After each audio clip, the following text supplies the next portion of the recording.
Tantor Audio, a division of Recorded Books, presents Quatrain by Sharon Shinn, narrated by Eva Wilhelm.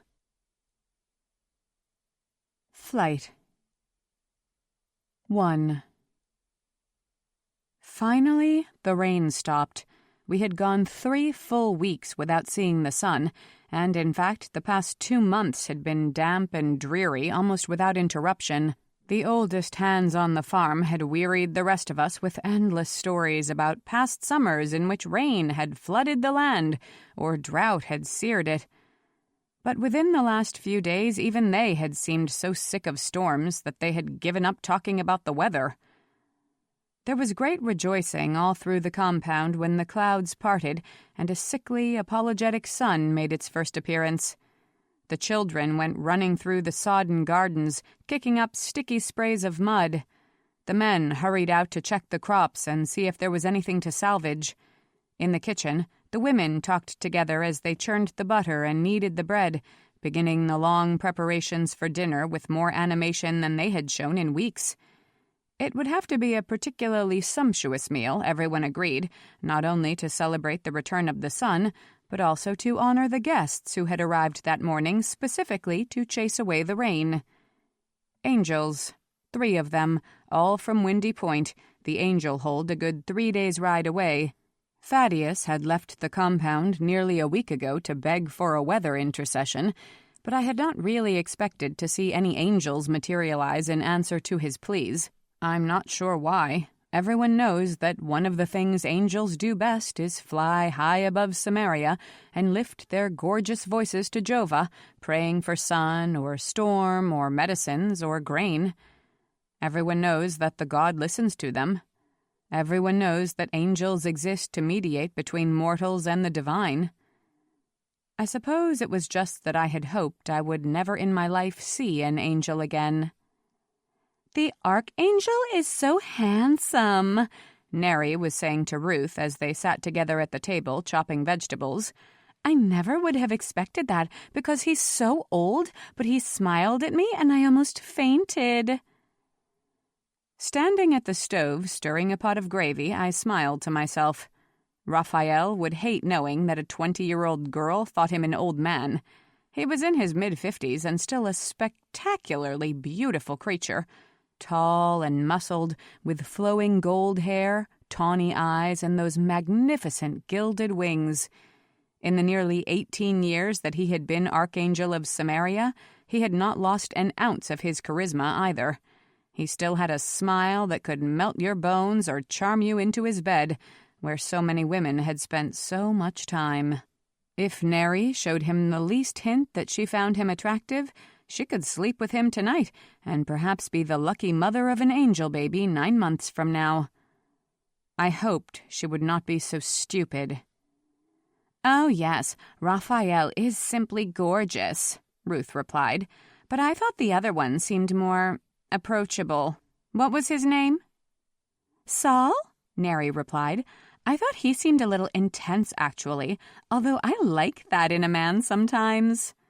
No, not Saul. The other one." "Oh, Hiram. Yes, he had a very nice face. Did he talk to you?"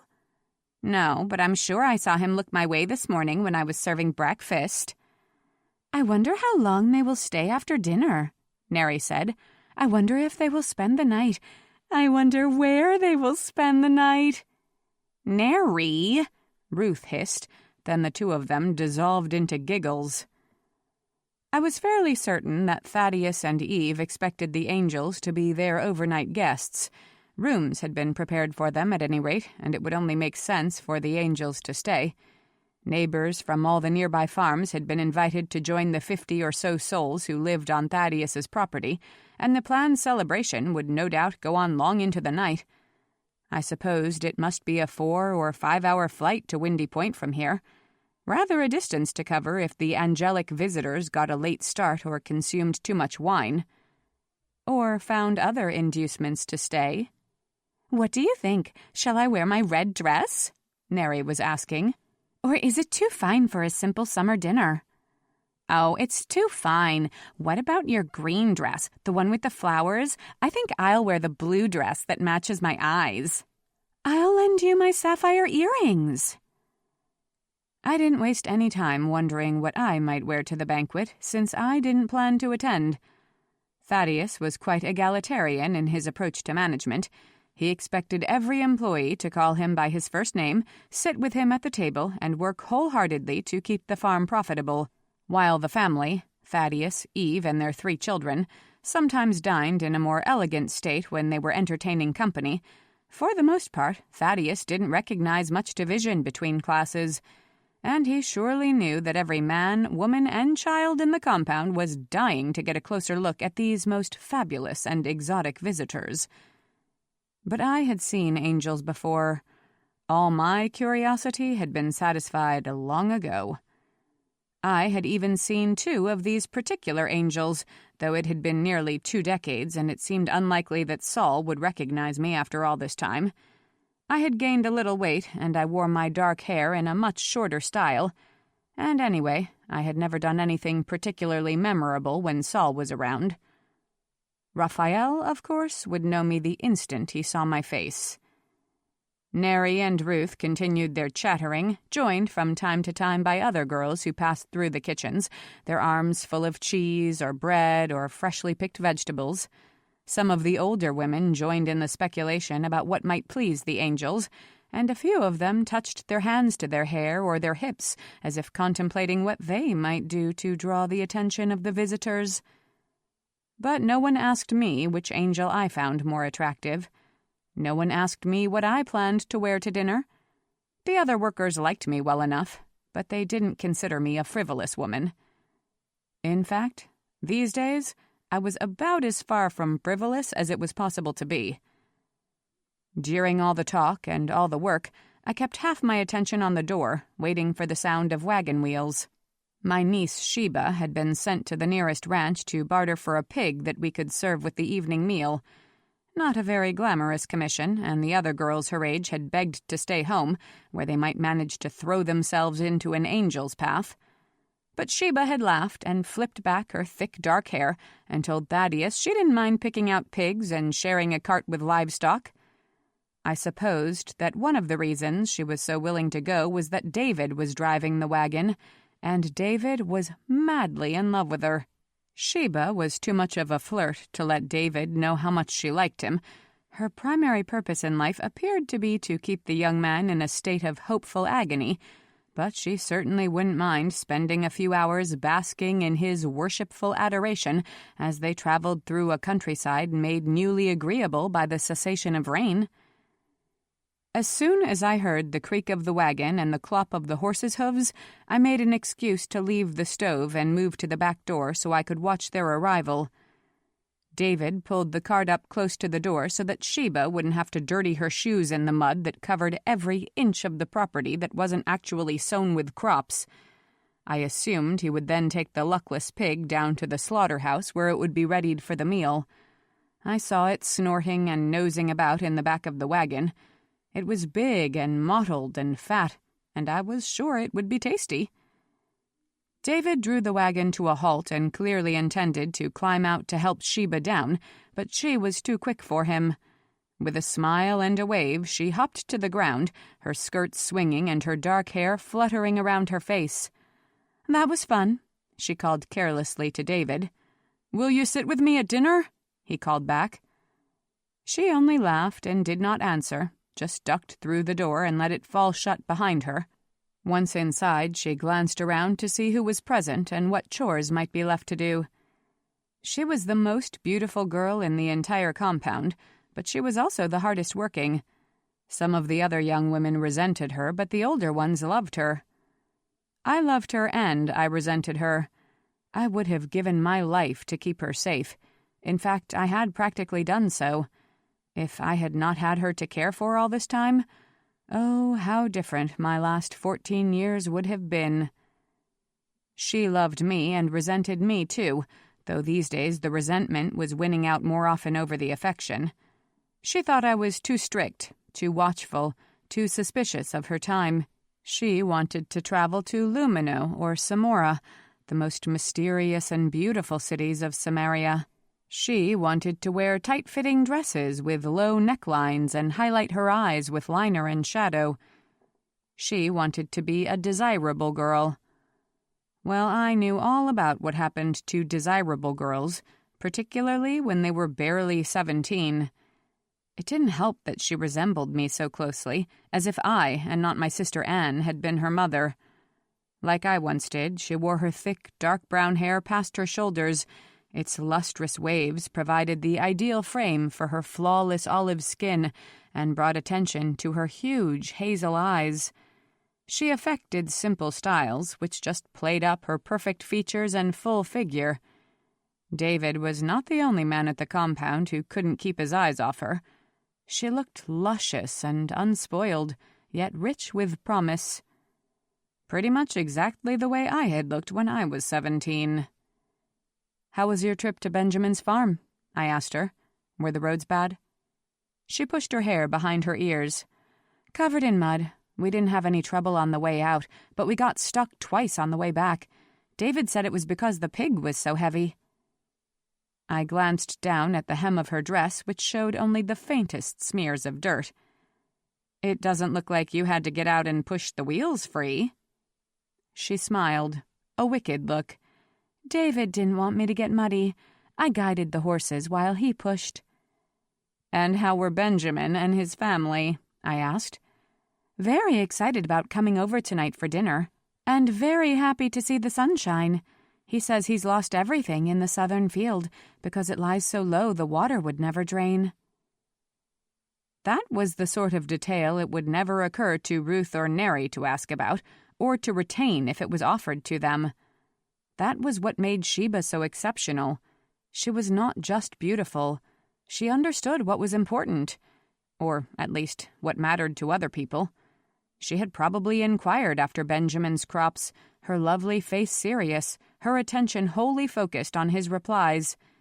He was short and bald and old and married, but Sheba would still want him to admire her, to be pleased with himself because a pretty girl gave him a genuine smile. It was reflexive with her to figure out how to make a man like her. "Well, I hope you got a good pig," said Lazarine, the head cook, who had lived at the compound for 40 years. "I'm hungry for some pork." Sheba laughed. He looked like the best of the lot. Sheba and I had a little argument shortly before dinner was served.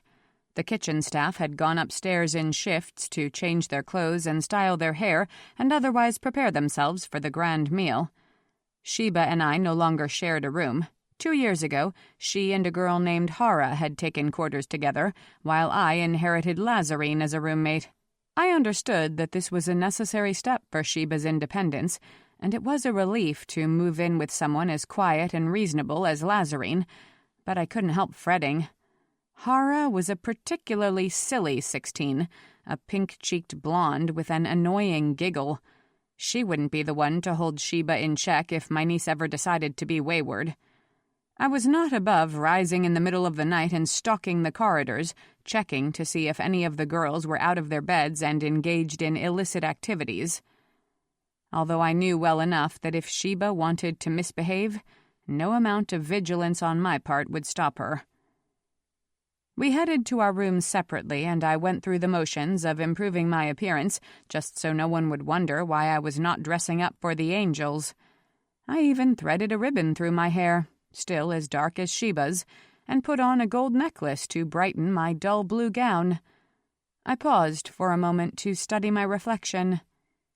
Tiny wrinkles around my eyes, a certain softness to my skin. I was 40 now, and no mistaking. But my figure was still good, fuller than it had been when I was a girl, and my eyes were still an unusual shade of green. I remembered how it felt to turn heads when I walked into a room. Now and then, when I wanted to, I still could. But tonight, I didn't want to. I waited in the hallway until Sheba came out of her room. She had put on a deep rose-colored dress with big pearl buttons all the way up the bodice, and she had left the last 2 buttons unfastened. The pendant on her silver necklace dangled just above her breasts, and the 5 silver bracelets she wore on her left wrist chimed together to wreathe her in music. "You're not going to dinner like that," I said flatly. She gave me a mutinous look. "Why not? I thought you liked this dress." "I like it when it's on properly." "You know Neri will wear that red gown that makes her bosom look huge." "She's wearing the green dress. She said so this afternoon. Anyway, I don't care what Neri wears. I don't care if she parades around the house absolutely naked and the archangel eats his dinner off her stomach. You are going to button up your dress or you're going to change clothes." I sometimes think how hard Anne would laugh to hear how I lecture her daughter. I always wish that it was Anne delivering these lectures instead of me. Sheba stamped her foot. "Everyone else will be wearing their most revealing clothes. Everyone else will be showing off for the angels. You want me to look like some prim little girl. You want me to hide in some corner, ugly and dowdy." "You couldn't look ugly if you spent all day trying," I said calmly. "Now button up or go change." Still furious, she fastened the top 2 buttons and then brushed past me down the hall. As if she had said the words out loud, I could tell what she was thinking. When Aunt Salome isn't watching, I'll just undo the buttons again. It was almost enough to make me insist that she put on something else altogether. If I could have done it, I'd have locked her in her room for the night. Just until the angels were gone. By most measures, the dinner was an unqualified success. Since it was common for all hands to sit down together at a meal, the dining hall was large and well stocked with tables and chairs. It was easy to accommodate the 50 workers, the 3 angels, and the 30 guests who had driven in from nearby properties. There was a certain amount of crowding, but that just added to the festive atmosphere, and people were already a little giddy when they first arrived because of the day's sunshine. Lazarine and the other kitchen workers had arranged the food on 2 huge sideboards, and the guests were expected to serve themselves. I helped carry platters and pitchers from the kitchen to the dining room, making 6 trips. I just didn't leave the kitchen after my last trip back. I had kept my head down every time I was among the diners, had turned my face away from the angels. Raphael was deep in conversation with Benjamin and his wife. I heard his gorgeous voice asking mundane questions about crop yields and acreage. I caught a glimpse of his golden wings, held tautly behind his back so that no one accidentally stepped on the trailing edges. Just a quick look, then I hurried back through the door, pretending I had 1 more tray to retrieve. Then I stood with my back to the wall, breathing a little rapidly, wishing that Raphael had chosen any other homestead to make his appearance, hoping that he and his companions left at first light tomorrow before I bothered to come down from my room. Praying that nothing, not weather, not plague, not appalling coincidence, would ever put me within 50 feet of the archangel again. "I suppose it could have been worse," I whispered, trying to calm my rapid heartbeat with an attempt at wry humor. "I suppose Raphael could have chosen Stephen to accompany him here." Much as I wanted to, I could not bring myself to leave the kitchen for the rest of the night. I just had to know what, if anything, was happening in the dining room. So I loitered near the door, nibbling on scraps of food that had been left off the platters as being too burnt or too underdone to serve.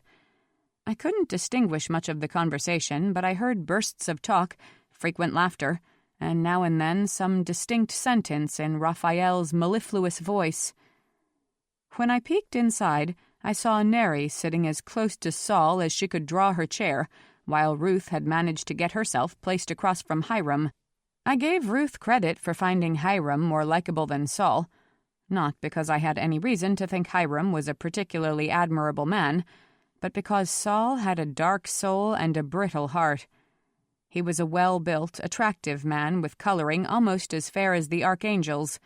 Like Raphael, he was dangerous and deeply flawed. I should probably find some way to tell Neri's mother that she would do well to keep her daughter away from this particular angel. But when I scanned the crowd, I saw Neri's mother smiling with fatuous pride at the sight of her daughter cozying up to the man the archangel trusted above all others. She would not listen to gentle hints. She might not listen to brutal facts. No, There was little I could do to stop Neri from racing headlong down a disastrous course. I would put my attention on my own charge and do what I could to keep Sheba safe. The meal was about half over when I had a pleasant diversion. I saw Hope Danfries, one of our near neighbors, excuse herself from the table and cross the room. Anyone watching her probably assumed she was looking for privacy accommodations, but I was not surprised when, a few moments later, she stepped through the kitchen door. "Here you are, Salome," she said, "hiding away from everyone." I smiled. Hope was about 10 years older than I was and showed every day of it. She had allowed her waist to expand and her hair to go gray and her clothing choices to evolve from flattering to comfortable. But her eyes were filled with a shrewdness born of much experience, and she was as worldly as they came. I always suspected that her earlier life had been as wild as mine, and that she regretted it less. From the very moment we met, we had recognized kindred spirits in each other, and, despite our differences in station, we had become good friends. "I find I don't have much taste for fawning over angels," I said. I waved her over to one of the small kitchen tables, and we both sat down. "Which only shows your good sense," she replied. "I have to say, it is times like this I'm glad I only have sons. Still, if angels are going to come and be annoying, at least they could do us some good by stopping the rain." That made me laugh. "How much damage have you suffered? Thaddeus believes he can save about half his crops." "We are probably in the same situation." She shrugged. "It could have been worse. We are still going to take the trips we planned, so it seems Joseph does not expect to see us beggared any time soon." "Where are you going?" "Well, of course we must attend the festival in Laban. It was quite enjoyable last year." I hadn't gone. Laban was a lively little town about a half-day's ride west of the compound, and for the past few years it had hosted a midsummer fair that had won local acclaim. "Sheba has been begging me to let her go," I said. "Then send her with us. I'll look after her very well, and you know my boys would be happy to have her along." Hope grinned. "Very happy." I grinned back. "She would break each of their hearts twice before you'd even made it to Laban." "Well, that's what youth is for," Hope said callously.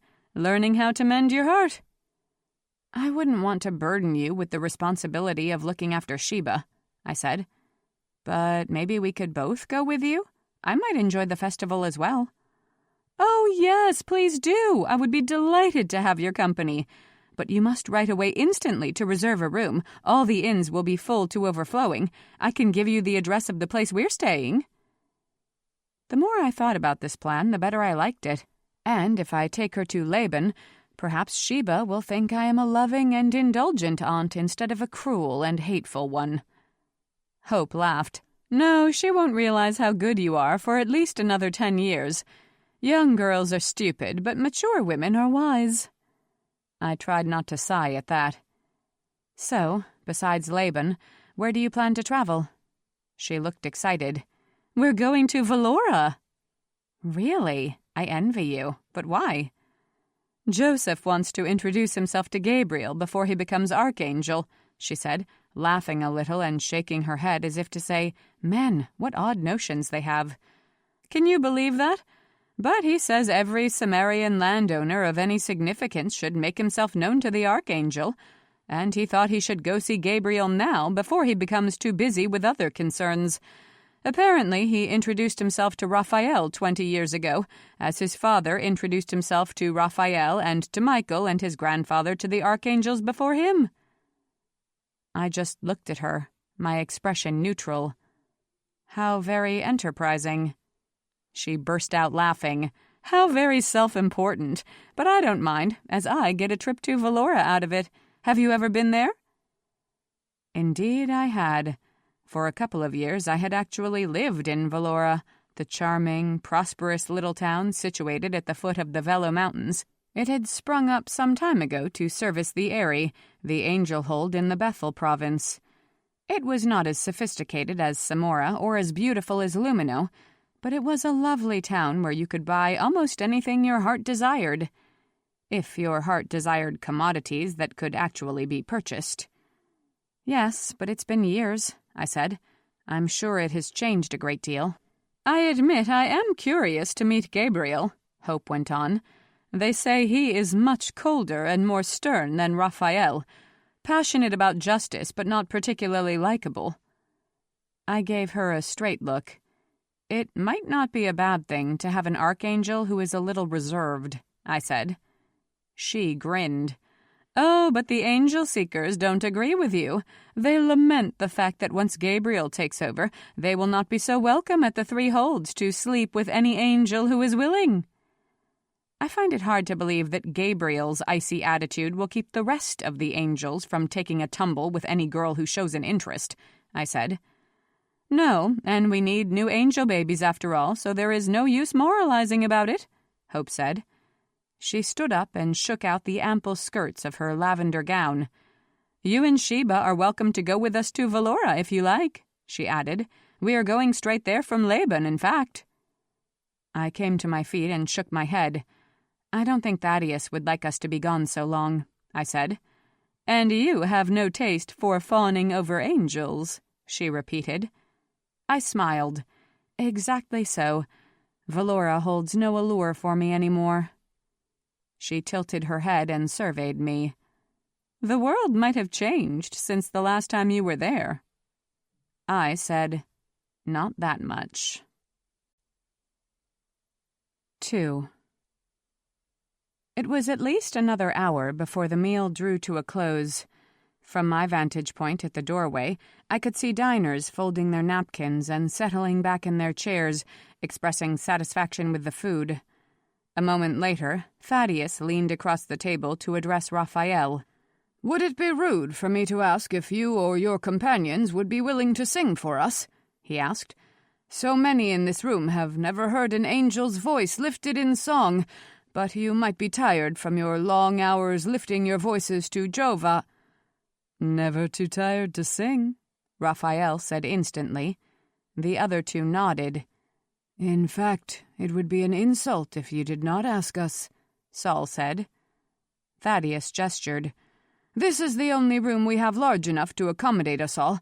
We will work quickly to clear the tables and then turn this place into a concert hall." That was my cue to join the others in the general bustle to clean up the dining room. We were quick and sloppy about it, stacking plates haphazardly in the kitchen and running back to get the next armload of dishes.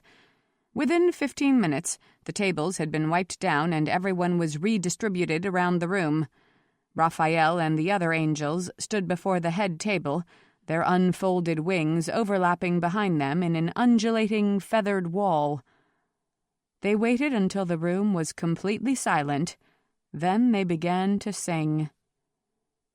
Listening to Raphael perform was like wrapping yourself in liquid gold.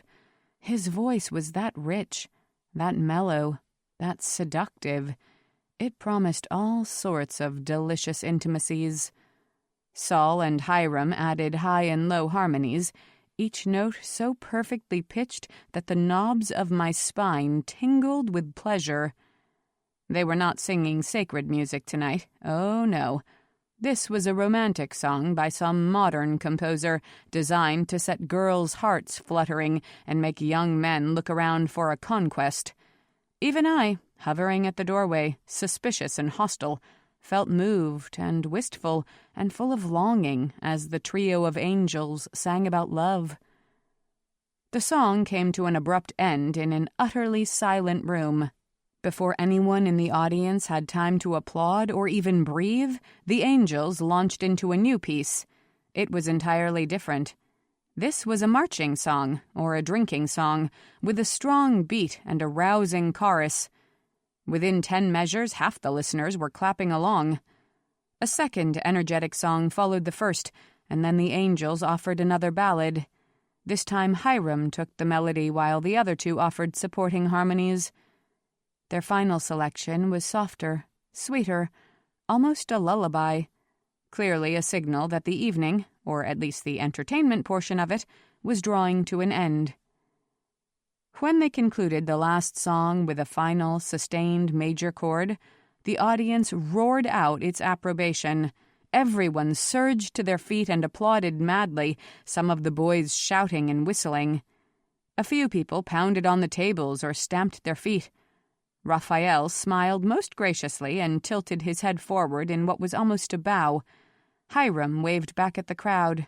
Saul just smiled, an expression that was practically a sneer. I don't know what Jova was about giving angels such beautiful voices. Didn't the god realize how impossible it would be for mortals to resist them when they sing? The crowd began to break up, the neighbors saying their goodbyes, the residents starting to think about what the next workday might hold. Eve had approached Raphael, no doubt to explain the night's sleeping arrangements. Even she, a tranquil and rather portly middle-aged matron, blushed and ducked her head when Raphael smiled in her direction. I checked to make sure Sheba was nowhere near the Archangel's vicinity. Then I slipped back into the kitchen to begin scraping the plates clean. I was soon joined by Lazarine and a few of the older women. Not entirely to my surprise, all the younger girls of the estate seemed to have lingered in the dining room, no doubt angling for a private conversation with an angel. I was relieved when Sheba joined us almost immediately in the kitchen, pushing back her sleeves before she went to work.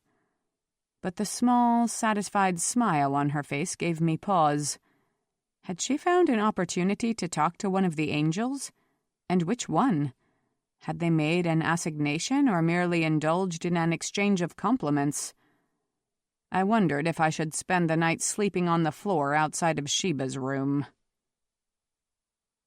It took more than an hour to put the kitchen back into some semblance of order, even with 10 of us working at a steady pace. Neri and Ruth eventually drifted in to help us, whispering to each other and smiling dreamily. Most of us were yawning into our hands before the last dish was washed and the final pan was wiped dry. "Don't forget we've got an early morning of it, too," Lazarine warned as we all took off our aprons and headed wearily out the door. "The angels will be setting off for home shortly after dawn, and the hands will work a full day in the fields now that there's finally decent weather, so no one sleeps in." A few voices murmured acknowledgments before the kitchen staff gradually dispersed. Neri and Ruth were still whispering together, and several of the other young girls were also trading secrets, but if Sheba had come to any conclusions about our angelic visitors, she wasn't sharing them with anybody. The more I thought about this, the more it worried me. Accordingly, once I was in my own room, I gathered up a nightshirt and a pair of slippers and headed down the hallway to Sheba's room. "Hara," I said as I stepped inside, "I need you to stay in my room tonight while I sleep in your bed." Her vacuous blue eyes widened with surprise. "Why? What's wrong?" Sheba gave me a scornful look that also held a trace of affection. "She wants to make sure I don't find my way to an angel's bed in the middle of the night." "Sheba!" Hara exclaimed. I think she actually blushed. Not only was she a silly girl, she wasn't very ambitious if it hadn't occurred to her that she might improve her lot in life by snaring an angel lover. Still, these days I preferred simple-minded virtue to shrewd vice, so I grudgingly raised my opinion of her by the tiniest margin. "Lazarine gets up very early in the morning," I told her, "but if you can fall back asleep, I'll come wake you up when it's time for you to be in the kitchen." "All right," Hara said. She was already wearing a nightdress, so she just collected a few toiletries and a pair of slippers and let herself out the door. Sheba gave me a mocking smile. "I really didn't plan to seduce an angel tonight," she said. "You're going to a lot of trouble for no reason." I stretched out on Hara's narrow bed. "It's no trouble," I said. She shook her head and made no answer. I was tired. I let my eyes close even before she lay down. I heard her move around the room as she got ready for bed, washing her face, combing out her hair, putting away her clothes. Perhaps a minute after she put out the last light, I fell asleep. Only to wake again an hour or two later, momentarily disoriented to find myself in a strange room filled with unfamiliar sounds and shadows. Memory quickly returned. Oh yes, I was guarding Sheba's slumber while angels prowled the compound. And I had been so intent on avoiding those very same angels earlier in the evening that I had failed to eat a substantial dinner, with the result that hunger had roused me from sleep. Long experience had taught me that if I didn't fill my stomach now, I would toss and turn for the rest of the night. Sighing, I pulled myself out of bed. After a quick check on Sheba, I crept out of the room and headed downstairs to the kitchen. It was a big house and a lot of people lived there. More than once in my previous midnight forays, I had encountered someone in the kitchen ahead of me.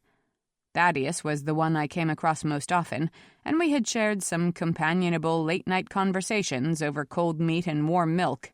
The housekeeper, who was 25 years older than I, and so restless that I sometimes thought she never slept, could also frequently be found eating a midnight meal. So I wasn't surprised as I drew close to the kitchen to see a fan of light spilling out from beneath the door. I was surprised as soon as I entered the room to see who was there before me. "Salome," the archangel greeted me in his warmest voice. "I thought you must be here somewhere." For a moment I stood frozen on the threshold, staring at Raphael. He had lit only 3 or 4 candles, and their soft, buttery light lavished him with adoration. He absorbed that light and burnished it and exuded it back again, redoubled in intensity and tinged with gold. He was wearing practically nothing, snug leather trousers and his magnificent wings, and it was impossible to look at him and not be staggered by his sheer, male gorgeousness. He was literally the most beautiful man I had ever seen. And I quite simply hated him. "Sorry, I didn't mean to intrude," I said, taking a step backward. "Don't go," he said sharply, and I froze to the spot. He smiled and repeated his words in a more caressing tone. "Don't go. I would so much enjoy a chance to talk to you." "I don't want to talk to you," I said, but I didn't move.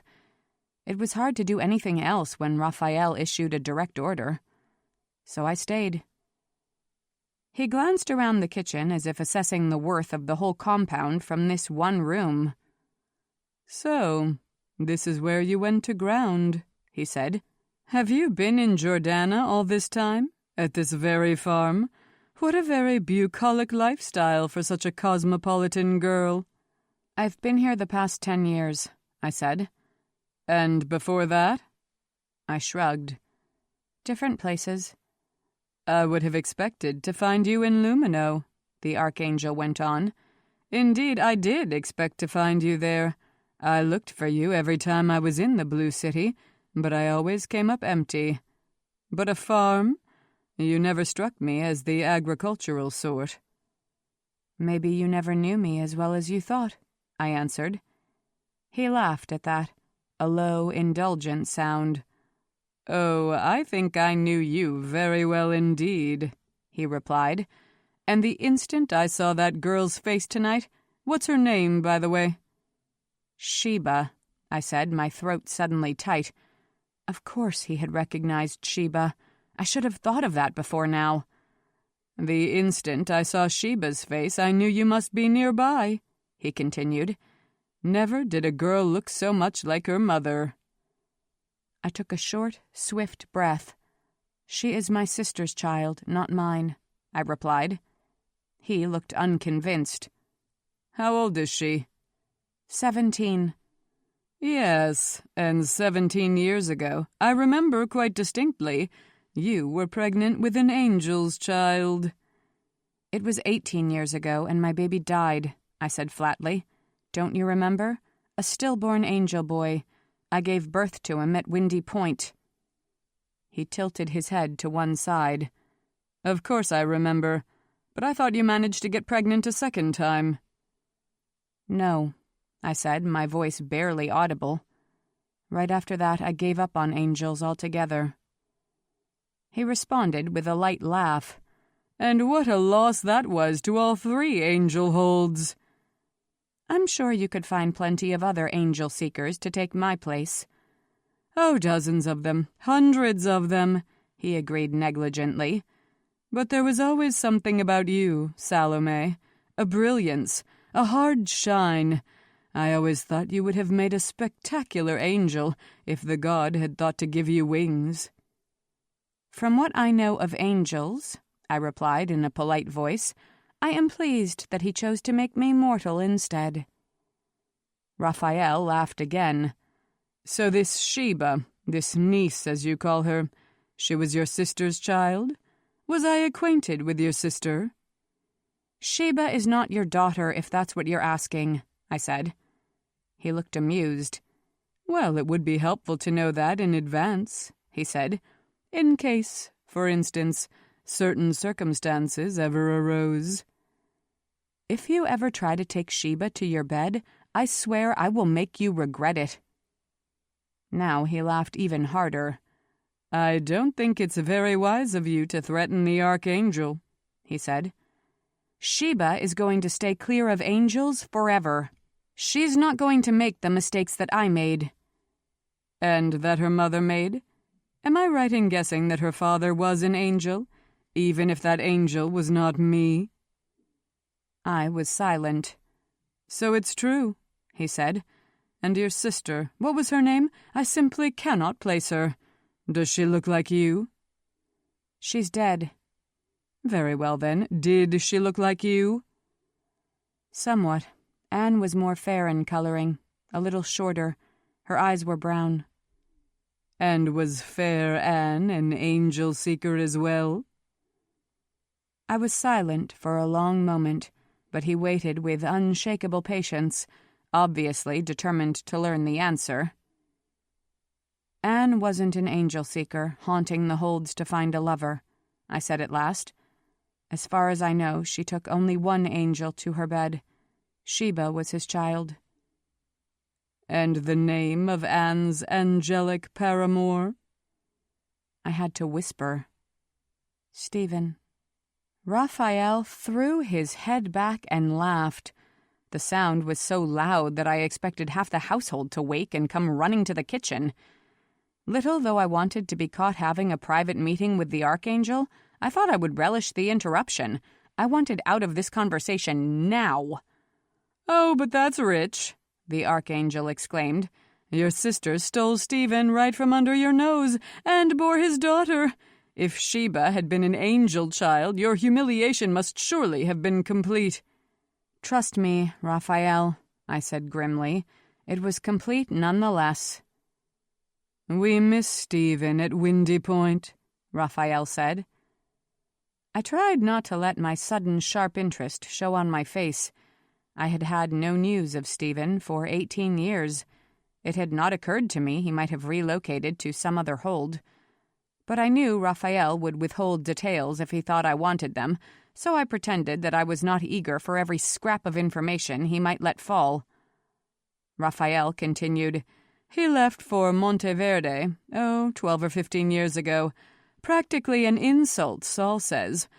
I can understand wanting to join Gabriel at the Eyrie, for there is some honor in being in the Archangel's entourage, but what is there to draw anyone to Monteverde?" "It is pretty enough," I said, my voice indifferent. I had spent less time at Monteverde than at the other 2 angel holds, because I agreed with Raphael on this point. It was a much less exciting place, far from the exhilaration and commotion that swirled around any venue that the Archangel called home. But I rather thought Stephen had had his fill of excitement and commotion. I sometimes thought he would have been glad to leave Samaria altogether, if such an option existed. "It is pretty and dull and overrun with petitioners who find Monteverde entirely too easy to access," Raphael replied. "Any petty Monadavi landowner with some imaginary grudge can stride up to the hold and demand Ariel's attention, and she has no choice but to listen politely. At least at Windy Point we are safe from the intrusions of mortals. No one steps inside the hold without an angel's invitation." Very true. Windy Point was one of the most inaccessible settlements in all of Samaria. The hold was nestled inside an inhospitable mountain peak. If anyone had ever climbed it on his own 2 feet, I had never heard the story. An angel must fly you up there if you wanted to get in, and an angel must fly you down if you wanted to get out. When I was younger, it had never occurred to me that the second situation might someday be more urgent than the first. You might have been a different kind of archangel altogether if you had ruled from Monteverde instead of Windy Point, I said. I don't think it would have harmed you any if you'd been forced to develop a common touch. He seemed genuinely amused. My dearest Salome, no accident of geography could ever have rendered me common, he replied, and I always had as much touch as I needed. Suddenly, I was so weary I didn't think I could continue this edged conversation for another minute. If he was not going to talk about Stephen, and he was not going to promise to keep his distance from Sheba, there was nothing else Raphael could say that held any interest for me whatsoever. Stepping carefully so I did not brush against those silky golden wings, I pushed farther into the kitchen and grabbed the food items that were closest to hand. A half loaf of bread and a handful of dried fruit. You would have thought the conversation had turned my stomach, but I was still hungry. I had long ago been forced to give up the luxury of squeamishness. I'm sure Thaddeus would tell you to make free of anything in the kitchen, I told him. Breakfast is always served very early in the morning, so you won't have to linger long before setting off for Windy Point. He was still smiling. I hope we see you in the morning before we go. No doubt Saul would like to renew his acquaintance with you. No doubt he would, I said dryly. Good night, Raphael. Good night, Salome. I have enjoyed our little visit. He probably had, I reflected, as I escaped out the door and up the stairs, munching as I went. If I had any control over the matter, it would be the last conversation I would ever have with the Archangel. With any Archangel. In the morning, trying to be unobtrusive about it, I lurked in the kitchen and the gardens, once again avoiding the dining area where everyone else gathered to make a fuss over the angels one last time. There was a great deal of laughter and excited conversation over breakfast, interspersed with snatches of song as our visitors offered prayers and praise for the meal. The weather, as one would expect after angels had been called in specifically to control it, was glorious. Full sun, deep-dyed blue sky, the faintest whisper of wind. Perfect weather for flying. The sooner the better. Finally, the meal dragged to a close, and essentially the whole household emptied onto the front lawns to see the angels off. I crept around the side of the house and stood in the shadows, impatiently waiting for the angels to take wing and actually leave this place. I was pleased to note that Sheba was behaving extremely well this morning, standing a little apart with Eve and the older women, smiling at the visitors but not looking devastated at the thought they were about to depart. Ruth, on the other hand, was clinging to Hiram's arm, practically forcing him to drag her through the mud as he strode to the middle of the field, looking for enough room to launch into flight. She was weeping. Her face was blotched with what had to be a couple hours' worth of tears. Neri, though she displayed a bit more decorum, also ran after the angels, calling out some final farewell. Saul turned to her and made a laughing reply, but he did not slow down or stop. Raphael didn't even seem to notice that half a dozen women trailed behind him, inches from the feathers sliding so sinuously over the matted grass. He simply marched on a little faster, achieving a half-run. The great wings spread, then began to flutter, then drove down hard in a swift, powerful spike. Suddenly he was airborne. For a moment, the sun was filtered through his golden wings, and the whole world took on a delicious brightness. Then he rose higher, and the sky was once again a stiff and empty blue. Shapes circled around him as Hiram and Saul flung themselves aloft, and the three angels quickly fell into a triangular flying pattern. "Goodbye! Goodbye! Come back to us!"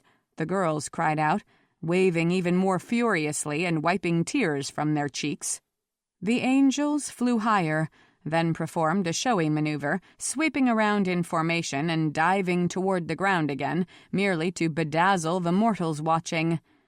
But they plummeted so rapidly and skimmed so close to the lawn that a few people shrieked and most of them scattered, ducking their heads and covering their eyes.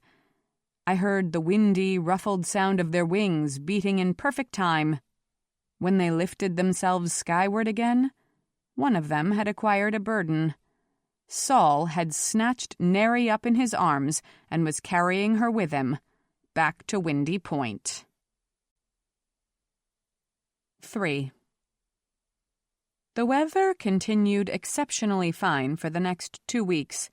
Like everyone else, I made excuses to get out of the kitchen, into the gardens, or even all the way to the nearest field, merely to inhale that rich, dense, fertile green smell of growing things. Untroubled by clouds, the sun was exuberantly warm, uncomfortably so at times, but no one complained of the heat. No one complained about the aggressive, oversized insects that burst out of the dried mudslicks and feasted on livestock and humans alike. The rain had been chased away. What else mattered? Neri's dramatic departure had been a source of endless speculation for the first week after the angel's visit, and I supposed it would continue to be a topic among the younger girls for the rest of the year. On the part of the older women, sentiment was almost evenly divided between shock and envy, though I had the sense that even some of those who professed shock secretly experienced a little envy. To have snared the attention of an angel so completely that he could not bear to leave you behind, to have been claimed by an angel in such a public fashion.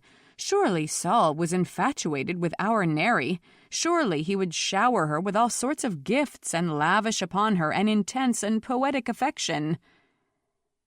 It was impossible to live in our society and not be aware of the fact that angels were notoriously inconstant lovers, and no one, not even Neri's mother, voiced the hope that Saul had found a soulmate whom he would cherish for the rest of his life. But surely he would treat her well, for a time at least, and she would live in idle luxury among the angels at Windy Point. Perhaps she would have the supreme felicity of bearing an angel child, an event so rare and so longed for that to accomplish it would elevate Neri's status forever. I said nothing during all these discussions, but I knew that Saul did not love Neri, that he would not treat her well, and that if she managed to get pregnant, she was far more likely to die in childbirth than to bear a living angel infant. I thought it probable that none of us would ever see Neri again, and if we did, we would hardly recognize her because she would be so changed, beaten down and used up and nervous and hopeless and disappointed and ashamed. That was how most angel seekers ended up, and those who spent any time in Windy Point were the most broken down and wrung out of all. I was glad when the common conversation in the kitchen began to turn toward the festival in Laban, which was now only a week away. Hope Danfries and her family were not the only neighbors who were planning to attend. It turned out that Thaddeus's whole family would be going, and he had made it known that any of the farmhands were welcome to take a short holiday, as long as enough people were left behind to care for the crops. Maybe a dozen of the laborers and kitchen staff had decided to undertake the half-day trek to Laban, and now there was a great deal of jockeying for a place in one of the carts and wagons that would be pressed into service. David had already secured Sheba's promise to ride with him. He was one of the few young men I trusted, and so I would not insist on sitting in the wagon with them for that whole long ride, but would accompany Hope as I had originally planned. That would leave room for Ruth and Hara, and perhaps a couple of their young men, to join David and Sheba. All in all, it was shaping up to be a most agreeable outing. Even I was looking forward to it. "Do you suppose there will be dancing at the festival?" Hara asked one afternoon as 9 of us worked in the kitchen on baking day. Someone had asked this question every day for the past 5. "Surely there will be dancing," a girl named Adriel replied, as someone had replied every day. "There's that big central square in Laban. Surely they'll turn it into a dance floor." "I'm going to buy red ribbon," Sheba said. "Narrow ribbon and wide ribbon and ruched ribbon, and I'm going to make a white dress and cover it with red bows." "I'm going to find a bakery," Lazarine said. "I want one of those sweet cakes with the creamy filling." "I want to buy a necklace." "I'm going to get scented cream. Look at my skin. You'd think I was harvesting crops with my bare hands." "Do you suppose Jalcie merchants will be in Laban?" "Do you suppose there will be Idori traders? Do you think any angels will come?" I looked up at that last question, not sure if Ruth or Adriel had been the one to ask. Laban was not all that far from Windy Point. I didn't know why it hadn't occurred to me before that angels might fly down from the mountaintop to enjoy the festival. "Maybe there will be dozens of angels in Laban," someone else said. "Maybe Neri will be with them." So then, of course, the conversation returned to our missing friend. "I wonder what Neri is wearing today. Do you suppose Saul has bought her rings and necklaces and beautiful new dresses? I wonder what Neri is eating. I bet Neri doesn't have to work in the kitchen, cutting up vegetables and frying the meat. Maybe Neri is reclining in a chair, and Saul is singing to her, and someone is brushing out her hair, and someone else is rubbing lotion onto her hands and feet." I don't know what came over me, but suddenly I couldn't stand it anymore. I had been sitting at the huge center table, rolling out pie dough, but now I came to my feet and swept the whole room with one irritated glance.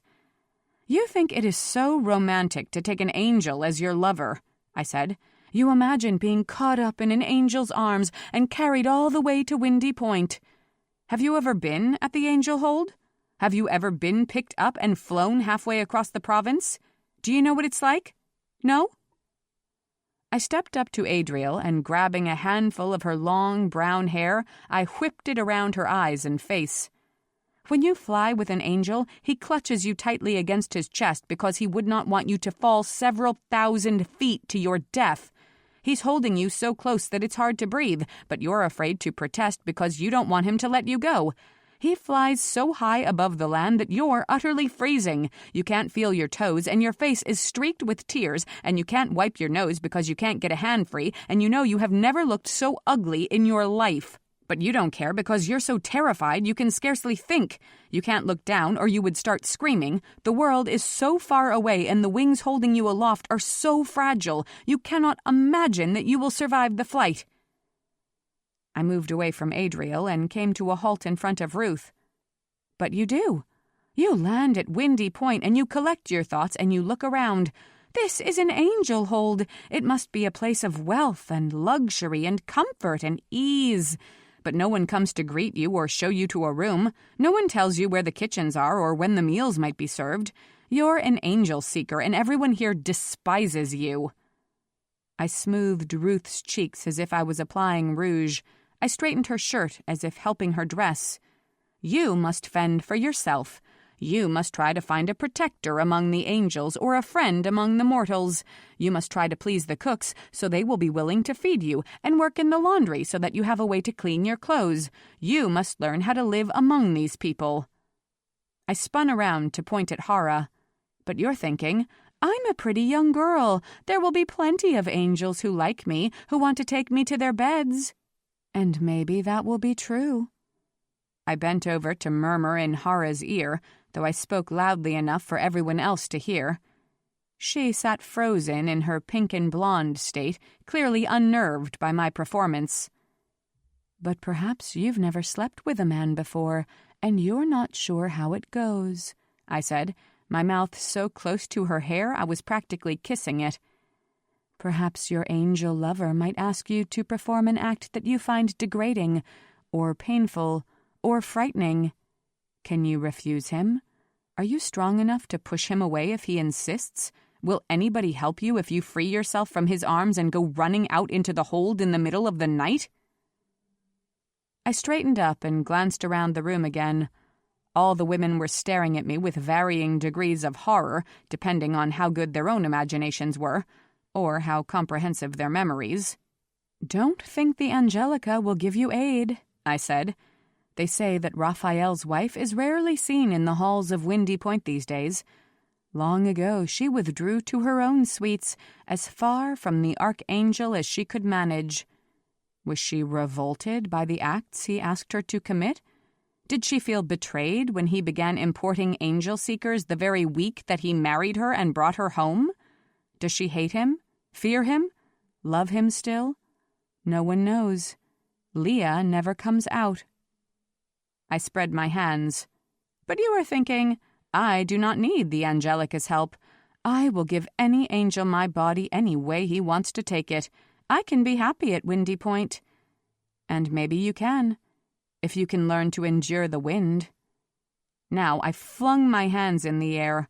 All day, all night, there is never a silent moment at the hold. It seems like the rocks are groaning or sobbing or begging for mercy. In a storm, the whole place howls as if it holds the soul of every creature that has died in Samaria, and each last one is in unending torment. Some people have gone mad before they have been there a week. Some people will do anything to escape those voices. Now and then, desperate men and women have flung themselves off the top of the mountain just to escape the sound of the wind. I started and looked behind me as if someone had asked me a question. Why did they jump? Because there's no other way off the mountain, unless an angel will take you. And sometimes, I'm sorry to say, the angels of Windy Point find they have more interesting ways to occupy their time than ferrying weeping young girls to and from the hold. I took 3 steps and I was standing right where I had been heading this whole time, in front of Sheba. She watched me with a carefully neutral expression, but I could read her face and its subtle blend of humor and irony. She knew, maybe all of them knew, that this entire performance had been for her benefit. I put my hands on either side of her face and tilted her head up so we could stare at each other. "But Salome, I can hear you thinking," I went on. "All of these hazards, all of these travails will surely be worth it if only I can bear an angel child, and then I shall live in comfort and ease for the rest of my life, honored everywhere I go by angels and mortals alike." "I should like to have an angel baby," Sheba said, her face utterly calm, her voice serene. I dropped my hands and glanced around the room, but I stayed where I was. "Do any of you know a woman who has had an angel child?" I asked. I could tell by the startled expressions on their faces that none of them did. "Do you know what happens to girls who get pregnant by angel lovers? A very high percentage of them miscarry because angel blood mixes badly with ours. 9 times out of 10, if the pregnancy goes full term, the child that is born will be mortal, of no use to anyone, or no more use than any other child. And believe me, your angel lover will have no interest in helping you figure out what to do with the baby who is suddenly demanding all your time." I did one slow, complete pivot, making sure I met the eyes of every young girl in the room, each one still young enough to be fertile, stupid enough to dream. "And if the child in your womb is angelic, if you have been fortunate enough to conceive the most precious bit of life there is, why, you have won the prize. You have achieved the pinnacle. You are among the luckiest women in Samaria." I glanced down at Sheba. "You are also likely to be dead soon. At least 1 out of 3 women die giving birth to angel babies. And if the healers have to choose between saving the baby's life and saving the mother's, well, you ought to be able to guess which one will live through the night." I took off my apron and laid it across the back of the empty chair next to Sheba. "You'll pardon me if I don't spend my energy hoping there will be angels at the festival," I said. "It wouldn't make me unhappy if I never saw an angel again for the rest of my life." As it happened, of course, Laban was full of angels. I spotted the first one when we were still a few miles out from town, riding in the Danfries' comfortable carriage. I paused in the middle of a question I was asking Hope, and I stared out the window at the lyrically beautiful sight of an angel swooping out of the sky like a messenger from Jehovah himself. "Do I think what?" Hope prompted me when I had been silent too long. I dragged my gaze back to the interior of the carriage, though it was a moment before I could focus again on her face. "I've forgotten what I was going to ask," I said blankly. She ducked her head to see what had caught my attention outside. 3 more angels were circling overhead, canting their wings in preparation for a landing. She looked back at me with a slight smile. "Do I think we will have an interesting time of it in Laban?" she said. "Oh, yes, I think we might." The wagon carrying Sheba and the others had already arrived at the inn where I had booked us a room, and Sheba was waiting patiently outside, a small pile of luggage at her feet. The expression on her face was cherubic. It was clear she wanted me to think she was going to behave with the utmost maturity for this visit. "David and the others have already left for the fair, but I said I had to wait for you," she said. "How very wise," I said dryly. "Let me pay for our room and freshen up, and then we can go find your friends." "Shall we plan to meet back here for dinner?" Hope asked. "An excellent idea. I'm sure I'll need the company of an adult by then." A few minutes later, Sheba and I were hurrying off to see the fair. I have to confess that even I was quickly infected with the festive atmosphere that energized all of Laban, normally a rather sedate town where sober individuals engaged in ordinary commerce. But today the streets were thronged with small boys and harried mothers, flirtatious young girls and well-dressed young men. Flags and banners flew from every home and small shop. The sense of spicy cooking made the slightest breeze tantalizing. The air was filled with excited conversation, trills of song, bursts of laughter, and the random noisy bustle of people having a good time. The bulk of the fair was set up in the center of town, spilling along one main avenue and 4 cross streets. "Oh!" Sheba exclaimed as we rounded a corner to see it all laid out before us. There were the broad, colorful tents of the Jalcie traders selling any item you might desire, from food to jewelry. There were the clusters of smiling, dark-haired Idori who seemed to be equally divided among those who had goods to sell and those who merely wanted to visit with their friends. I noticed that the Jalcie and the Idori had set up wagons as far from each other as possible. There was no love lost between those 2 groups, and indeed a great deal of hatred and suspicion. Farmers had driven their carts to the middle of the fair and were selling big, fat tomatoes and bushels of peaches. Merchants from Lumino offered the finest crafts imaginable, from delicate silver flutes to porcelain dishes painted with gold. Bakers were handing out pastries. Vintners were pouring glasses of wine. Everything held an instant exotic appeal. "I don't even know where to begin looking," Sheba said. I laughed and couldn't keep from patting her shoulder. This was nothing. This was a tawdry little street fair, compared to the opulence you might expect to see on a daily basis in Samaria or Lumino or even Valora. But Sheba was a country girl whose pleasures had always been simple ones. I had made certain of that. "I know you have your own money, but I'll buy you a present today. Anything you pick out," I said. I knew I didn't have to give her a price limit. Sheba was much too sensible to ask for something she knew I couldn't afford, and too canny to sulk about it. She gave me a swift sideways smile. "You should buy a present for yourself, too," she said. "You never indulge yourself with anything." "Maybe I will then today. Let's start shopping." We began with food, of course, and we munched on fried bread and baked apples while we wandered down the haphazard aisles. I was drawn to the bright scarves and bolts of cloth laid out at the Idori tents, and I couldn't resist buying a length of red fabric shot through with streaks of gold and purple. Sheba held a fold of it against my face before the vendor wrapped it up for me. "These are the perfect colors for your skin," she said. "You should wear bright clothes more often." She was lured by the trays of jewelry laid out in the Jalcie booths, though she didn't like the traders themselves, and she actually pressed a little more closely to me while we picked through the heavy gold chains and the thin gold bracelets. I don't much like Jalcie men either. Most of them are loud and overbearing and feel such contempt for women that the scorn practically rises off of them like a smell.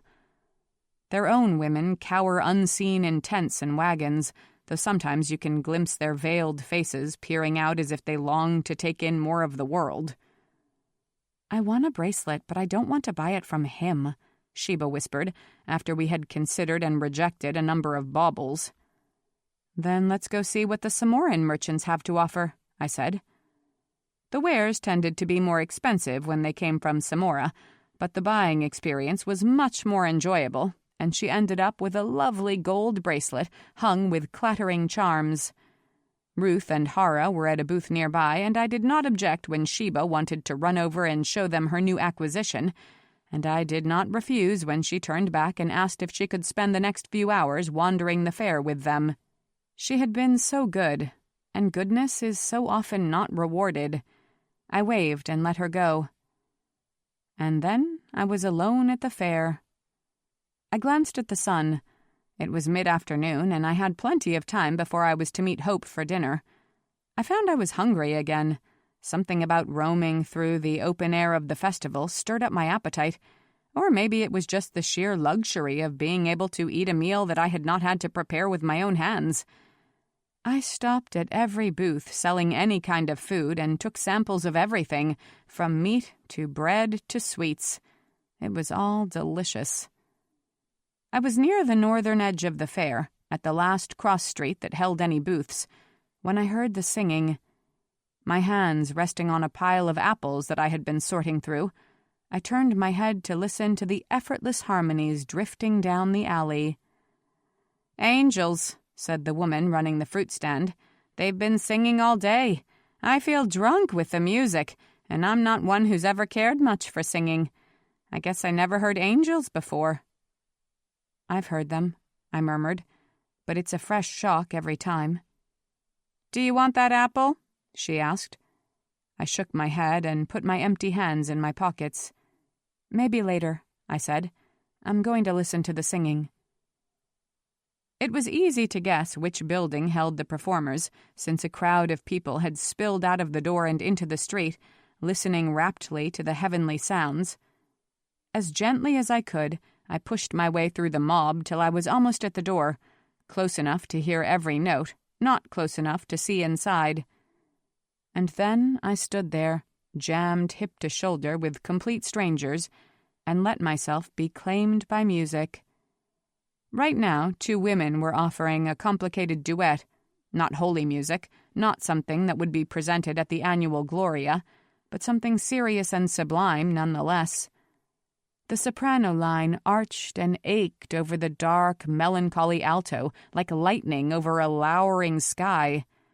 It would not have surprised me if the air had darkened to storm just from the passion of their voices.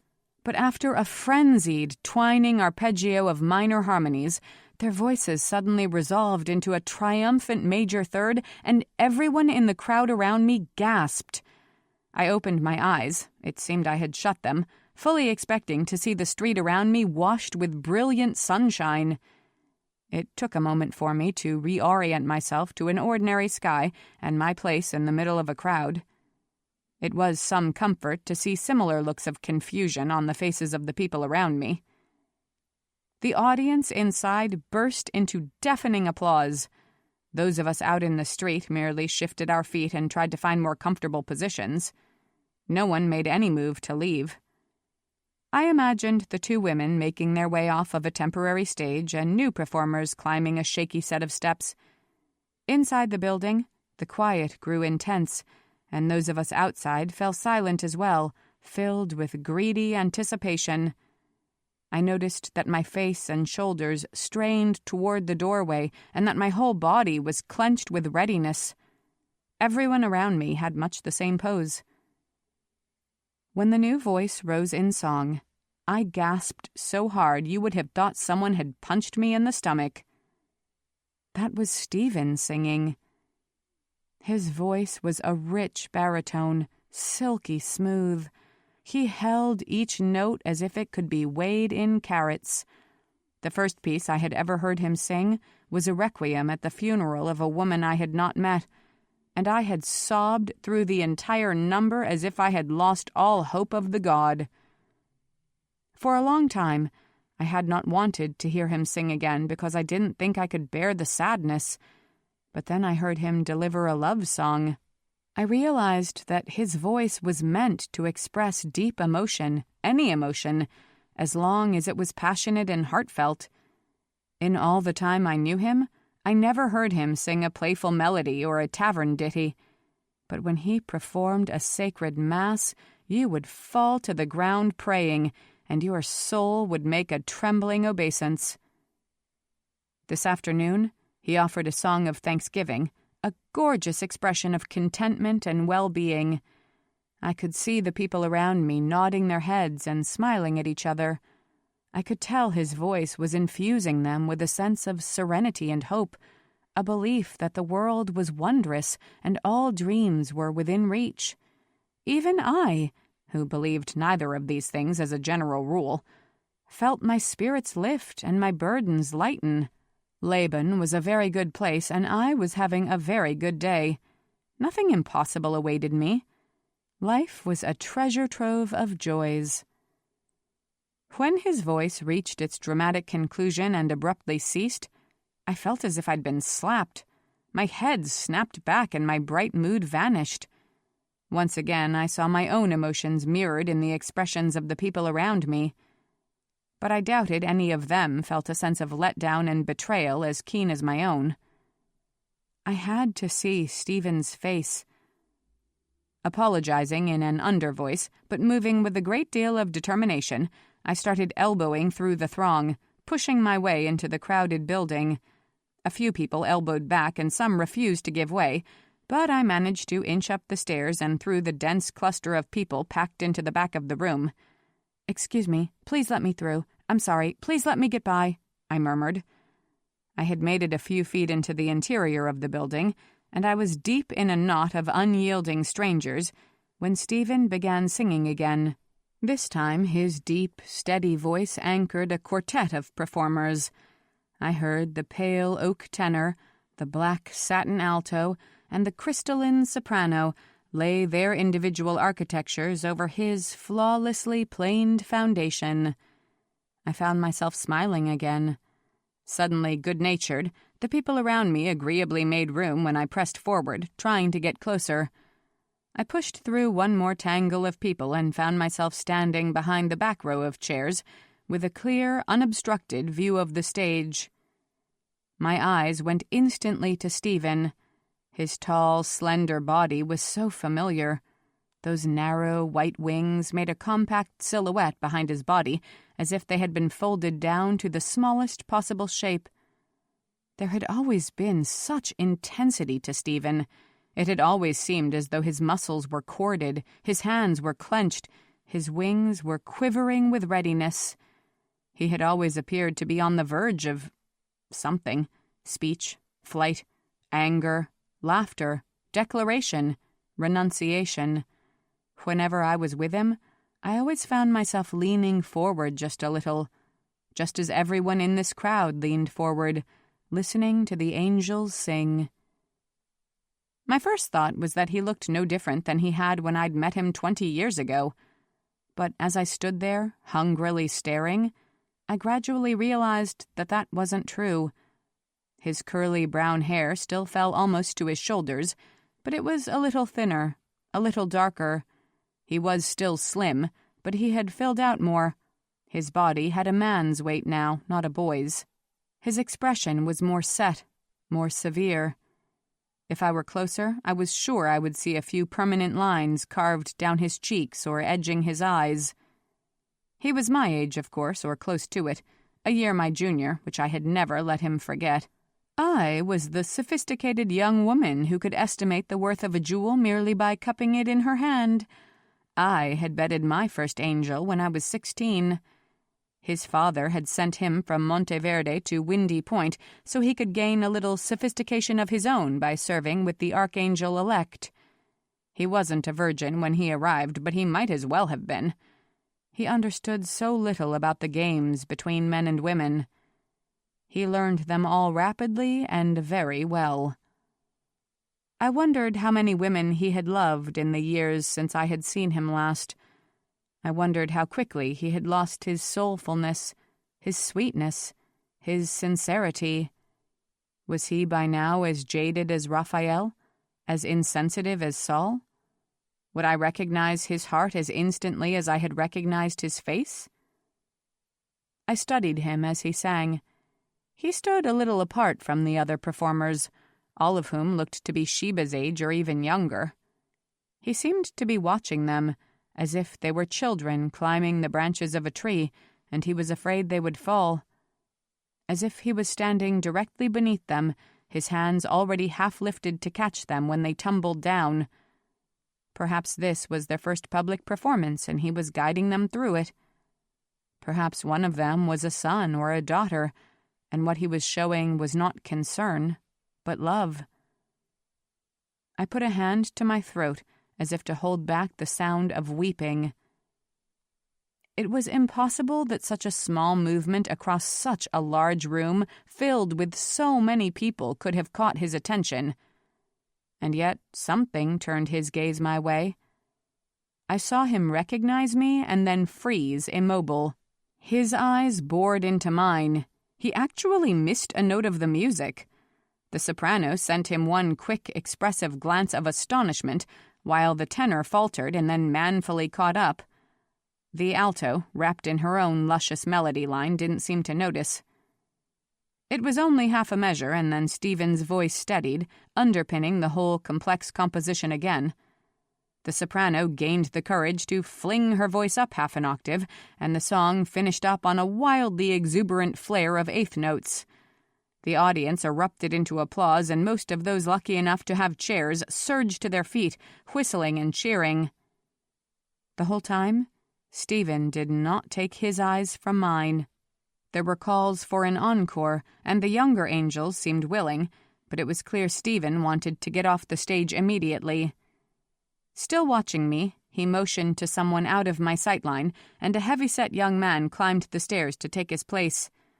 Stephen barely waited for this reformed quartet to begin a new piece, something lively and up-tempo, before he exited the stage with a single jump, spreading his wings just enough to cushion his landing. I was certain that he would instantly find the nearest exit, and that he would be looking for me outside. Part of me wanted to hide here among these strangers or slip out a side door and run with all the speed I could muster back to the safe haven of the inn. Most of me wanted to claw and punch my way out of this room so I could find my way to Stephen's side and fling myself into his arms. I followed the second plan of escape, though I tried very hard not to hurt anyone as I urgently broke through the crowd. "I'm going to be sick," I threatened, holding one hand to my mouth and one to my stomach, and this worked pretty well to clear a path through the mob. Finally, I was at the door. I was down the stairs. I was dashing around the side of the building. And there was Stephen, waiting for me. This close, I could see the changes wrought by time. The curly hair definitely was not quite as thick. The face had gained an ineradicable knowledge of human nature. But the intensity was still there in the watchful expression, the slightly hunched shoulders. He looked, as always, to be poised on the balls of his feet, ready to leap into the air at a moment's notice. I tried not to guess what similarities, what differences, he saw in my own face, my own body. "Salome," he said. I could not think what to answer. Even his name wouldn't come to my lips. But before he could speak again, there was a muffled shriek behind me and the sound of footsteps pattering closer. I could only guess that a few women who had clustered outside the building to hear the singing had just realized that an angel was practically in their midst. I could have laughed. I could have cried. All this time without a chance to speak to Stephen, and now we would be surrounded by giggling girls and panting women, eager to stroke a wing feather with their fingertips. I saw Stephen's gaze go briefly behind me. His mouth tightened in the slightest display of irritation.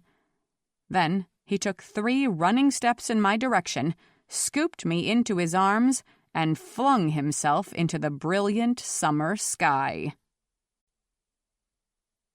4. I had lied to the girls back at the farm, of course. It is a magical experience to be carried in an angel's arms, or at least it is if the angel is thoughtful, considerate, and remotely interested in your well-being. He cradles you against his chest as if you were precious beyond description. The heat from his body so much warmer than that of an ordinary man, fills you with a sense of well-being and protects you from the chill wind of the upper heavens. And you are flying! You are coasting above the world in a fluid, gliding motion that is simultaneously dizzying and exhilarating. You realize you have never before felt so deliriously alive. You realize you never again want to come back to the ground. Stephen flew for maybe 10 minutes, far enough to take us some distance beyond the confines of Laban, close enough that I could walk back if I had to. He circled to land in some random spot marked only by a stand of trees in an otherwise grassy stretch of land. He came down so gently that I barely marked the transition between divine flight and prosaic standing.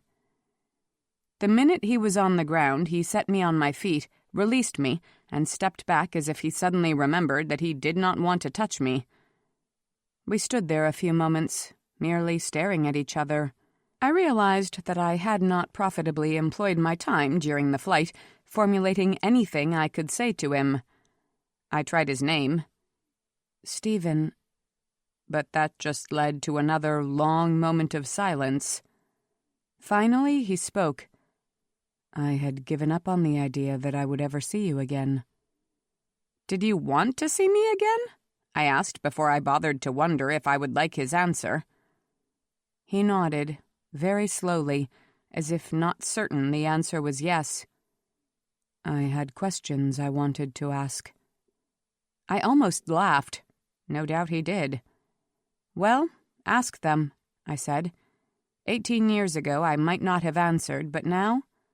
I made a helpless gesture. It seems pointless to keep any secrets. Have you been well? He asked. Have you been safe and healthy and adequately cared for? I stared.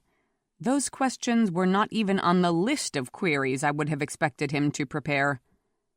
Well enough, I said. As safe and healthy as anyone is, I suppose. You were so frail, he said, after the baby was born. I caught my breath. Of course, he had been at Windy Point when I delivered that stillborn child.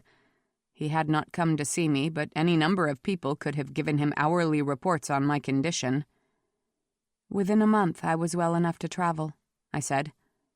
I know, he said. You left while I was taking a message to Monteverde, and no one knew where you had gone. To be perfectly candid, I said, I have to say I'm surprised that you even bothered to inquire after my whereabouts. For the first time, he glanced away from me, as if taking one long last look at something in the past. It was badly done of me, he said, his voice very subdued, to be so wrapped up in my own anger that I did not bother to notice how deeply you were hurt. If anyone should be making apologies for that time, it's me, I replied swiftly. Generous as you are, you can't possibly believe that you can be blamed for anything that happened. He shrugged, and his tightly held wings lifted and settled behind his back. I could have tried harder to understand what mattered to you and why you did everything you did. I abandoned a man who cared for me so I could become the bedmate of a more powerful man, I said baldly. There is nothing there to understand but ambition. He was still looking away from me. I think perhaps you did not realize, he said, how much I truly loved you. I fell silent again, surprised. He was right, of course. I had adored Stephen, everything about him, his serious face, his earnest conversation, his passionate lovemaking. When I was with him, I felt such a blaze of internal happiness that at times I thought my skin would catch fire. But I hadn't believed he had loved me in the same way. Oh, I knew he was fond of me. He didn't just show me affection, he spoke of it openly. But I was an angel seeker. I had been living among angels for 4 years when I met Stephen.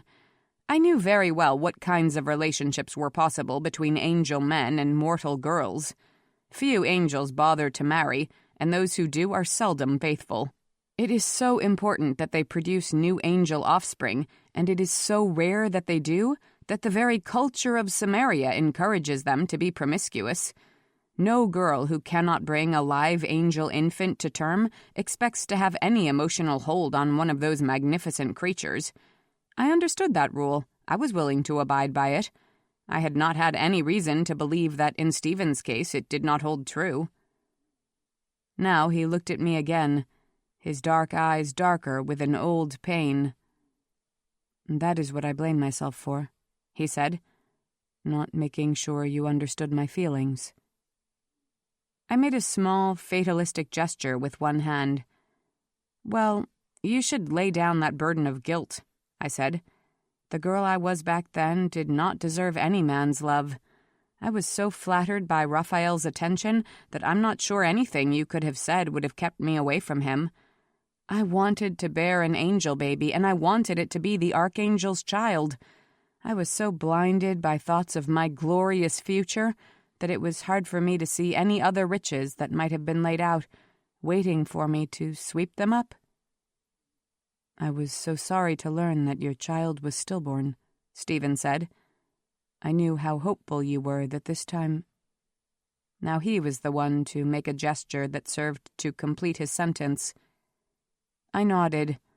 I had miscarried 3 times before, twice with Stephen's children. I had been optimistic once I made it safely past the 3rd month, elated once I passed the 6th month. I was certain that the child inside me was angelic, and so were the healers at the hold. Those last few months, as my belly distended and I began to suffer uncommon aches, one healer or another was at my side almost constantly. I knew those women didn't care about me. I knew they would be happy to consign me to death if they could just coax a living angel child from my womb. They fed me special concoctions. They massaged my stomach. They forbade me to walk more than 6 feet from my bed. All to no avail. My son died before he could be born. I saw the thin membranes of his wings wrapped around his tiny body before they carried him from the room. It was a bitter day, I said. "I would have thought," he said, and then hesitated and tried again. "It had seemed to me, Raphael is careless of the people around him, and yet in your case—" I guessed what he was trying to say. "You did not expect him to cast me from the hold mere weeks after I suffered such a traumatic event," I said. Stephen nodded. "I always thought he was fond of you, in a rather careless way." "He didn't throw me out," I said. "I chose to leave." Stephen watched me, his dark eyes suddenly narrowed. "That's what Raphael told me when I came back from Monteverde," he said, "but that seemed completely inconsistent with everything I knew about you." I smiled somewhat sourly. "What angel-seeker voluntarily leaves the hold?" I said. "What angel-seeker ever gives up hope that the next lover, the next baby, will be the one she has waited for all this time?" "You had seemed so determined to get what you wanted," he said. "I thought you could hardly fail." "It turned out that what I wanted carried a price too high for me to pay." If possible, his expression grew even more intent. "What price?" Now I was the one to look away. This was a story I had never told a soul, and I was not about to repeat it to Stephen now. "Something Raphael asked me to do," I said, and I realized I could not do it. "What was it?" I shook my head. "If I were to say it out loud," I said, "I think the god might strike me dead." Stephen took a long breath. I was sure he was trying to conceive of an action so heinous that it would have repulsed even someone as morally questionable as I had been, but I doubted he would ever figure it out on his own. "He didn't seem very happy that you were gone," he said now. "Did he look for me?" I asked. Stephen shook his head. "Not that I'm aware of. At least, none of the people at the places I went trying to find you mentioned that the Archangel had been there first." Even after all these years, it was almost unbearably sweet to learn that he had sought me out. I spared a moment to wonder how my life would have been different if he had actually found me, but the images were so painful that I had to quickly close them out of my mind. "What places did you try?" I asked. "I went to Valora, of course, and Lumino and Samora. I remembered the names of some of your friends, women who had left Windy Point a year or two earlier, and I found 3 of them. But none of them knew where you were. I even went back to Monteverde in case you had arrived there after I left, but you hadn't." "And you asked my sister?" I said in an even voice. He nodded, showing not the faintest trace of self-consciousness. "I went to her last because I couldn't believe you would have taken shelter with her. You had told me often enough how strained your relationship was, but I thought that perhaps in such a stressful time you would have found her your only haven." He shrugged. "But you weren't there, and she said she hadn't seen you. I kept looking, but with less and less hope." He fixed his eyes on mine again. "I still cannot believe I found you here today." I was finding it a little hard to breathe. How many nights had I tortured myself, imagining how quickly Stephen must have been attracted to Anne to take her as a lover the very day he met her. Sometimes I was able to convince myself that he brought her to his bed merely because she looked enough like me to satisfy him in the dark. More often I remembered her fair skin, her silky blonde hair, her grace and her elegance, and I thought he had been drawn to her because she was, in so many ways, my exact opposite. But it had never occurred to me that the encounter would mean so little to him that he would gloss over it as if it had not even happened. "I did not expect to find you in Laban either," I said. "I was told you lived now in Monteverde. That's a pretty long way to come merely to attend a small-town festival." He smiled slightly. "Ariel sent me to Windy Point with a message for Raphael," he said. "Enough of the other angels were going to Laban that I thought it might be enjoyable. I always think it is good to perform in these small venues, for it is rare that common men and women get a chance to hear the angels singing." I had recovered my poise, or mostly. "Why did you leave Windy Point?" I asked, "and go to Monteverde of all places?" He was silent a moment. "I found there were things about Raphael. I disagreed too often with the way he ran the hold," he said finally. It was clear he was editing out all kinds of calamitous detail. "To stay would have made me complicit in some of his behaviors. I do not want to claim that I am more virtuous than the next man, but I am not capable of living the way Raphael lives." This raised my eyebrows practically to my hairline. "I always thought Raphael had the capacity to be utterly dissolute," I said. "I always thought that if he had been a mortal man, blessed with the same good looks and a certain amount of property, he would have sown bastards across the countryside and finished every night in a drunken stupor. But I believed that the very office of Archangel would have forced him to a higher standard. He is so much in the public eye. Angels from all holds are in and out of Windy Point on a daily basis. He could not possibly be as corrupt as he had the potential to be." Stephen actually seemed relieved to hear me put the case so bluntly, for he was nodding energetically. "Yes, so you would think, but he found ways early on to separate the public business of the hold from the private. There are parts of Windy Point that visitors rarely see, and thus there are activities that occur in Windy Point. Well, I can only say that if Gabriel and Ariel knew about them, I think they would petition the god to relieve Raphael of his responsibility before his term officially ended." "Those are grave charges," I said. Stephen nodded. "But I think you know the man well enough not to be shocked. Everything I hear about Gabriel leads me to believe he will be a better archangel in every sense." Stephen nodded again.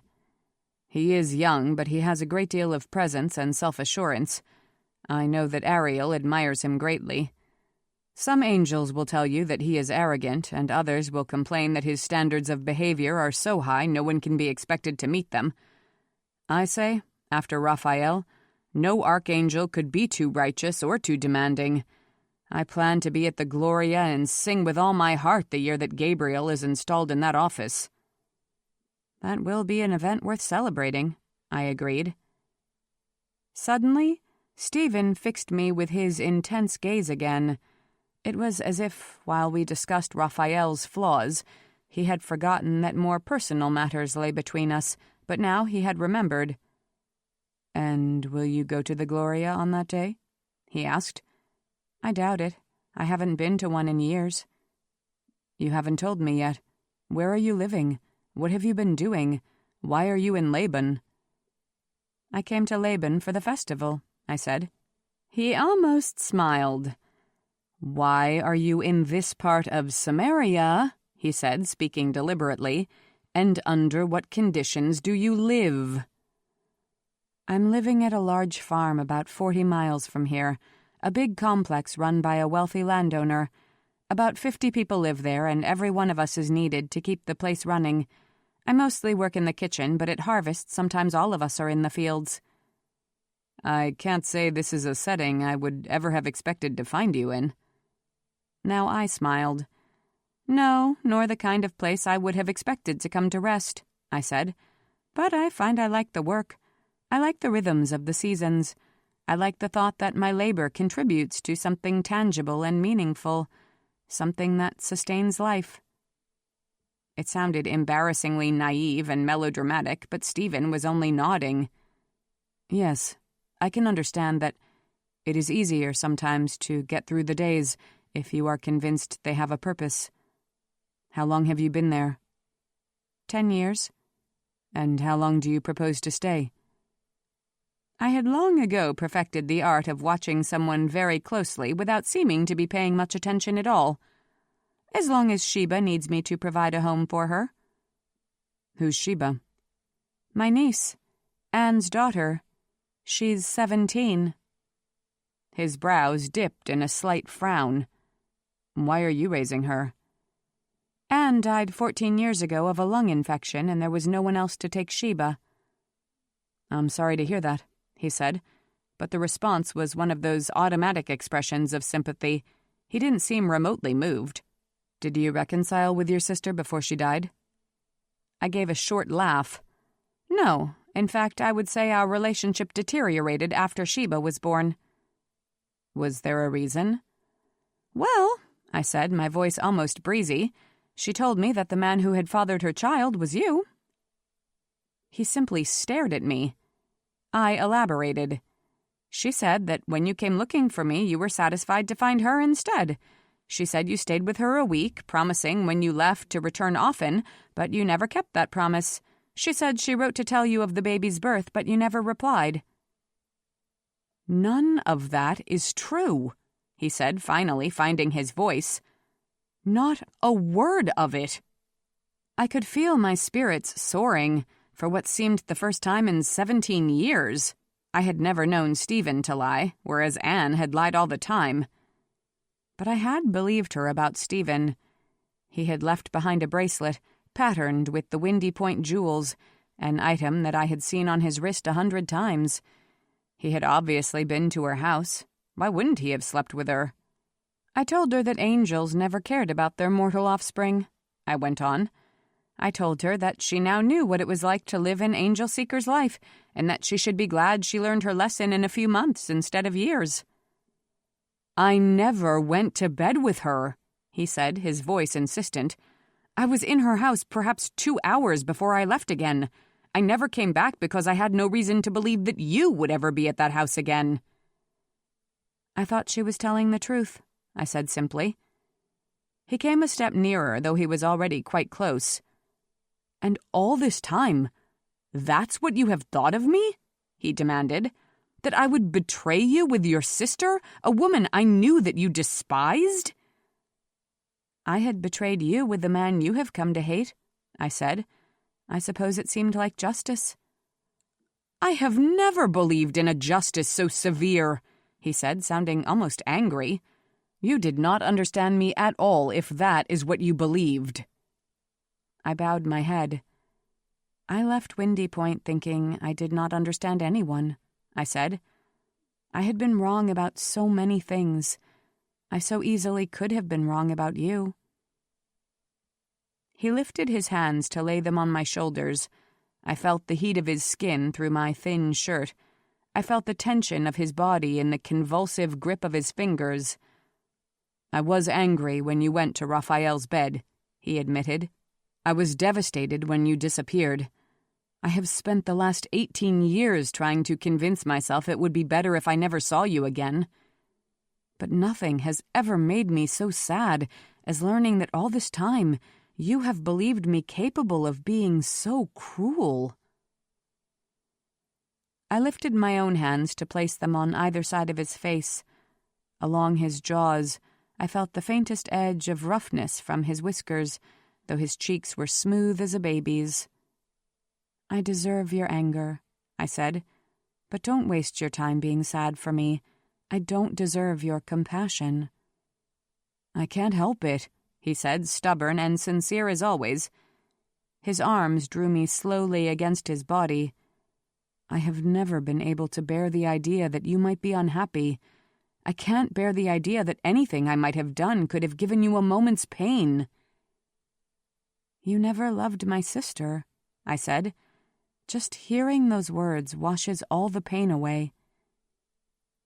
His arms gathered me against his body, his wings wrapped around us both, enfolding us in a cocoon of saturated white.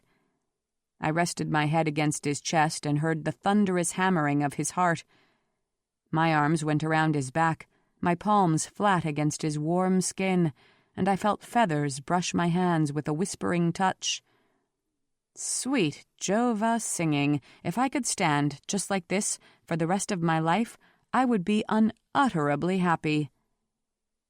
"I do not know," he said, and I heard his voice both above me and beneath me, rumbling against my ear, "that it will be possible for me to let you go again."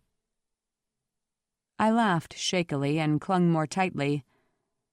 "Oh, it is very exciting to meet with an old lover again, and all sorts of crazy feelings are stirred up," I said in a teasing way.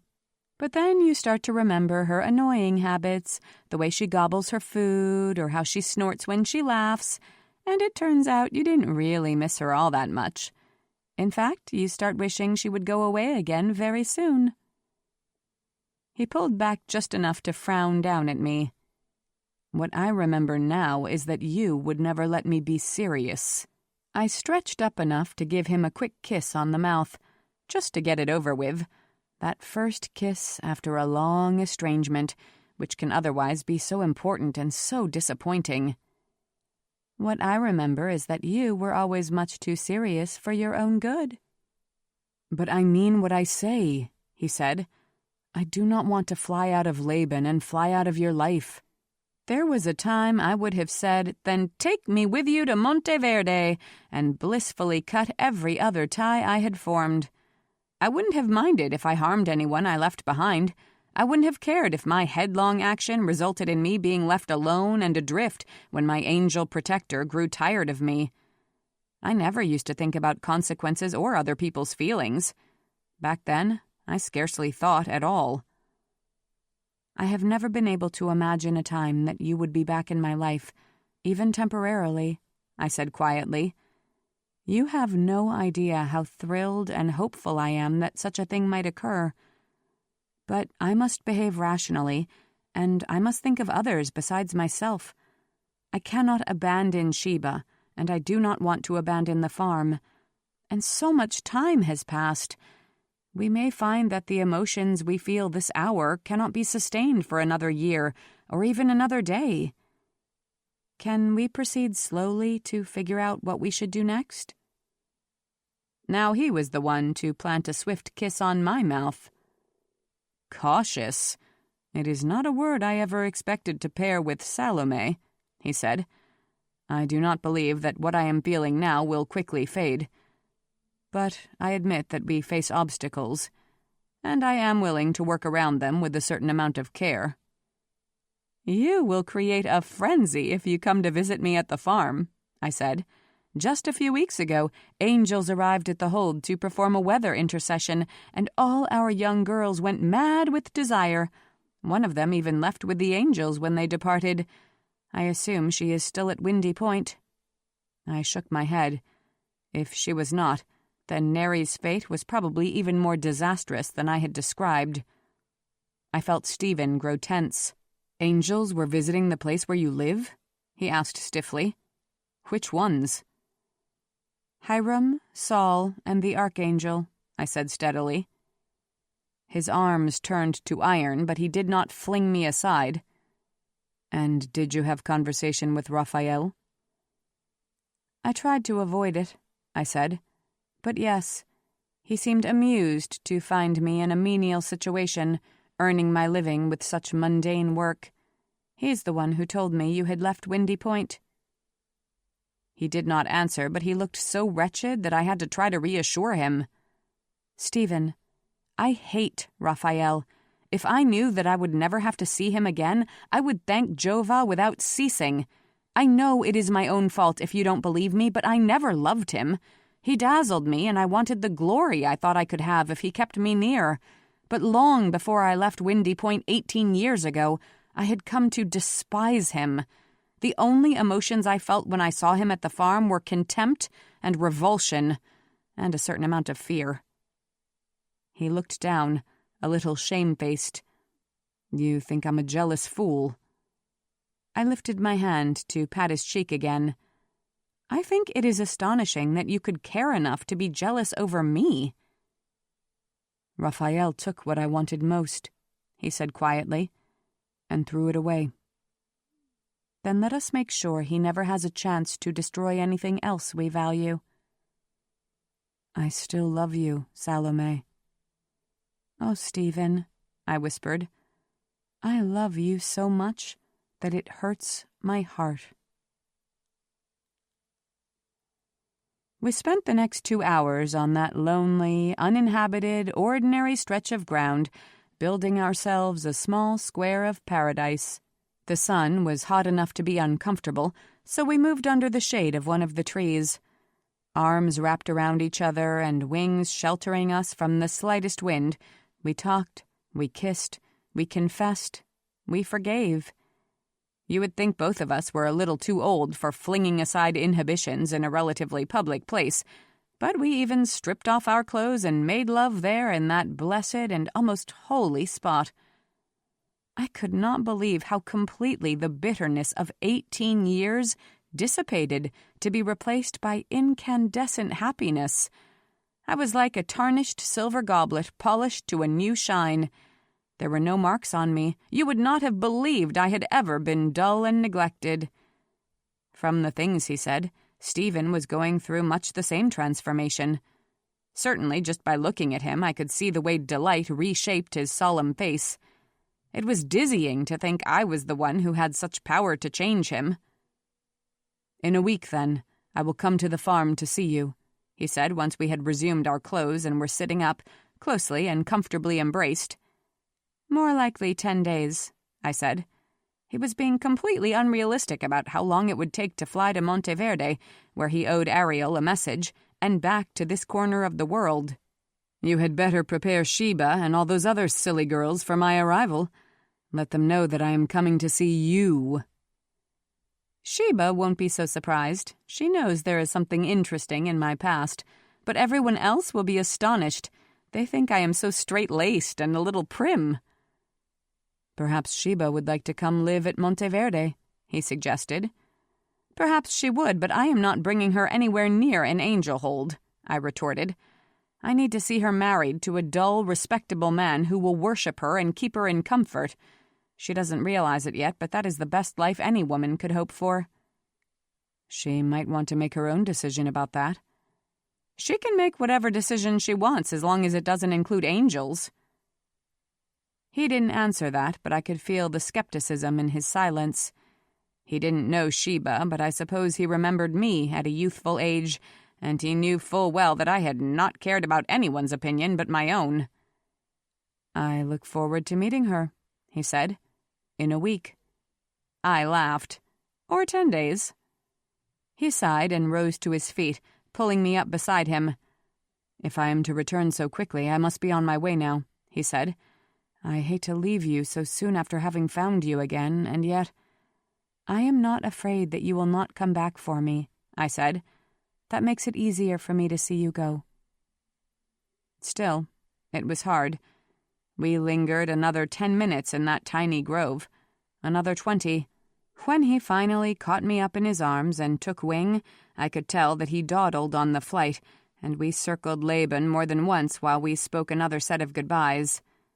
I did not particularly want to have to explain my situation to any of my traveling companions, so I had Stephen put me down on the very edge of town where fewer people were likely to see us. More farewells, more quick and hungry kisses, and then he tore himself away. "Leave now, or never leave," he said, backing away from me. "I will return as soon as I possibly can." I watched him fling himself aloft. I stood there a full 10 minutes, my hand up to shade my eyes, watching his narrow shape dwindle to the size of a bird, to a speck, to nothing, except that my body remembered every kiss, every touch. I might have thought I had imagined him. Except that my heart was so light it practically lifted me to my toes, I would have thought the whole day a dream. Sheba hurried into our shared inn-room, explanations tumbling from her mouth before she had even closed the door. And then Adriel wanted to show me a dress she was thinking of buying, but it was so expensive, and I said we should try to bargain. And the merchant, he was Jalcie, and I didn't like him at all, told us we insulted him with the price we offered, so we left his booth and found another where they were much nicer, but I didn't realize how long we were gone, and I hope you weren't worried. Hope said she had seen you with the other girls not half an hour ago, so I knew you were all right, I said. Have you made yourself sick eating from the vendors' booths, or do you want to have dinner? I'm meeting Hope and Joseph in an hour. Of course I want to have dinner with you, she exclaimed. I knew she would prefer to go off with her friends again, but she figured she would do penance by joining me for the meal and being so sweet that I would lose any remaining anger. At times, her thoughts were so transparent I could hardly keep from laughing. Do I have time to change my clothes? A drunkard spilled wine all over my dress. About 30 minutes later, a small group of us sat at a pretty little restaurant with outdoor seating and festive lighting. Hope, Joseph, their 2 sons, Sheba and I were joined by a few others from Thaddeus's farm, including Hara and David. The younger members of our party spent the whole meal flirting with each other, while Hope and Joseph and I talked more rationally about how we had passed our days. In my case, of course, many details were omitted. "Did you hear the angels?" Hope asked at one point. "Utterly divine. I just stood there in the middle of the street with my mouth hanging open." "I did hear them," I admitted. "I never expect to be moved by their voices as much as I always am." "I can't say I agree with all of Raphael's policies, but Jove-us bones, the man has a voice," said Joseph. I looked up sharply at that. "The archangel is here in Laban?" I said. "He wasn't among the angels that I saw." "I believe they were performing at several venues," Hope answered. I glanced at Sheba, but she and Hara were busy teasing Hope's older son, using one of their own combs to style his hair in a different fashion and laughing immoderately at the results. "I wonder if he might have news of Neri," I said in a low voice. "Who? Oh, the girl from your farm," Hope said. "Well, I don't know that I would have the courage to approach him to ask." "No," I said. "I'm certain I don't." I was not surprised when, at the end of the meal, Sheba turned to me and prettily asked if she could go to the dance that had been scheduled for the evening. I had seen the raw wood dance floor being laid and sanded in the center of town. I had been certain Sheba would want to attend. "Please say yes, Aunt Salome," she said. She only called me Aunt when she wanted to melt my heart. "I promise I won't talk to anyone I don't know." "I'll go with her, and I won't let her out of my sight." David spoke up. "We'll watch out for her," said Hope's older son. He glanced at Hara. "For all our girls," he added. I wasn't too concerned about the possibilities for trouble at the dance, to tell the truth. Angels' wings made it so difficult for them to participate in such an activity that they rarely attempted it, and Raphael always avoided any pastime that might make him look ridiculous. In fact, Sheba would probably be far safer on the dance floor tonight than in almost any other location in Laban. "Well, I will come with you for at least a little while," I said, as if allowing myself to be convinced.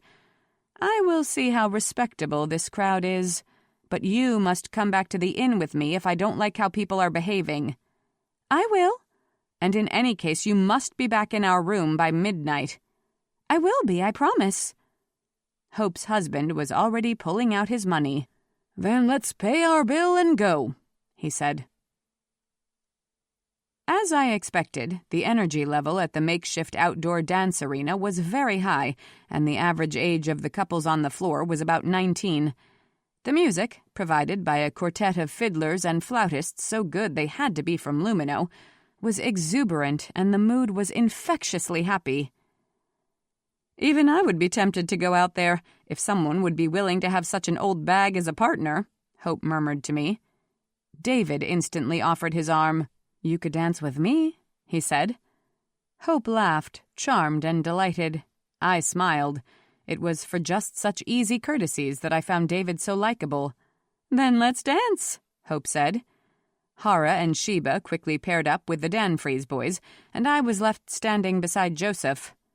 "I hope you aren't too disappointed," he said, "but ever since I broke my foot 5 years ago, I find it painful to dance. Not that I was ever too interested in it before," he added. "Not disappointed at all," I said.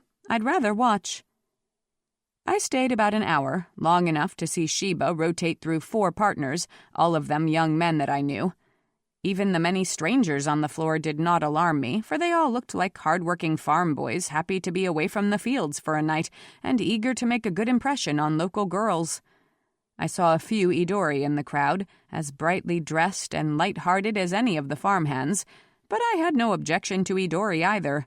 They were wanderers, a little feckless, a touch irresponsible, but generally peaceable and honest people, and I would never expect them to offer harm to a stranger. There were no Jalcie at the dance, and no angels. No one I would view with suspicion or alarm. Once Hope and I were satisfied that our charges were in no danger, she and her husband and I made our way back to the inn. I was comfortably exhausted, and Hope yawned with every other footstep. "When do you leave for the Eyrie?" I asked through a yawn of my own. "The day after tomorrow," Joseph answered. "I figure it will take us about a week to get there if we don't push the horses too hard." "When are you leaving for the farm?" Hope asked. "Tomorrow around noon. There will be plenty to do by the time we get home." Hope sighed. "I don't even want to think about the work that will pile up while we're traveling, even though the boys are going back home instead of on to Alora. We'll be gone nearly 3 weeks." "You'll love every minute of it," I said. "Buy yourself something pretty in Alora." We separated to our individual rooms, and I was in bed scarcely 10 minutes after I shut the door. Not asleep, however, though I felt like I was dreaming, as if I might have been dreaming this entire day. Stephen had found me. Stephen still loved me. Stephen was back in my life. What had I done to deserve, at such a point in my existence, such felicity, such joy? How could someone so flawed be heaped with such riches? Why had the god placed his finger on my heart? Why had he spoken my name? I was not used to praying. I had not often turned to Jehovah, either to seek comfort or beg forgiveness. But tonight, I whispered my fervent thanks and promised I would never take my good fortune for granted. And then I snuggled deeper into my pillow and spent the night dreaming about my angel lover. I slept late, but Sheba slept later. She only mumbled an incoherent reply when I asked her if she was interested in breakfast, so I left her alone and went down to the inn's tap room to see what was on hand. Hope was there by herself, since her sons were also recovering from a late night, and Joseph had gone to see about the horses. After our meal, we sallied out to investigate what new wonders might be offered in Laban on the second day of the festival. Naturally, we ended up back in the market area, sorting through jewels and trinkets and fabrics. "I know I will want to spend money in Alora, but I can't resist this cloth. It's so utterly blue," Hope said. "Buy it, or you will be thinking about it the rest of your life," I advised, which is the very reason I'm going to purchase these red gloves. Completely impractical, but I love them. I would have shopped happily with Hope for the rest of the day, but I knew the wagons would be leaving for the farm within the next couple of hours, and I might need to roust Sheba out of bed. Hope returned to the inn with me and went off to show Joseph her latest purchases. I opened the door to my own room, talking before I was even inside. "Time to get up and get dressed, sleepy girl," I said cheerfully. But I was speaking to myself. No Sheba drowsed in the bed or stood by the vanity, combing out her hair. My first thought was that she must be downstairs getting breakfast, but then I was struck by the quality of emptiness in the room. None of her shoes were lying in the middle of the floor, where I had tripped over them a dozen times. None of her dresses thrown over the back of a chair. Her suitcase was missing from the foot of her bed. I kept staring around blankly. I had a hard time understanding that Sheba was gone. Why would she leave? Where would she go? She had clearly planned her departure carefully and deliberately, slipping out with all her possessions during the short time I was out, giving me no hint of what she might be intending. Wherever she had gone, it was obviously someplace that she knew would earn my violent disapproval. Even as I had the thought, my eyes fell on an object she had left lying on her pillow. My stomach cramped with sudden horror. My skin grew cold. It was a bracelet, a thick, smooth silver band set with an unbroken string of rubies. Rubies to signify the angel was from Windy Point. This particular pattern to identify the archangel himself. Sheba had run away with Raphael. 5. After all, I knew exactly what I must do. Perhaps I had been planning for this moment for half my life, not even knowing it, coming up with a strategy for how I would rescue Sheba from Windy Point. Certainly the goal that had guided my existence for the past 14 years had been keeping Sheba safe, and in my mind, she could never be in greater danger than she would be if she threw her lot in with angels. To be more specific, the most dangerous decision she could ever make would be placing herself at the mercy of Raphael. All this time I must have expected it to happen, or feared it so greatly that I already knew what my next move would be. So calmly I could hardly believe it possible, I went in search of the inn's proprietor and asked for paper and ink. Back in my room I wrote out a simple letter in a single draft and sealed it with wax from one of the candles in the wall sconce. I bundled all my own belongings into the battered bag that I had owned since I first left home at the age of 16. There were still a few items rattling around on the bottom that I had never bothered to take out. A comb missing half its teeth, a hair ribbon I could still use in dire emergency, old toiletries, dried-up cosmetics. I locked the empty room behind me and stepped down the hall to knock on Hope's door. Perhaps my expression wasn't quite as tranquil as I believed, because the instant she saw me, Hope drew me into the room and demanded to know what was wrong.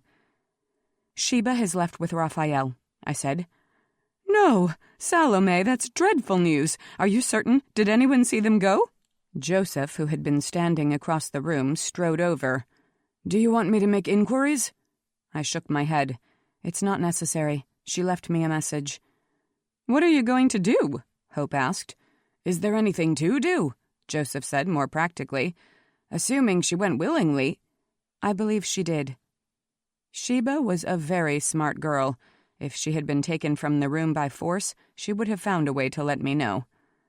Joseph shrugged.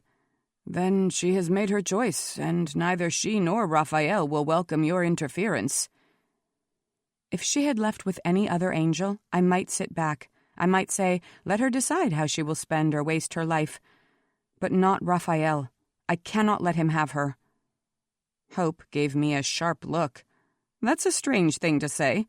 What do you know about the archangel that should worry us?"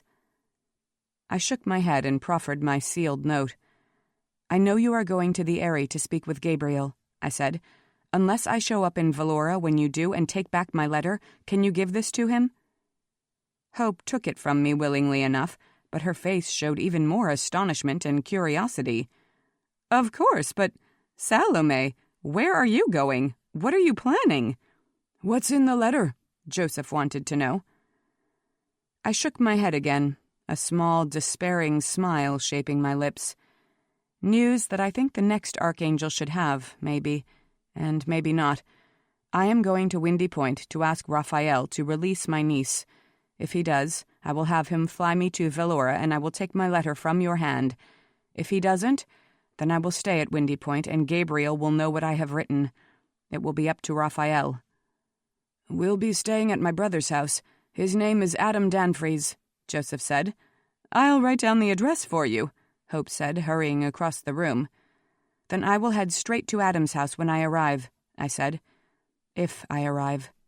In a minute, Hope came back and pressed a scrap of paper in my hand. "How will you get to Windy Point? Do you want us to drive you there?" I shook my head. "I want you to go to Alora with my message. I will find some means of transportation." Hope was still watching me. "Are you in danger? Should I insist on accompanying you while Joseph goes on to Alora?" Would I be in danger? That was an interesting question. I honestly didn't know the answer. "I'll be fine," I said. "I hope to see you at Adam's house within the week." I picked up my suitcase and left the room, while Hope called farewells after me. Downstairs in the inn-yard, I found 2 of the 4 wagons that had come to Laban from Thaddeus's farm. The horses were already hitched, and some of the other workers had thrown their belongings in the back. Hara and Adriel were crowding close to David, who stood at the head of his team, feeding apples to the horses. The young women were giggling and flirting. It was clear they intended to ride back to the farm in his vehicle. "Girls, I need you to deliver a message to Thaddeus for me," I said. "I must go after Sheba, and I don't know how long I'll be gone." Naturally, that elicited cries from the girls and a sudden intentness from David. "Go after Sheba," he repeated. "Where did she go?" "To Windy Point," I said baldly, "and I want to fetch her back." The girls squealed again, although this time their voices were tinged with envy. David's expression turned grim. "Windy Point," he said. "If anyone comes to the farm looking for me," I added, "tell him where I've gone." Oh, Jova only knew what Stephen would think if he arrived at the compound to find I had run back to Windy Point the instant he left me. He would be furious. He would be disgusted. He would feel betrayed. Again. But, assuming he had spoken the truth and he really intended to come for me the minute he could leave Monteverde, he would almost certainly be at the farm before I could get back from Alora. If I ever made it to Alora. If I was not able to blackmail Raphael into tossing Sheba aside, I would never leave Windy Point. Hara was staring at me. "Who would come looking for you?" she said, honestly puzzled. I had never received visitors the whole time Sheba and I had lived there. I had told everyone that the rest of my family was dead. Of course, that didn't answer the question about why I had no friends, but no one had been rude enough to ask it out loud. "There is an angel named Stephen," I said. "He and I have business to discuss. I believe he will come looking for me within the next 2 weeks. Please make sure he knows where I've gone. Please make sure he knows that I have gone after my niece. I wouldn't want him to think that I had left for any trivial reason." Hara nodded, but she still looked so dumbfounded that I didn't think I could rely on her to convey accurate information to anyone. I turned to David. "Will you make sure Thaddeus is informed of my whereabouts?" I asked him. "And if Stephen comes looking for me, will you tell him my story?" David appeared to come to a quick decision. "No," he said. "I'm going with you to Windy Point." "What?" Adriel cried. "We're riding back with you," Hara exclaimed. "All our things are in the wagon." "Well, you'll just have to go in one of the other carts," David said. "There's plenty of room." "I would welcome your company, but you don't have to take me there," I said. He gave the horses one last pat and strode around to the back of the wagon, where he started unloading the girls' suitcases. I saw that they had also accumulated a large number of parcels, no doubt filled with items purchased at the fair. Hara and Adriel trailed behind him, bleating their dismay, but he ignored them completely. Once all their possessions were neatly stacked in the yard, he faced me. "When can you leave?" "I'm ready now." He picked up my bag and threw it in the back of the wagon. "Then let's go." It was a 3-day trip from Laban to Windy Point. David and I accomplished much of it in silence. Strangely, this led me to like him even more. I watched him covertly as he guided the horses. His face was thoughtful and determined, but not furrowed in rage or bitterness. Despite the fact that he was clearly eager to get to our destination, he never pushed the horses too hard or expressed frustration when bad roads or slow-moving travelers forced us to slacken our pace. He spoke to me with unfailing courtesy and always made sure I was comfortable before we set out in the mornings. In fact, he reinforced every favorable impression I had ever had of him. This was the kind of man, if not, in fact, the man, that I had always hoped Sheba would be wise enough to marry. I said as much to him on the second day. We were leaving the very small roadside inn where we had spent the night, me in the only room available and David in the barn, sleeping in the wagon. I don't think he had given a second's thought to what kind of accommodations we might seek on the road. I doubted he had more than a few coins to his name. But I was flush with money. I had hoarded my salary for the past 10 years, and I could have afforded almost any room in all of Samaria for as long as I wished to stay. I paid for our food, I paid for our beds, and I had the feeling my solvency impressed David almost as much as his maturity impressed me. "What I regret most about Sheba's ill-advised action," I said abruptly, after we had traveled 2 hours without speaking, "is that it will change how you view her. She is young to be thinking of marriage, but I always hoped she would think about you when the time came, and now I am very much afraid that you will no longer think of her when you're looking for a wife." He glanced at me. It seemed to me that his gray eyes were confident and wise. One of the things that always drew me to Sheba was her brightness, the intensity with which she lived life, with which she desired things. She wants glamour and passion and excitement. She thinks she'll get it with the angels. You think she's ruined her life. What you don't understand is that she hasn't changed. She's no different from the person I've always loved. I can't hate her for being so true to her soul." "That's generous," I said in a subdued voice. He shrugged. "That's just how I feel." We continued on for a few moments in silence. "I don't think she understands what awaits her at Windy Point," I said at last. "If she had chosen Monteverde or even the Eyrie, I might not have gone after her. But Windy Point is different. Raphael is different. I can't let her stay there." He nodded. "Do you have any idea how you will get into Windy Point? Isn't it at the top of a mountain?" "Oh," I said, "I've always been able to find my way into an angel hold. Don't you worry about that." It can't be said often enough. Windy Point isn't like the other holds. Not just because it is in such an inhospitable spot. The Eyrie is also in a remote location. But because it seems to thrive on its inaccessibility. There is no friendly, bustling town like Alora nestled at the foot of the mountain, ready to accommodate travelers and provide services to the angels. Oh, people do congregate there at the foothills. There are a few impermanent-looking shacks where you can find shelter for the night and buy necessary goods. But it's not like there's a thriving, independent city where any reasonable person would want to spend any time. A few Jalcie caravans are usually drawn up at the base of the mountains. Petitioners from across the region are usually camped out, waiting for an angel to appear and address their concerns. And young women are always there by the dozens. Pretty, polished, determined, and foolish young women. Angel seekers, hoping someone will fly them up to the hold. What you don't see all that often here at the base of the mountain is angels. Raphael has always been a little cavalier about his duties to the people of Jordana, the province for which, theoretically, Windy Point is responsible. Petitioners from all over Jordana come to the hold with one request or another. Sometimes they have disputes they want the angels to adjudicate, but more often they are looking for the kind of assistance only angels can provide. They want angels to come to their homesteads and pray for rain, or for the cessation of rain.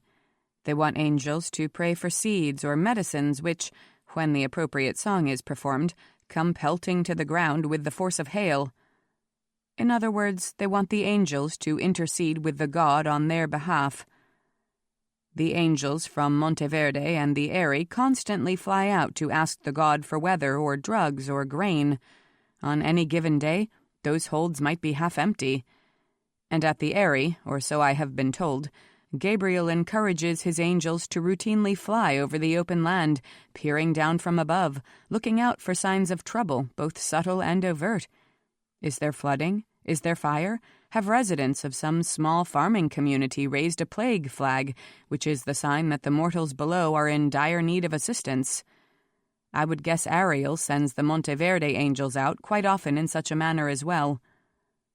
But not Raphael.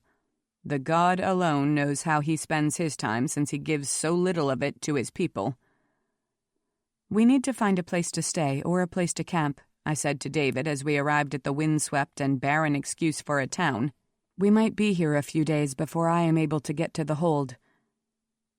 He surveyed the collection of carts and carriages and buildings huddled in the shadow of the mountain. "Camping might be the better option, though I suppose you'll find that uncomfortable." I gave him a grim smile. "You'll find that my standards are flexible." We found a spot on fairly level ground, a stone's throw from a few Idori tents. I knew from past experience that there were public wells in the middle of the town, so I fetched water while David unhitched the horses and looked for firewood. I took a circuitous route through the pitched tents and the makeshift buildings, and I strolled down the muddy road that served as the main street for this disreputable place, and I looked hard at every girl I saw. I may have passed a dozen of them, all very attractive, some fair, some dark, some who couldn't have been more than 16, others camped on the outskirts of 30. Most were buxom, but a few were slim as baby birches and wore their fragility like dyed exotic clothing. What kinds of girls would the angels find most appealing? My eye was caught by a young woman who might have been 3 or 4 years older than Sheba. She had rich auburn hair, thick and curly and falling past her waist. Her eyes were dark green and her pale face was beautiful in an elegant, icy way. Among the blondes and brunettes, she was strikingly different. I thought she would catch any angel's eye. I filled our water bottles at one of the wells, then retraced my steps. The redhead was standing outside the doorway of one of the few existing structures, gazing moodily up at the mountaintop. It seemed she had enough money, or enough charm, to secure herself a room here in a place where there were very few rooms to rent. Another point in her favor. She was willing to invest resources to obtain her desired result. I stopped right in front of her and said, "I can help you get an angel lover." She instantly transferred her attention to me, assessing me for lunacy or genuine useful potential. No pretense about her, no shocked protestation that she had no interest in such a thing. She just said, "How?" I waved in the general direction of David's cart. "I have mana seed among my possessions." Her eyes sharpened, but her expression became skeptical. Everyone, or at least every angel seeker, knew that ground-up mana seed was an aphrodisiac. If you fed it to the man you desired, he would instantly become smitten with you. But mana seed was extremely rare these days, so much of it gone to making love potions that none was left to sow new plants. I supposed in time there would be no mana left at all. "Where did you get it?" she asked. "And how much would it cost me?" "I bought it years ago in Lumino when I thought I might have use for it, and it would cost you only a favor." "What favor?" I gestured at the mountain hulking over us, jagged and unfriendly and just now darkening with the onset of night. "I want to go to Windy Point." She made a little sound, halfway between a laugh and a sneer. "So do we all, but I have been here 4 days waiting for an angel to fly me up to the hold, and not one has come down off the mountain." 4 days? Even by Raphael's standards, that was lax. "Then surely an angel will appear in a day or 2, I said. "You want to be ready." "How do I know that you really have the seed?" "I'll show it to you. Will you recognize it?" She nodded. Of course she would. "When will you give it to me?" "When we are both inside Windy Point." She made an impatient motion. Not intending any rudeness, but what would persuade any angels to welcome you to a hold? I tried not to laugh. It was a fair question. Tell them I did you a kindness on the road. Tell them I am an accomplished cook. Tell them I will work hard for no wages, that all I care about is being around angels. Make up any story you like, but I have mana seed, and if you want it, you have to get me into Windy Point. I want it, she said, if that's what you really have.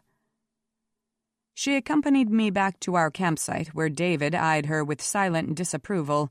He had taken a couple of tarps and rigged a tent over the back of the wagon, and it actually looked rather inviting. He'd also started a fire and laid out the meat and bread we had bought at the inn we'd left this morning. I found myself hoping some enterprising Jalcie or Idori had food items for sale, or pretty soon we were going to go hungry. "Who's she?" David asked. I looked at the young woman, realizing I had never asked her name. "Damaris," she supplied. "She's going to help me get into the hold." He warmed up a little at that. "Is she having dinner with us?" he asked. I looked at Damaris, a question in my eyes, but she shook her head. "I've already paid for room and board. I want to get my money's worth." "Let me show you the seeds," I said. I climbed into the wagon, under the tarp, and rooted around in my luggage for the wooden box at the very bottom of the bag, one of those items I had never bothered to toss out, even once my traveling days were mostly behind me. Sweet Jova singing, I could remember a day when I hoarded these hard white grains as if they were diamonds. I had baked them into breads. I had ground them up and sprinkled them like salt over steaming dinner plates. Some people doubt their efficacy, but I had always had good luck with mana seeds. Every angel I shared them with became my lover, at least for a night or two. More than that, you couldn't ask of a potion. I had even given some to Raphael once, though it was at his request, and he watched me stir the white dust into his glass of wine. He had been particularly ardent that night, and both of us remarked upon it, though we never tried the experiment again. I had never fed the drugs to Stephen. I shook a couple of grains into my hand and climbed out of the wagon to show Damaris. David stood to one side, frowning, as Damaris inspected the seeds, rolling them between her fingertips and sniffing at them delicately. "How much do you have?" she asked. "About 100 grains," I said. "Have you ever tried mana before?" She shook her head. "You shouldn't use more than 10 grains on any one person," I said. "If a man doesn't react to that amount, he won't react at all, so don't waste them trying to increase the dosage. Just try them on someone else." "How many will you give me?" I shrugged. "All of them." "You don't want to keep any for yourself?" I couldn't keep from laughing. "No, Jova's bones. I've had enough of trying to better my life through the man I could catch by whatever means necessary. Here's a secret. It never made my life better. My life didn't improve until I started making sure I got what I needed." She gave a faint, disdainful shrug. "Maybe you didn't catch the right man." "And maybe the kind of man who can be caught isn't the kind of man anyone with any sense would want." "If you see angels come down from the mountain," she said, "come find me. I won't have time to go looking for you." I nodded. "I'll do that." She didn't linger. She had no interest in us. David and I ate in near silence until we began discussing the state of our provisions and the best way to restock them. I turned over some of my cash to him and told him to bargain with anyone who had food to sell. I wouldn't need money while I was in the hold, but it would be a different story once I arrived at Alora. If I made it to Alora. First, I had to make it to Windy Point. It was 2 days before the angels came, and then there was a whole flock of them, fluttering down like great snowy birds. I snatched up my bag and ran for town. Everyone else was on the move, too, the dozens of us who had camped here patiently for days, everyone eager to secure an interview. I wove between clusters of farmers and groups of Jalcie, detoured around the individual angel seekers, and found Damaris pacing in front of the building where she had rented a room. "Have you talked to any angels?" I panted. "Not yet, but at least 3 of them saw me and made a point of smiling." "They'll be back," I said. "They'll deal with the petitioners first and then start picking through the girls." She turned to face me, hands spread in a gesture that invited inspection. "What do you think? How do I look?" I suggested she put on a bright scarf in purple or red, something flowing and colorful, something that would attract attention. I told her to wear her hair forward over her shoulders and muss it a little bit. Raphael had always liked long hair. Most angels did. Other than that, not much needed enhancement. Damaris was a striking young woman. We drifted toward the center of that little town, all the angel seekers did, and soon there was a ring of pretty girls posing casually around a makeshift conference table set up right on the main dirt road. Angels sat in specially made chairs with cutaway backs designed to support their spines without troubling their wings, while mortals took turns standing before them and airing their grievances. Twice while we watched, angels took wing, going off to handle some more immediate problem. That still left about a dozen angels. It took nearly the whole day for the angels to meet with all the petitioners. The sky was ever so faintly tinged with red when the last farmer nodded and stepped away. Almost as one, the angels came to their feet, joking and talking with each other. Almost as one, the angel seekers surged forward, smiles on their lips, seduction in their hearts. I wondered what Damaris would do to set herself apart, to catch an angel's roving eye, but it seemed she had already done the trick. Two young angels whom I did not recognize, in their 20s perhaps, both of them wickedly gorgeous, came straight toward her and laughingly competed for her attention. "Do I have to pick just one of you?" she said, splitting a smile between them. "I don't think I can choose." "I'll share if he'll share," said the one who was taller and darker. "I've always been considered a generous man," said the other. Damaris pouted.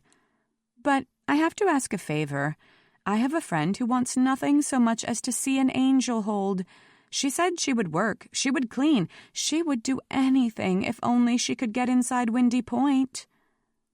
The dark one glanced in my direction, wholly uninterested. "How important to you is this friend?" Damaris gave him a slow smile. "Well," she purred, "she taught me some skills that I think might end up seeming very important to you. So I think you're the one who owes her a favor." Both men laughed raucously at that, eager and delighted. "Doesn't matter to me," said the shorter one. "I'll carry her up to the mountain if you want to fly with Matthew." Damaris picked up her flowered canvas bag and held out her other arm. "That sounds perfect." And just like that, I was in an angel's arms, flying up to Windy Point. 6. I wandered the corridors of Windy Point for an hour, trying to find Sheba. For the most part, the hold was exactly as I remembered. The gray stone walls seemed to have been hewn directly out of the bones of the mountain.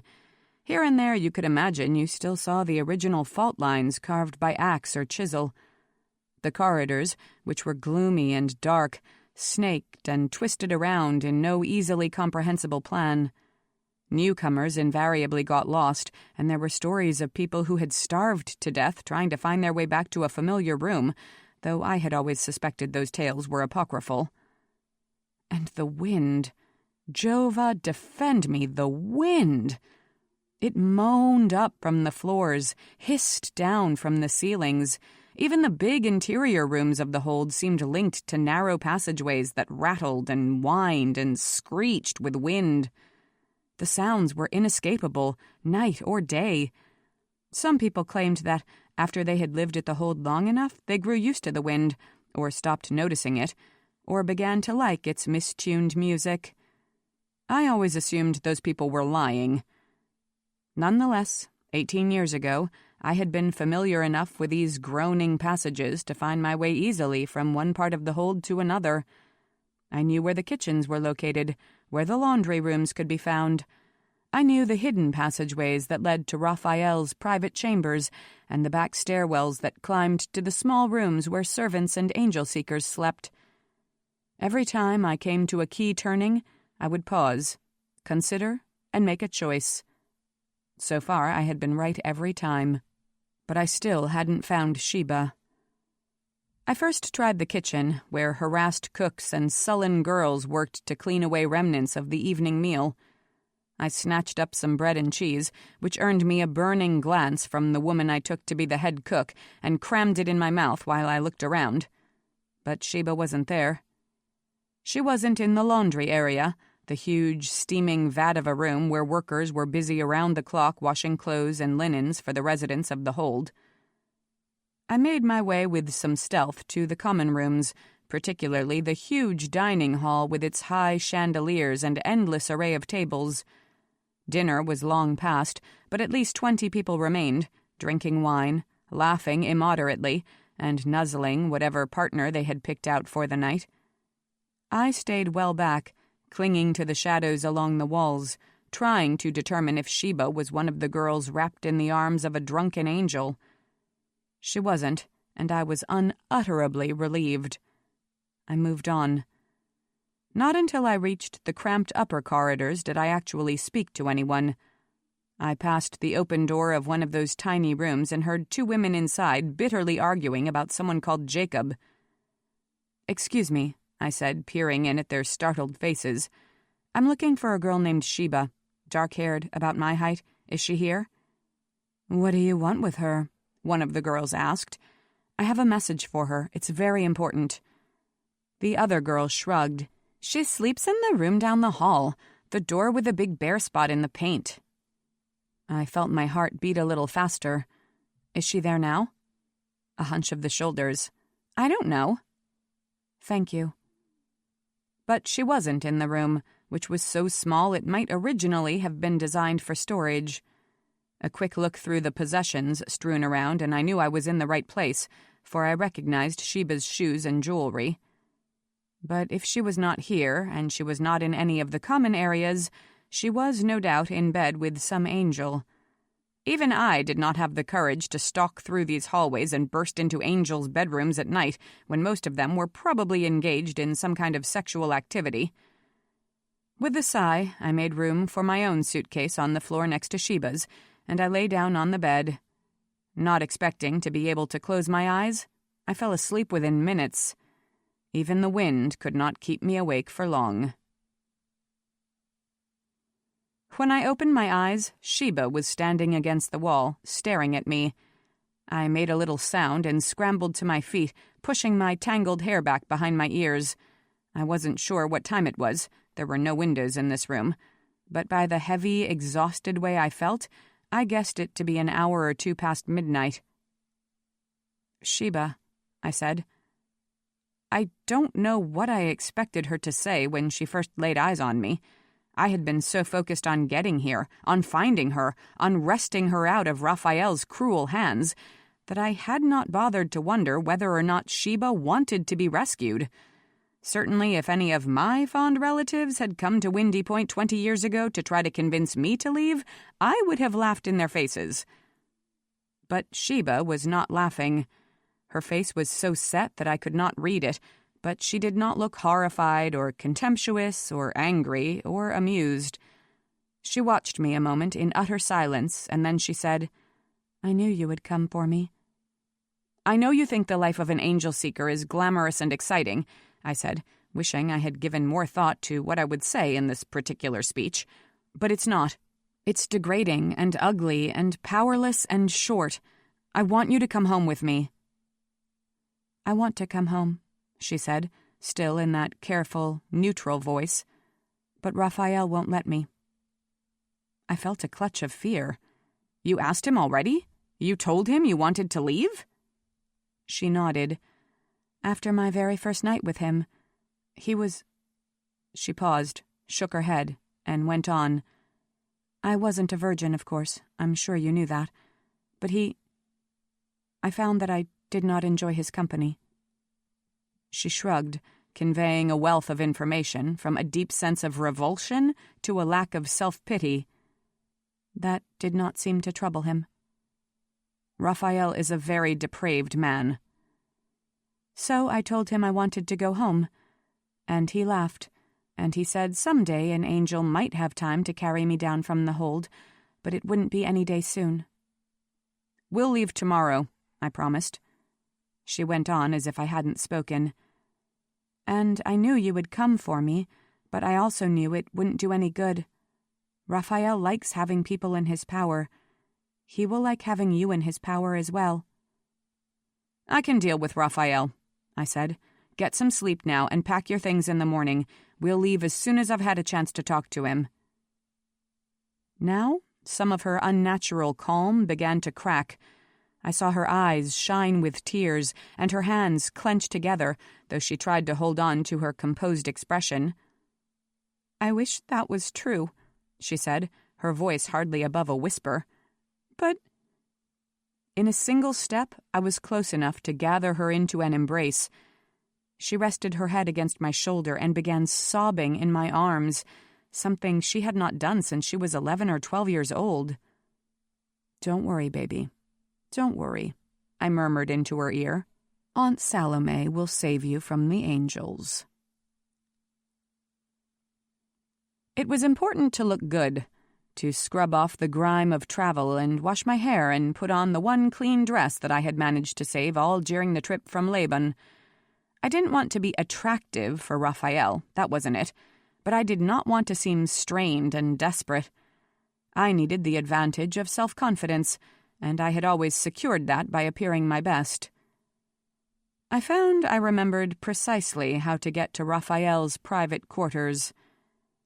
I waited until nearly noon to seek him out. He was a notoriously late sleeper, and he snarled through the early hours of the day. But once he had had a shave and a meal, he regained his urbanity and his self-possession. I wanted him to listen to me, and for that I needed him awake, alert, and sane. There was the main door to his suite, of course, accessed from the front hallway. Depending on his mood or his activities, he sometimes declined to open this door no matter how long a visitor knocked or called. But there was a secondary entrance, reached through a warren of back corridors that fed directly to his bedroom. That door had rarely been locked back when I lived at Windy Point, and it was not locked this morning. I stepped in and looked quickly around. A tangle of blankets on the bed, a confusion of clothing on the floor. Raphael wasn't immediately visible, but through the open door that connected to a small sitting room, I heard someone moving. I took a deep breath and strode through. Raphael was standing in the middle of the room, scanning a piece of paper. He was half-dressed and barefoot, but his well-muscled body glistened as if he had just stepped from a bath. His damp, golden hair was just beginning to regain its curl. His wings were fluffed up behind him as if they had been newly washed and hung out in the sunshine to dry. It was hard for me to imagine a more beautiful man. "Good morning, Raphael," I said. He spun around to see who had addressed him, but the instant he recognized me, his expression changed from astonishment to delight. "Salome!" he exclaimed. "But I have been expecting you for days." "I apologize for arriving so late," I said, "but I wasted time at the base of the mountain, waiting for angel transport." He made a dismissive gesture. "Really, there is so much activity going on within the hold that it's hard to remember about the petitioners gathered below," he said. "And you have so little interest in them." He grinned. "Because other people are so much more interesting." I wouldn't let him goad me. "Yes, indeed, Sheba is a fascinating girl," I said in a calm voice, "but it's time for her to leave Windy Point." "I'm not so sure about that," he said. His face was filled with merriment. "I am very much enjoying her company." "How odd," I said. "She has not enjoyed yours at all." He laughed. "Oh, but the longer she stays here, the more accustomed to me she will become," he said. "It always takes a little time to understand someone else's habits and preferences." "She's leaving today," I said, "and so am I. You or one of your angels will fly us off the mountaintop within the hour." "No, you see, you're wrong about that," he said, his voice quite genial. "I like Sheba, and I rather like you. I say you shall both stay until I am tired of you, which I think will not be for quite some time." I watched him a moment in silence. My heart was beating very fast, but I still felt remarkably calm. I had known back in Laban that our conversation would go something like this. What kind of man holds a woman against her will? How could the archangel be that kind of man? We must all hope Gabriel was nothing like Raphael, or the whole of Samaria could fall to ruin in the next 20 years. "The last time I was in Windy Point," I said, "you were a few short months away from your wedding day." I had caught his attention. A sharp, arrested expression edged the laughter from his face. "Indeed I was." I strolled deeper into the room, still not close enough for him to touch me. "The god had selected a Jalcie girl named Leah to be your bride. You had met her briefly, but you didn't even know what she looked like, because of course her face was heavily veiled, as is the face of every Jalcie woman. Yet her father had assured me she was beautiful, and if you've met her, you know he spoke the truth." "Oh, I've met the woman you married," I said. There was a short silence. "She has been a fine Angelica," he said at last. His eyes were narrowed. I wouldn't say he was worried, but he wasn't pleased. "And yet you were not looking forward to your marriage," I said. "In fact, you told me you wished you could marry me instead." He forced a laugh. "All angel-seekers pray that their angel lovers will offer to marry them. Are you sure you didn't dream such a conversation?" I went on as if he had not spoken. "In fact," I said, "you told me you would marry me, if I was willing to make a few sacrifices, give up my family, give up my friends, change my name to Leah, pretend to be another woman altogether." Now his expression was ugly. "As I recall, you expressed a certain contempt for my generous offer." "I didn't mind the part about giving up every other aspect of my life. I'd have done it, and gladly, to be your bride. But the part where you would have to murder Leah so I could take her place, I admit that bothered me a little." He shrugged. "I still think it would have been an excellent plan.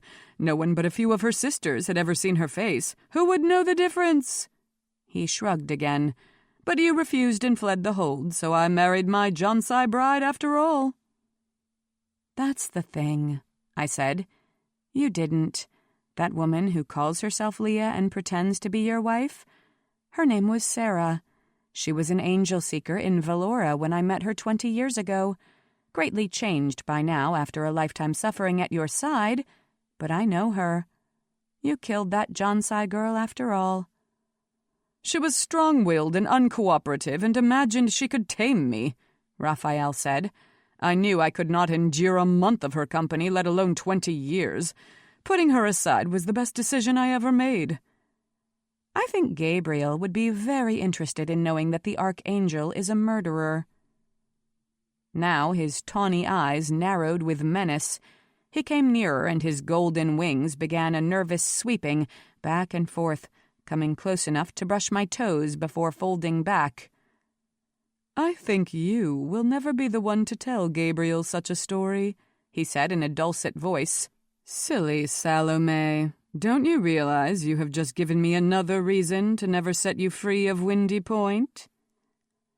"A letter is even now on its way to the Eyrie," I said, "in the care of a friend. If I'm not there in, I think it is 2 days now, he will hand it over to the Archangel-elect. You may keep me here if you like, but Gabriel will arrive very soon asking questions." Now his handsome face was suffused with fury. He grabbed my shoulders in a grip so painful I had to swallow a cry. "You're lying," he said. I stared up at him, letting all my hatred show. "I'm not," I said. "I have waited years to tell this story. I'm glad the time has finally come." His hands tightened. He shook me hard, and his angry face blurred before my eyes. For a moment, I thought my life was in real danger, but then he flung me from him so roughly that I stumbled against a chair and almost fell to the floor.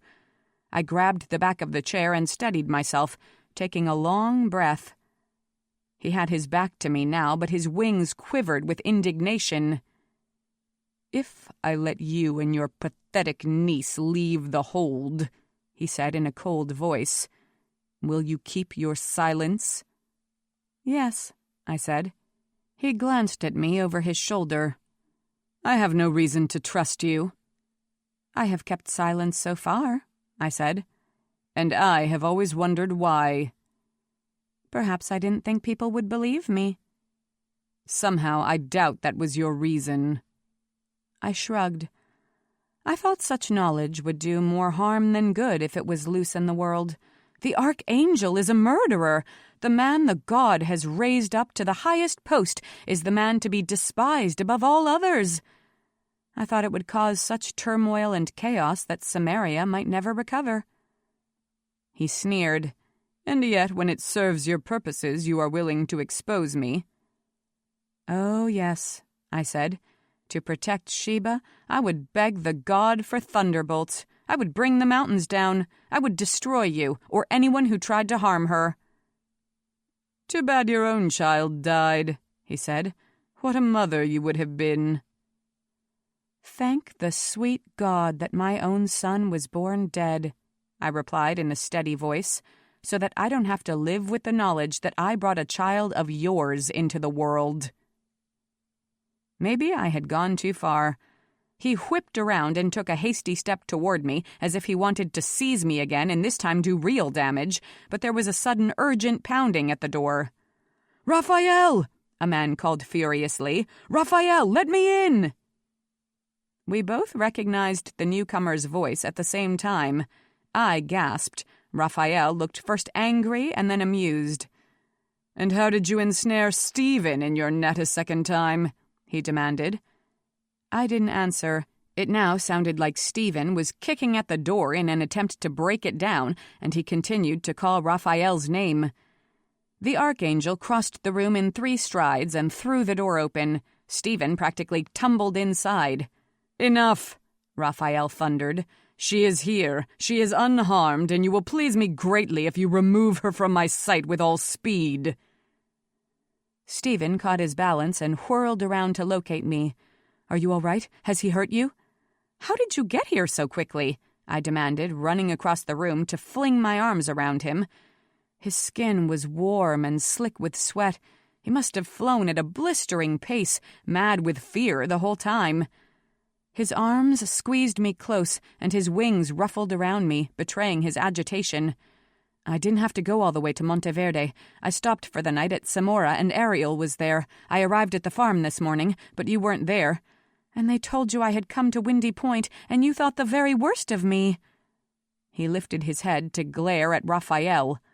"They told me you had gone after your niece, and I thought the very worst of him," he said. "How touching," Raphael said with a sneer. "I am moved by your affection for each other and mortified by your contempt for me. I shall repent my sins and pray to the god for forgiveness, if only you will leave, both of you, all of you, grab your niece and go." Stephen released me and pivoted to face Raphael. He had pushed me behind him and made a little cage for me out of his wings, to protect me, I think. I could read his fury in the tension of his back. "You shall answer for the harm you have done to Salome," he said coldly. "Actually, if you'd only been here 5 minutes earlier, you'd have learned she could inflict a great deal more harm on me than I could on her," Raphael said. "I believe you'll find that she doesn't want to be avenged. She just wants to leave this place." I put both my hands on Stephen's waist and urged him gently toward the door. "Yes," I said. "I just want to find Sheba and go." I felt Stephen's muscles bunch in protest. He planted his feet and would not budge. "I want to go now," I said. "He is cruel and destructive, and it is wrong that he is never called to account," Stephen said. "Someday the god will strike him down, but I don't want to be lingering still at Windy Point when that day comes," I said gently. "Stephen, please take me away from here." A moment longer he resisted, and then I felt his whole body loosen. Not speaking another word to the Archangel, Stephen stalked out the door and I followed him. Once we were in the hallway, I ducked out of the shelter of his wings and hurried to catch up with him, grabbing his hand and holding it tightly to my chest. He glanced down at me. "What do you need to gather up before you can leave?" "Sheba, and my clothes, I suppose, though I don't really care about them." "Where is she?" "In her room, I hope." Now I took the lead and he followed. Over my shoulder, I asked, "When did you get to Thaddeus's farm? What did you think when you found I was here? I was so afraid that you would be too angry with me to understand why I had to come." "I arrived there this morning, very early. The moment I touched down, 2 girls came running out of the house asking, 'Are you Stephen? Are you Stephen?' I found it hard to believe you had been telling all your friends about me during the few days we had been separated, so I instantly suspected you had been called away and forced to leave a message for me." He touched me on the back, either to reassure me or to prove to himself that I was real. "Not for a second did I believe you had come to Windy Point to pursue a relationship with the Archangel." I sighed with relief. "I was so worried about what you might think. I was more worried about what to say to you than what to say to Raphael." "And what did you say to him?" I shook my head. I promised I would not repeat it if he would let us go. There was a short silence.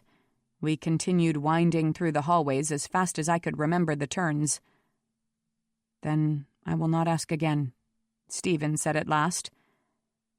In another 5 minutes we were in the cramped corridor where the angel seekers lived. 5 or 6 girls clustered in the hallway outside Sheba's door, murmuring in excitement. One of them caught sight of me and exclaimed, "There she is!" It was a moment before I recognized her. "Neri!" I said. She was so changed. Her straight brown hair had been cut and curled. Her plain face had been artfully made up. She was wearing a dress so low-cut that Lazarine would have ordered her out of the kitchen or off the farm altogether. "We have been so concerned about you. Are you all right?" She laughed. "Oh, quite all right. I have become particularly close to 6 angels, and even the Archangel knows my name."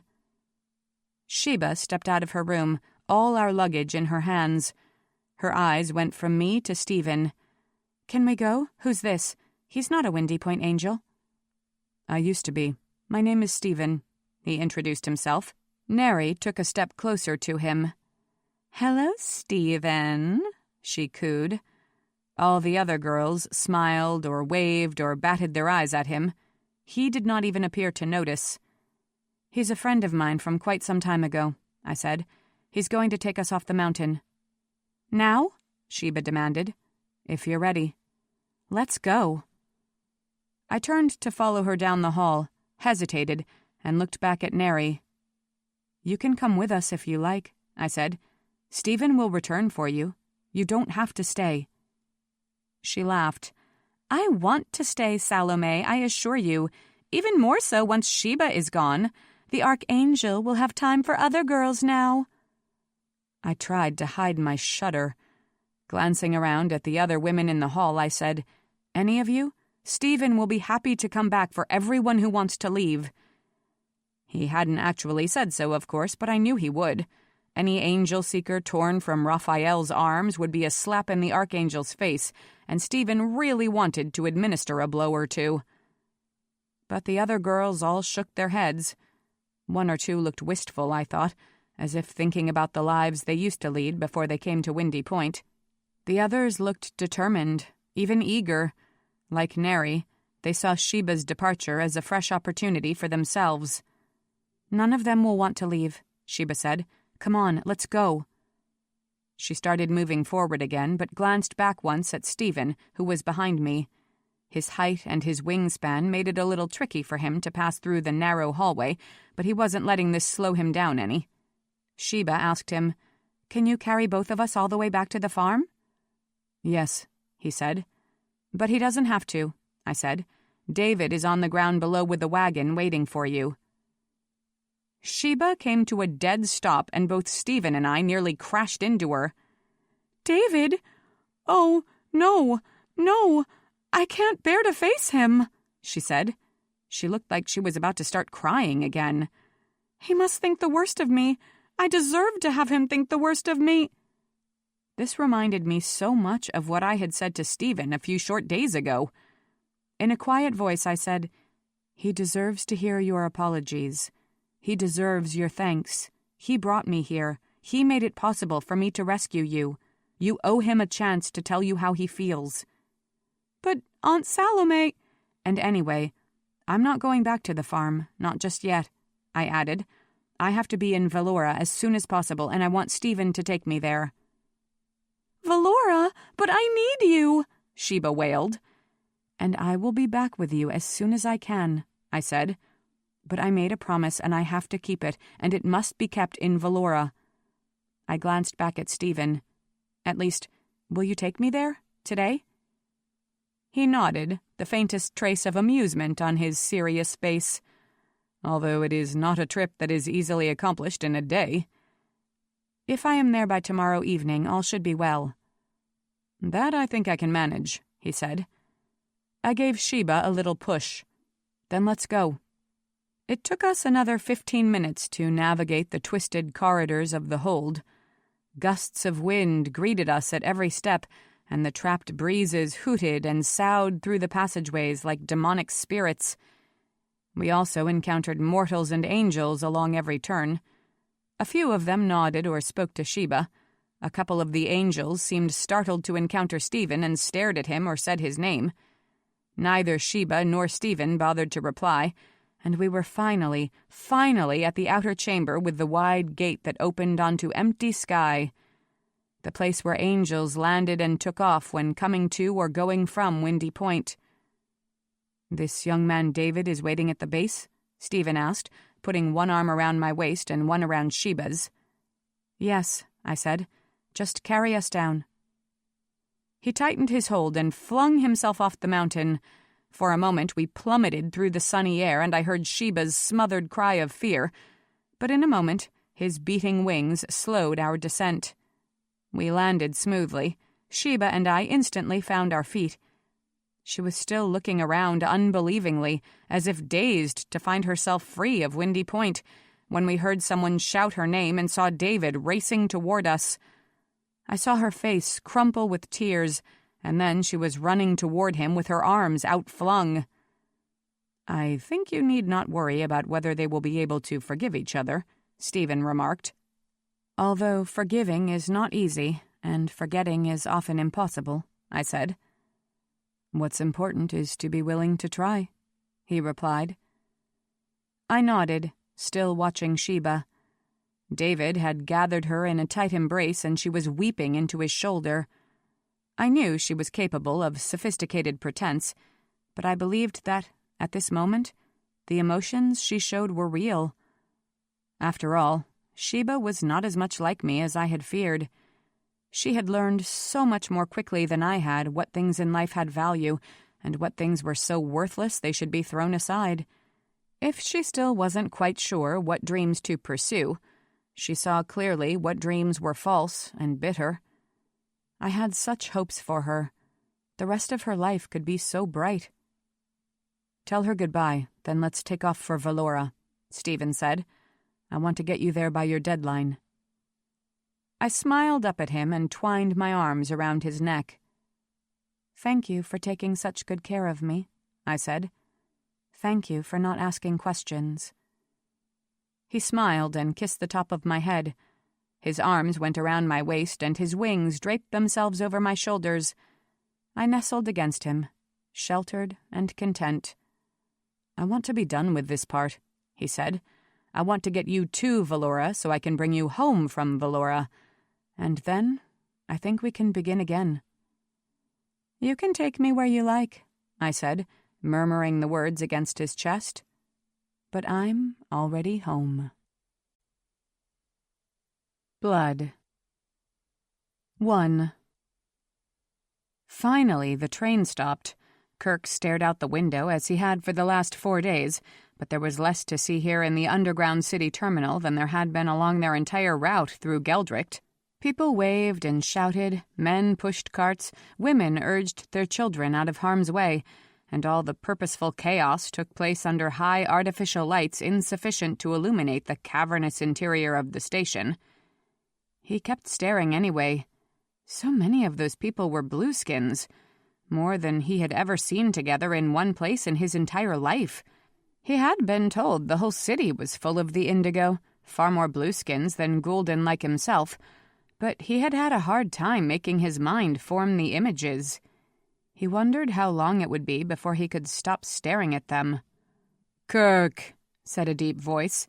He turned swiftly to see Brolt already on his feet, pulling luggage down from the wall racks, filling the small compartment with his height and bulk. "Watch Tess and the children. Don't let them stray." Reminded of a sense of duty, Kerk jumped up too. He was almost as big as Brolt, and over the 4 days of the trip they had found that at least one of them had better be seated if anyone else was going to have room to maneuver through the semi-private room. "Everyone come with me," Kerk said, waving Tess and the 3 children ahead of him toward the exit. "And nobody take a step until I say so." Tess and the girls hurried to obey, but Mac gave him an insolent look and sauntered out as slowly as he could, just to prove he was no man's underling. Kerk managed to hold back a smile. Mac was a few months shy of his 12th birthday, and well aware that he would soon be considered a man by gulden standards. He had spent most of the last year trying out his independence. "One of my nephews should be here with the car," Brolt told Kerk as he hauled down another suitcase. "Find him and wait for me there. I will hire a cart and meet you." Kerk nodded and followed the others out the train door and into the vast, echoing station. Despite the fact that she had been here before and he had not, Tess watched him, waiting for his instructions. Mac was looking around with interest, his attention wholly caught by a knot of young blueskin boys crouching around some entertainment on the pavement of the station. Maybe a game, maybe an insect, Kerk thought. He addressed his stepmother formally. "Let us walk quickly through this crowded place," he said in the delicate, nuanced gold tongue that shaded every word with an extra meaning. "If the Lady Tess would be brave enough to lead us toward the doors where her nephews are waiting, I will ensure that no harm comes to her or her children." They were hardly likely to be in danger here at the station, but the point was clear. You lead, I'll follow, and we will all be fine. Nothing could be stated so directly, however. Tess nodded. "Girls, stay behind me," she said to her daughters.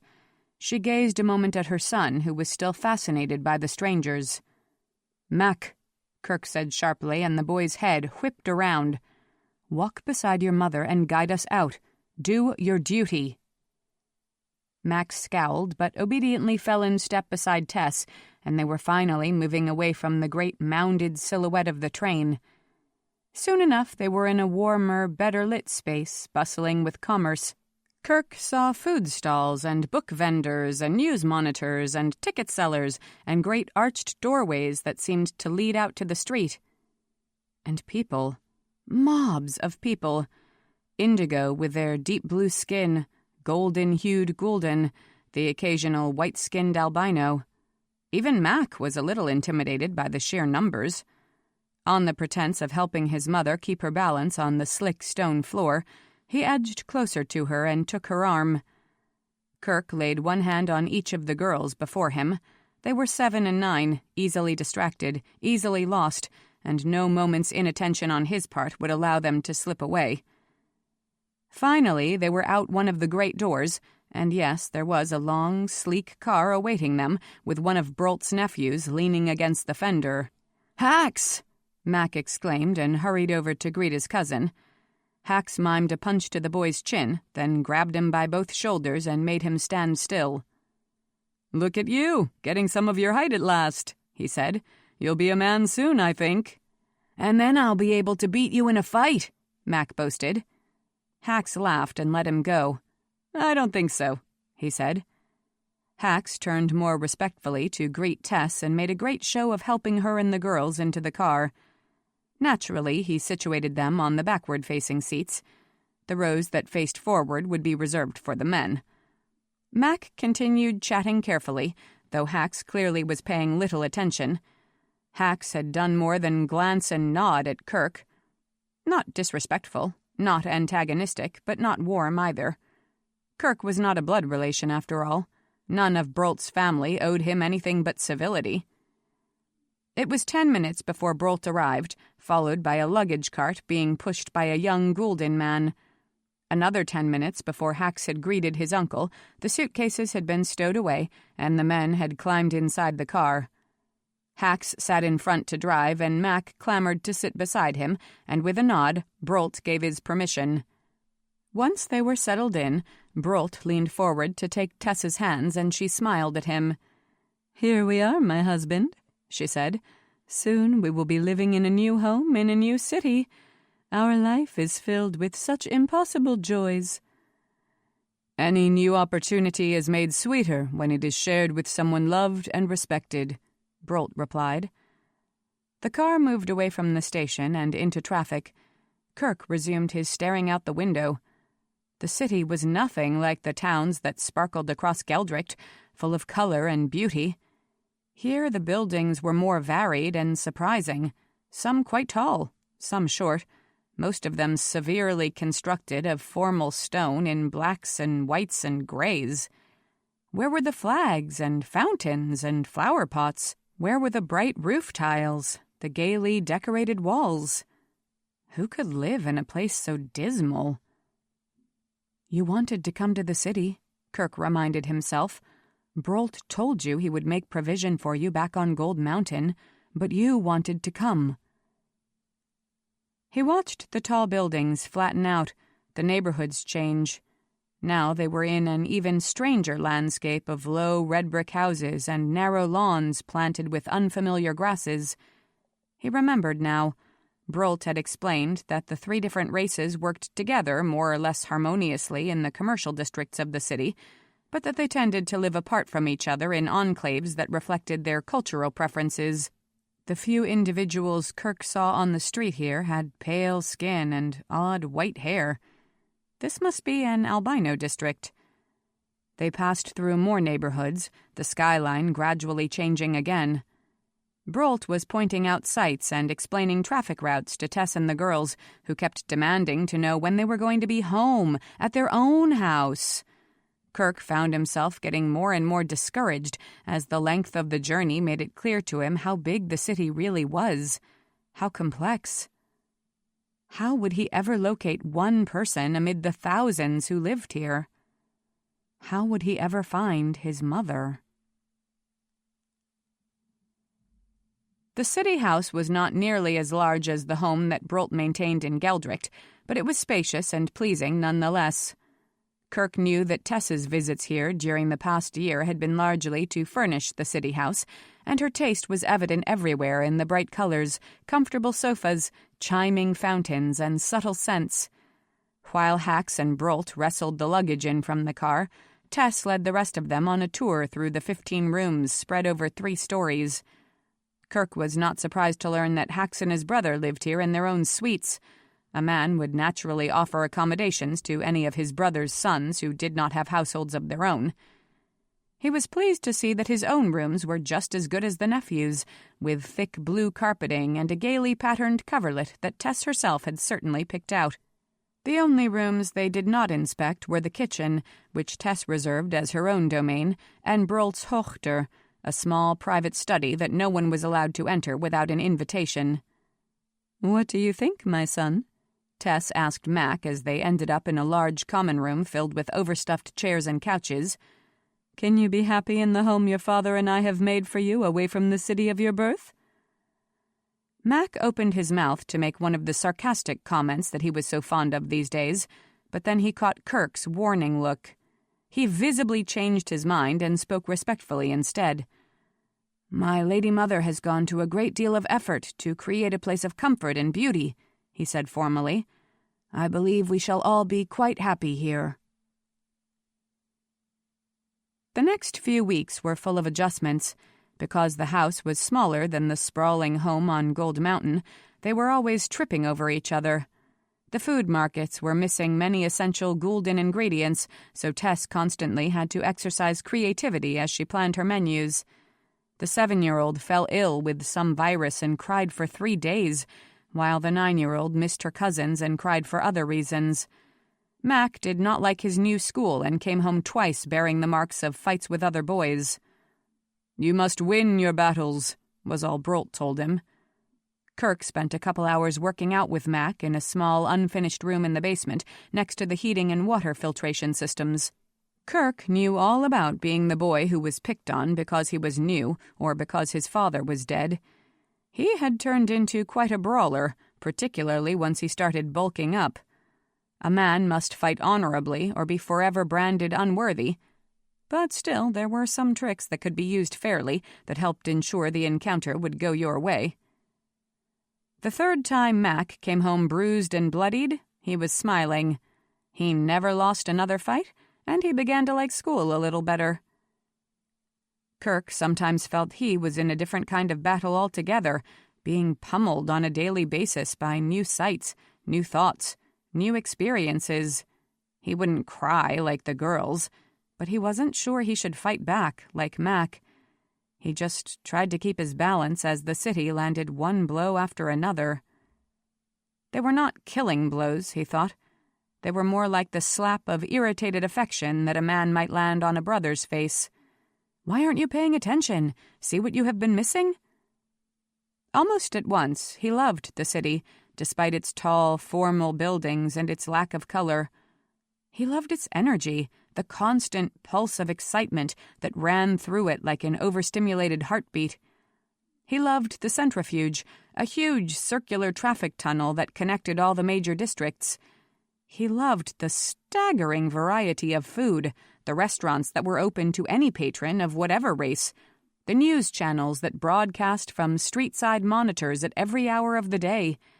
He loved the foreign, unfamiliar jumble of blueskins and gulden and albinos all existing side by side, mostly ignoring each other, occasionally challenging each other, sometimes sharing a joke or a meal or a cheer at a sporting event. He loved living in a place where the rules were different. He had not fared so badly by gulden rules, but only because he had been lucky. He never forgot that. If not for Tess's determination and Brolt's kindness, he would be dead. But even a fatherless man like Kerk could make his own way in the city. Even a man like Kerk might find what he was searching for. 2. Brolt was pleased with Kerk. The big gulden man sat at his desk, looking over Kerk's report analyzing the company's sales for the past 3 months. Brolt's skin was a dark gold, almost a bronze. His hair was a deep auburn, just now coarsening to gray. Brolt exercised faithfully every morning. Kerk was pretty sure the older man could still wrestle him to the ground in 4 falls out of 5. "So, you think we would be more efficient to sell to the 3 or 4 top houses rather than distribute to all of the vendors we have used in the past?" Brolt said. Kerk nodded. "That's what the numbers say to me." Kerk liked numbers. He always had. They made more sense than people did as a general rule. If you import from fewer sources and sell to fewer outlets, your savings in terms of transportation and logistics will be significant. Brolt nodded. Brolt traded for electronic components with 3 countries across the ocean and sold them to factories in Geldricht and the city. The fact that his city business had grown so lucrative had prompted the move from Gold Mountain. "I had suspected as much," Brolt said, "but only a fool does business with a single man. For what if that man is a cheater? Or what if that man dies? Then the fool has no income at all." "You're correct," Kerk said. They were using Blue Tongue, a language that allowed more directness, and both of them were speaking plainly. At any rate, more plainly than usual. And even though the profit margin is higher when you deal with blueskin corporations, you wouldn't want to cut off all your dealings with gulden companies. That would make you unpopular with the merchants on Gold Mountain. He hitched his chair closer and tapped on the folder he had given Brolt. It had taken him days to run the analysis. But you could consolidate. If you chose, say, 2 gulden outlets and 2 blueskin outlets, you could reduce your supply chain costs by 30%. You could then discount your offerings to the 4 outlets you chose, but only if they increased the amounts they order from you. I believe this would not only improve your profits, but the profits for your clients as well." "I will study your reports," Brolt promised, switching to the more formal gold tongue. "But I commend you for your hard work and your good mind. I am pleased to have you on my payroll and in my family." Kerk bowed his head. "Brolt Barjan is kind." To use a man's full name was to give him the greatest honor. Brolt smiled. "And Kerk Socast is faithful," he replied. "You have been working very hard since the move from Gold Mountain, and I'm sure you have not had much opportunity to visit the city where you now make your home. Take a couple of days and roam the streets. I think you will like what you see." Kerk lowered his head in another respectful bow. "Thank you, Brolt Barjan. I will happily do so." He knew exactly where he wanted to go. Brolt's offices were deep in the commercial district that clustered around the centrifuge stop labeled North Zero. It was an easy walk through the hazy autumn sunshine to the arched stone gate that led into the tunnels of the centrifuge. Maybe 15 ring cars were idle inside the tunnel, awaiting riders at this slow time of the day. Kerk stepped into the first one and strapped himself in before carefully pulling away from the landing and into the lower lane of slow traffic. Hax and his brother had willingly, if unenthusiastically, taught Kerk how to operate the ring cars, but he wasn't quite up to their levels of speed or self-confidence, and he preferred not to fly during the heaviest traffic hours. He accelerated a little as he followed the honey-colored walls curving endlessly to the left. 2 cars swooped by overhead, buzzing quickly out of sight. The North 1 gate blinked by. Kerk kept flying until he arrived at West Zero, then he carefully maneuvered the car over to the apron and stepped out. There was only one other ring car waiting at this gate, clearly not a popular stop. Kerk had to hope there would be transport available when he was ready to go home. He emerged from the darkness of the tunnel into a sere and broken landscape. Here, the afternoon sunlight was harsh, mercilessly playing across the whole squalid scene. The low buildings were all squat and devoid of beauty. Some were starting to crumble, and others looked like they had been deliberately defaced. The few patches of lawn or park acreage could scarcely muster the energy to nourish scrubby brown grass or the occasional misshapen tree, mostly bare at this time of year, and Kerk could not spot a flower bed or a fountain anywhere in his line of sight. A few blocks over, a handful of boys were playing an energetic game of Baltrek, and he could hear the distinctive reverberation of the ball hitting one of the metal cones. He saw women quickly stepping down the street, shepherding girls before them or carrying limp bags of insufficient groceries. The whole place shrieked of poverty and despair. Kerk couldn't imagine that anyone would prefer to live here instead of Gold Mountain. He couldn't imagine how he would find one person huddled somewhere inside one of these dispirited houses. But he was here now. He would try. He chose a direction at random and strode down the badly paved street, exuding a supercilious confidence completely at odds with his inner unease. He had learned very early to cultivate the air of self-assurance that most gulden men acquired practically as a birthright. They were lords in their households, demanding unquestioning obedience from all their dependents. They were aggressive negotiators in the business world, quick to capitalize on anyone else's weakness. A gulden man who showed fear or indecision risked losing everything that mattered to him. The street continued on for a few blocks before ending in a tumble-down collection of broken playground equipment, a few twisted metal bars, and a shattered ramp that might once have been a slide. Children were still playing in and around the ruins, laughing and shrieking, chasing each other around fallen rods and chains. 2 gulden women sat together on a tilted bench, watching the children.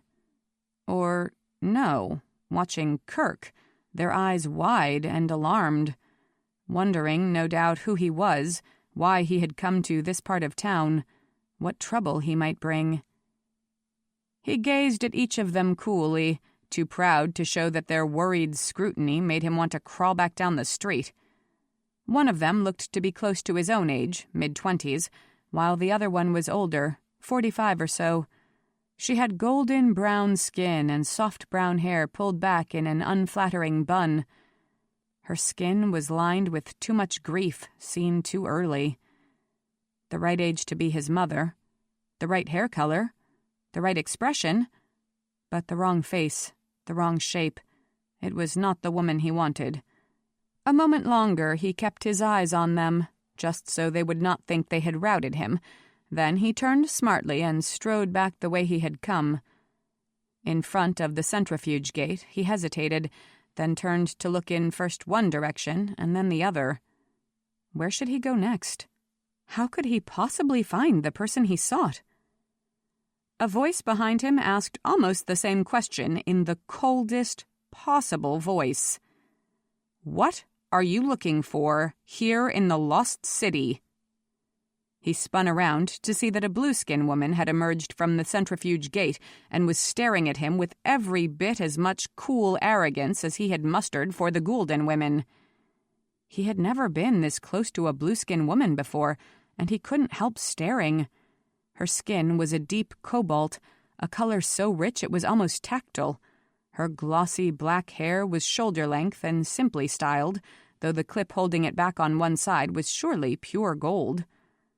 Likewise, her clothes were of plain design but expensive materials, and diamonds glittered casually around both her wrists. None of these clues was necessary to tell him she was one of the high-caste indigo women. Her haughty tone and confident stance instantly conveyed that message. When he did not answer, she went on in the same tone. "Gulden men are not welcome here in the women's ghetto." Only then did he realize that she addressed him in perfectly conjugated gold tongue, though she did not even attempt the proper subservient tone. Just to be difficult, he replied in the indigo language. "I understand this is a place where gulden live, so I cannot imagine blueskin women are any more welcome than I am." Her thin, elegant eyebrows rose, at the reply or at the choice of language, he couldn't be sure. She answered in her own native tongue. "I, at least, offer the residents no threat of violence," she said. "Neither do I," he said swiftly. She surveyed him deliberately, her black eyes taking in his confrontational stance, his broad shoulders, the hands that he had balled into fists. "You do not look," she said, "like a harmless man." He narrowed his eyes and took a step closer. "If I am dangerous," he said, his voice soft, "you are careless to put yourself in my path." Her hands had been hanging down at her sides, but now she lifted her right arm and revealed a neat weapon, a can of volatile chemical spray designed to incapacitate an assailant from a short distance. "I am never careless," she replied. He laughed and twisted his left hand so he could show her a weapon of his own, a dagger quickly shaken out from a sheath on his forearm. "I can fling this so fast and so accurately that it would be buried in your heart before you could react," he told her scornfully, "and I would wager I've had more experience than you've had winning a fight 1-to-1. For some reason that didn't seem to frighten her. She looked intrigued instead. "Then why haven't you knocked me down already?" "I didn't come here to hurt you," he said shortly. "I didn't come here to hurt anybody." "Well, you still haven't answered my question," she said, and now she sounded more exasperated than haughty. "Why did you come here? Because most gulden men just show up in the Lost City to bring grief." He lowered his hand and looked around him, once again taking in the ugly street, the uglier buildings. "That's what you call this place? The Lost City? The name certainly seems to fit." She was still watching him. "To some women, it is paradise," she said steadily, "compared to where they have been." Now his chin came up in defiance. She should not be allowed to insult Gold Mountain. "Geldricht is a place of great beauty and strict order," he said. "A woman living in Geldricht knows where she belongs and who she belongs to," the woman interrupted. Kerk scowled. and what shape her life is supposed to hold.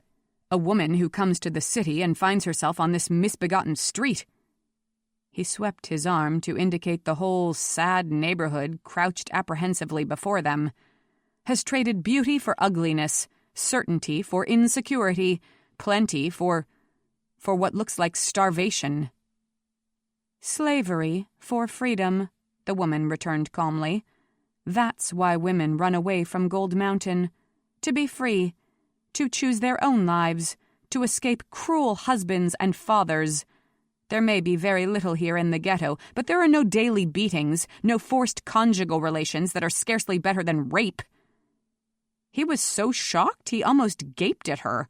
He had never heard anyone, man or woman, utter the word rape aloud. "You know nothing about life on Gold Mountain," he said furiously. "I have befriended countless runaway gulden wives," she replied. "I know enough." They stared at each other another moment without speaking. His face, he knew, showed hostility, but her expression had turned curious. She was the one to finally break the silence. "Why are you here?" she asked again. When he didn't answer, she added, "I might be able to help you, if I decide I want to." "I don't want your help," he said. "Well," she said, "I think you do." He glanced about irritably. "Where is your husband or your brother?" he demanded. "Why are you out by yourself without a man to protect you and speak on your behalf?" She made no attempt to restrain her laughter, and Kerk scowled again. "An indigo woman doesn't require any man's escort or interference," she said. "If you have been in the city long enough to learn the language, you must surely have realized that." "I learned Blue Tongue back on Gold Mountain," he said stiffly. "I am employed in a Geldricht firm that trades with Inrio, and so I learned the language of the Inrio people. Why do you know Gold Tongue?" "I have an unconventional aunt," she replied, "and I am inquisitive."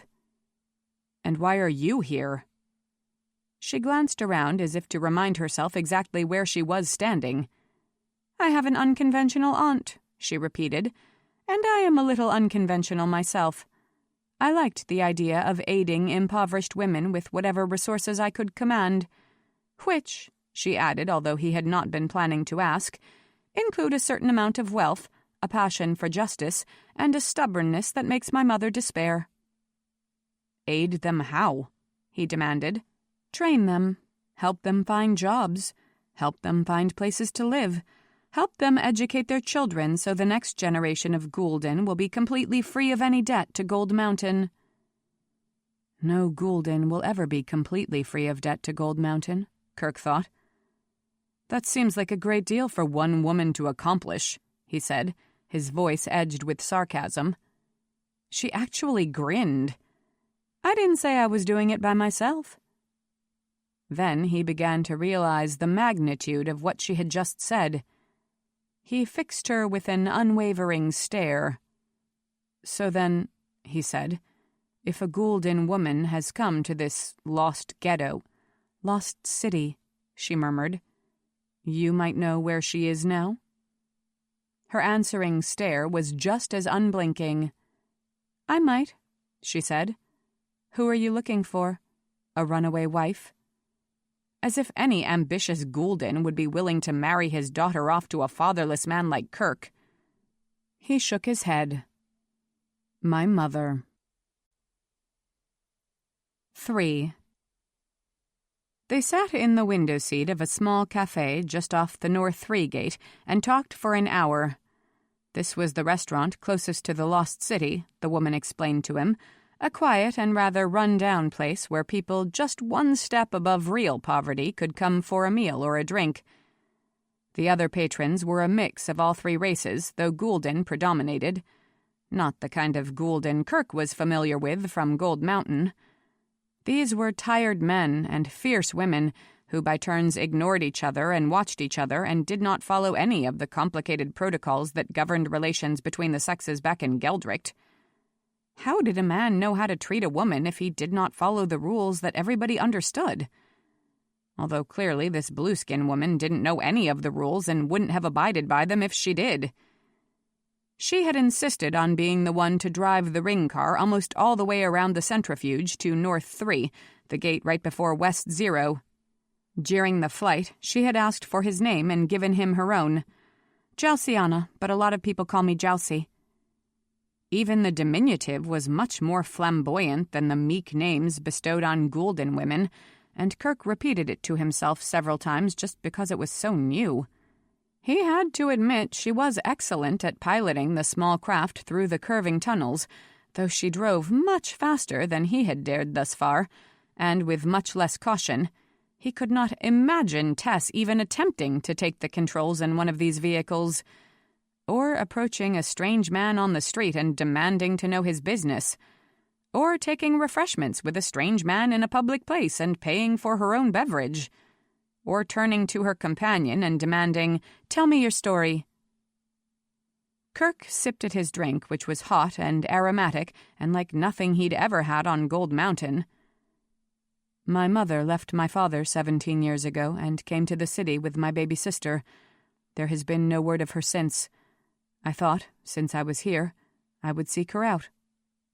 He shrugged. No more to say. Jalcie, it seemed, thought there was plenty more for him to relate. 17 years ago? How old were you? 7. That would be a hard age to lose your mother. How well do you remember her? Kerk took another swallow. What is this drink? Mocha, she said impatiently. How well do you remember your mother? Her face very clearly, her voice as if I heard it speaking yesterday. I have a few memories that are detailed and specific, like the day we sat on the floor together, building houses from toy bricks. But much of the rest of it is lost. What was your impression of her? Was she happy, sad, afraid, rebellious? Was she loving or was she cold? Kerk had never tried to resolve his hazy memories into such defined terms. She was quiet, he said at last. She rarely spoke when my father was in the room. I don't think she was rebellious. I remember how surprised everyone was to find out she had gone. Why did she leave your father? The usual reasons, I suppose? He gave her a cold look. What would those be, in your opinion? She waved a hand. Cruelty, abuse, starvation. Was your father a mean man? Kerk narrowed his eyes and did not answer. A gulden man did not disparage his father, not to anyone, even if his father was dead. Kerk would never speak a word of his father's rages, his screaming fits, the beatings he had administered to his wife and his son. I gather he was, Jalcie said shrewdly, and maybe he got meaner once your sister was born. Maybe he was disappointed that his second child was a girl, not a boy. Kerk considered that. Every man wants sons, he said at last. Jalcie leaned her elbow on the table and rested her chin in her hand. Was your sister in danger from him, do you think? Jalcie said. Did he maybe threaten to kill her, and that's why your mother ran away? Kerk shrugged. She was just a baby, not even a person. But he thought Jalcie might be right. His father's fury had seemed to double once the infant girl was in the house. One of Kerk's very specific memories involved his mother shrieking in terror after his father had jerked the baby from her arms and flung the little girl across the room. But the baby hadn't been hurt, or at any rate she had been robust enough to wail at the top of her little lungs. Which, as Kerk recalled, had just infuriated his father more. He firmly turned off the rest of that memory. Jalcie was staring at him. Just because she's a baby doesn't mean she's not a person, she said. He shrugged. Perhaps things are different in Inrio, he said. In Geldricht, children do not have any legal status until they are 12. Until they reach that age, their father can terminate them. Murder them, Jalcie interrupted, and be considered within his rights. I thought Che Zanlan had outlawed that practice, she said. At first he was surprised to hear Che Zanlan's name on a blueskin's lips, but this indigo obviously knew much more about Geldricht than he knew about Inrio, and she had clearly made it a point to learn who governed Gold Mountain and what some of his policies were. Che Zanlan has discouraged that practice, Kerk replied, "but it continues on, even in the wealthiest gulden households, and no one is astonished or outraged. It is just the way things are." "And the way things are in Geldricht is the reason women escape to the city every chance they get," Jalcie said with heat. "I am hardly surprised to learn that women run away from Gold Mountain. I am more surprised to learn that any of them stay." "It is not so easy to leave," Kerk said quietly. "Even for a young man who could travel alone, speak to strangers, carry his own money, and negotiate his own terms, it was not easy to leave. If a man left the household he had been born into, or adopted into, who would have him? If he went to the city, what would he do? Where would he live? What place could he find? People might chafe at the restrictions of life in Geldricht, but everyone had a defined place. Everyone knew who had responsibilities and who had allegiances. It was the perfect life as long as everyone performed as expected, as honor demanded. Of course, some people behaved without honor." "No," Jalcie echoed. "It is not easy to leave Gold Mountain, but your mother did it 17 years ago. You think she came here and took haven in the city? You never heard from her again?" "No." "Did your father, or any of her relatives, her father, her brother, her mother?" Kerk shook his head. "If they did not mention it to me." Her chin was back in the palm of her hand, and she was watching him again. Her dark eyes were amazingly dense. They were difficult to look away from. "So what happened to you after she left?" Jalcie asked in a soft voice. "Did your father turn his rage onto his 7-year-old son?" "Yes, sometimes. Brutal beatings that had left a couple of scars that Kerk would carry his whole life. But for the most part, his father had left him alone, being completely uninterested in his son's existence. Kerk remembered how much he had longed to hurry time along until his 12th birthday, how much he had wanted to be a man so that his father would notice him. "A gulden man rarely concerns himself with children," he answered, his voice starchy again. "He has other matters to occupy his time." Jalcie rolled her eyes. "Gulden men deserve to be smacked in the head, but that's a conversation for a different day," she said. "I'm still trying to figure out what happened to you. You're the least forthcoming person I've ever met." "I have no particular reason to be sharing stories with a blueskin woman," he said. "You do if you want my help," she reminded him. "Does your father know you're here in the city looking for your mother?" "My father is dead." "When did he die?" "When I was 10. That made her raise her eyebrows and straighten in her chair. If she had spent much time with gulden women, as it seemed she had, she would quickly understand how precarious his life had become at that point. "A 10-year-old with no father or mother living on Gold Mountain?" she said. "It's a wonder you're still alive. Who took you in? Did you go to an uncle or a cousin?" "I stayed with Tess," he said. She looked bewildered. "Who's Tess?" "The woman my father married after my mother disappeared." "So she's your stepmother?" "Yes." "And what's she like?" Kerk permitted himself a smile. All his thoughts of Tess were good ones. There was not a single bad memory from any of the years they had spent together. He and Jalcie had been speaking in Blue Tongue, but the nuanced, roundabout gulden language was best for speaking of a gulden woman. "She knows that softness can be the greatest source of strength. She knows that kindness is an investment that pays back 1,000-fold. She knows how to bend and bend without coming close to breaking. She is cherished because she makes everyone around her feel cherished first." Jalcie digested this. "So you like her?" she said in Blue Tongue. Kerk nodded and resumed her language. "Very much." "So your father married this Tess woman when you were, say, 8 or 9. Did they have any children together?" "No." "Was this a disappointment to your father?" Disappointment was hardly a big enough word to cover it. "Yes." "But Tess didn't run away from Gold Mountain. Maybe he wasn't as cruel to her as he had been to your mother," Jalcie guessed. Kerk didn't answer, But he thought Jalcie was wrong.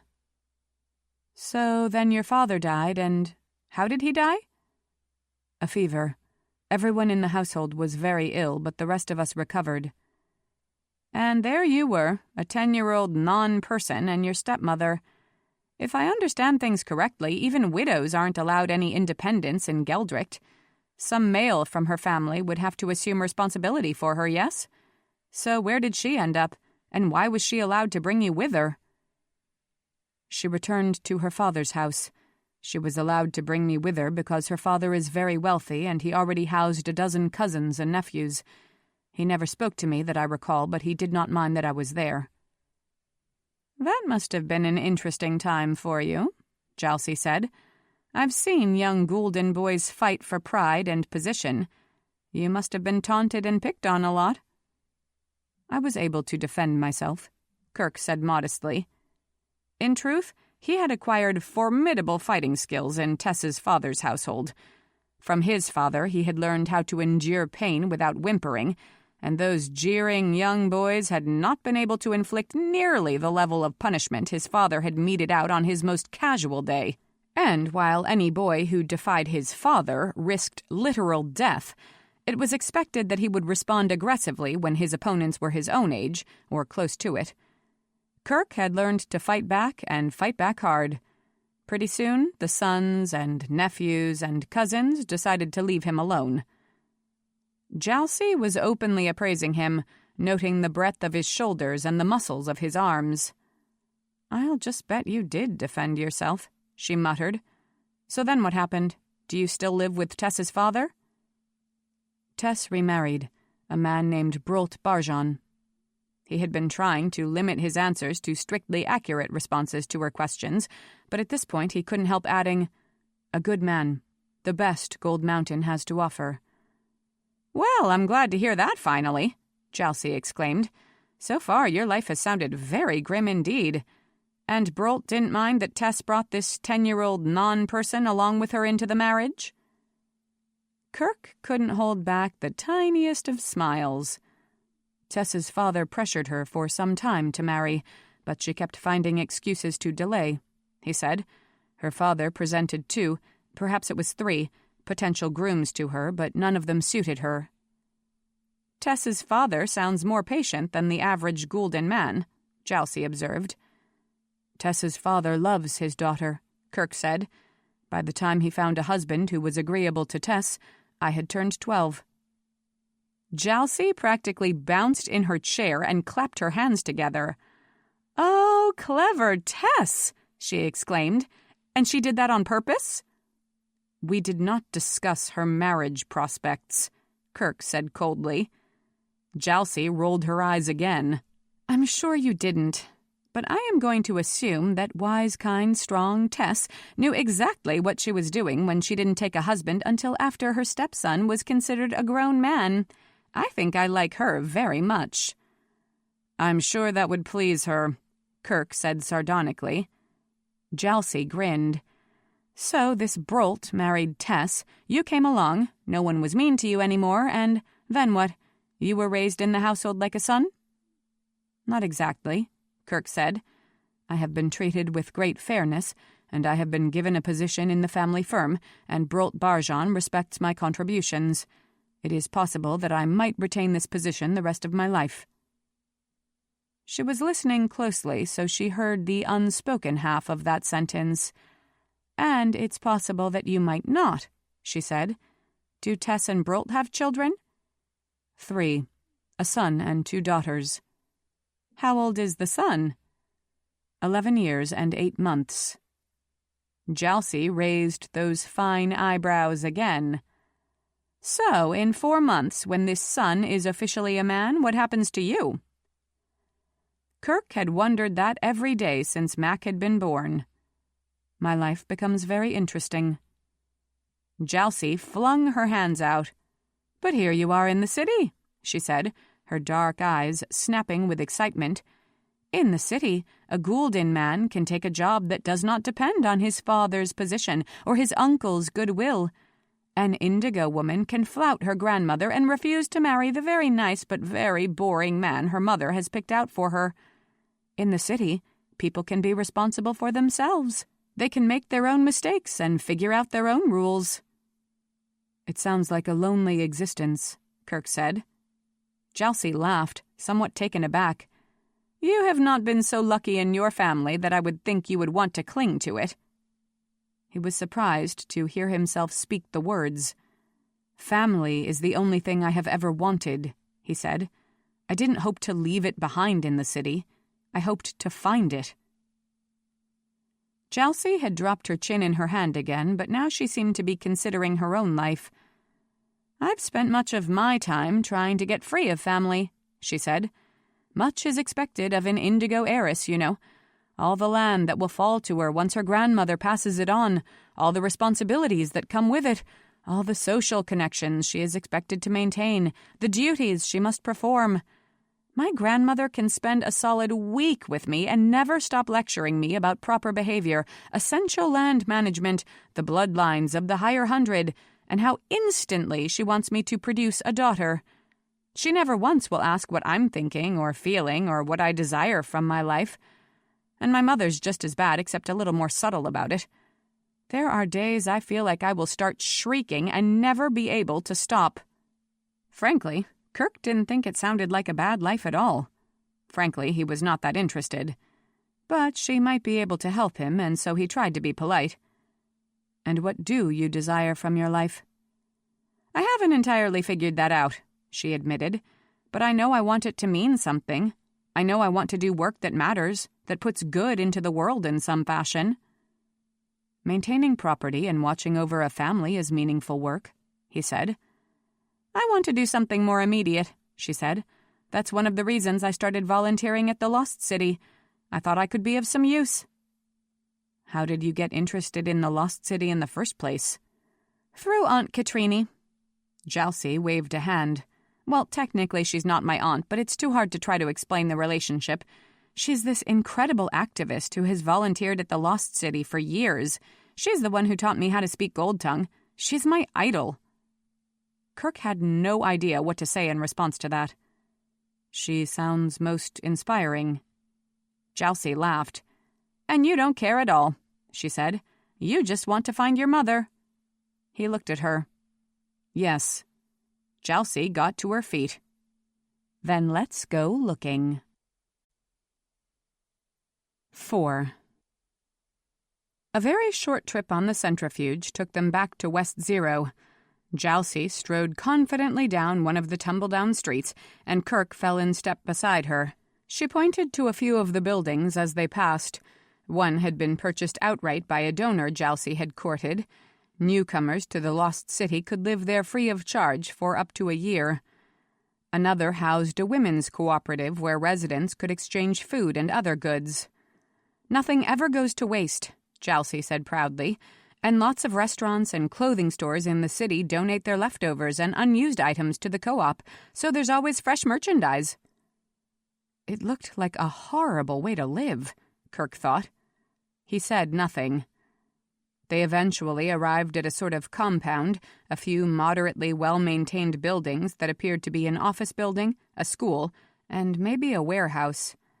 There were children playing in the schoolyard and women bustling between doorways, all of them gulden, though it took Kerk a minute to realize why they didn't look like any of the Gould women he knew. They were all dressed in drab, nondescript clothing, beige and olive and brown, colors that washed out their skin tones and did nothing to enhance their features. Why had they left behind the bright colors so favored by women on Gold Mountain? Why did they no longer put ribbons in their hair and brush cosmetics on their faces?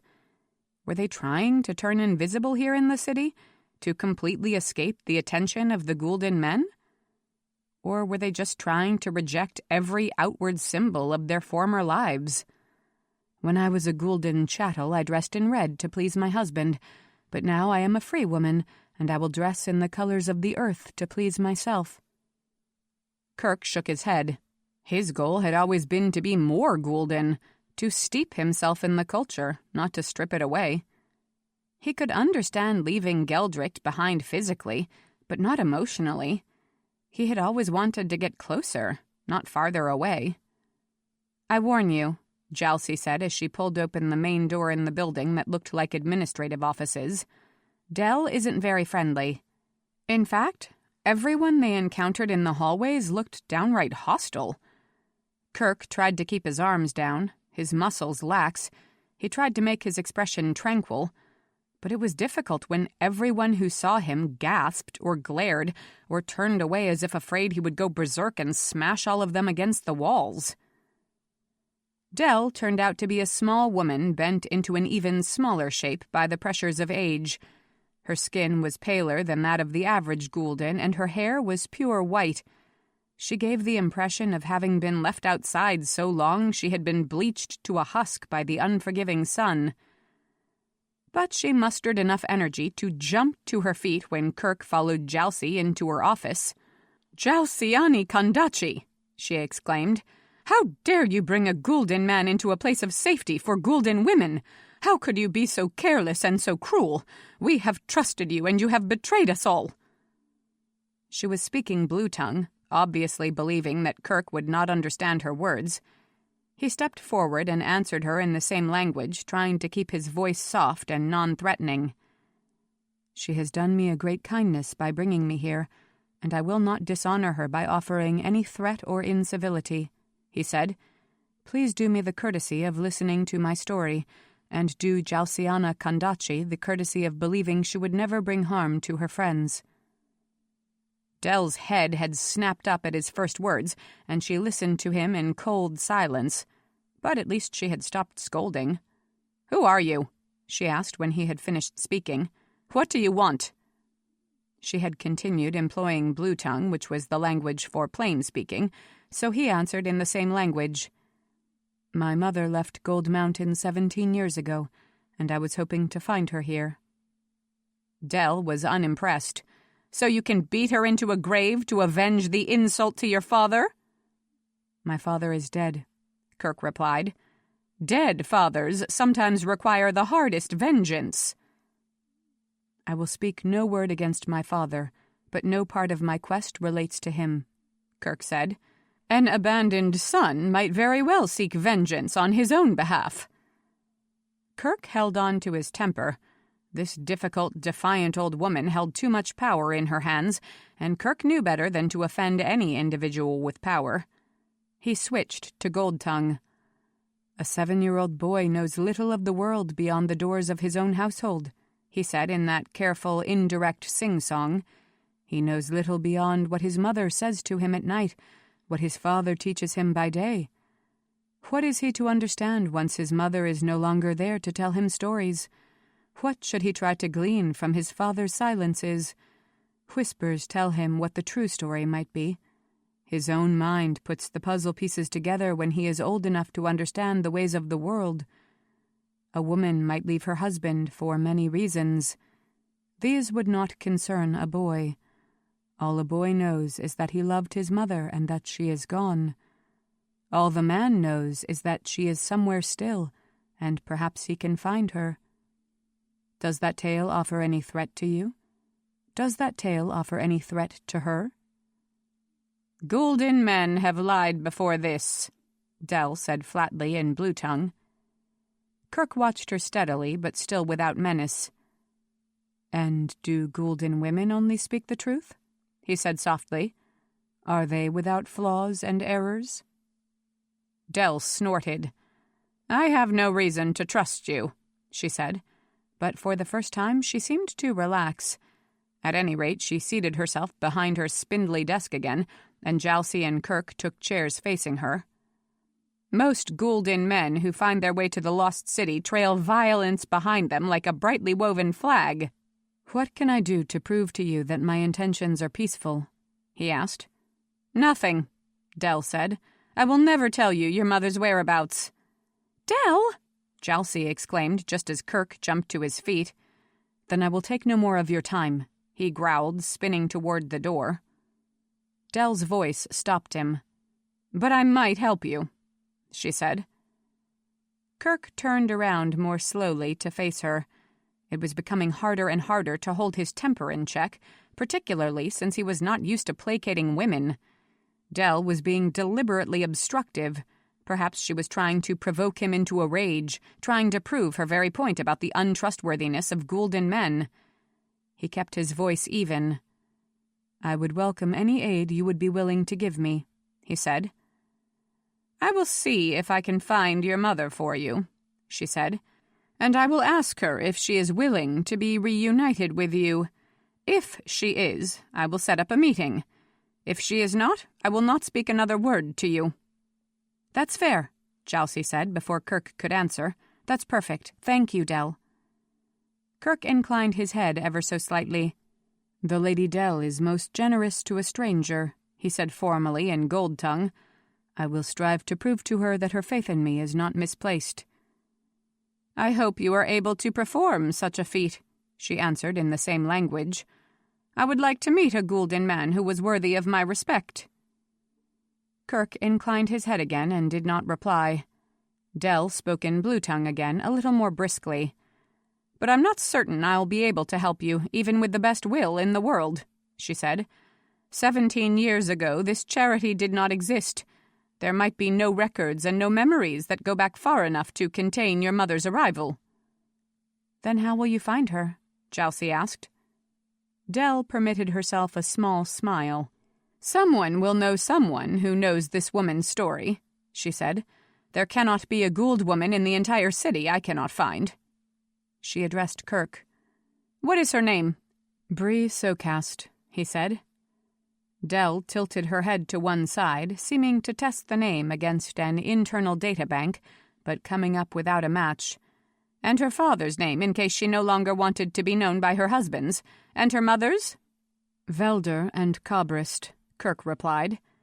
He thought Del looked surprised that he could answer so readily. He was pretty sure Mac didn't know his mother's surname. Few gulden boys would.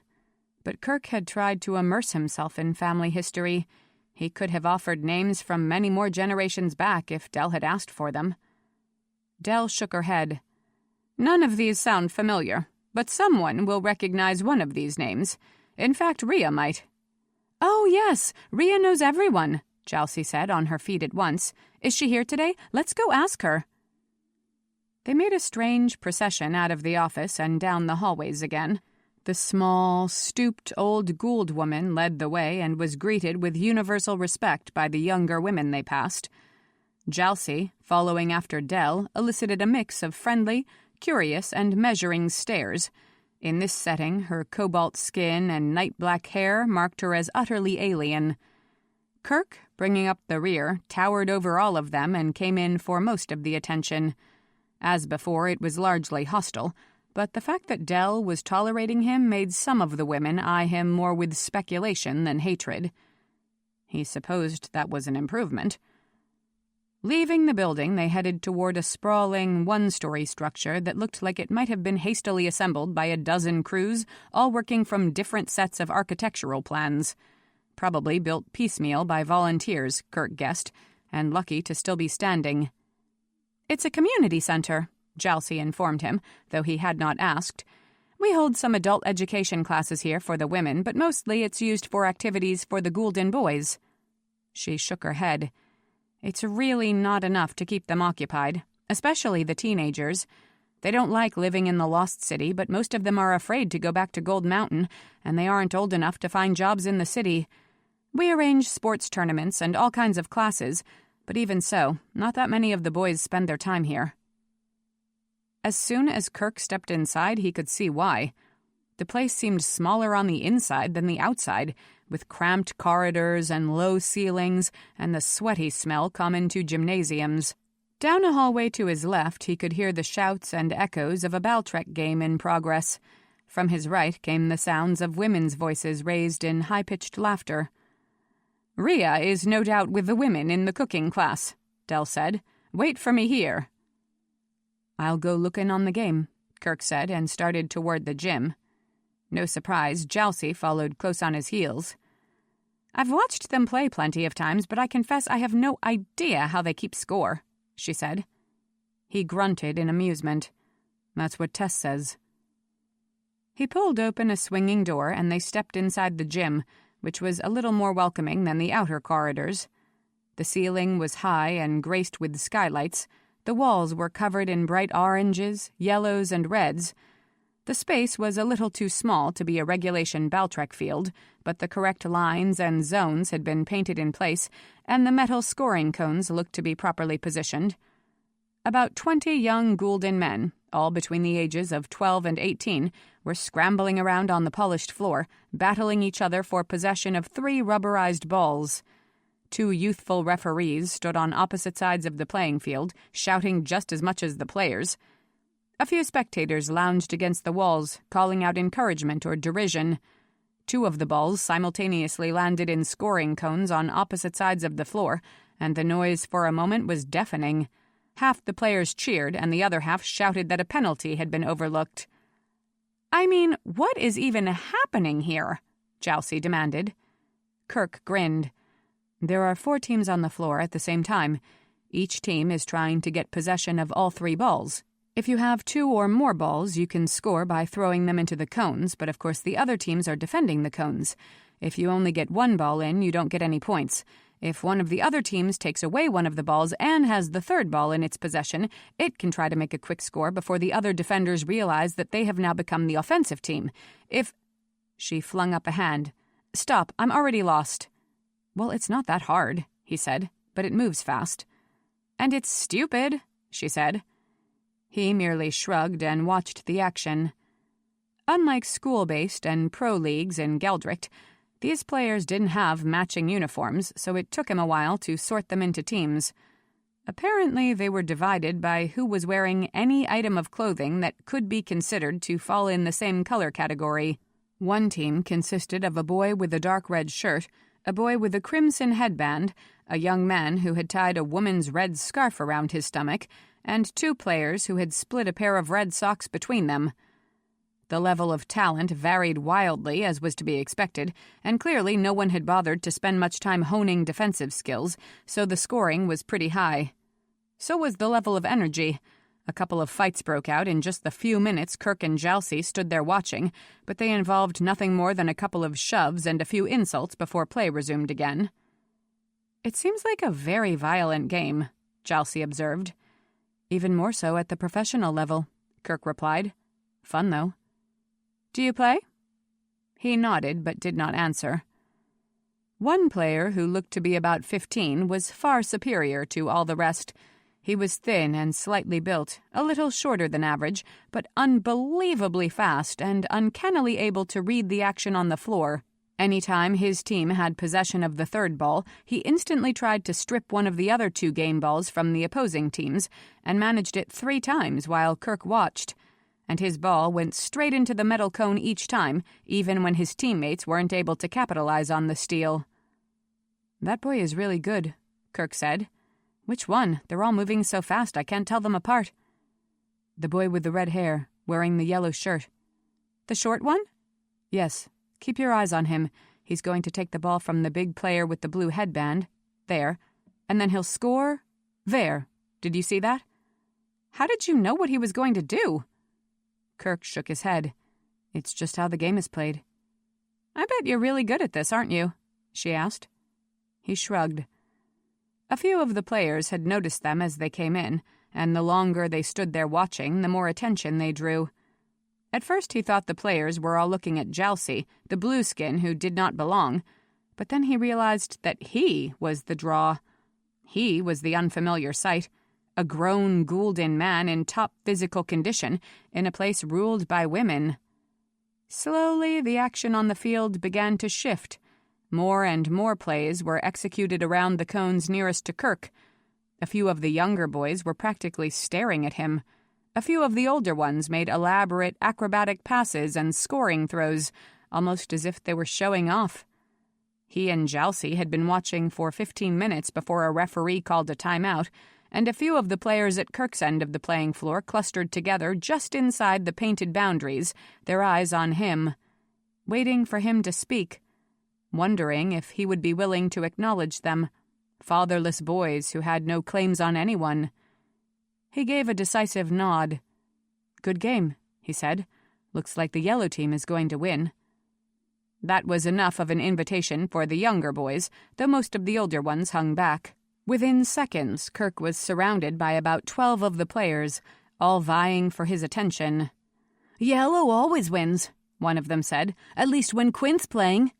"Did you see his pass to Shoev?" "Helton made that pass." "He did not. I mean the pass where Quint scored." "Did you see the last score? All 3 balls in the cones, all at once." "Do you go to the pro games? "Do you know any of the players?" "Do you play?" "Do you want to play?" Kerk held his hands up to stave off the questions, and they mostly fell silent, still grinning, still watching him. "I've played a little," he said. "Do you want to play now? You can be on the red team. They need help." He pointed at his hard-soled shoes, not designed for running and jumping. "I'd fall on my face." "We could lend you shoes. There's a whole box of them. They're used and they stink, but there's probably some in your size." He smiled a little. "I didn't come here to play Baltrek." "But you could play, couldn't you? You know how to play, don't you?" "Sure," he said, and let a little arrogance come into his voice, the tone they would expect from him, so much their superior by age and size and position in the world. "I'm pretty good at it." Again they clamored for him to join them, to put on a pair of borrowed shoes and tie a red band around his arm. "Oh, why don't you do it?" Jalcie said. "You can see it would make them happy." "How would it make them happy for me to humiliate them with my advanced skills?" he said. But he was grinning, and the boys hooted and pointed at him, then renewed their pleas for him to join them on the court. "If I could get your attention for a moment," said a dry voice behind him, and Kerk realized Dell had stepped into the gymnasium while he wasn't watching the door. "Your pardon," he said, pivoting to face her. "Do you have news for me?" Before she could answer, the red-haired boy named Quint spoke up. "Stupid old bitch to come interrupting men. Go back to your filthy office and let us play." Without even thinking about it, Kerk spun back around and grabbed Quint in a headlock, doubling the boy over till he yelped with pain. "You will apologize to the Lady Dell," he said in a calm but implacable voice. "I am embarrassed to hear such rudeness from the mouth of a gulden man." Quint grunted and tried to wriggle free, but Kerk's hold on him was unbreakable. "She's just a woman," the boy gasped out. "She is a woman who spends every hour of her day making sure you are clothed and fed and safe," Kerk said. "But even if she never lifted a finger to ease your way, you owe her courtesy as you owe courtesy to every living soul. A man who shows dishonor to anyone, no matter how insignificant, proves he is without honor himself. Is that the kind of man you are? Dishonorable?" There was dead silence in the gym. The entire mass of players had drifted to this end of the court, and every gaze was fixed on Kerk's face. He didn't look up from the back of Quint's head, but he could tell they were all stunned and a little excited. He wondered if some of them might break through the crowd and come to Quint's defense, in which case the situation might get dicey fast, but none of them moved. None of them spoke. They just watched Kerk and seemed to suspend their breathing. Quint made a little sound that might have been a whimper. "I just want to play Baltrek," he whined. "And we will all play as soon as you apologize," Kerk said. He heard the little murmur that went through the other boys as they assimilated his words. "He said we will all play. The Gould man will join us to play Baltrek." "Apologize, you gilder prick," one of the older players called out, and the rest of the boys laughed. Kerk lifted his eyes briefly to scan the crowd. "And that's the last time I want any of you to say that particular word," he said coldly. Gilder was the highest insult that could be leveled against a gulden, and Kerk had heard it often enough, directed at himself. He could feel Quint's thin ribs expand as the boy took a deep breath. "I apologize to the Lady Dell," he said formally. "I spoke rudely. I hope she will forgive me and never have cause to be pained by my disrespect again." "I will hope the same thing," Dell said shortly. "You are forgiven." Kerk loosed his hold on Quint, and the boy instantly swung around to face him. His expression was eager. "And you'll play with us?" "I will for a little while," Kerk said. "But I must first ask the Lady Dell a question. Go find shoes that will fit me." He kicked off his hard-soled shoes and Quint scooped them up. He and 3 companions ran across the gym to a box that apparently held cast-off gear and other donated items. Kerk returned his attention to Del. "Do you have any news for me?" She was eyeing him with an expression that was hard to read, but Kerk thought he could decipher it nonetheless. She was impressed at how he had handled the boys, but not about to say so outright. "No," she replied, "but Rhea is willing to make inquiries. If you come back in 3 days, I might have information for you." He gave that studied nod that signaled great respect. "Thank you. You are most kind. I will return then and see what you have to tell me." "Are you really going to play Baltrek with these boys?" Jalcie demanded. Quint was racing back across the floor, waving a pair of truly disreputable shoes over his head. "I am," he said. "You don't have to stay and watch." "Oh, I wouldn't miss this for any amount of money," she said. "Especially now that you've explained the game to me." He laughed. 2 minutes later, he had donned the shoes, stepped onto the playing court, and redivided the teams to compensate for the way his presence would skew the balance of skill.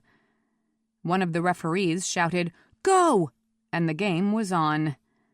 It was ridiculously easy for Kerk to steal balls and make scores, especially when even the opposing players seemed utterly delighted with every move he made. Pretty soon he began passing to his teammates, trying to demonstrate the value of unselfish play, and then he was stopping the game to explain to the other teams what they were doing wrong. "Defending against a score is just as good as making another point," he told them.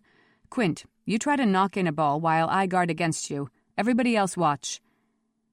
It was clear that the concept of defense was almost entirely new to them, but they were quick to catch on, especially when Kerk made them run through a few exercises designed to keep the ball from the opponent's hands.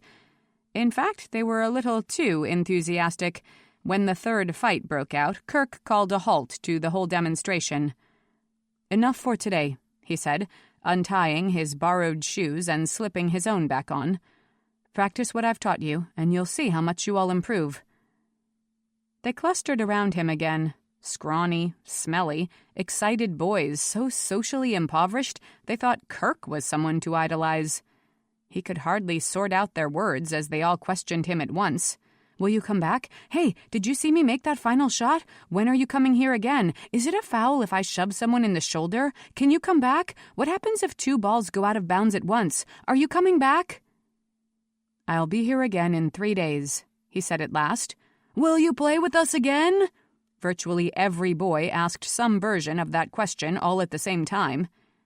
He hesitated only a moment. "I'll bring my own shoes," he said.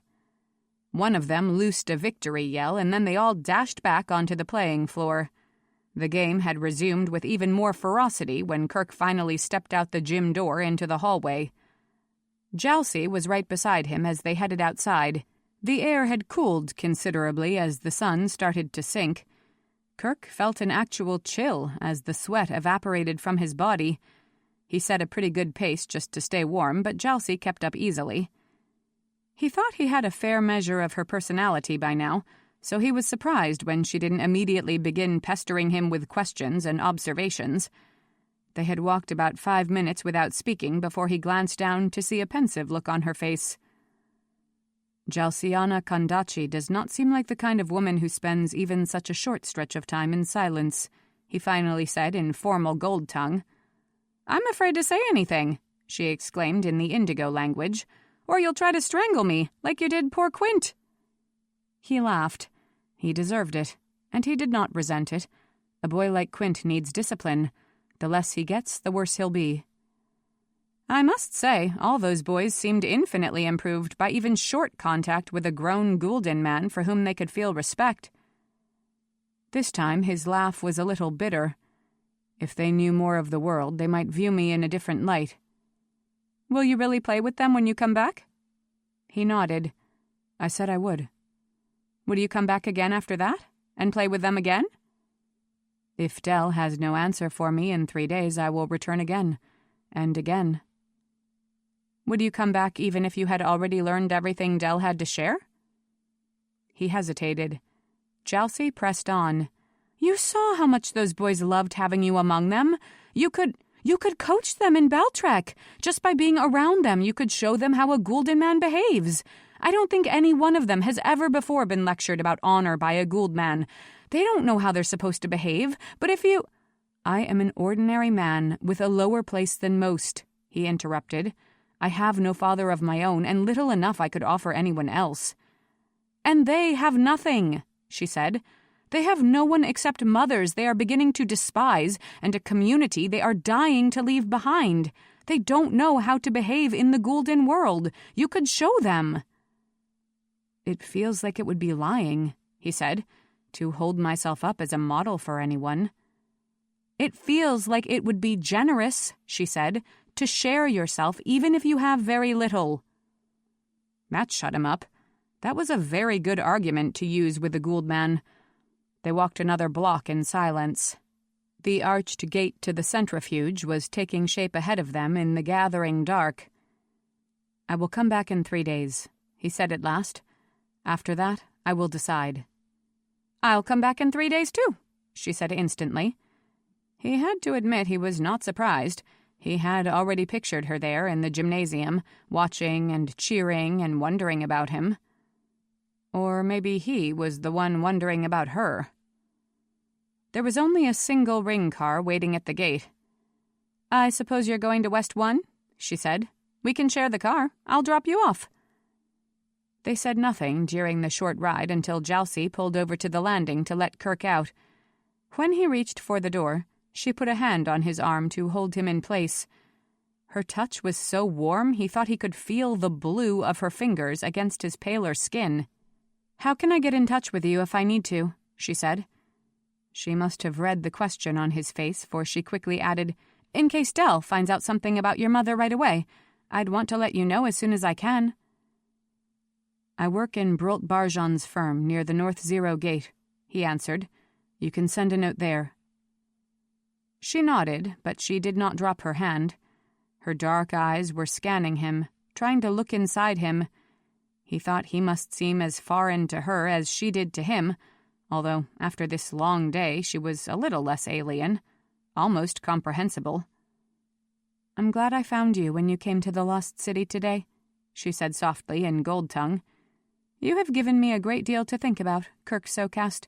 I hope that you do not walk out of my life again too soon." Gold tongue was really the only language for such delicate sentiments.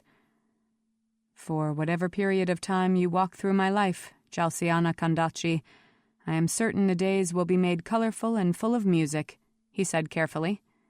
"I am already grateful for the textures you have introduced to my days."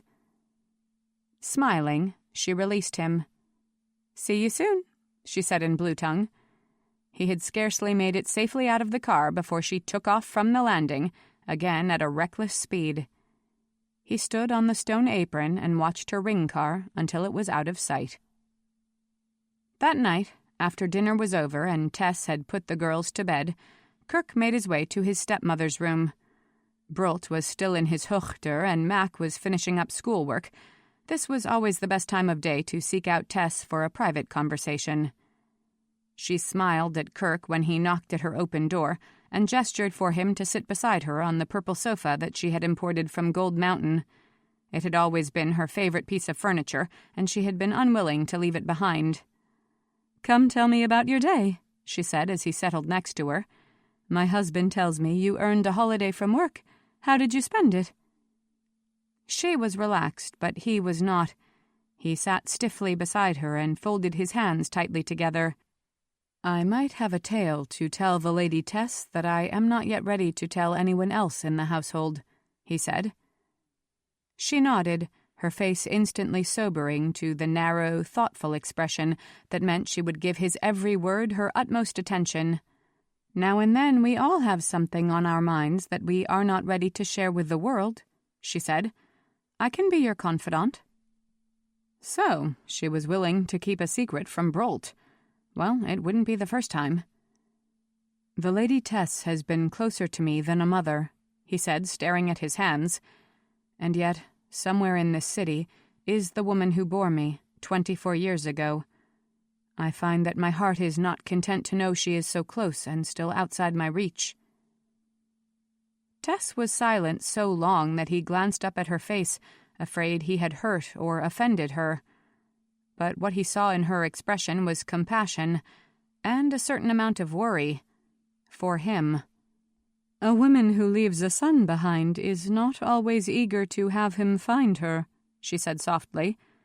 "Prepare your heart for some bruising if it goes on this quest." "My heart is already bruised," he said. "The Lady Tess is the one who kept it from actually breaking, but even she could not protect it altogether." "And there are those who believe gulden men do not even have hearts," she said in a soft, teasing voice. He smiled painfully. "This heart beats with borrowed blood," he said. "I cannot help but wonder what my mother's heartbeat sounds like, all this time later, and I think I have forgotten what once I surely knew." Tess reached for him, so he unclenched his folded fingers. She took hold of his left hand and laid her left wrist across his, so that their pulses fluttered against each other, a mistimed but pleasing counterpoint. "It is not the same blood, but it flows from me to you nonetheless," she said quietly. "There are ties stronger than those woven around mother and son. You will not be able to break them, no matter what quest you set out on." "I do not want to break them," he said, "but I must go looking." She put her free hand up to touch his face. "If I had lost you, I would want you to come looking for me," she said. "Bring back to me any news you find. Whatever it is, I will be waiting to hear it." "Whatever it is," he said, "you are the one I will trust to keep it safe." 5. 3 days later, Kerk was back at the charity bank in the Lost City, making his way to Dell's office through another hostile gauntlet of gulden women. He had not heard from Jalcie during these 3 days, but she was awaiting him in Dell's office along with the white-haired old woman. Jalcie smiled when he stepped in. Dell did not. He nodded at both of them and addressed the Gould woman. "I have come to see if the Lady Dell has any news for me," he said. Dell shook her head. "Rhea is still making inquiries," she said. "So far she has found no trace of your mother, but she is still investigating." "Should I come back in another 3 days?" he asked.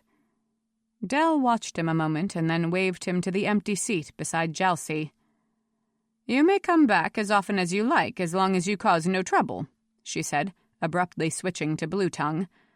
"But I think it's best if you prepare yourself for the notion that you might not find what you're looking for." He gazed at her steadily and did not answer. He could feel Jalcie's eyes on his face. Reluctantly, Dell continued. "You say your mother came here 17 years ago, but in fact, all you know for certain is that she left Gold Mountain. She might not have made it all the way to the city. The trip is difficult today for a gulden woman on her own, and it was perilous back then.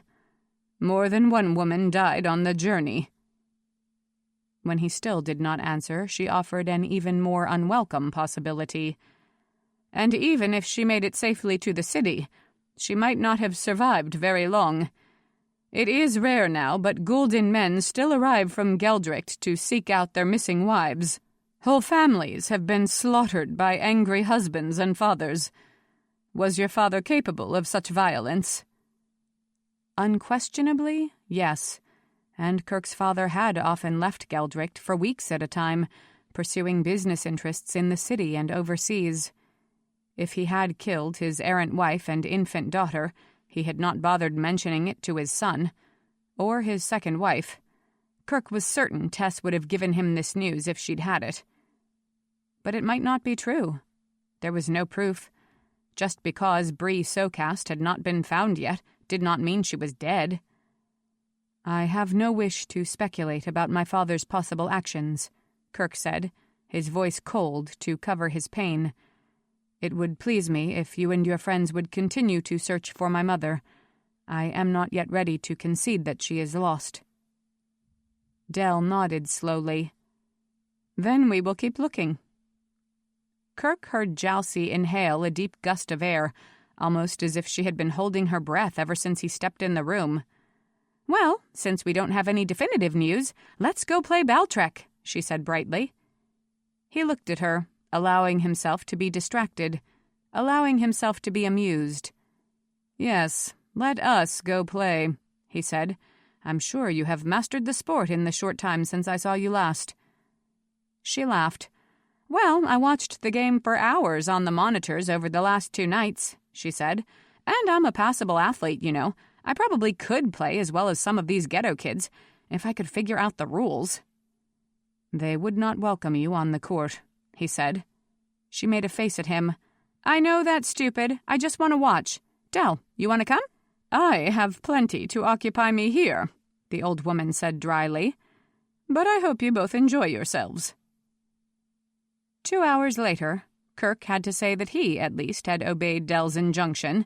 He couldn't speak for Jalcie, but he'd had a splendid time. The boys had been wildly excited to see him again, and he had had to be very stern to get them calm enough to pay attention, but they'd had a fruitful session of coaching followed by a fast-paced game. It was clear they'd all been practicing madly since he'd been here last, because the level of play had gone up almost across the board. Quint alone had improved substantially. He even managed to make a pass around Kerk's outstretched hands and scored twice on what should have been impossible shots. Kerk tried to be sparing with his praise, but he could not help shouting out approbation at the second electrifying goal. Even some of the defenders cheered. "Here are more exercises you can practice in the next few days," he told them once the game was over. They watched him with famished attention. He imagined that every move he made was imprinting on their memories to be constantly replayed. If you had extra equipment, more of you could practice at the same time. Someone laughed and said, "I think Helton stole one of these balls from a store in the city." "I didn't steal it. It was lying in a park." Kerk ignored this exchange. "And, if you want, you can play a version of Baltrek with only 4 players. Scoring is harder, but it gives you a workout on both offense and defense." None of them had ever tried to play on such minimal teams before, so he called out Quint and Shoev and Helton, the 3 best players, and joined them on the court to demonstrate the abbreviated version of the game. He couldn't help showing off a little. 4-man play heavily favored the best athlete, and Baltrek was Kerk's game. Everyone on the sidelines was yelling as he made score after score. Even young men who had not been on the teams were watching, even a few women. Kerk made a final shot, which rattled with a satisfying clatter in the metal cone, and risked a quick look at the spectators. Jalcie was cheering just as loudly as everyone else. "That's all I can show you for today," he said, jogging off the court and reaching for his duffel bag.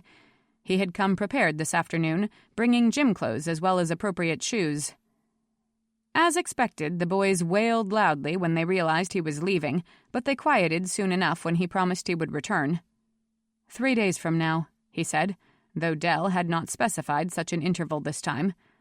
He would have liked to shower before changing back into his clothes, but the gymnasium didn't offer many amenities. In what passed for a locker room, he was able to strip to the waist and scrub off the worst of the sweat before getting dressed again and heading out the front door. Jalcie, of course, was waiting for him outside, and they walked toward the centrifuge through a slowly layering dark. It was colder than yesterday, and the threat of winter hung glumly overhead. "Are you as good at Baltrek as you seem to be, or is it just that I'm not very knowledgeable about the game?" she asked, once the last trailing boys had dropped behind them. Kerk laughed. "A man does not boast of his accomplishments," he said. "So you are. Could you have played in one of the professional leagues?" "Maybe," he said. She appraised him. "And why did you choose not to? From what I can tell, the players lead pretty sweet lives. A little adulation might be just the thing a fatherless boy would need to make him forget his lousy childhood." He shrugged. "Maybe," he said again. "I think I want a better answer than that," she said. They were at the centrifuge by now. There were 3 cars clustered at the gate, but without even discussing it, they both headed to the first car in line. "It's complicated," he said. "There's a new restaurant off of East 2 that's been getting raves," she said. Owned by an albino couple, but the chef's gulden and half the patrons are indigo. Let me treat you to dinner and you can tell me some of your secrets." "I don't tell anyone my secrets," he said, amused. "That's how they stay secret." She had settled into the driver's seat and barely waited for him to close the door before she zoomed away from the landing. "Then tell me whatever you feel like sharing." The restaurant was a strange but pleasing place, Kerk thought. The main dining room was low-ceilinged and paneled with material that looked like seaweed or some kind of dried greenery. The muted lighting filtered out from behind translucent shades of watered pastel. The chef might have been gulden, but the items on the menu were eclectic, borrowing spices from Inrio and countries across the ocean. The clientele was decidedly mixed, and the atmosphere was both relaxed and a little jazzed, as if the customers were excited to be in a place that they liked very much. Kerk agreed with Jalcie's plan to order and share a variety of items, though such an idea would never have occurred to him on his own. He declined to sample any alcoholic beverages, though. More and more these days, he was feeling as though he needed to keep his wits about him. It seemed like it would be too easy for him to be thrown off balance. "So why didn't you try out for a professional Baltrek team?" she asked, once they were settled at their table and had given the waiter their order. "There's a pretty small window of time for going pro," he answered. "Most teams recruit 17 and 18-year-olds. By the time you're 20, you've passed your peak, and it's rare that a team will even give you a chance." Jalcie sipped at the drink that she had not been too cautious to order. It was lime green and bubbly, and Kerk thought it looked lethal. "So, what was happening to you when you were 17? "Tess's third child was born, and Tess was very sick," he said. Jalcie's eyes widened. "And you stayed in the house to care for her?" He shrugged. "There were nurses to do that, and women from her family. I wasn't needed in the sick room." Though he'd spent plenty of time there, mostly at night, reading to Tess when she couldn't sleep, or just watching her face when she could.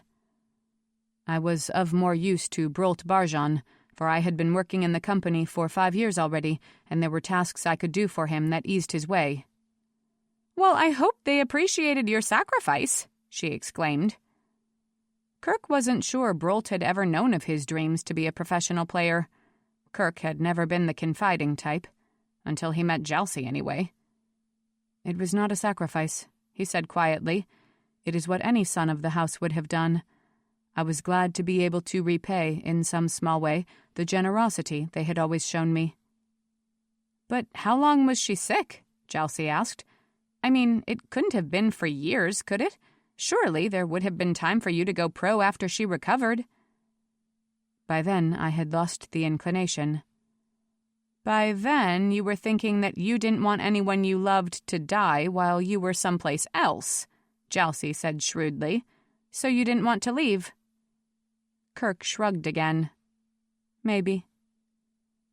Their food arrived, aromatic with unfamiliar scents, and they spent the next 15 minutes tasting each dish and comparing their reactions.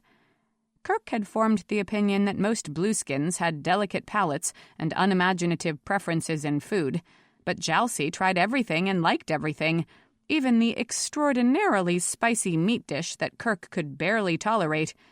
She did gulp down an entire glass of water after she'd finished it, though. "I wouldn't want to eat that every day," she said, "but it's very good." She got distracted while they split a couple of desserts, both too sweet for Kerk's taste. Her eyes kept going past him to a spot in the middle of the restaurant. "What are you looking at?" he asked finally. "There's a young couple sitting a few tables behind you," she said in a low voice. "Mixed race. She's gulden and he's blueskin. I don't mean to be staring, but that's such an unusual sight." "There's you and me," he said dryly. "Yes, but they appear to be together," she said. "Married, maybe. They've got a baby." That almost did make him slew around in his chair. "Really? I didn't think that ever happened." "Well, it almost never does," she said. "I think that less than 1% of the babies born in the city last year were to interracial couples." She grinned. "I read that somewhere. I can't remember why it stuck in my head." Casually, he repositioned his chair so he could glance behind him to get a glimpse of the parents. They were young, neither of them over 20 by his guess, and they looked exhausted. The woman's gold skin seemed a little dingy around the eyes, as if she hadn't slept for about a week, but her blonde hair frizzed around her face with a great deal of manic curl, and her weary smile was wide and genuine. The blue-skin boy had night-black hair and the coarse features that Kerk associated with mid- or low-caste families, but he, too, was smiling. The baby sat in its mother's lap and looked around with plain astonishment at the world. Its skin was a blue as dark as Jalcie's, but its hair was a tightly curled yellow. The contrast was startling and seductive. "There's a child who is not going to have an easy time in either world," Kerk remarked. Jalcie nodded. "Just what I was thinking. They'll never be able to live in Inrio or Geldricht. They'll have to stay in the city forever. I wonder if his mother has disowned him." Kerk didn't even have to wonder. "Her father has certainly cast her off," he said, sitting forward in his chair again. "Unless she has no father. Unless she grew up in the Lost City. Even then, gulden men who see her in the street might feel free to express how much they disapprove of her choice." Jalcie's face was solemn. "Really? They might hurt her? The indigo might harass him, but I don't think it would go any further than that." "And what would they say to you," he said softly, "if they saw you out in public with a gulden man?" Her head came up at that, and her dark eyes gleamed. He imagined defiance was an old habit of hers. "I am from one of the higher 100 families, and only my female relatives may presume to comment on my behavior," she said. "And sometimes you like shocking them," he said. "That's not why I'm here with you," she said instantly. "We're friends." "We don't know each other well enough to be friends," he said. She put her head to one side. "Very well, then. You interest me," she answered. "I would like to be your friend. But I'm not sure you ever let anyone get close enough for the word to apply." That was so true that he immediately stiffened up. "There are many borders separating us, Jalciana Kandachi," he said. "We have crossed a few of them, but I imagine the rest are impassable." "Then why are you out in public with me?" she demanded. "Since you don't particularly want to shock anyone. In fact, the less attention you draw to yourself, the happier you are." Which was also true and made him turn even more remote. "Because you can be of use to me," he said coolly. "For the same reason I would accept a dinner invitation from one of the blue-skinned men who does business with Brolt Barjan." That hurt her a little. Her eyes darkened and her pretty face tightened. He was immediately sorry, but he didn't have an apology in him. Nor did he have a good answer for the original question, and it made him uneasy that it had even been asked. Why was he out in this public place with a blue-skin heiress whom he had no reason to want to know? What would Tess think if she saw them? What would Brolt say? "I will strive to be as useful as possible, then," she said, her voice as chilly as his. "I would not want you to complain of your treatment at the hands of a blueshie." He was shocked that she would use the word, which was as filthy an insult to the indigo as gilder was to the gulden. "You shouldn't talk that way," he said sternly. "If you dishonor yourself, others will dishonor you as well." For some reason, that made her laugh. The hurt look went away. "Very well, then," she said. "I will draw on my reserves of self-respect and try to overlook the fact that you are trying very hard not to be nice to me, even though I think you want to be." He didn't have to try to find an answer to that because she was suddenly on her feet. He spun in his chair to watch her go over and speak to the interracial couple who had gathered all their paraphernalia and were just about to leave the restaurant. He didn't hear what she said, but she reached down to touch the baby on the cheek, and her words made the young parents beam with pride. They headed out the door. Jalcie stepped up to the bar to place another order. When she returned to the table, she was carrying drinks for each of them. "Just taste it," she said. "A few sips. I think you'll like it." He complied, but 2 swallows were enough to convince him that his head would be spinning if he had any more. "It's very good. What is it?" A kind of wine made from fruit that can only be found in northern Inrio. Very expensive. My grandmother grows acres of the stuff."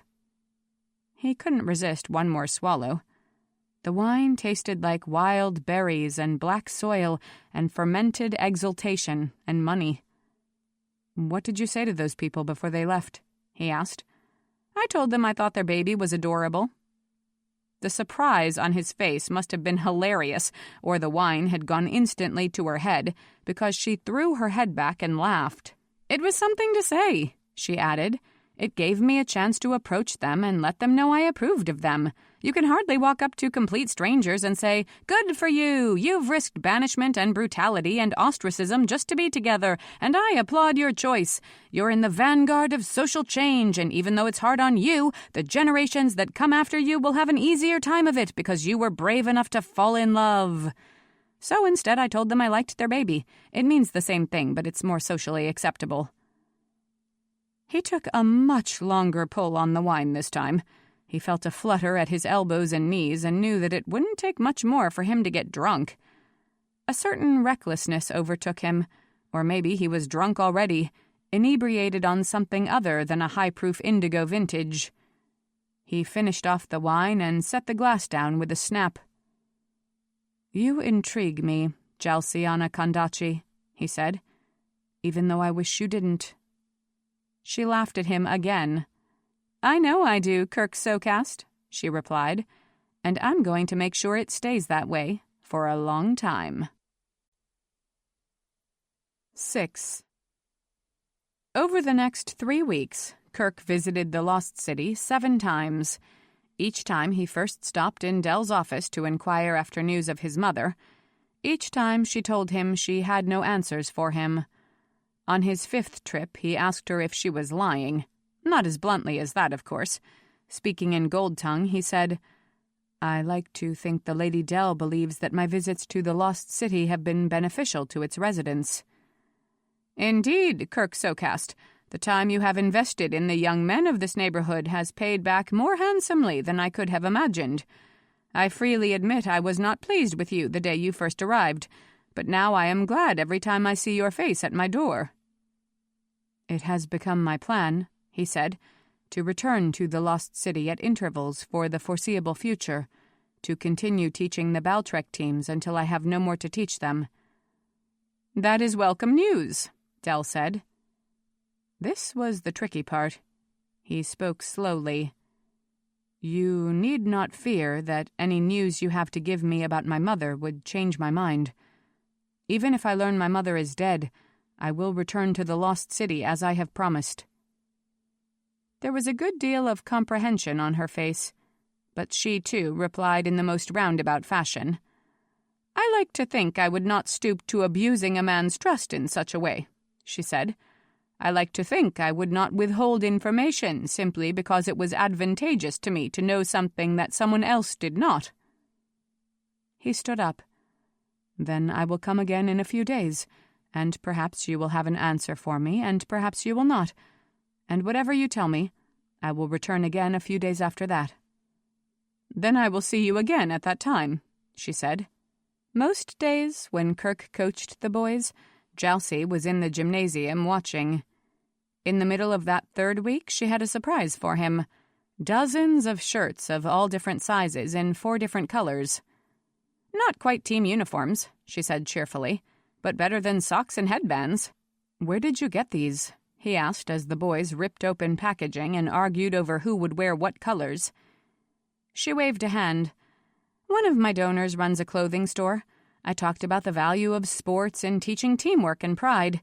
Most of these were extras from bad dye runs. He was just as glad to get rid of them."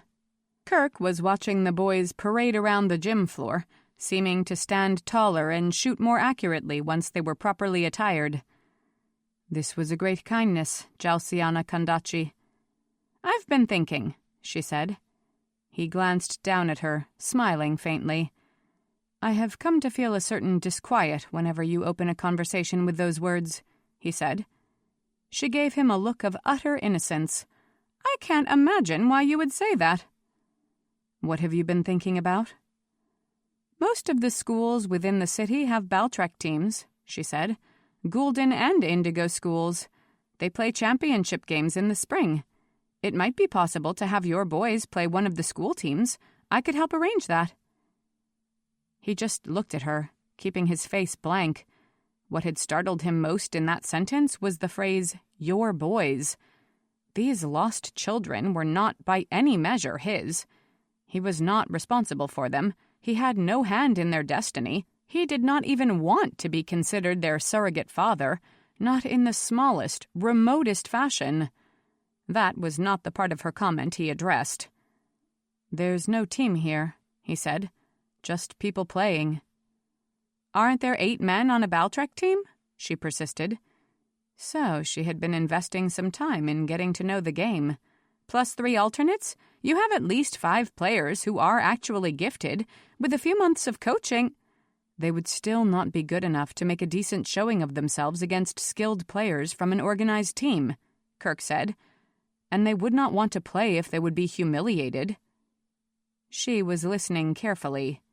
"You mean if they wouldn't win?" He smiled. "No gulden man likes to lose at any contest, that's true. But in this case, I said what I meant. If they could play a game they had a chance at winning, I would be willing, but I don't think such a chance exists. But if you continue coaching them, I do not believe my skills are good enough to put them on a level with other teams." She frowned and then shrugged. "Well, think about it from time to time," she said. "Maybe you'll change your mind." No gulden woman would have said such a thing to a gulden man. No gulden woman would have thought she could continue to wheedle and plead and come up with fresh arguments and wear down the patience of her husband, or father, or son. But then, as had been clear from the very first day, Jalciana Kandachi had no intention of behaving like a gulden woman.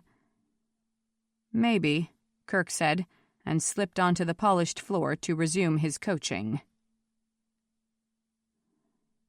4 days after that conversation with Jalcie, Mac came home from school with complex forms for Brolt to fill out. The boy's birthday was less than 3 months away. The school had to arrange for the transfer of responsibility from the father to the young man. Mac and Brolt disappeared together into Brolt's Hochter, no doubt laying out the course of Mac's future. Kerk spent the evening in the women's quarters, playing games with Tess and the girls and trying not to let his mind fret too much over his own future. More than once he caught Tess's troubled gaze on his face, but he did not share his uneasiness with her, and she was not bold enough to introduce the topic. The following night, Kerk made his own appearance at the Hochter door, knocking respectfully. Brolt was relaxing in a deep, comfortable chair, reading what looked like a historical novel, but he smiled as he looked up and saw Kerk. "Come in," he invited. "I keep thinking this book will begin to catch my interest, but so far it has not, so I would much rather have a conversation than try to read." Kerk stepped inside and spoke formally. "The conversation I would like to have is of a serious nature, and perhaps my father, who is not, would prefer to concentrate only on lighter topics at the end of a busy day." Brolt's face sharpened, but he did not look alarmed or dismayed. "Indeed, no. I am alert enough for important debate," he said. "Close the door so that we are not disturbed." A moment later, Kerk was sitting across from Brolt in one of those well-padded chairs, wondering where to start.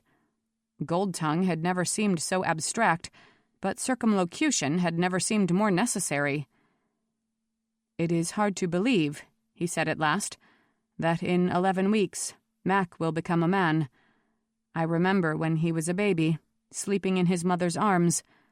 I remember how small his fingers were when they caught at his father's hands." "It is strange indeed," Brolt agreed. "I myself have aged only by a year or 2. How can Mac have aged by 12? They both laughed at that, though Kerk's laugh was a little sad. "When Mac becomes a man," Kerk went on, "he will no doubt wish to participate in his father's business. His father has built a successful, honorable company where any man would be proud to work." "He does wish it," Brolt said. "We have discussed the areas where he might profitably begin his training. He will be a man, it is true, but still a very young one. There is much he will need to learn, and it will take a great deal of time." Your nephews both continue to be employed in your firm as well, Kerk said. Brolt nodded. They are good workers and loyal to the business. Perhaps Brolt Barjan is more blessed than a man could want, Kerk said softly. Perhaps he has an excess of young men for whom he feels he must find a place in his company. Perhaps he is hoping that one of the young men under his care might look for a situation elsewhere. Kerk wanted to drop his eyes as he said the words, a sign of both humility and respect, but instead he kept them on Brolt's face to show fearlessness and strength. Brolt's return gaze never wavered as he closely listened and carefully answered. I have long been proud of my ability to provide for so many members of my family, Brolt replied. If I had 10 sons, I could feed them all. If I had 20 nephews, all of them could find a place in my house and in my business. I am not overburdened with young men.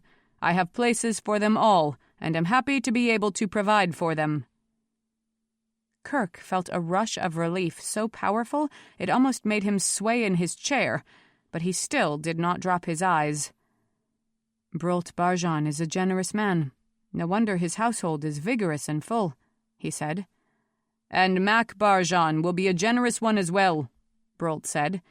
In the normal course of events, as you know, a man dies and his sons take over his properties. I am unfortunate in that I have only one son, but fortunate in that his notions align so closely with mine. He, too, values the contributions of his cousins and his stepbrother. He would be loath to see any of them leave the company once it comes under his control. He told me so just yesterday without any prompting on my part. I do not think there will ever be a time, Kerk Socast, when you will find yourself thrown into the world without any semblance of family at your back. Kerk took a sharp breath, for that was more direct speaking than Gold Tongue usually allowed. I did not mean to cast doubts on how well the Barjans guard their ties of family, he said. Brolt smiled and leaned over to briefly rest his big hand on Kerk's shoulder. And you did not, he said. You spoke up just as you should, and that took courage. For my part, I needed no courage at all. I was merely required to be benign and munificent. Kerk allowed himself a laugh, though it was a small one. Perhaps for a man like yourself, such a conversation was easy, he said. I am not so certain that a mean-spirited individual would have answered as you did. Still smiling, Brolt dropped his hand and leaned back in his chair. But I confess, I thought you might be coming to my hochter with a different sort of question, the older man said. Kerk gave him an inquiring look. What question might that be? It has not escaped my notice that you have spent a great deal of your time away from the business and away from the house, Brolt said. Clearly there are other enterprises that have captured your attention. What does a man of your age find so fascinating, I ask myself. There seem to be 2 possible answers. One, it might be a woman. A woman? Kerk exclaimed, so surprised that Brolt laughed out loud. When I was your age, I might not have been eager to marry, but I was eager to know more about women, Brolt said cheerfully. It seems logical to suppose that some of your time has been spent with a member of the opposite sex. No, Kerk said decisively. And then, as Jalcie's image rose unbidden in his mind, well, yes, but not the kind of woman you mean. That is, she's not... I don't think of her as... It's hard to explain, he ended lamely. Brolt was smiling even more broadly. I see, he said. Then perhaps I needn't even ask if the second situation might apply. What would that other situation be? Kerk asked a little desperately. He was still thinking of Jalcie. Well, of course she was a woman. A fascinating, unpredictable, chaotic, restless thunderstorm of a woman, but not someone you thought of as a woman. Not the kind of person you imagined sharing your house with, sharing your bed with, sharing your life with. Not that kind of woman. A man your age might be thinking of how to free himself from the influence of his father and his other male relatives, Brolt said. You came here tonight and offered to leave if I had no more use for you. Perhaps you were trying to tell me that there is other work you want to do at some other company. I would not say such a thing, Kerk said. That would be disloyal. Brolt shrugged. "Now and then, a son must leave the family business, or no new businesses would be formed," he said. "It is not disloyal for a son to move on, as long as the new place he finds is honorable and efficiently run. I would smooth your way if you wished to leave for another company. I would do more. I would back an enterprise you wished to found on your own, provided I was convinced it was a sound financial investment." Now Kerk straightened in his chair, truly surprised.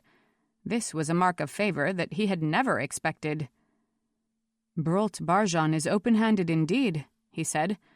"I have no words to express my gratitude." Brolt smiled. "But should I conclude that no such business idea has germinated in your head? Should I understand that all your abstraction has been caused by a woman, even if she is one you cannot explain? Or is there indeed a business proposition you would like to discuss with me, if not now, at some point in the future?" Kerk sank back against the chair, studying Brolt's face. This man had taught Kerk everything he knew about honor, everything he understood about family. This man had shown Kerk how a good man was supposed to live.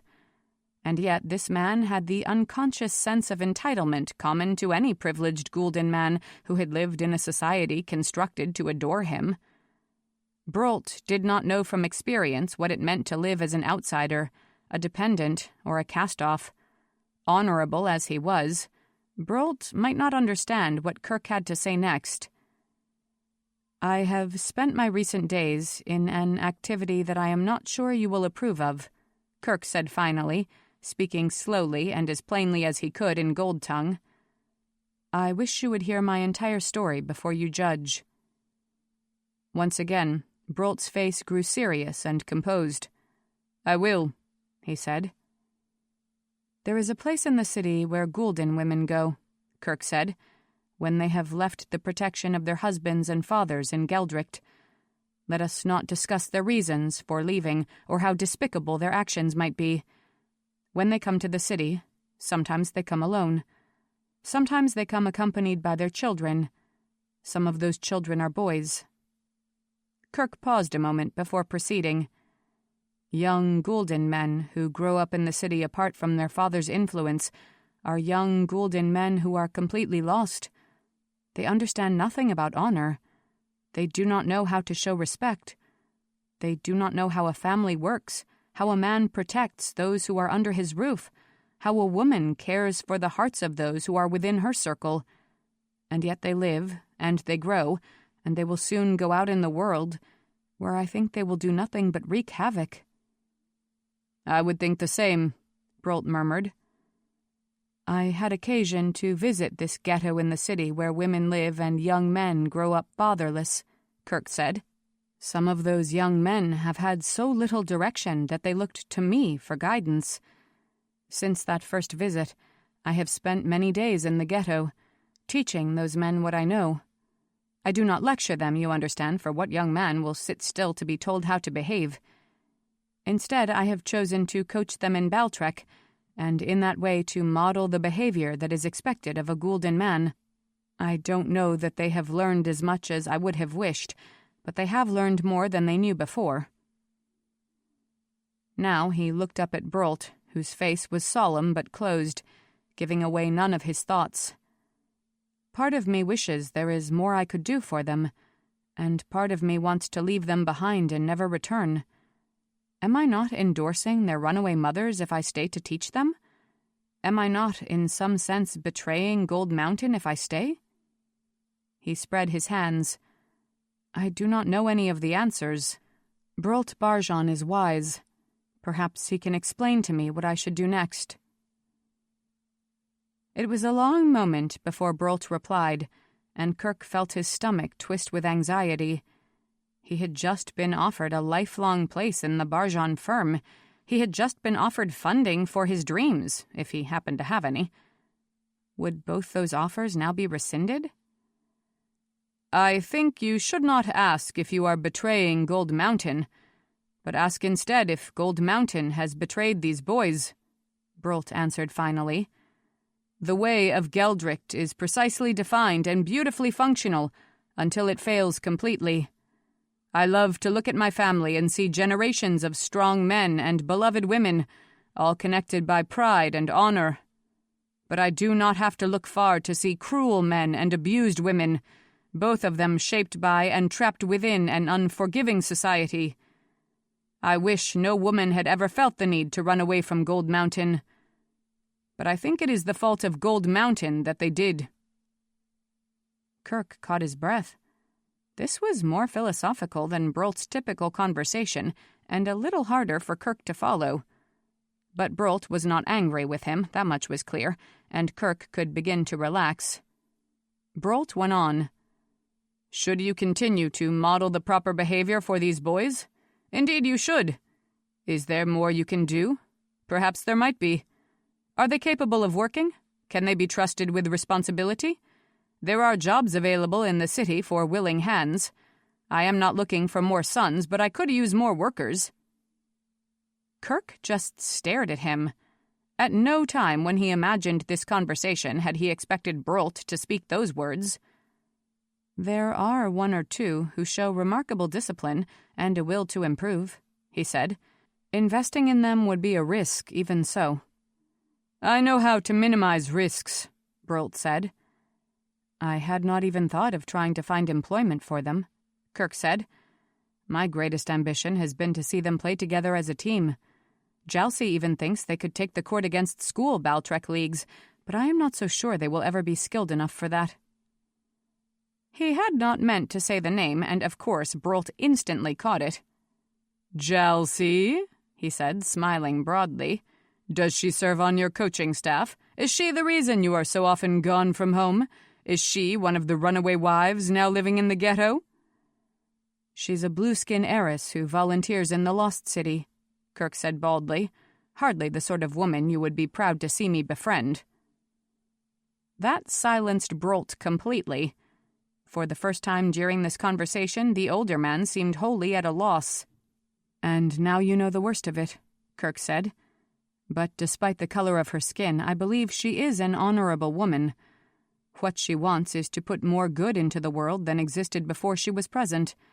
That is a noble goal for Gulden or Indigo." "Indeed it is," Brolt said, his face and voice once again neutral. "I know you confide in the Lady Tess from time to time.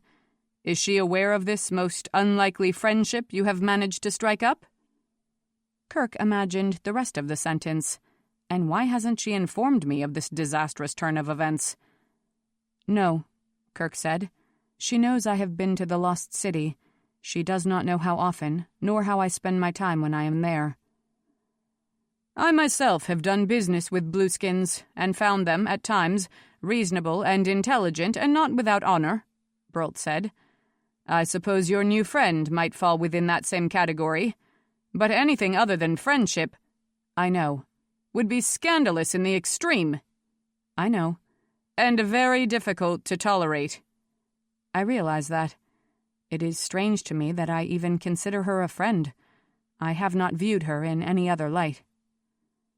"Might I know the full name of this blueskin woman who has so dangerously befriended a member of my family?" "Jalciana Kondachi." "Kondachi?" Brolt exclaimed. "Is she any relation to Anton Solvano's daughter?" Kerk was confused. "Who? I don't know. She's mentioned her Aunt Quatrain a few times, but—" Now Brolt was staring at him, but his wide smile was back. "She is from the family of Quatrain Kondachi? How is it that you have managed to find, among all the indigo in the city, the only one for whom the Gulden can feel a genuine affection?" "I know nothing of Quatrain Kondachi," Kerk muttered. "She is a great favorite of Che Zanlan. They had a grave disagreement 10 years ago, but they have reforged their relationship. The Kondachi name will open more doors in Che Zanlan's palace than the Barjan name ever could." "Then you're not angry that I have met her?" Brolt watched him a while before answering, smiling slightly. "I am thinking that of all the surprising news you have brought me this evening, this is the most surprising, and the most welcome. And yet none of it was unwelcome. You have long been an honorable man, Kerk Socast, but tonight you have proved to me that you are much more than honorable. You are enterprising. You are committed to kindness. And you are lucky. Such a man is an asset anywhere he goes. I am happier than ever that the family you call your own is mine. 7. Although they never explicitly made plans, Jalcie and Kerk had fallen into the habit of leaving the Lost City together after a coaching session and heading to some small, intimate restaurant where the races were allowed to mingle without harassment. The day after Kerk's revelatory conversation with Brolt, Jalcie took him to a rather more upscale place than they had frequented so far. It was near the East 3 gate, practically back in the commercial district, and decidedly more biased toward indigo than gulden. Kerk counted only 7 gouldmen eating at any of the tables, and none of the items on the menu would have been served on Gold Mountain. Jalcie was oblivious. You ought to try this dish with wine sauce. It's a specialty of the restaurant, and it's so good. Oh, and we'll have to order some of the spiced nut bread. The only person who's ever made it better is my grandmother, and she says she'll give me the recipe if I ever get married, which is almost enough incentive to let my mother matchmake for me after all. I can't tell what would be good, so just tell me what to order, Kerk said.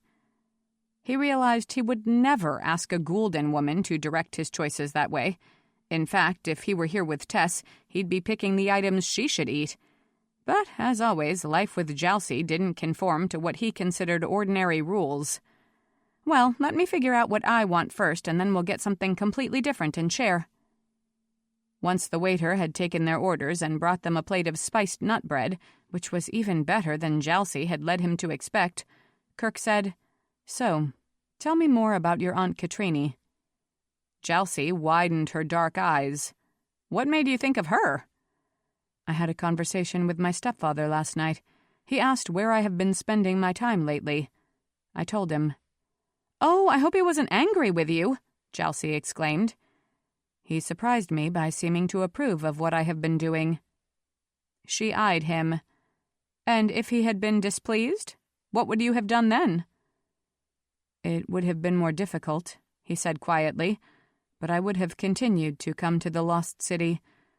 But to have gone against Brolt's stated wishes would have caused a rift between us, and such rifts tend to grow instead of mending."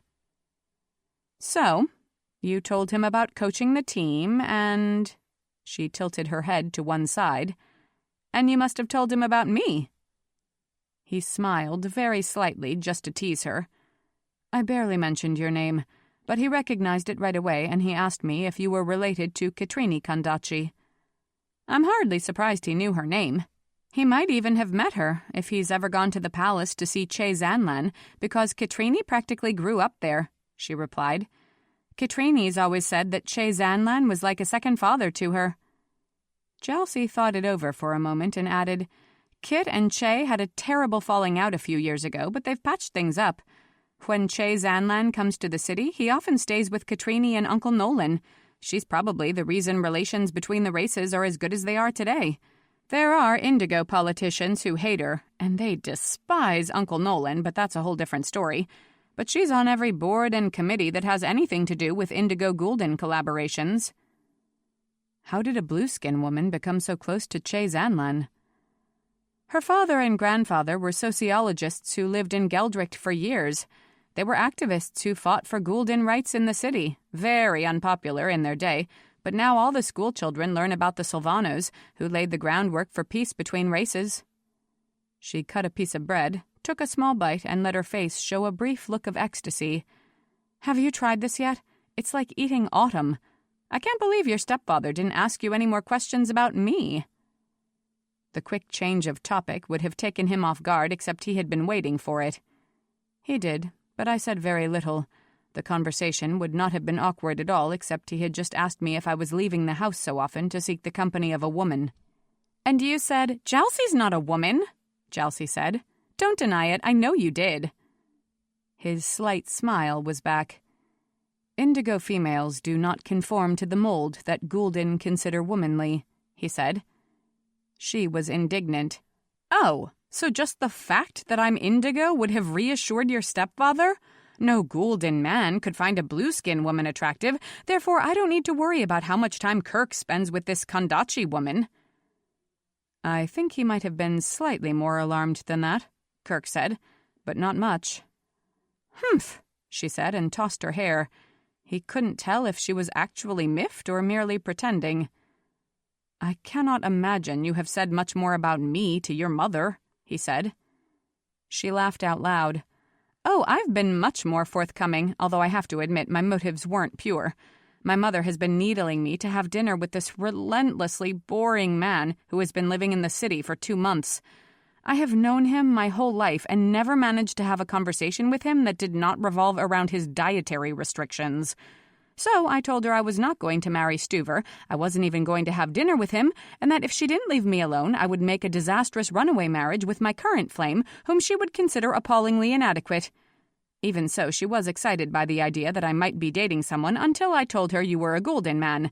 Then she practically fainted. I actually had to grab her and guide her over to the sofa, or I think she would have fallen on her face. For a long moment, Kerk just looked at her. You told your mother you were dating a gulden man? That you were considering marrying him? She laughed again, a little more nervously. Well, yes, but only to upset her.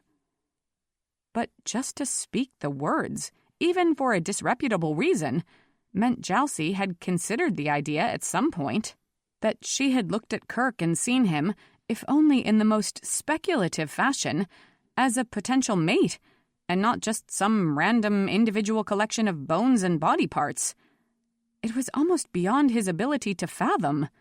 They were so different, so far apart, that falling in love with Jalcie would seem as alien as falling in love with a sea creature or a land plant, tragic and ridiculous and impossible all at the same time. And yet... I didn't mean to horrify you, she said when the silence had stretched on too long. I'm really not eyeing you as a possible husband. I'm never even sure you're going to allow me to be your friend for one more day. But in case you were wondering, yeah, I think you're cute. I think you're sexy. All those muscles and that intimidating stare. Yes, that one. Now she was laughing, though he thought she was still speaking the truth. But trust me, I don't expect you to return the compliment. I know I'm not the kind of girl who makes an impression on a man like you, so don't get all worried about it. It seemed probable if he didn't answer that she would just keep talking this way for the remainder of the meal. You are attractive, Jalciana Kondachi, he said formally.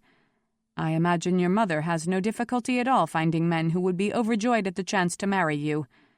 If I appear stunned, it is not because I find the notion distasteful, but because my mind has not so far turned in this direction.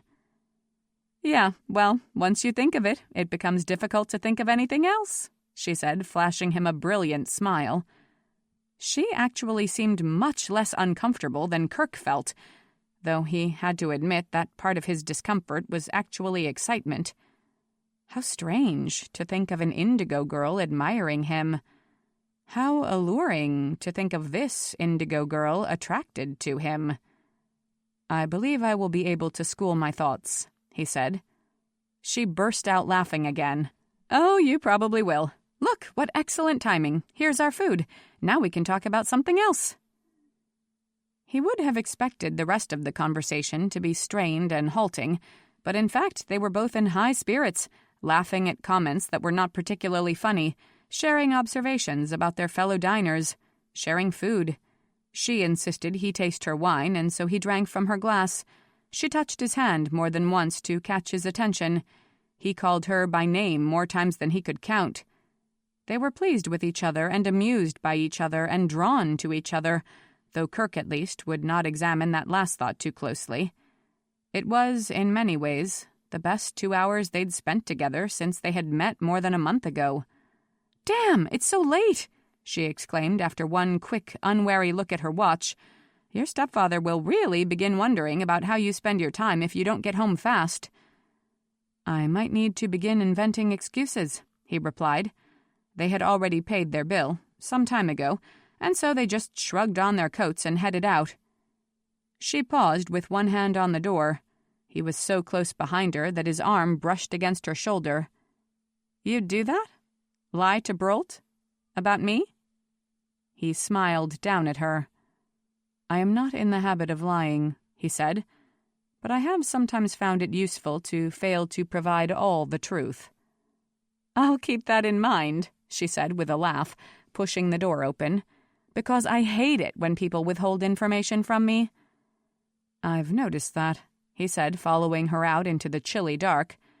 "That's why I find it so entertaining to tell you only part of a story." She laughed again and turned around to answer him. But before she could speak, rough hands pushed her to one side. Two burly bodies shoved themselves between her and Kerk. "You dare to touch the hand of an indigo goddess?" someone hissed in Kerk's ear, and he felt a hard blow land against his kidney from behind. Without conscious thought, he sent his body into motion. A tight whirl, and he had rammed a hard fist across the faces of the two men in front of him, whipped a steely forearm against the throat of the attacker in back. Another spin, another series of punches, plus a ferocious kick that brought one of the men to the sidewalk with a wailing howl. The two who were still on their feet came boring in with renewed purpose, yelling and brandishing makeshift weapons, an umbrella in one case, a piece of street junk in the other. Kerk shook his dagger into his hand and backed against the restaurant wall, falling into a crouch. His eyes were burning, his blood was racing, and he was prepared to unleash any level of force. Astonishingly, Jalcie jumped in front of him, her own hand upraised, her own weapon out. She really thought that ridiculous bottle of chemical spray would stop a determined assailant. "Step away from both of us," she ordered in a cold, clear voice. "Back away. Now. I'm embarrassed that indigo men would behave so offensively."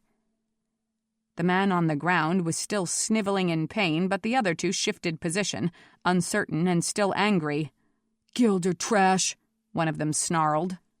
"Blushy bastard," Jalcie shot back. "The man is here at my invitation, doing work on my behalf. How dare you interfere with a woman's business?" "He's too familiar," the snarling man said. "At least he's not stupid," was her contemptuous reply. "At least he behaves with the dignity of a man." "I can't stand up," whined the assailant on the ground. "Help me, I think he broke my leg." Jalcie looked down at him and towed him none too gently. "You deserve to have your leg broken. You deserve to have every bone in your body broken." She returned her angry gaze to his companions, who were backing away a little, starting to look sheepish. "Take your friend and go. Be glad I don't ask who your families are so I can report your behavior to your mothers." "Hila, we will leave when this Gilder man is safely gone," said the one who hadn't spoken till now. "You will leave now," Jalcie replied fiercely. "Or no, stay where you are and I will leave so that I no longer incite you to reckless and misguided behavior." Without even looking behind her, Jalcie reached back and grabbed Kerk's wrist. She kept her hard gaze on the blueskin men, who still looked mutinous but a little more subdued. "Stay where you are," she repeated, and drew Kerk along the sidewalk in the general direction of the centrifuge. She didn't glance back once as she hurried him away from the restaurant, around the corner and out of sight of the indigo vigilantes. They continued at a pretty rapid pace for another few blocks. Kerk listened closely to make sure they were not being followed, but within a couple of turns he was certain that the blueskin men had obeyed Jalcie's orders. Nonetheless, he kept his dagger in his hand. No telling how many blueskins had witnessed the altercation and might agree with the general sentiment. No telling when he might find himself in a real fight that even Jalcie's indigo arrogance couldn't diffuse. It was full dark now, and cold, and the streets were relatively empty, though they passed dozens of shops and restaurants filled with people of all races. They were only a block or two from the centrifuge gate when Jalcie abruptly stopped and drew Kerk into the flimsy shelter of a shallow doorway that seemed to lead to some kind of commercial establishment. Not a restaurant, at any rate. Its high plate-glass windows revealed only an empty darkness inside. "I'm sorry," she said. She had not yet dropped her hold on his arm. "For which part of the encounter?" he asked. She peered up at him, but he doubted she could see much of his expression. Her face, so much darker than his own, was almost completely lost in the shadows. "I am sorry that they were stupid and officious enough to care that I was having dinner with a gulden man," she said, rattling the words off as if to get out as many as possible before he interrupted. "I am sorry that they attacked you and insulted you, but most of all, I am sorry that it had to appear as if I was protecting you. I'm sorry I couldn't let you defend yourself. I know you are proud and that you must be mortified to be shielded by a woman. But, Kerk, I could not let you fight them. City justice still favors the indigo, and if you had actually hurt those wretched boys, you'd have been in jail before the night was out. I couldn't let that happen. Kerk, if you had cut one of them, if you had killed one of them—" "I am impressed that you think I could have done that much damage when there were 3 of them and 1 of me," he said in a clipped voice. She shook him by the arm she still clung to. "I know you could have. The only reason all 3 of those men aren't dead right now is because you aren't the kind of man who kills at random." "And because I learned long before this that I cannot give myself the luxury of succumbing to rage," he said. She dropped her hand then, but did not step back, did not indicate in any way that she was afraid of standing so close to a man she believed could commit 3 murders with a few swipes of his hands. "You're furious," she said in a low voice. "I don't blame you. I'm so sorry. But please, please don't be angry at me. I wasn't defending you against indigo men. I was protecting you from the indigo system, and no gulden knife has ever won a fight in that battle." "I am angry," he acknowledged. "But not at you, Jalciana Kondachi. I knew what you did as you did it. It is why I allowed you to speak in my defense. I put my trust in you instead of in my own instincts. But it goes very much against my nature to allow someone else to fight a battle on my behalf. Had one of those men spoken the slightest insult to you, I don't believe I could have kept myself from ripping out his throat." She took a deep breath, shuddering a little. "I thought you were going to do it anyway," she said. "I could feel you coiled behind me. I was so afraid." She had been touching him all night, but now, for the first time, he deliberately put a hand out and laid it against the side of her head. His fingers felt her hair, silky black against his skin. His palm rested against the smooth heat of her cheek.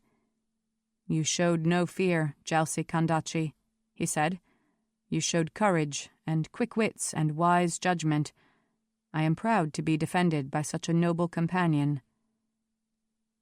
They stood that way for a long time, his hand against her skin, her body only inches from his, the chill air seeming to snap with a sizzling current.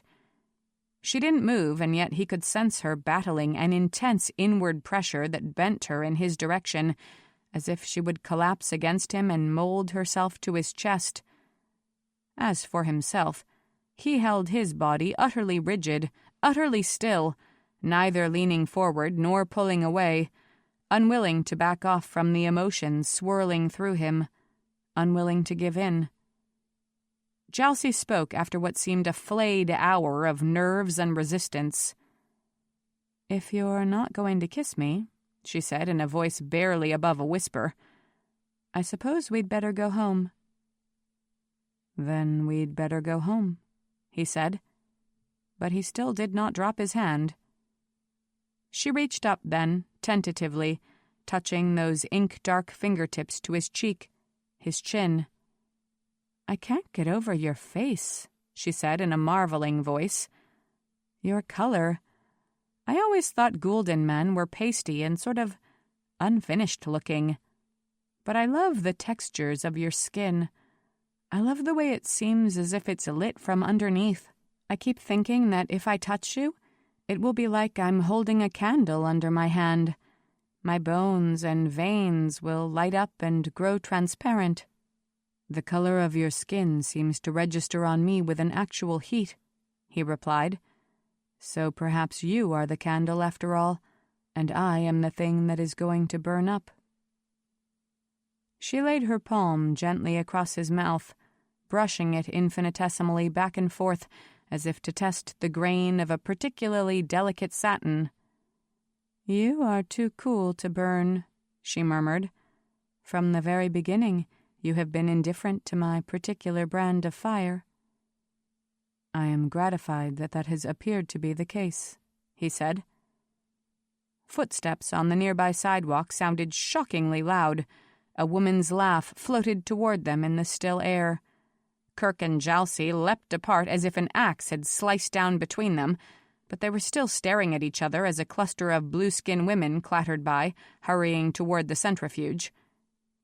"More reminders that we are not alone in the world," Jalcie said. She sounded as if she was smiling, but she also sounded as if it took some effort. "And that we both have other places to be," Kerk said. "Time, indeed, to go home." For the first time since he had known her, they departed in separate ring cars, Jalcie cheerily waving goodbye as she sent her vehicle lunging into the thin late-evening traffic. Kerk drove more slowly, keeping to the bottom lane, terrified of miscalculating speed or distance or reaction time and causing a pile-up in the tunnels. He had already made a seriously dangerous mistake in judgment. It seemed only too possible that he would err again. 8. When Kerk returned to the Lost City 3 days later, he was completely in command of himself again and not even worried about the little thrill he might feel the first time he laid eyes on Jalcie. He knew, if she did not, that their relationship, however exciting it might be, could never progress beyond its current stage. He would not be tempted into more light flirtations. He would not let her take his hand or joke about marriage or continue to toy with the heart of a gulden man. He would be rational. He would be cool. He would treat her with the same courteous remoteness he offered to the Lady Dell. He would do none of those things, for she was not there. She was visiting with her mother, who had come to the city unexpectedly, Dell told him. She might not be back at the charity bank for 4 or 5 days. Kerk nodded as if the information was of limited interest to him, and then he inquired after his mother. When Dell reported that she had no news, he nodded again. It was hard to know which of Dell's announcements had disappointed him more. At the gym, he put the boys through a particularly grueling training session. At home that evening, he invited Mac to a game of Shinn, and they played till late that night, ending in a draw. At work over the next few days, Kerk attacked his assignments with such absorption that Brolt twice had to remind him to go home when it was almost the dinner hour. But in this way the time passed. The days seemed full instead of empty. When Kerk made his way back to Dell's office 3 days later, he had convinced himself that Jalcie would not be there. No doubt her mother was still in town, requiring Jalcie's attendance, reminding Jalcie of all the reasons she should not make alliances with gulden men. So it was something of a shock to see Jalcie's face the minute he stepped inside Dell's office.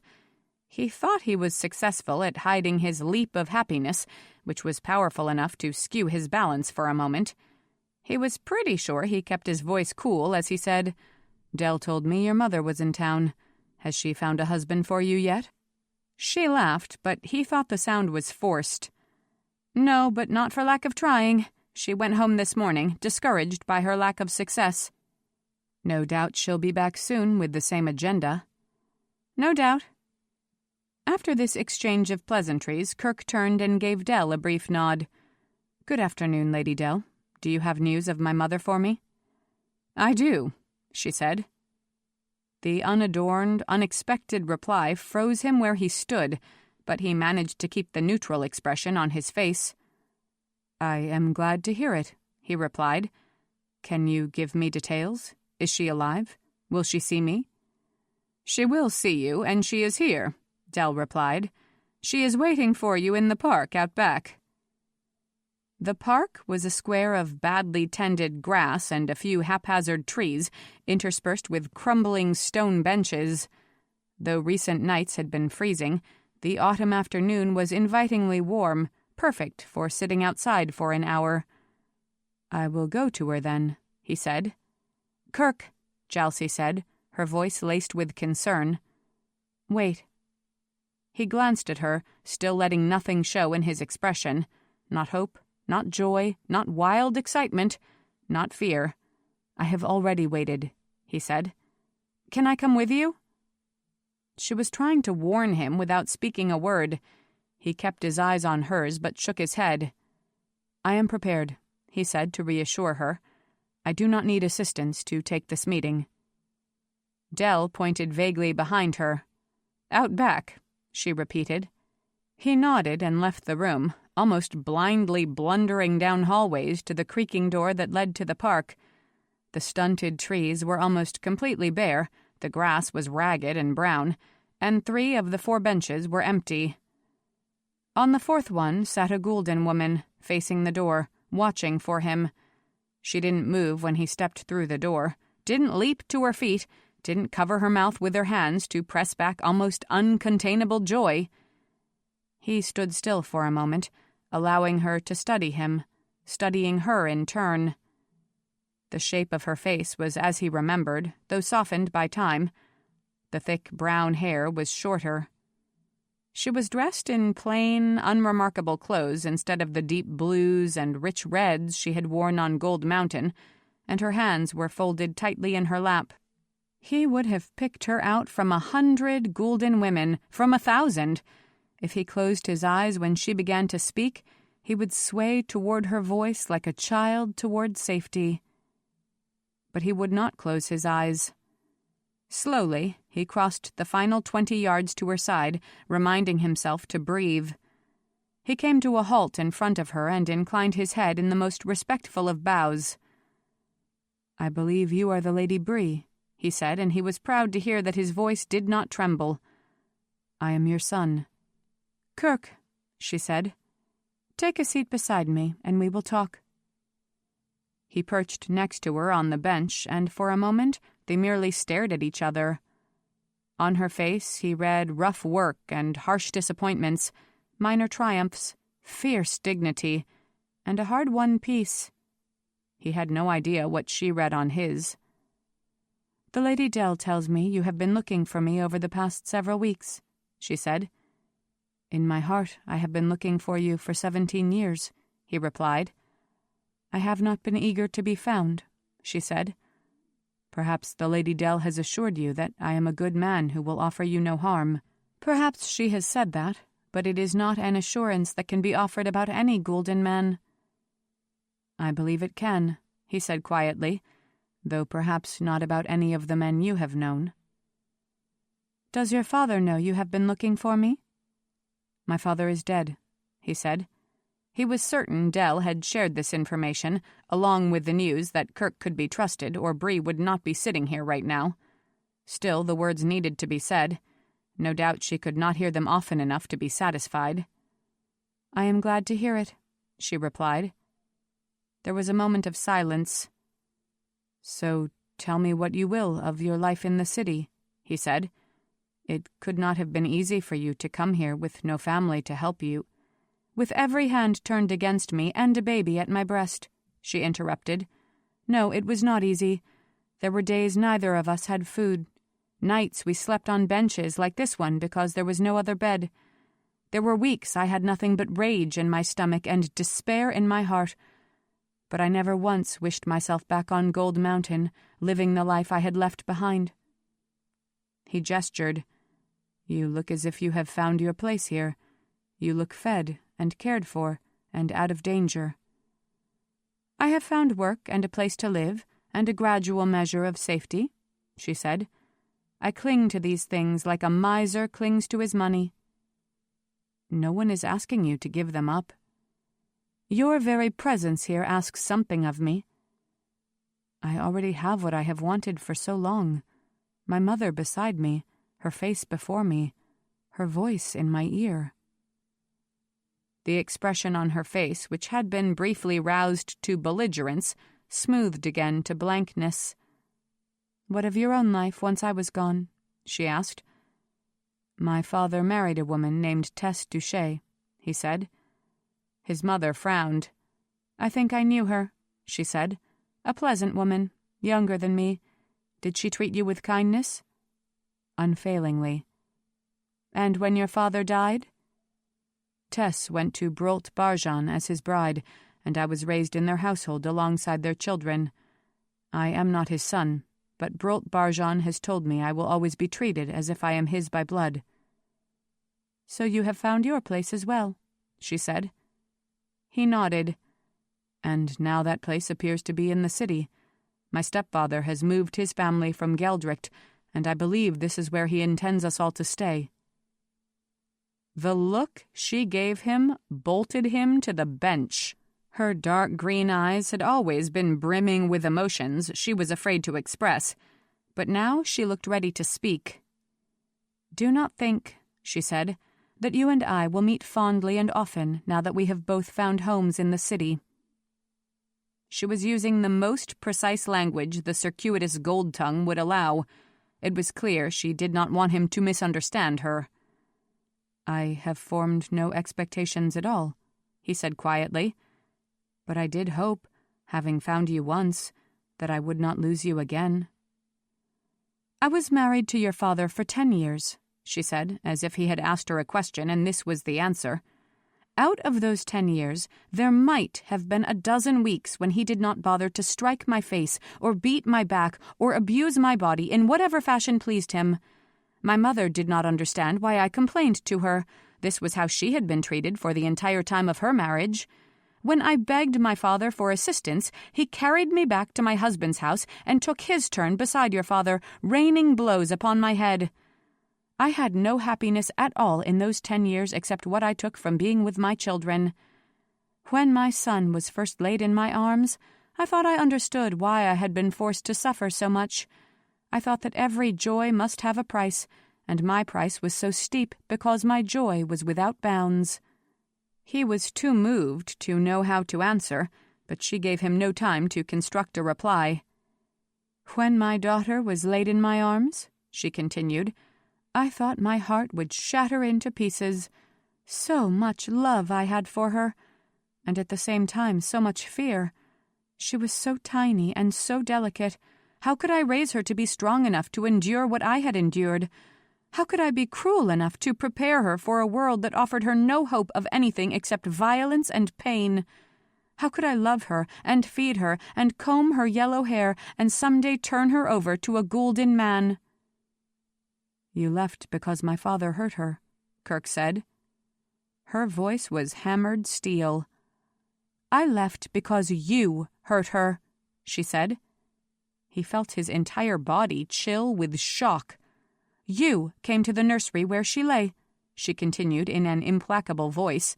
"You stood over her, pinching her face and her little fingers, making her shriek, bruising that beautiful skin.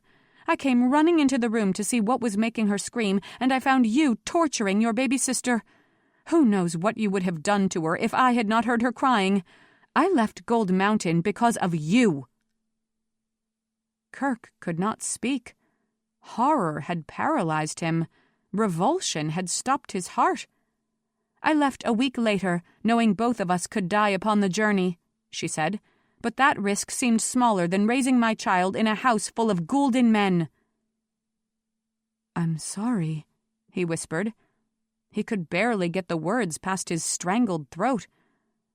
"I have no memory of such behavior. I just remember a small girl, and my father's anger, and the desperation on your face. It is as if I'm watching a scene filled with other people, but I am nowhere in it. If I did such things—" "I never loved you after that day," she said flatly. "I have not wondered once what became of you. I do not care now. I am only here to tell you to stop looking for me. There is nothing either of us has to give that the other one would want." "I would want forgiveness," he said, barely breathing the words. "But there is nothing else I would ask of you." Bree Socast came to her feet. "I do not have even that much to offer," she said. "Your search has ended. Let me go." She didn't wait for an answer. She just walked away. Kerk thought she headed in the direction of the centrifuge, not bothering to stop first in the main building and speak a farewell to Dell. He couldn't be sure. He wasn't watching. He had buried his face in his hands and was trying with all his energy to keep his body from disintegrating into poisonous molecules of pain. He thought it was possible he would die of a broken heart on that very bench. A shadow, a rustle, a warm shape settling beside him. He didn't have the strength to look up or strike out, and he certainly didn't have the ability to speak. But it was no surprise at all to hear Jalcie's voice, subdued and racked with pity. "Oh, Kerk, I'm so sorry," she whispered. "What did she say to you?" He shook his head to indicate he could not answer. A gulden man did not show weakness to a woman. He did not turn to a woman for help. A gulden man must display strength at all times. He could not break down. He could not weep.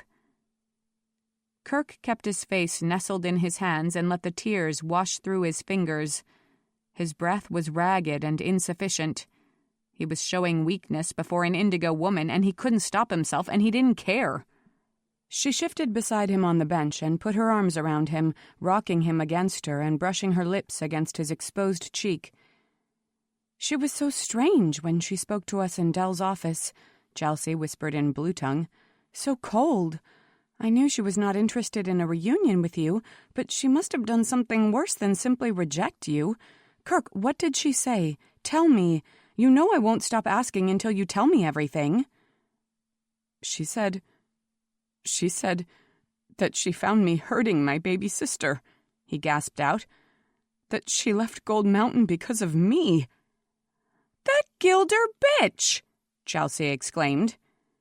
He was so astonished that he looked up, not caring that she would see his face ruined with tears. "Don't call her that." But Jalcie was furious. Why would she say something like that? Only to wound you, only because she wanted to be cruel. He was bewildered. "But I am the one who was cruel." "You were 7 years old. You were jealous and confused, and you didn't understand why this new creature was in the house, sucking up all your mother's love." "That excuses nothing." "What did you do to your sister? Did you throw her down the steps? Try to suffocate her?" I pinched her and made her cry." "That's it? Kerk, I terrorized my younger sisters. I crept into their rooms at night and pretended I was a monster come to devour them. I made them eat insects. I told Sura Betty that she wasn't really my mother's daughter, that we had found her in the woods one day and decided to take her in. She believed that for a whole year." He stared at her, forgetting for a moment to cry. "That's horrible," he said. "I know! I feel dreadful about it now, but I was simply awful when I was a little girl. All children are savages, don't you know that?" "But to physically harm a young child, a baby—" "Well, that's bad, of course, but it was your mother's job to tell you that," Jalcie said firmly. "How does anyone learn the right behavior? They copy it from their parents. Or, since your parents didn't provide the best example, from their step-parents and their teachers and the other adults they admire. You aren't born knowing that you shouldn't hurt people. You aren't born knowing that you have to be kind and that you have to forgive and you have to laugh. Your mother should have taught you that what you did was wrong, but she didn't. She abandoned you instead. She's the one at fault, Kerk, not you. Never you." He continued to stare at her, feeling the tears drying on his cheeks. He had never seen anyone so sincere, so convinced, so determined to believe in him. Her arms were still around him. She still leaned against him, and he could feel the heat of her body everywhere it touched his. "I don't understand why you think I'm a good man," he said at last. She smiled. "And I don't understand how you could think you're not." He sighed and leaned against the back of the bench, careful not to displace her arms. She settled beside him and rested her cheek against his shoulder. "I don't know how I go forward from this," he said. "I don't know how to readjust the way I think about what I want." "She has not been in your life for 17 years, Jalcie said. "You have already filled it with other things." "Some of those things have been accidental," he said. "Well, that's true for everybody. Do you think I was walking along one day thinking, hey, wouldn't it be fun to meet a gulden man? I bet we'd be best friends within a month. It never crossed my mind." "And I did not expect to find so much of my time dedicated to the lost city." She lifted her head. "Well, I hope you're not thinking of walking away now," she said, "because of what happened with your mother." He shook his head. "No, it's just that I will have to acknowledge that I come here for a different reason than the one that brought me here to begin with." "That's been true for a long time," she said. You just didn't realize it." He looked at her for a moment. "It is not just because I enjoy coaching the boys." She gave him a radiant smile. "I know. It's because you want to see me." His answering smile was rather bleak. "Now that my search is over, I have to think about the things that have happened because of the search. And you are the thing that is most precious and most complicated. I do not want to lose that, but I do not know how long either of us can sustain the friendship we have now." "Oh, but Kerk, I have the most wonderful news," she exclaimed. She had released him so she could clap her hands together like a little girl. She was practically bouncing where she sat. "You know, I have spent the last 3 days with my family, my aunts and my cousins and my uncles, and I thought it would be utterly dreary, but it wasn't. My Aunt Bella spent an hour talking business with me, and she went on and on about how she wanted to expand her import business, and she was looking at electronics, and everyone told her the man she needed to meet with was Brolt Barjan, but so far she had not been able to arrange an introduction." He was dumbfounded. "You can't be serious." "I am. And I casually mentioned that I had met his adopted son and that I thought you had some influence with him." "Hardly that." "And she was very excited, and she asked if I thought you might be willing to come to the house someday and meet her. She lives in my grandmother's city house. We could go there any day you were free." "I would first want to ask Brolt if he is interested in expanding his Indigo accounts, because we have determined that we should cut back on distribution." "Who cares if he's interested? In fact, it's better if he's not, because then she'll have to invite you to her house again and again, trying to make you like her, and you'll be very haughty, and she'll tell my mother that she wants me to be nice to you, and then no one at all will mind that we're friends," she ended lamely. He smiled at her. And then, because he missed the warmth of her touch, he reached out and took both of her hands in his. The gesture pleased her. She instantly returned the pressure of his fingers. "You're right. That would be best," he agreed, mock solemn. "We must do everything in our power to keep Brolt Barjan from making a deal with your Aunt Bella."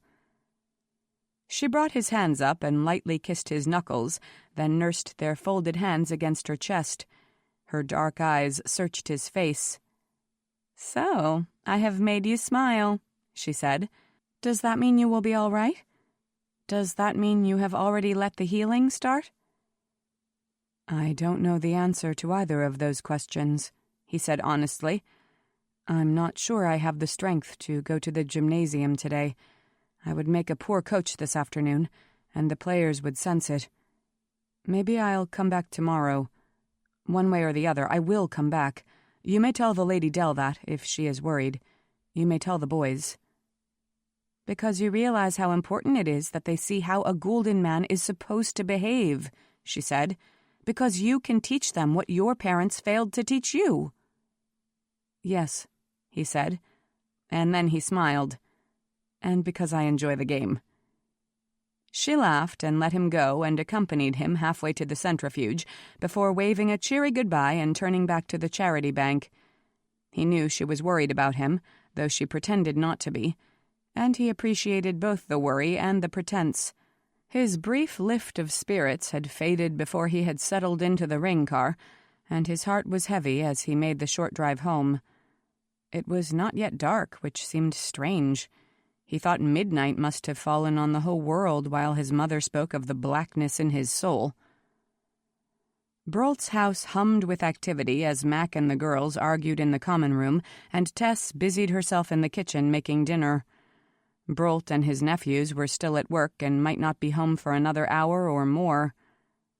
Moving slowly, because this was a route he rarely took, Kerk headed down the hallway to the kitchen to where Tess was mixing ingredients over the stove.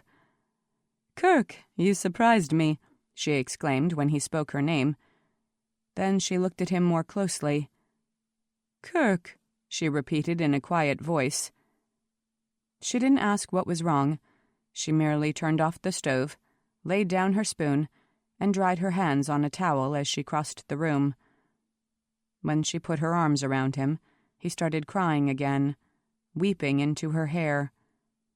He had never realized until this day that women possessed a certain kind of strength. He had never realized before how much he relied on it, and how he would do anything to keep it in his life. 9. Brolt was not opposed to the idea of Kerk meeting Jalcie's aunt. "She gave her name as Riabella Contego, so I did not realize there was the Condaci connection," he said 2 days later when Kerk had recovered his equilibrium enough to approach his stepfather with part of his story. "Even so, we must be prudent. We must be diligent. I have no reason to suppose that Quatrain Condaci is a particularly skilled businesswoman, and we cannot make deals with people just because we approve of their politics." "I agree," Kerk said, "but we could begin researching her company." Brolt nodded. "I think we should, and if she indeed is willing to meet you, I think you should accept her invitation." "Then I will." "But I am not yet ready to set foot inside the house of a blueskin woman." "No," Kerk said. "I am not certain I am ready either." He sent a courier to Jalcie, letting her know the first step of the negotiation was successfully completed, and received her reply within the hour. "Meet me tonight at Sorietta," she wrote. "It's the new restaurant a block from North Zero with all the red awnings. We can talk. Give my name. I've already made reservations." So a few hours later he made his way to the crowded, brightly lit building in the heart of the commercial district. As a waitress led him to Jalcie's table, he glanced around, appraising the clientele. Mostly young, mostly fashionable, mostly wealthy, more indigo than gulden, though the servers seemed to be split evenly between the races and no one gave him more than a passing glance. He and Jalcie were unlikely to be assaulted this night because no one liked to see a gulden man talking to an indigo woman. He was studying his menu when someone pulled out one of the other chairs and dropped into it. But it wasn't Jalcie. He gazed in some surprise at the young gulden woman sitting across from him. She looked to be about 16, with creamy, rich skin, smooth, flaxen hair, and an expression of blooming excitement. "Perhaps you have made a mistake," he said civilly in gold tongue. "I do not believe this is your table." "Kerk Socast?" she said. He nodded, baffled. "Jalcie told me to find you." "Did she give you a message? Is she going to be late?" The girl was still staring at him as if she couldn't believe her luck, as if she had been promised the most delightful gift and when it was delivered, it had exceeded all her expectations. "I'm Co," she said in blue tongue. "I'm your sister." He had to grab the table. The world tilted that violently. "My sister," he breathed. She laughed so happily he could almost see notes of music floating from her mouth. "Oh, I can't believe I finally met you," she cried. "We look alike, don't you think? Your hair's darker and you're bigger, of course, but your face, it's just like mine." "My sister," he said again. He was starting to feel a strange bubble in his chest, like panic or fear, but it was neither of those emotions. It was lighter, bigger, closer to joy. "I was in the house when Dell told Mother about you, and I eavesdropped on the whole conversation," Co said. "I figured out pretty quickly that she wasn't going to tell me about you, and she wasn't going to let you back into her life. So I went looking for Dell the next day, and she introduced me to Jalcie, and here I am." "She wouldn't want you to know me," he said. "Our mother. She doesn't believe I'm a good man." "Well, maybe you're not, but I want to find that out for myself," Co said. "Anyway, Jalcie and Dell couldn't say enough nice things about you, so I think you can't be so bad." She grinned at him. "I have wanted to meet you for as long as I can remember. So tell me about yourself. Tell me everything. Where do you live? Who do you live with? What do you do? What do you like? Are you married? I can't even think of everything to ask." "I am the most ordinary of men," he said. But he told her his story anyway, interrupted dozens of times when she had a comment or another question. She was fascinated by the most mundane detail of Geldricht life, demanded the minutest accounting of his own existence. "What happened then?" she said a dozen times. "And what happened then?" "But tell me about you," he said when she finally stopped asking questions. "Growing up in the city like this, what was it like?" "Well, I think the first few years were dreadful," she said candidly, "but I don't remember them. Mother still talks about that time with a kind of horror, and whenever things go badly, she gets this look of fear on her face, as if she's afraid she'll be dragged back to some charnel house or slave pit. But I can usually calm her down." Ko shrugged. "I've been working since I was 12 years old. I can speak 3 languages. I'm really good with money. I figure I'll always be able to find a job. I've been thinking about going back to school and learning more about business. I might want to open a restaurant. I might want to open a clothing store. Basically, I think I'll be able to do anything I want." He shook his head, half admiring and half amazed. "No girl from Geldricht would ever speak that way," he said. "Tessa's daughters wouldn't know what to make of you." She tossed her blonde hair. "Well, once they've lived in the city long enough, Tessa's daughters might start thinking like that," she said. "Who wants to be dependent on a man for everything in her life? Who wants to hope that she'll be cherished and protected when she can so easily take care of herself?" He should have been shocked, but instead he was grinning. "You'll have trouble finding a husband if you talk that way," he teased. "Maybe I won't look for a husband, a gulden husband," she said. "Maybe I'll find a blue-skin man instead." Even that wasn't as shocking as it should have been. Less than 2 months in the city, and Kerk had seen all of his familiar notions questioned and twisted and tossed aside. If he had grown up here, as Ko had, how different would he be now? If he stayed here the rest of his life, how different would he become? "I hope you find room in your life for one gulden man," he said seriously. "I did not realize that, this whole time, you were the one I was looking for." Her eyes widened, not green like their mother's, but gray-blue like Kerk's. "Of course I want to keep you around," she said. "I have to go to work now, but can I see you tomorrow? Can I see you every day? I'm not sure that our mother will be able—" "I do not believe she will want to see me again," he said quietly. "And maybe I won't tell her that I've found you," Ko replied. "I don't know. I haven't decided yet. But Kerk, you are part of my life from this day forward. You are my brother forever." "Sister," he replied. She jumped up then, and he stood to accept her hug, as fresh and impulsive as a summer rainstorm. "Come back here tomorrow," she ordered, "and we'll figure out some kind of schedule for how we can meet." She kissed him on the cheek. "I've only just met you, and I adore you," she said. She kissed him again, waved goodbye, and dashed out of the restaurant. Bemused and a little battered, Kerk sank slowly back into his seat. She would take some getting used to, this gulden girl who had no trace of Gold Mountain in her veins. But she had captured his feeling exactly. He had only just met her, and he already adored her. He had already rearranged the furniture of his heart to accommodate Ko. He looked up as someone approached, and Jalcie dropped into Ko's vacated seat. "That seemed to go extraordinarily well," she said, her face hopeful. "I was watching from across the room." "How long have you been here?"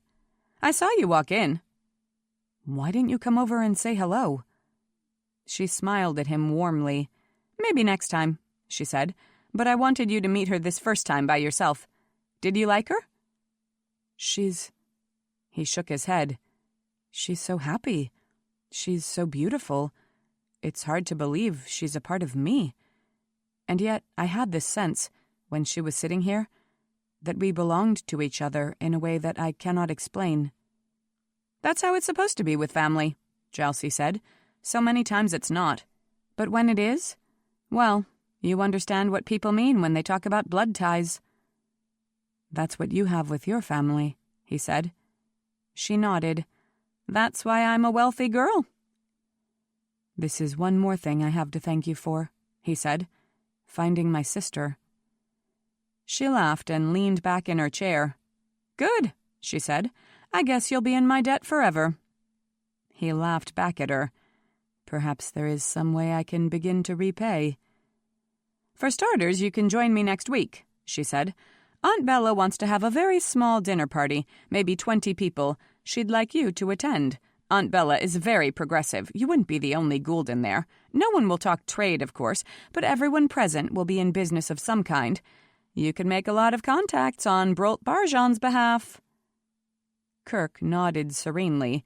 He had often been Brolt's deputy at business meetings in Geldricht, and he knew the kind of conversation that was expected. "I will wear formal attire and make my face very stern," he said, assuming his most mask-like expression.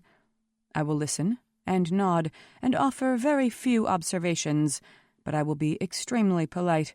I do not think you will have cause to be embarrassed by my behavior." Jalcie laughed again, impulsively reaching out to take his hands where they lay on the table. "Oh, I don't think I will have cause to be the least little bit sorry I have found you," she said. "You will intimidate everyone and fascinate everyone and cause everyone to start whispering about what wild thing I might try next. Kerk's so cast, I can't wait to see their faces when I take you home." Gold. 1. Finally, Orlain stopped. I looked around in disbelief. We had been traveling for 2 days, first on horseback through the green countryside of Auburn, then on foot along the overgrown pathways through Phelan Wood. I was tired, I was hungry, I was afraid, my feet hurt, and I'd spent the last half hour thinking about grabbing a fallen tree limb and hitting Orlain on the back of the head as hard as I possibly could. There was nothing in the current scenery to make me change my mind. "Where are we?" I demanded. I tried to make my voice regal, but even I could tell it came out whiny instead. "This looks nothing like Alora." In fact, it looked exactly like the last 10 miles of forest we had traveled through, so dense with interlaced tree branches that the sunlight trickled through like sand between tightly squeezed fingers. Actually, even that was an exaggeration. It was close to sunset. Within a half hour, we would have no light left in the woods at all. Orlain gave me a quick grin. He was about 5 inches taller than I was, and so even when he wasn't actually laughing at me, he always seemed to be looking down at me with amusement. It infuriated me even more.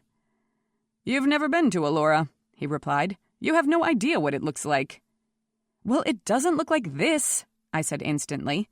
"There's more to it than trees." "Alora's somewhere on the other side of the Phelan River," he said, pointing straight ahead of us.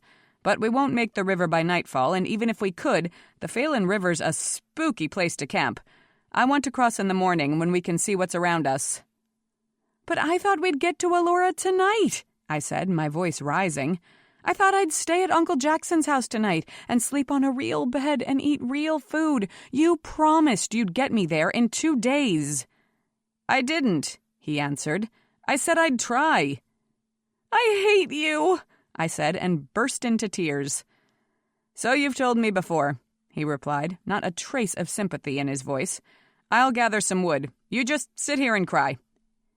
He dropped his pack, tethered both of our horses to a tree, and left me, all alone in the forest. I sank to the ground and completely gave myself over to tears. Truth to tell, it wasn't the first time I'd wept during the hasty, scrambling journey. I had been crying bitterly yesterday morning when we rode out from Castle Auburn. I didn't want to go, and it had taken my father's unyielding insistence and my mother's unmistakable alarm to persuade me that this was the best course of action. Rebel troops from Tragonia had been only a half-day's march from the castle. My mother and father were hoping to avert war, but Dirksen of Tragonia was clearly armed for it.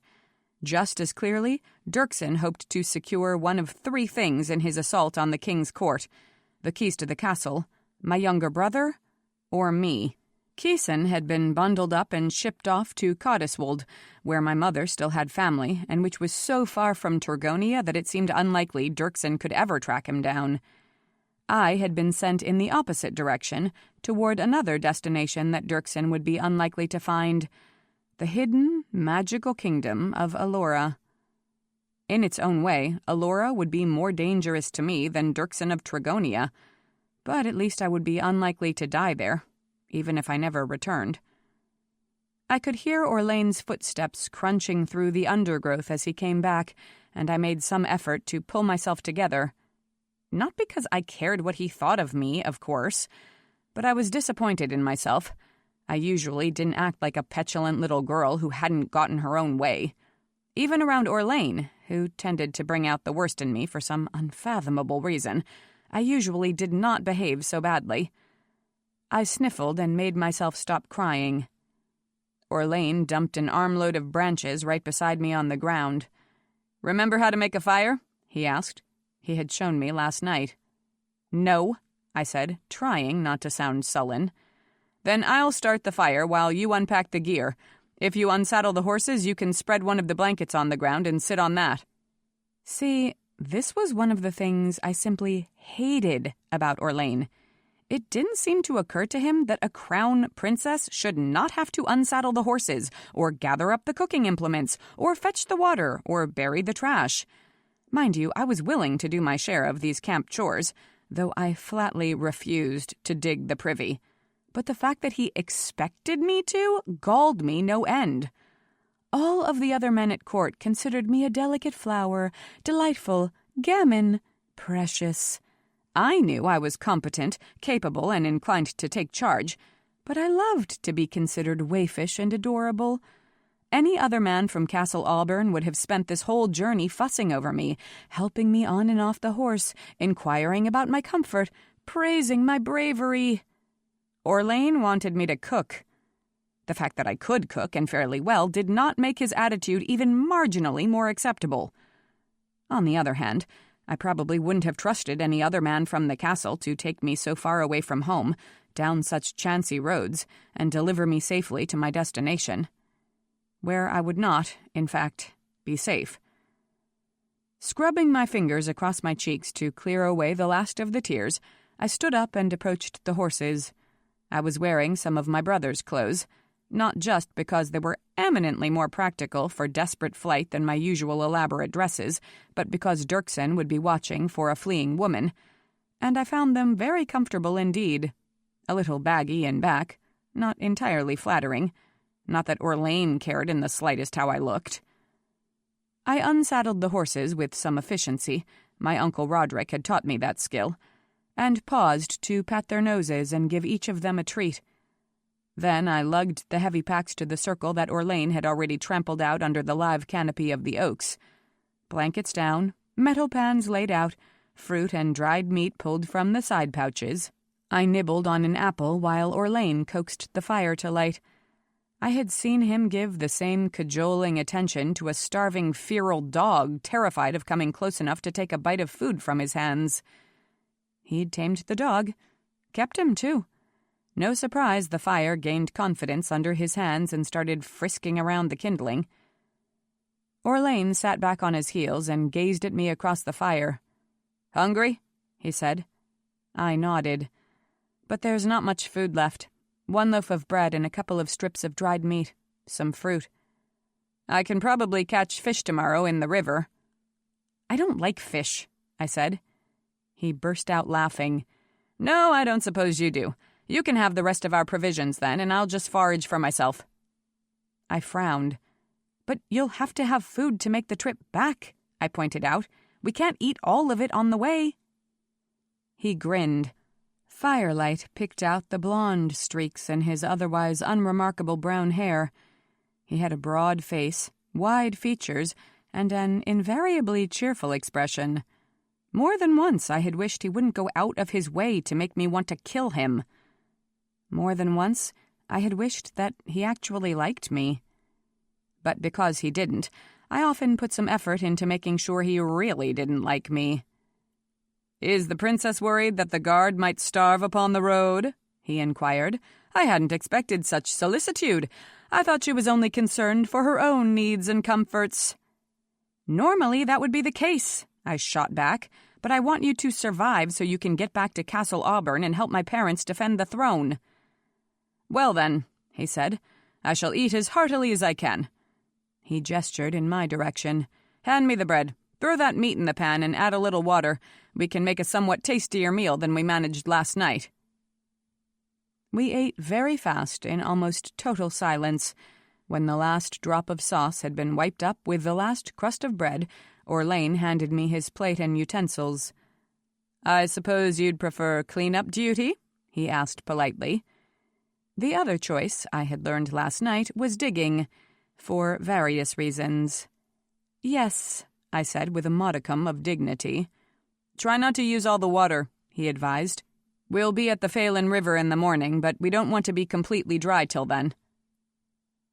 In another half-hour we had completed our camp and were once more seated on the blankets on either side of the fire. Now there was nothing to do except stare at the flames and try not to quarrel. And worry. "What do you suppose is happening back at the castle?" I asked in a low voice after we had passed some time without talking. "Is Dirksen's army there yet? Has there been any fighting? Has anyone been killed?" Orlain shrugged. "No way of knowing," he said, "so no point in thinking about it." "I can't think about anything else," I said. "Your father has troops coming from all 7 of the other provinces," Orlain said. "More than enough to hold rebel forces at bay." 6 of the other provinces, I said in a subdued voice. "Goff of Chalain has sent soldiers to Dirksen." "Ah," Orlain said. I couldn't tell by his tone of voice if he'd known that already but just hadn't mentioned it, or if it came as news. "Why would anybody want to throw my father off the throne?" I burst out. "He's the best king of the past 75 years. "And how would you know that?" Orlain asked lazily. "You've only been alive for 17. "It's what everybody says," I replied, "including people who are 75 years old." "He is a good king," Orlain admitted. "And even if I didn't know that by my own observation, I'd think so because that's what my Uncle Roderick says." "He's my Uncle Roderick, too," I snapped. Orlain grinned. "So he is," he said. "I always forget." Despite this strange connection, Orlain and I are not related by blood, a fact for which I am everlastingly grateful. It works this way. My mother's sister fell in love far below her station and married an ordinary guardsman named Roderick. Well, Roderick is not so ordinary in my opinion.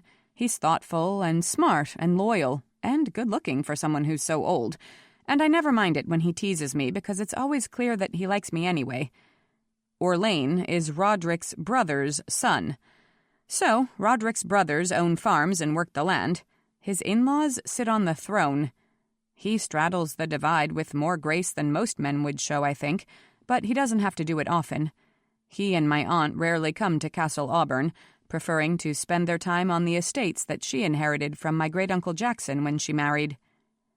"But some people don't care whether or not a good man sits on the throne," Orlain was saying. "They're only interested in power for themselves." "Dirksen claims he's fighting on behalf of the illegitimate prince," I said. Orlain shrugged. "And who's to say he's telling the truth?" he asked. "Who's to say he wasn't just lucky enough to find some red-haired boy in the street and decide to make trouble?"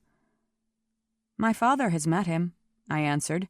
"He said the young man looked like Brian. He said he could understand why people might be willing to fight for him."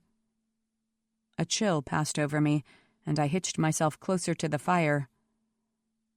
"I wouldn't trouble myself quite so much if I were you," Orlain said, his voice unwontedly kind. "There are 2 things people value more than any other, and those are prosperity and stability. King Kentley has brought both of these to the realm, and his subjects know it. A new prince might be exciting, but he trails trouble and uncertainty along behind him, and that's a bad bargain. And Dirksen is not so popular himself that people will warm to the idea of installing him in the castle to guide a new king on his way." "Goff of Chalain seems to like Dirksen well enough," I said, my voice muffled as I spoke into my updrawn knees. "Goff's a political man," Orlain said. "He's sparring for power and concessions. If your father offers him something he wants, he'll take his armies and head home." "Like what? What could my father give him?" Orlain was smiling again, an edge of mockery in the expression. "Well, now, what might an ambitious man want? A closer connection to the throne? Goff's got a son about your age, doesn't he? Maybe he won't be coming to Auburn brandishing a sword. Maybe he'll come waving a marriage contract." "Goff's son is 14 and hideous," I replied. The last time I saw him, he was half a head shorter than I was, and his face was covered with blemishes, and he was trying to put a spider down my dress. No one will ever marry him." Orlain shrugged. "All men at some point were short and pimply and fond of insects," he said. "They grow up." "I'm not marrying him," I said firmly. "I'm marrying for love. My mother promised me I could, since she did." "Oh?" he asked. "And have you picked out the lucky fellow?" I hunched my shoulders, irritable that I was even having this conversation with someone as insensitive as Orlain. You didn't talk about love with a stupid guardsman. You talked about love with your girlfriends and your aunt and sometimes your mother when she wasn't lecturing you about some slight imperfection in your behavior. "No," I said shortly. "Maybe I could help you look," he suggested. "Are you set on someone noble? Because those aren't the sorts that come my way often. But if all you're interested in is a tall man who doesn't play with spiders, well, I know a few of those." "He must be handsome and funny and intelligent and brave," I burst out, goaded past endurance. "He doesn't have to be noble, but he has to have an elegance of mind. And he will love me. He'll shield me from the wind if it's blowing and from the wet if it's raining. He'll make great sacrifices to attain me, and he won't care if those sacrifices put him in danger. It wouldn't matter to him if I wasn't a princess. He would love me just as much if I was a tavern girl, and he will never say an unkind word to me for as long as he lives." There was a short silence after I finished up my list of attributes. "Well," Orlain said, "I'm surprised it's taken you this long to find him." I turned away from him with what would have been a flounce if I'd been wearing the proper clothes. Why did I allow Orlain to nettle me this way? "So, no, I don't think you can help me look," I said over my shoulder. "I don't think you'd be able to recognize such a man." There was nothing much left to say, and no energy to say it anyway. Within a few minutes, Orlain and I had gotten ready for bed as best as we could, which meant we'd each taken a turn visiting the privy, we'd banked the fire, we'd pulled off our boots, and we'd arranged ourselves under our thin covers. Camping out in the wild, I had discovered, did not offer amenities such as nightshirts and pillows. "Sleep well, Princess," Orlain said softly once we were settled in on opposite sides of the fire. I did not bother to answer. Exhausted though I was, I did not fall asleep right away. I couldn't stop wondering what was happening back at the castle. It was true that 6 of the 8 provinces had sent armies to help defend my father's right to the throne, but spies had raced back 3 days ago to report that Dirkson's army was even bigger than we had anticipated. He seemed to have conscripted every able-bodied man of Tragonia between the ages of 14 and 64 to fight for his cause. Dirkson was old, nearly as old as my grandfather Matthew, but still vigorous enough to lead his own troops. Beside him, so our spies had said, rode the red-headed young man called Brandon. Born 20 years ago to a lady-in-waiting who had visited Castle Auburn in the company of Dirkson's daughter Megan. Possibly Prince Brian's illegitimate son. There were still stories about the wild, wayward Prince Brian, who had died so suddenly at the hands of an unknown assassin. My father had inherited the throne because he was Brian's cousin. While I was convinced that my father, who just radiated competence, was an admirable king, I couldn't help thinking of Brian as a tragic figure. I had spent some time studying the portraits of him that could be found in strategic places throughout the castle. If he was half as handsome as the artists had made him look, he must have been a swooningly beautiful man. His most distinctive feature, of course, was his red hair. And Dirkson of Tragonia had produced a claimant to the throne whose hair was a corresponding color. Although, as I had heard Grandfather Matthew say, "If every red-headed bastard born to the 8 provinces is going to lay claim to the throne, we'll be fighting battles for the next 20 years." My father had responded in a very wry voice. "The chances are good that Brian could have sired every one of them, don't you think? He very well could have bedded this young woman, since she came to the castle more than once in Megan of Tragonia's train. The boy that Dirkson is promoting is the right age. He has the right look. He may very well be Brian's son." "It doesn't matter," Matthew had flatly replied. "There is a legitimate king on the throne who has produced legitimate heirs. The Ouvrelay line continues. There is no throne open to this pretender. I had to confess that if it had not been my family that was under siege, I might have found the young pretender a glamorous figure. It was highly romantic to think of the true prince being sequestered in Trigonia all these years till he was old enough to ride out and claim his throne. As it was, however, I found it very easy to be immune to the charm of his situation. My brother Keeson, only 12 years old, had looked so young and small and frightened when my mother kissed him 3 more times and then helped him into the coach that would carry him to safety. I might be the only one who knew that Keeson still had nightmares sometimes, for he would creep to my room whenever he was too afraid to sleep alone.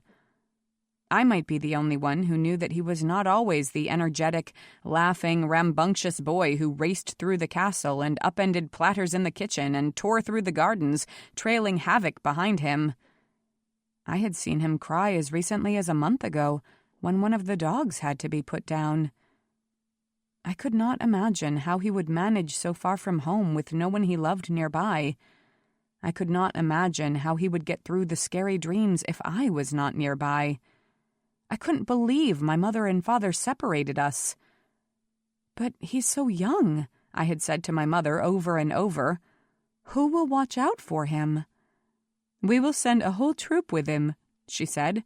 "But who will take care of him?" "Your grandmother is very fond of him, you know that. Well, as fond as she is of anyone." "Let me go with him." She had put her arms around me and rested her smooth cheek against mine. "We can't risk it," she whispered. "We have to separate you. If the worst happens, if Dirksen finds your brother, we have to make sure one of you is safe."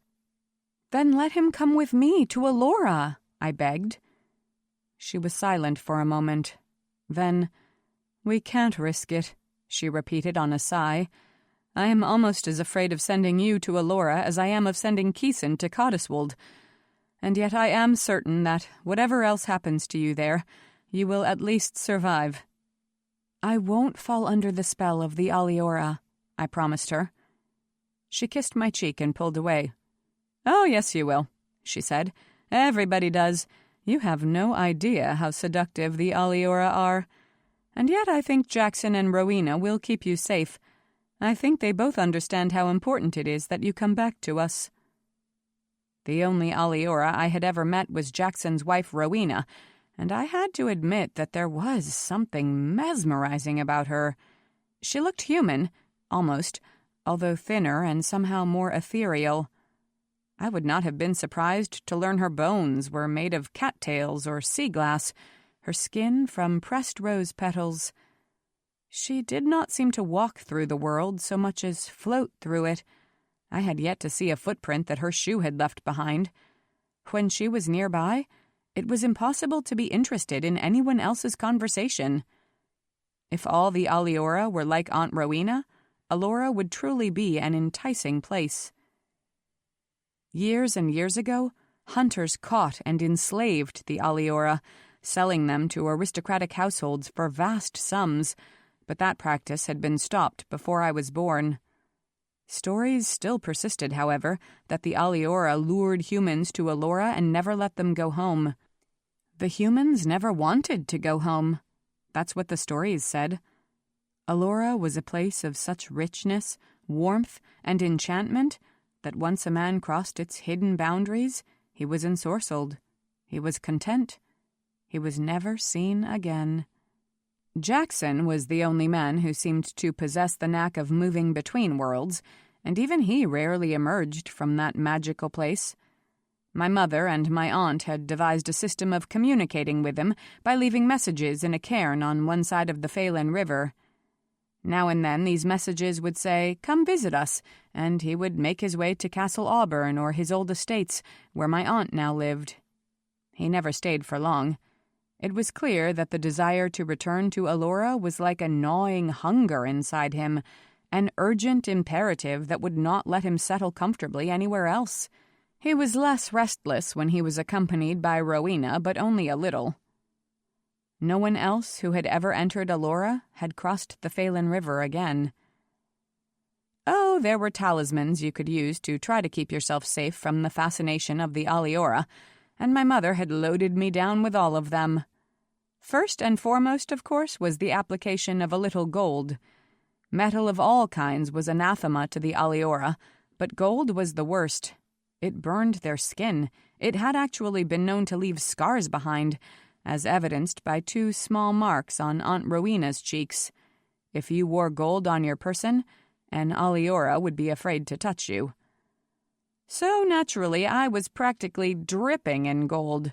I wore a bracelet on each wrist, narrow hoop earrings, and a wide, flat necklace.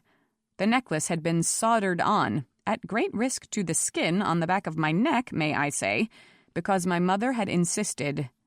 "I won't take it off," I told her at least a dozen times.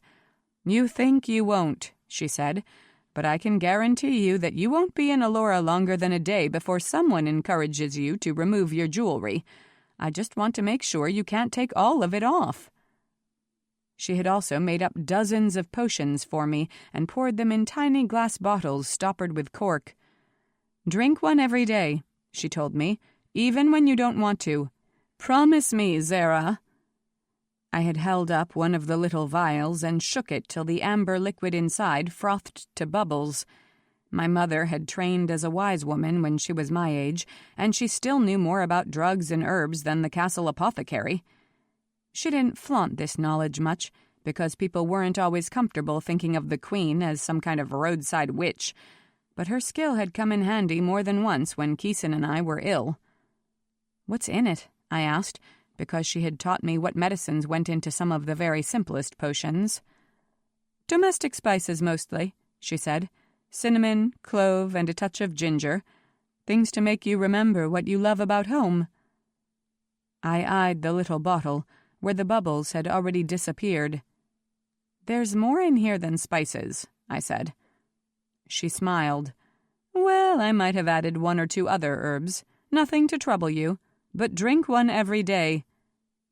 I counted. There were 30 bottles.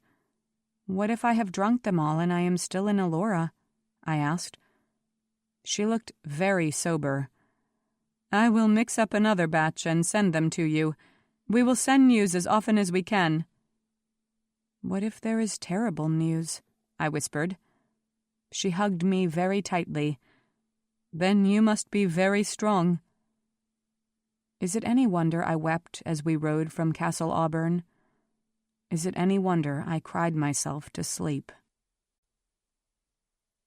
2. Morning slipped in among the eternal shadows of Phelan Wood and knelt beside our fire, fanning it to fresh life. Or, no, I suppose that was Orlain feeding more sticks into the blaze and rattling the metal plates with unnecessary force. "I'm awake!" I snapped and pulled myself to a sitting position. You always think sleep is going to refresh you, but it is amazing how dreadful you feel when you wake up after lying on the ground all night. At least it was summer and the ground wasn't stiff with ice. I told myself there was something to be grateful for at least. "Freshen up," Orlain said. "I'll have breakfast ready in 5 minutes and we can be on our way in 20. Fine with me. I didn't want to linger anyway. In less than a half hour we were back on the trail, leading our horses through the endless, gloomy miles of Phelan Wood. I can't tell you how my heart lifted when I finally saw ahead of us a broad band of sunlight that signaled a break in the trees. I could also catch the rushing rumble of tumbling water, a sound that grew louder the closer we got to the edge of the forest. Orlain looked back at me with what passed for a smile. "Hear that? There's a waterfall not too far from where we're going to cross. I'd take you to see it, for it's truly spectacular, but I think it's better to get you to Alora as soon as possible." I nodded and said, "I don't even have the energy to demand that you take me there right now." He laughed, and for a few moments we traveled on in good spirits. My mood quickly turned apprehensive, however, when I got my first glimpse of the Phelan River. "It's blue," I said stupidly, staring at the swift water that leapt and jostled by with joyous abandon. "How can it be that color?" "They say that Alora is so close to the river that the current here is enchanted," Orlain replied. "The water tastes the same, I know, but I always wonder if I'm drinking magic when I scoop some out and take a sip." I looked doubtfully from the fresh blue river and back at Orlain. "Is it safe to drink?" He smiled. "It better be. We're all out of water." "But anyway, you silly girl, what do you think you're going to be drinking the whole time you're in Alora?" "Don't call me silly," I said. I could see the words hovering on his lips. "Then don't behave foolishly." But he didn't say them. "Come on, let's fill our water bottles and then cross." We knelt beside that strange sapphire river and filled all our containers, pausing to lap up a few mouthfuls from our cupped hands and splash water on our faces. The morning was already warm and the cool moisture felt heavenly. I could not resist skimming my heel through the water and covering Orlain with a light spray. He turned to me, laughing, but his eyes conveyed a warning. "Do that again and I'll throw you in," he threatened. "Don't think I won't just because your father's king." Impossible to resist such a challenge. This time I splashed him with one big gout of water. "You wouldn't," I said. Or started to say, since all I produced was a squeak as he scrambled to his feet, snatched me into his arms, and bounced into the racing water. I was shrieking and kicking and laughing and trying to get free and trying to cling to him as he waded deeper into the river. "Orlain! Orlain! Don't you dare!" I cried. The water was up to his waist by now, and both of us were drenched just from the spouts thrown up around his body. His grip loosened, and he made one hard quarter turn as if to fling me from him, and I squealed and wrapped my arms even more securely around his neck. But he didn't let me go. His hold tightened at the last minute, and he charged forward onto the other bank, water streaming from both of us as he staggered up the incline. We were both breathless and laughing as he came to a halt, still holding me close to his chest. "I thought you were going to throw me into the river," I said impudently. "I should have," he said. "Maybe you have some respect for royalty after all?" "I doubt it."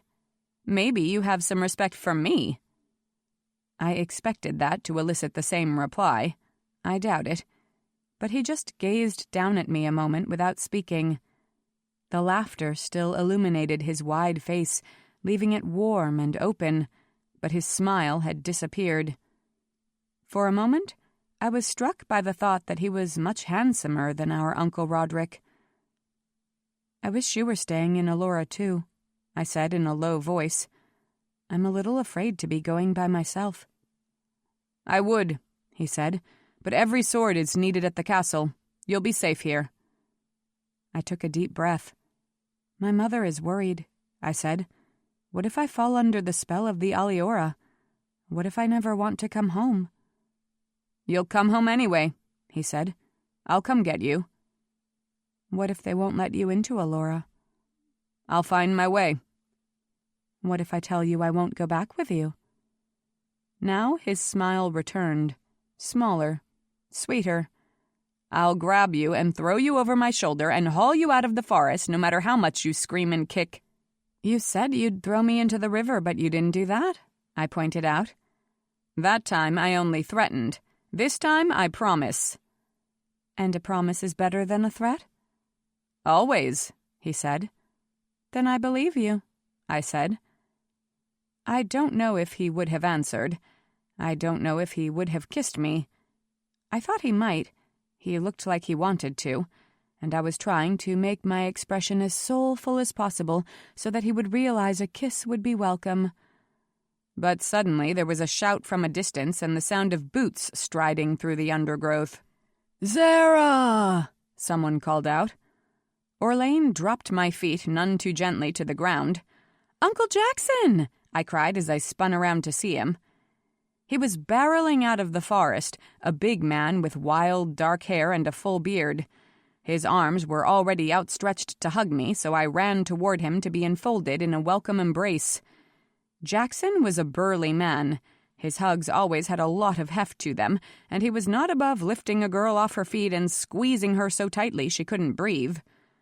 "Zara!" he exclaimed again, releasing me just enough so that he could peer down at me. Lord, I can't believe how much you look like your mother.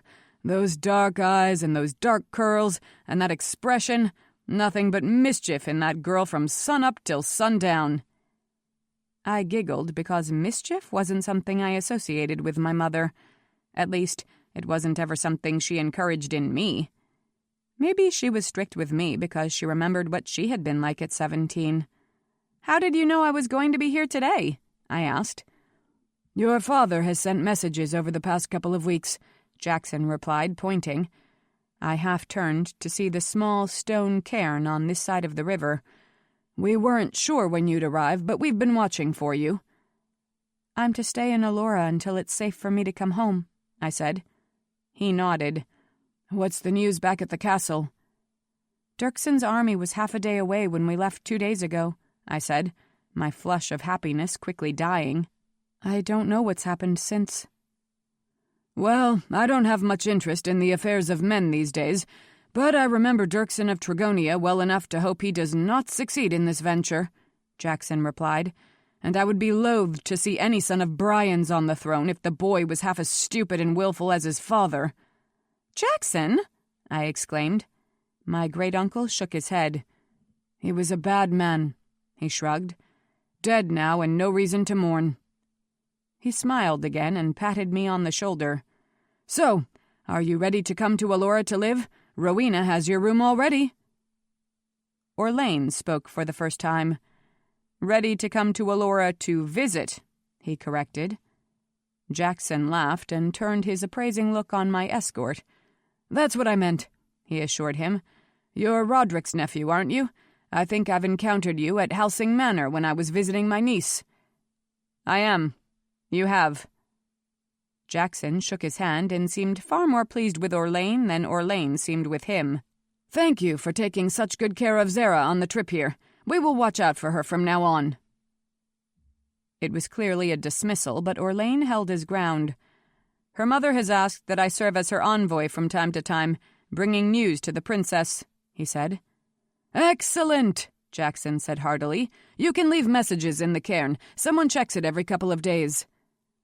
"I will not want to leave a message," Orlain said calmly. "I will wish to speak with Zara directly." I had to think about it for a moment. Was that the first time during this whole trip that Orlain had used my name instead of calling me Princess? Maybe. Orlain was still speaking. "How will I accomplish that? Will you take me deeper into the forest so that I know where the boundaries of Alora lie? Is there a landmark I can look for that will let me know I am close?" Jackson eyed him consideringly. "You could always wait beside the cairn until someone spots you and brings Zara to see you," he suggested. "I would rather have more direct access," Orlain replied. "Landmarks are rare here in the forest," Jackson said. "It would be hard to describe our route to you." "Then I will have to travel with you today so I can find Alora when I return." "The Alora have not always had a happy history with men," Jackson said in a regretful voice. "They are not eager to lead humans to their doorways." "I'm sure they're not," Orlain replied. "I will try not to intrude upon their solitude.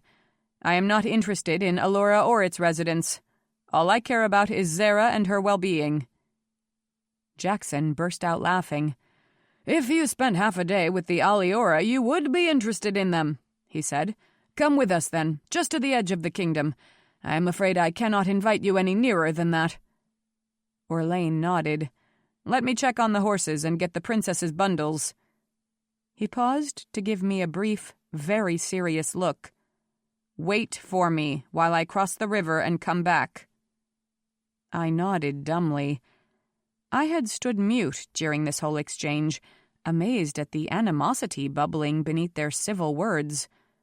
Or maybe the animosity was just coming from Orlain, who had as good as said out loud that he didn't trust Uncle Jackson. That was almost as astonishing as the idea that Orlain cared enough about me to bother distrusting Jackson at all. Orlain plunged back into the river, moving easily against the punishing current. Jackson glanced down at me and winked. "What do you say? Shall we run off while he's still in the water?" I wasn't entirely certain he was joking. "All my things are with the horses," I said. "Everything you need you can find in Alora," he said. Not my potions, I thought. Not the note that Keeson had thrust into my hands right before he climbed into the coach. "I love you, Zara," was all it said in Keeson's broad, almost illegible writing. "My life is so strange already," I said in a soft voice. "I will need some familiar things around me." "And even the familiar seems strange in Alora," Jackson said. "We'll wait for him." Orlain was back with all speed, my saddlebags over his shoulder, and we set out once more into the forest. The woods were just as dark and shadowy on this side of the Phelan River, but the gloom didn't seem so deep. Maybe that was due to the proximity of Alora's magic. Maybe it was due to my excitement at finally coming to the end of the journey. Maybe it was due to the fact that I couldn't stop thinking about Orlain, who had held me so tightly as we crossed the river and who had argued with my Uncle Jackson on my behalf. Was it possible he didn't hate me after all? Because, of course, I had been in love with Orlain for years. If there were landmarks to be seen along our journey, none of them was visible to me. I couldn't tell how Jackson was finding his way through the untracked acres of forest, and I couldn't believe Orlain would ever be able to retrace our route. But now and then Jackson would point to something, a tree with a particular bend, perhaps, or a vine hung with brilliant red blossoms, and Orlain would nod and we would all keep walking. We had been hiking through the forest for about an hour when Jackson came to an abrupt halt. "What most men don't understand about Alora is how changeable its boundaries are," he said. "They are not defined with a river or a chasm or a stone fence as human borders are.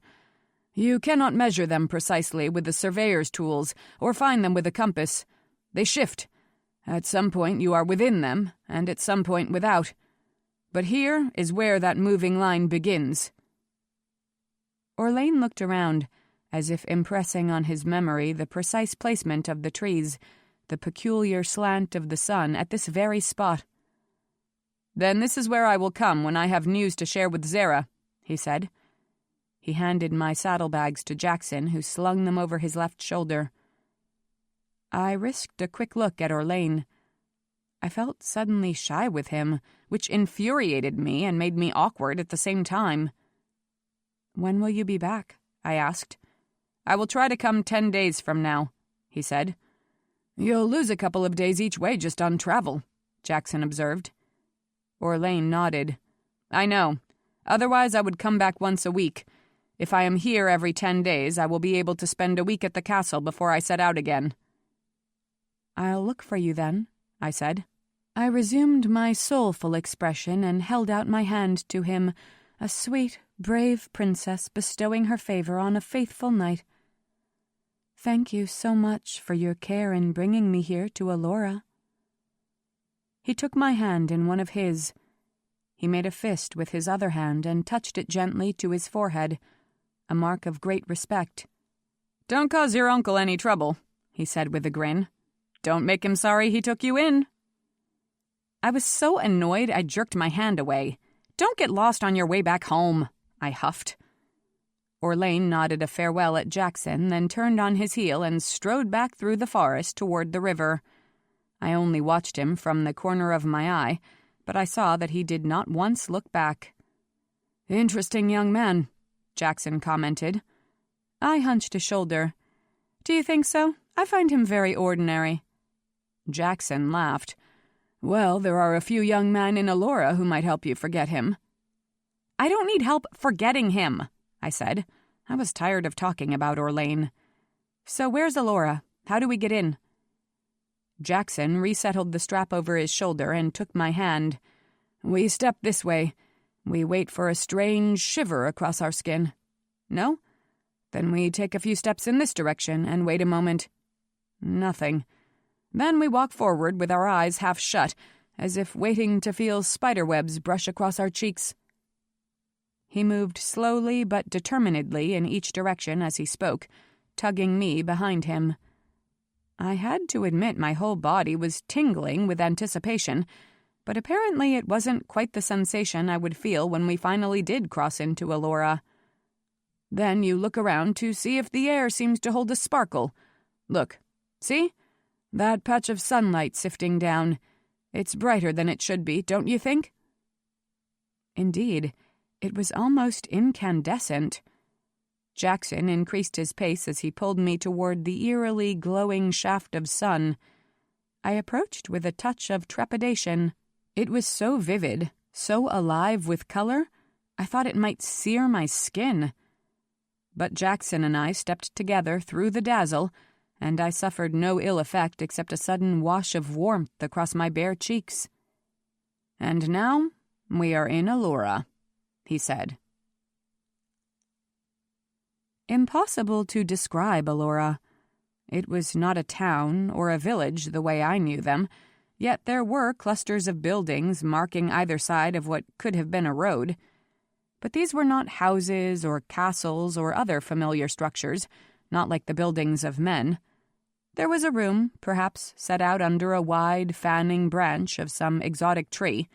Perhaps there was a ladder of sorts, straight bars of wood tied to a broad trunk, and 20 feet above the ground a low platform nestled in the branches. Now and then I saw freestanding structures, haphazard piles of wood and stone that might be divided into 2 levels, but they had few walls and nothing that resembled a roof. I could peer into most rooms as we passed and gather an impression of soft pillows, wide mats, transparent curtains fluttering around open bowers. Alora were everywhere. They gathered at the side of the road to watch us pass, hung down from the tree branches to stare as we went by. They were all narrow-faced and spindly thin, with unnervingly long arms and legs. Their faces were gentle, curious, smiling, and everywhere they stood, an evanescent glow built up around them. It was as if moonlight had mated with a weeping willow and tried to produce a human shape. And they hummed, or sang, or chattered. Some kind of low, joyous sound bubbled out of them, not any kind of speech that I could understand, but surely a form of communication. It leapt ahead of us on the road, a kind of anticipation, and buzzed behind us once we'd passed, no doubt in speculation. "A human girl has come to visit us in Alora," they might have been saying. "How strange she looks, and yet how familiar." I pressed closer to Jackson. He glanced down with a grin.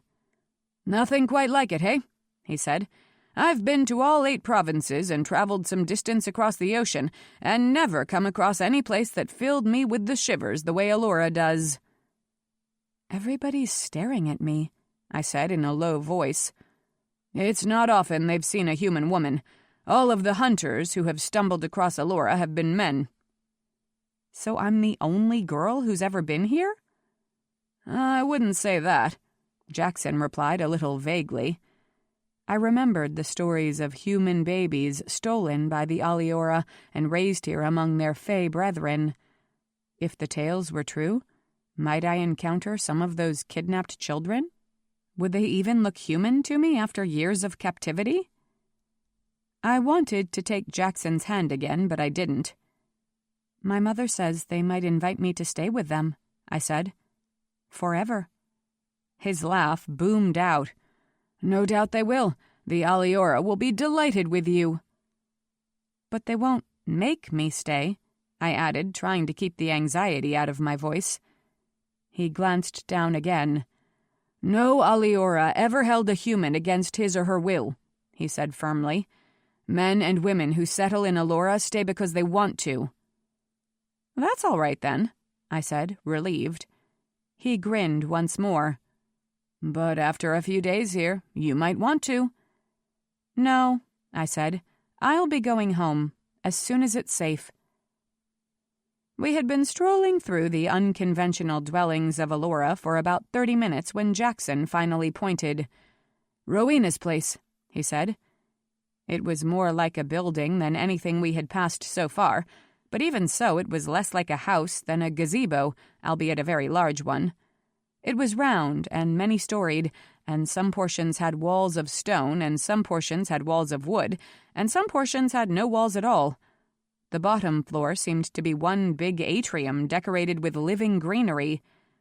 In the very center, a simple fountain sent up a spray of water that fell back into a shallow pool.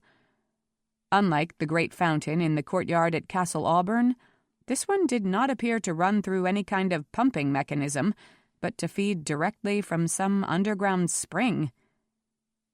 A handful of Alora bustled across this open floor, exchanging news and murmuring to each other in that strange melodic language.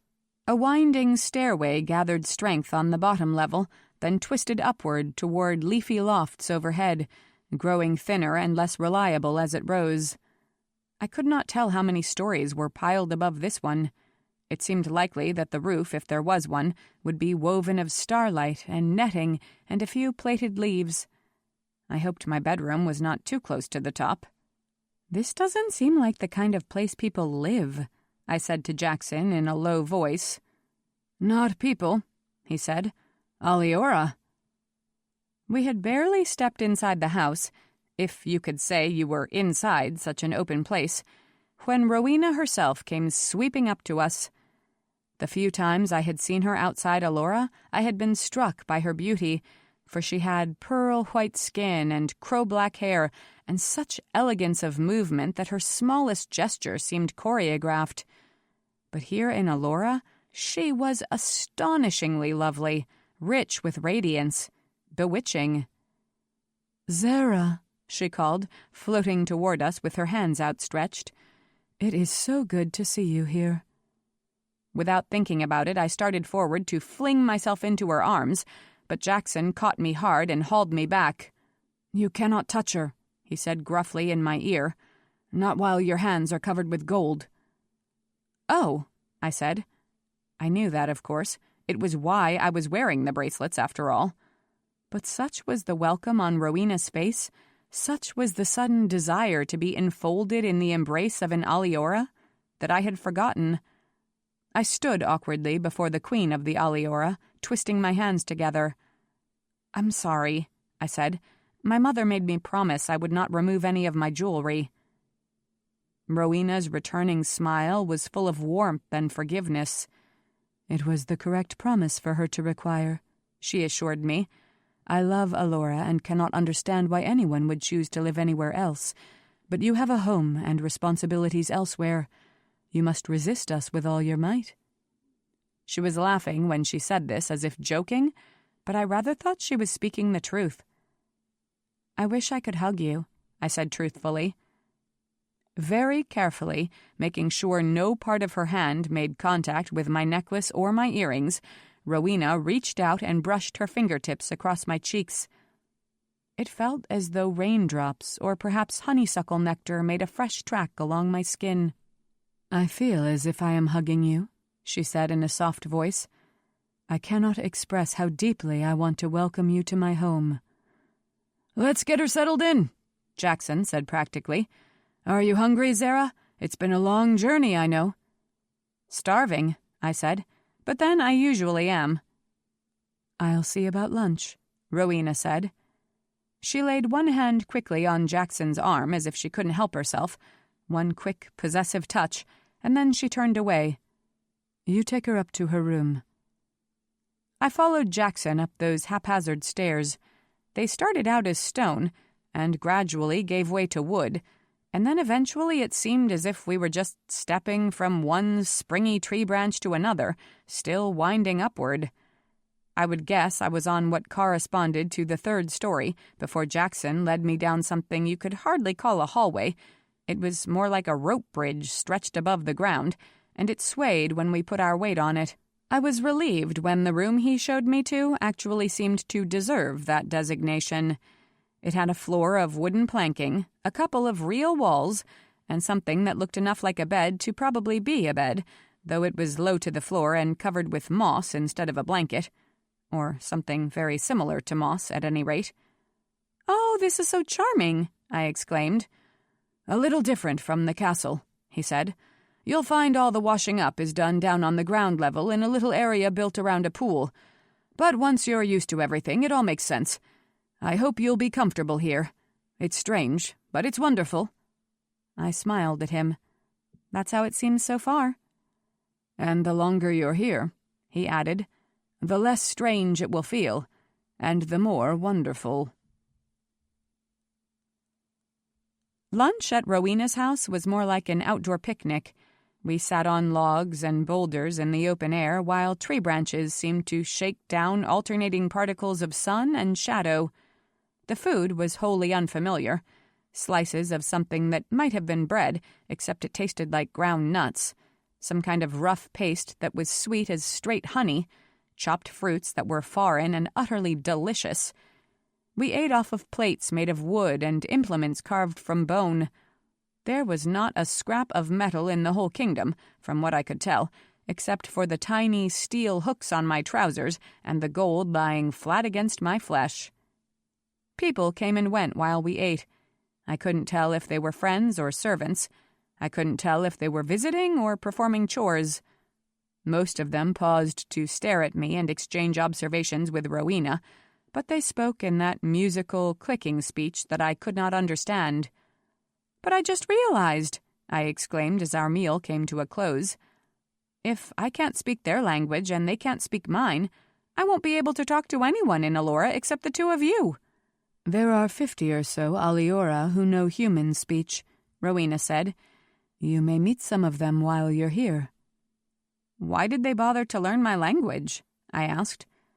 I saw Rowena and Jackson trade glances.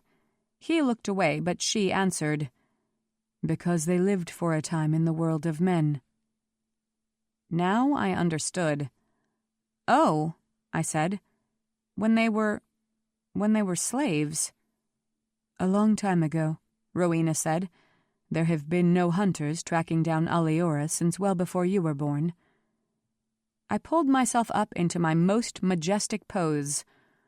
"On behalf of all humans, I apologize for those shameless depredations." Rowena reached over and, careful not to touch my bracelets, brushed her fingertips across the back of my hand. Again, I felt as if dew or nectar had dropped upon my skin. "Your apology is accepted.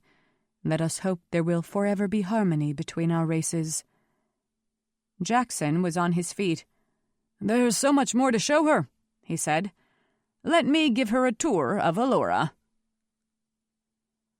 We spent the rest of the day exploring, although I by no means saw the whole of the kingdom.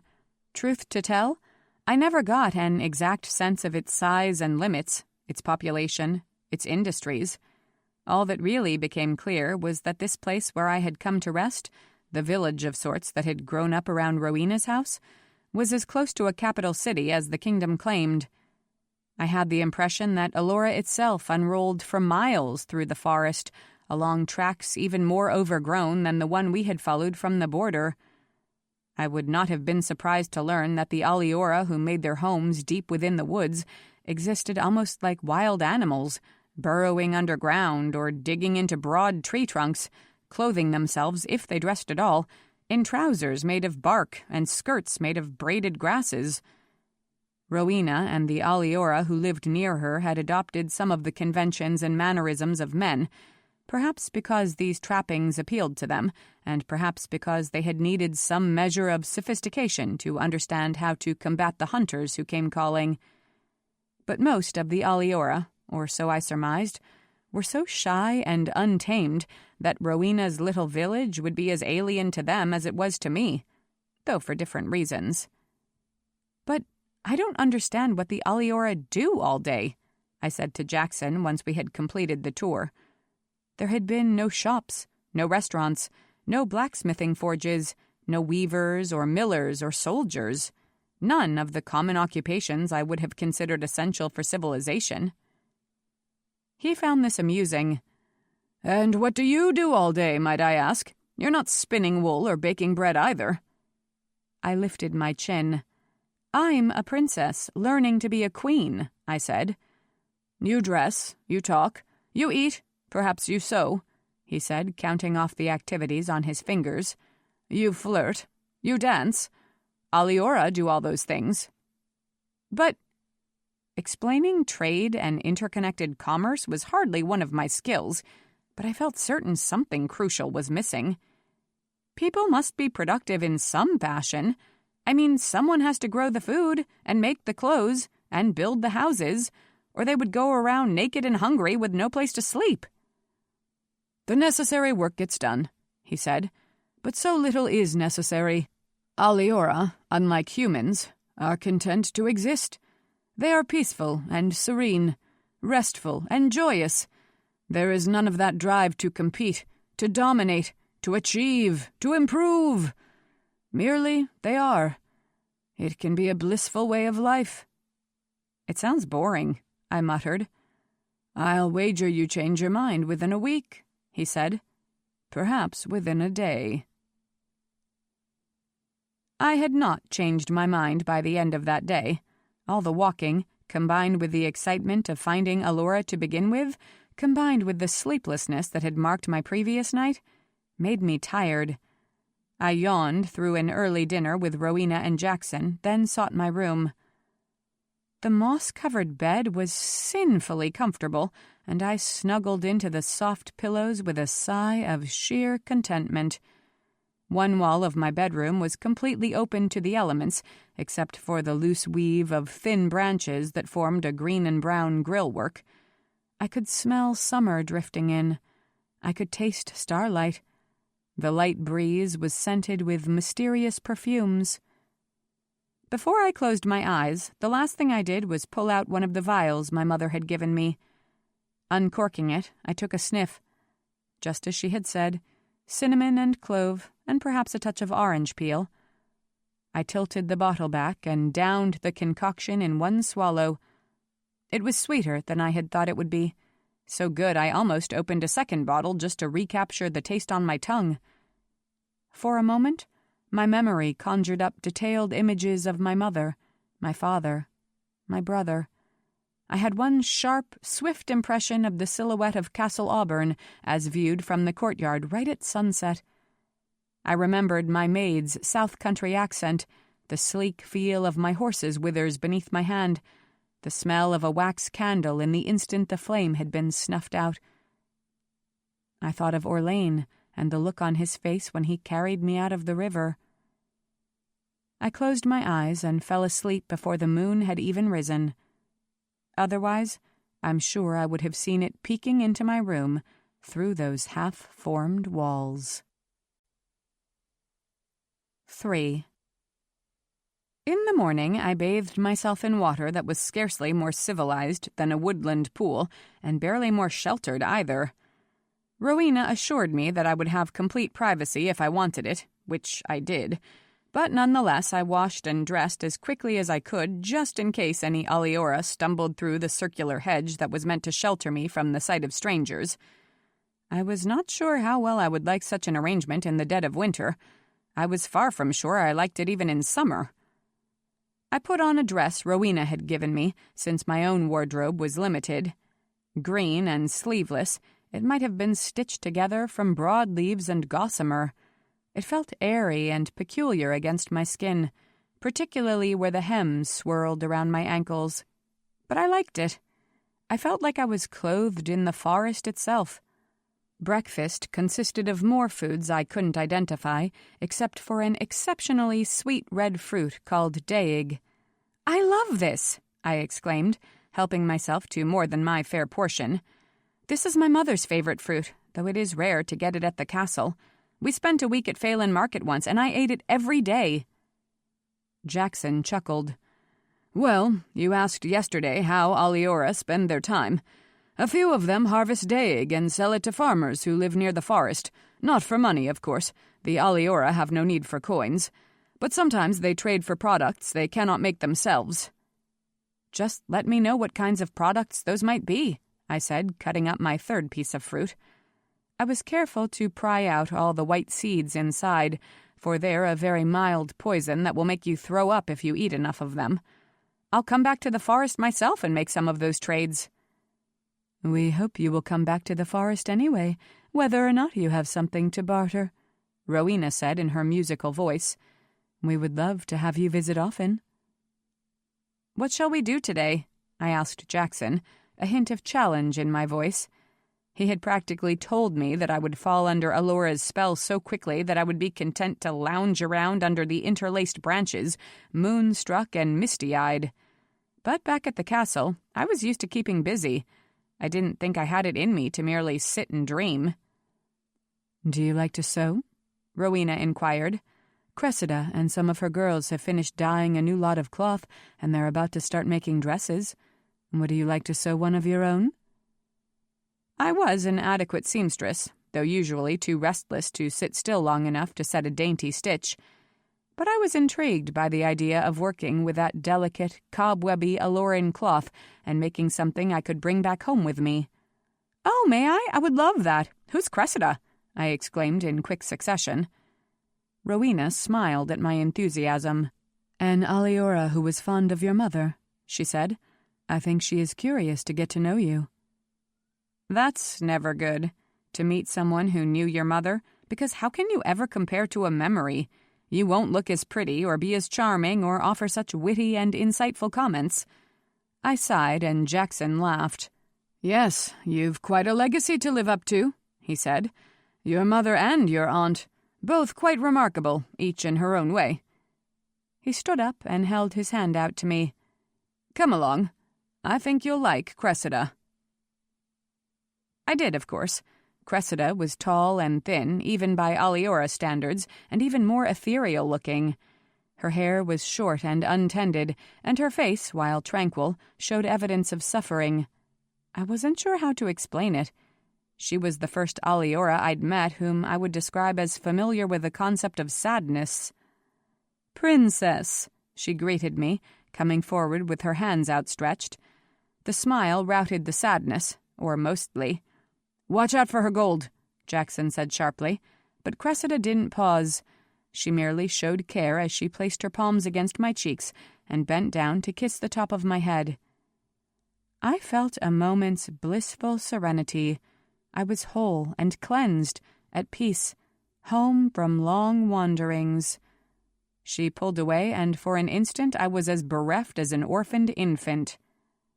"Princess," she repeated, smiling down at me while I tried to adjust my thinking. "You have no idea how seductive the Alora are," my mother had said.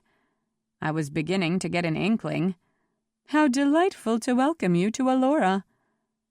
"How delightful to be here," I managed. I was still feeling as if she had abandoned me merely by dropping her hands. "Zara has expressed an interest in being productive while we harbor her in Alora," Jackson said. "Rowena offered you as a diversion. Can you accommodate another worker?" "Of course," Cressida said. "Come with me, Princess. We shall make you a beautiful gown out of the bounty of the forest." Soon enough I was cutting and basting a dress from the strangest cloth I had ever seen. It was red as ripe raspberries, thin as lace, a light, rippling fabric that spilled like rainwater over my hands. I couldn't detect the weave at all. It was more like fine paper, pressed from a slurry of raw materials. When I held it up to determine where to cut, it draped across my body like dampened silk. It might actually be indecent to wear a dress like this, but I was going to make it anyway. Cressida had taken me to a work site that was little more than a clearing along the side of the road. Planks were set up as tables under a broad canopy, and near them sat trunks of fabric, baskets of thread and needles, and boxes of accessories like ribbons and buttons. 3 other Alora were already in place, stitching at their billows of fabric, giggling with each other as they worked, eyeing me with curiosity that was nicely tempered by welcome. Not one of them, as far as I could tell, spoke a language I could understand. The needles, I quickly learned, were shaped from bone and not nearly as easy to ply as the metal ones I used back home. In fact, I snapped 2 of them in half before I got the trick of holding them. The red fabric was oddly forgiving, not only hiding my uneven stitches, but seeming to heal any holes I made by pushing the needle through with too much vigor. In about an hour of sewing, I hadn't quite gotten bored yet when the girls around me started fluttering and giggling. I looked up to see a cohort of young men striding by in the direction of Rowena's house, laughing together over some unexplained joke. Most of them were helping carry an assortment of logs and branches, items scavenged from the forest floor, I was guessing, since none of them was carrying an axe. Well, of course not. None of them could abide the touch of metal. When they spotted the girls, of one accord they tossed down their burdens and came splashing through the grass to join us under our canopy. I suppose Cressida introduced me. At any rate, she pointed in my direction and uttered some incomprehensible syllables, for everyone turned to appraise me and offer some version of a smile. One of the young men broke off from the others and came to kneel beside me. "So you're Princess Zara," he exclaimed. "Jackson said we should be expecting you." I stared down at him. He was slim and white-haired and gave an impression of springiness. I had the fanciful notion that he had just transmogrified from a birch. His eyes were black as soil, and his smile was bright as noon. "You speak my language," I said stupidly. He laughed.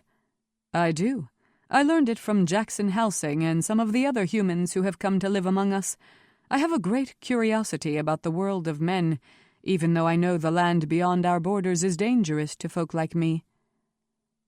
"I would like to think Alora could travel through the region and encounter no harm," I said.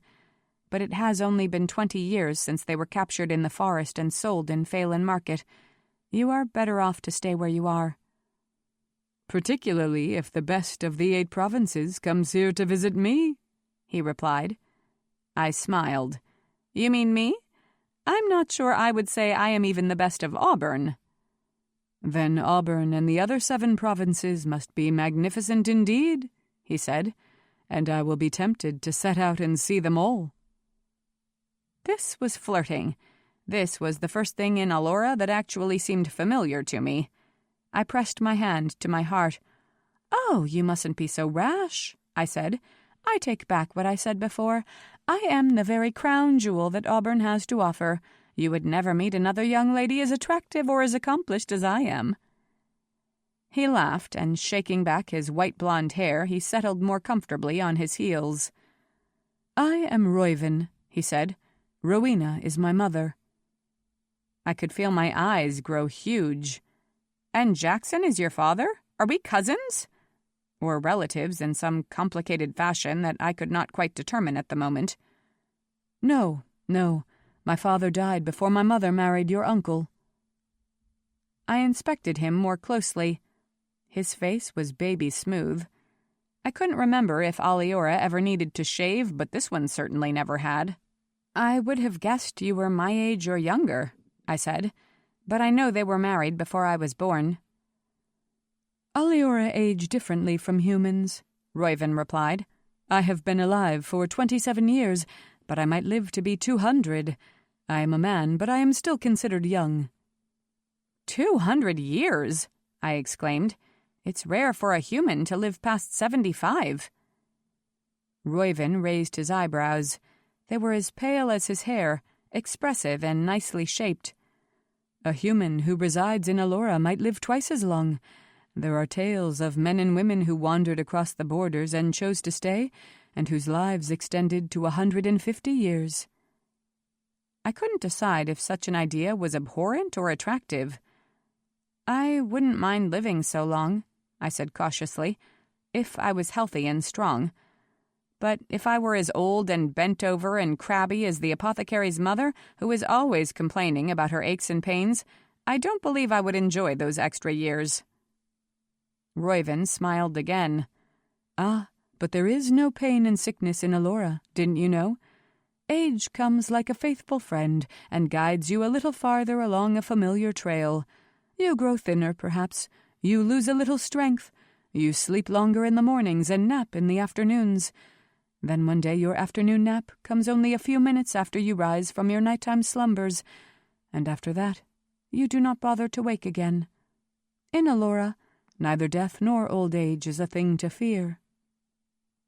Until Dirksen of Trigonia started displaying hostility, death had pretty much never crossed my mind, and I certainly hadn't wasted much energy thinking about what kind of horrors old age might hold. "Well, that sounds very peaceful," I said. "Wouldn't that be a reason to want to live in Alora for the rest of your life?" he asked. Cressida spoke sharply. "Reuven," she said, "no more of such talk." I looked blankly between them. I was still trying to come to grips with the notion that I might someday age and die. It hadn't occurred to me that Reuven might be deliberately trying to paint a picture of Alora that was so alluring I wouldn't want to leave. Maybe the Alora were seductive in ways that I hadn't considered yet. Maybe it wasn't just their touch, their serenity that was so beguiling. Maybe they were not just hoping I would be bewitched by the peaceful beauty of the kingdom. Maybe they would actively try to convince me to stay. Not Cressida, however. She stood over Reuven, her arms crossed, her sad face drawn into a frown. "Zara has no intention of lingering in Alora 1 minute longer than she must," Cressida said. "We should not hope she wishes to." Reuven came to his feet and placed a hand on Cressida's arm as if to reassure her. Among humans, such casual affection was rare, unless you were with a blood relation. But I had noticed that the Alora touched each other all the time. "I only said what I was thinking," Reuven said. "You should not think such things around Zara," she replied. He smiled at her winningly. "How can I not?" he said. "Wouldn't it be delightful if she chose to stay here the rest of her life?" "Don't be alarmed," I said to Cressida. "My heart is back at Castle Auburn. I couldn't live here without my heart." "I lived in Auburn a long time without mine," she replied. Reuven gave her a warm hug. "Be at peace," he said against her cheek. "Everything will unfold as it should." It occurred to me to wonder if Reuven's idea of what should be matched my own, but then he turned and smiled at me and I forgot to worry about it. "Maybe I'll see you at dinner tonight," he said, then skipped off to join his companions. I looked after him for a while before resuming work on my new gown. I have to say, sewing had lost its appeal somehow. I made only a few more stitches before I laid aside the cloth and went to look for other entertainment. Reuven indeed joined us for dinner that night, as did the former hunter Jed Corte. In some respects, Jed was a physical match for Jackson, because they were both burly men with full beards and the hearty self-sufficiency of the born outdoorsman. Jed was rougher-edged than Jackson, though, not a nobleman as Jackson had been. I imagined him growing up in some small cottage with 6 or 7 siblings underfoot, fighting for attention and extra scraps of food. But none of that showed in his face now. He was smiling and gentle. His speech was unfailingly courteous. He showed Rowena a painting he had completed on the curved inner surface of an eggshell. The egg was so huge I could hardly conceive of what kind of bird had produced it, and I spent more time fretting over that mystery than admiring the delicacy that had been required to produce such a fine work of art on such a fragile surface. Then I spent a little time wondering about the potency of the magic that could turn an uncouth, unlettered country man into a quiet, compliant artist whose smile was so perpetual that, at times, I expected him to drool. "You look like someone with weighty issues on her mind," Reuven said to me at one point late in the meal. I managed a smile, a much less fatuous one than Jed's, may I say. "I am thinking about my family and wondering if they are well," I said. It was only partially a lie. Thoughts of Keeson and my parents were always just at the back of my mind. I wish I knew how the war was progressing. "Try not to fret," Reuven said softly. "Events will occur as they will, and you cannot control them. Even if you know what's happening, you cannot change them." "I still want to know," I said. "Your friend Orlain will come with news in a few more days," Jackson promised. 9 days, I said. A great deal can happen during that time.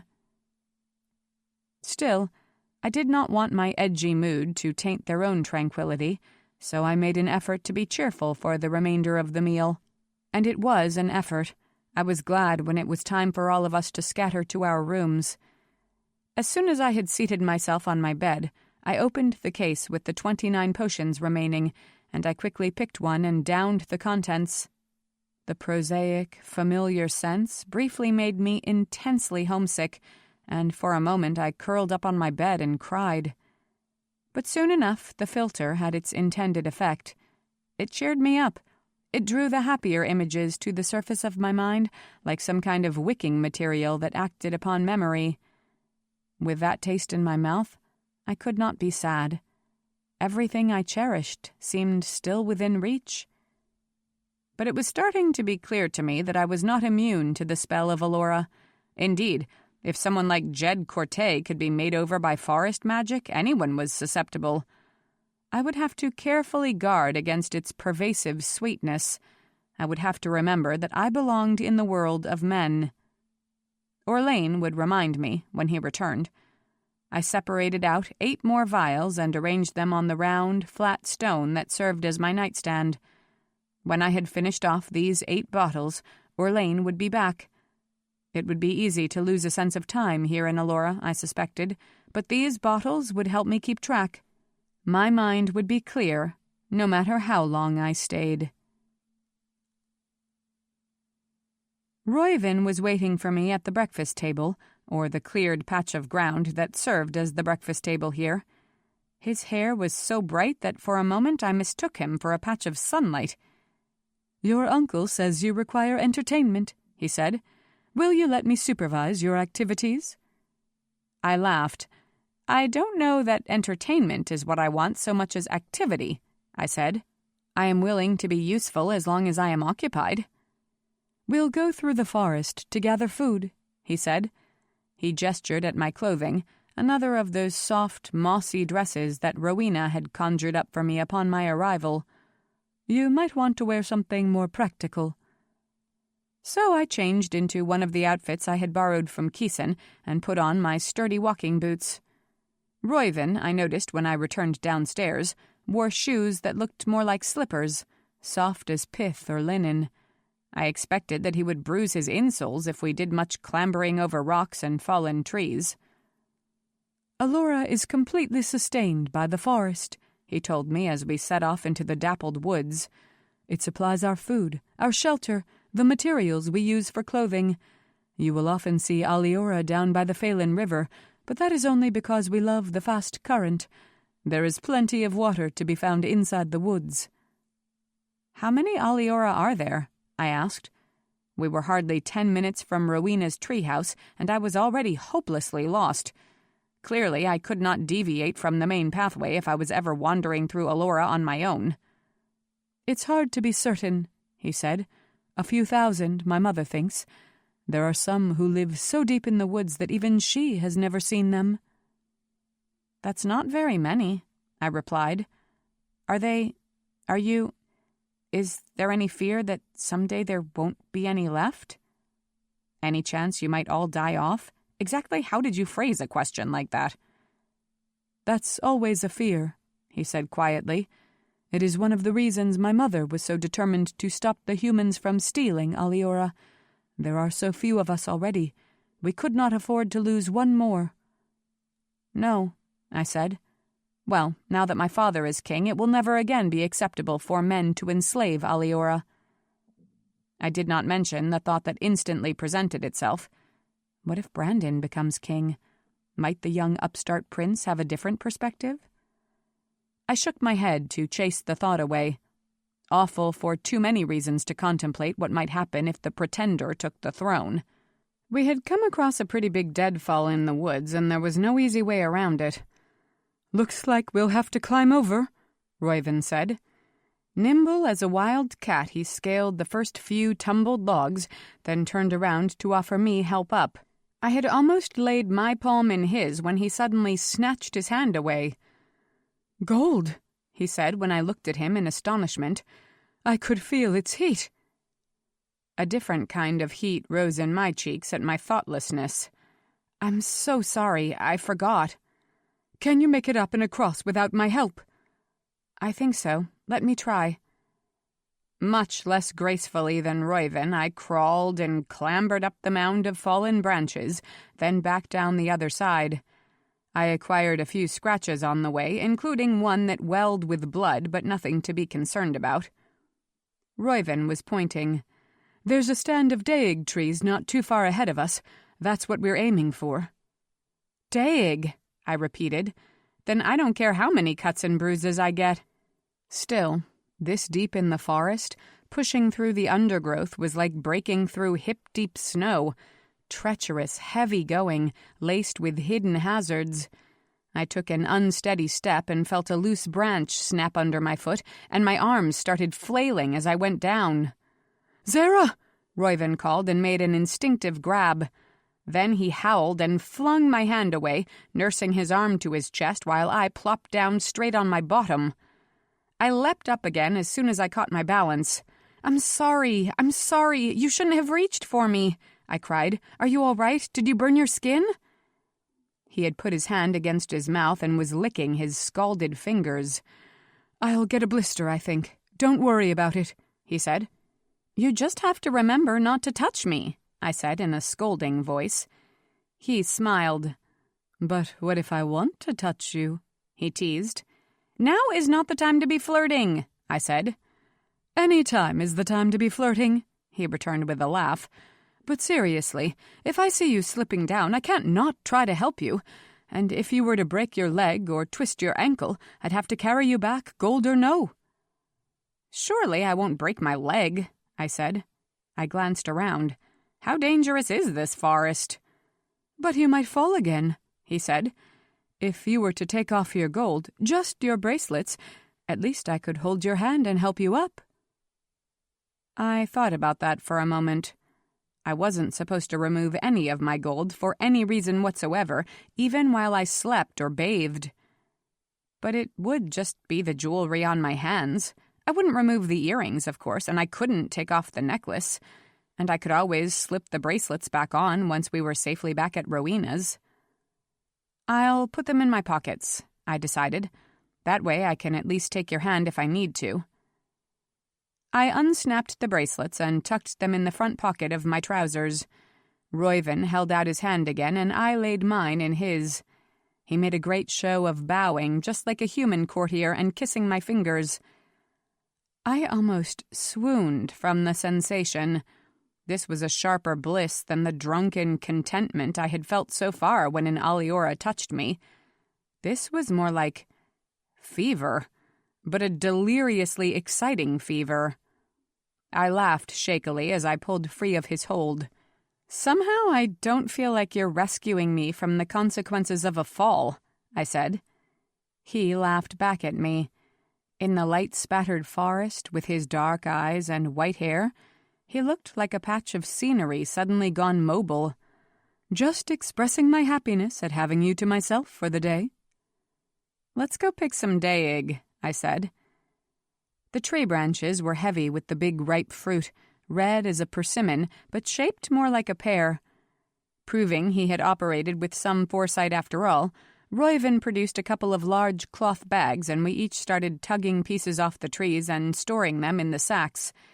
We stopped maybe 5 times to slice open a particularly plump daeg, scrape out the seeds, and cram the pieces in our mouths so greedily that the juice ran down our chins. No daeg purchased in Phelan Market had tasted half as good as that fresh fruit plucked directly from the tree. "If you lived in Alora, you could eat daeg every day," Reuven said in a coaxing voice. This was so far from being subtle that I had to laugh. "Only when it's in season, I would think," I said. "Only a few months out of the year." "There are other fruits that grow well into winter or ripen early in spring," he said. "Almost as good as daeg. Things you've never seen back at the castle because they cannot travel any distance before they bruise and shrivel." "Maybe I'll get a chance to taste them if I'm here that long," I said. "I hope you do." "No," I said. "I hope I'll be home before long." He slanted a sideways look at me. "I keep thinking you'll forget," he said. "Forget my home? Forget my family?" "Forget that they're in danger. If you knew they were all safe, that war no longer threatened, could you let them fade a little? Could you be happy here?" I put my hands on my hips.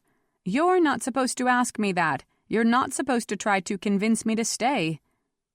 "But I'd like you to stay," he said whimsically. "Why shouldn't I say it out loud?" I picked up my heavy bag, lumpy with its harvest, and turned to go. Except I couldn't precisely remember which direction led back to Rowena's. "You don't even know me," I said. "You have no reason to think you'd like me to live here forever." "And how will I get to know you if you go back home too soon?" It was almost like arguing with a child. I gave a rueful laugh and shook my head. "At any rate, it's time to go back to the place you call home," I said. "I have no idea how to get there, so please take the lead." The forest was no less treacherous now that we were both weighed down with awkward burdens, and more than once I skidded on loose piles of twigs or he slipped on slick patches of mud. Twice he caught my hand to steady me across some insecure footing, and twice he released me.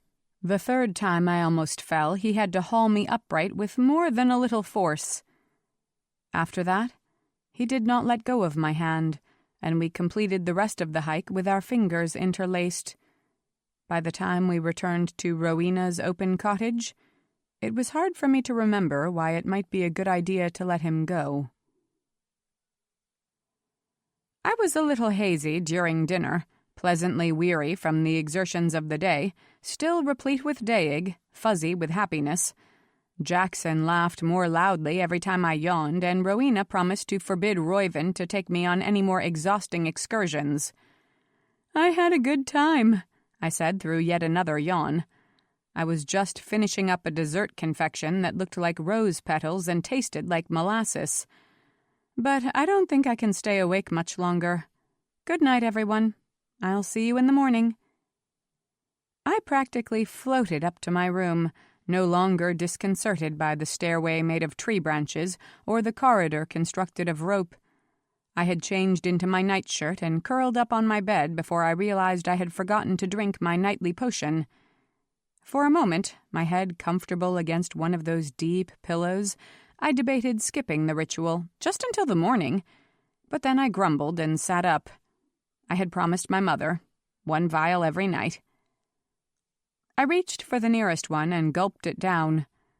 Only after I swallowed it did I register that it carried a different taste from the first 2.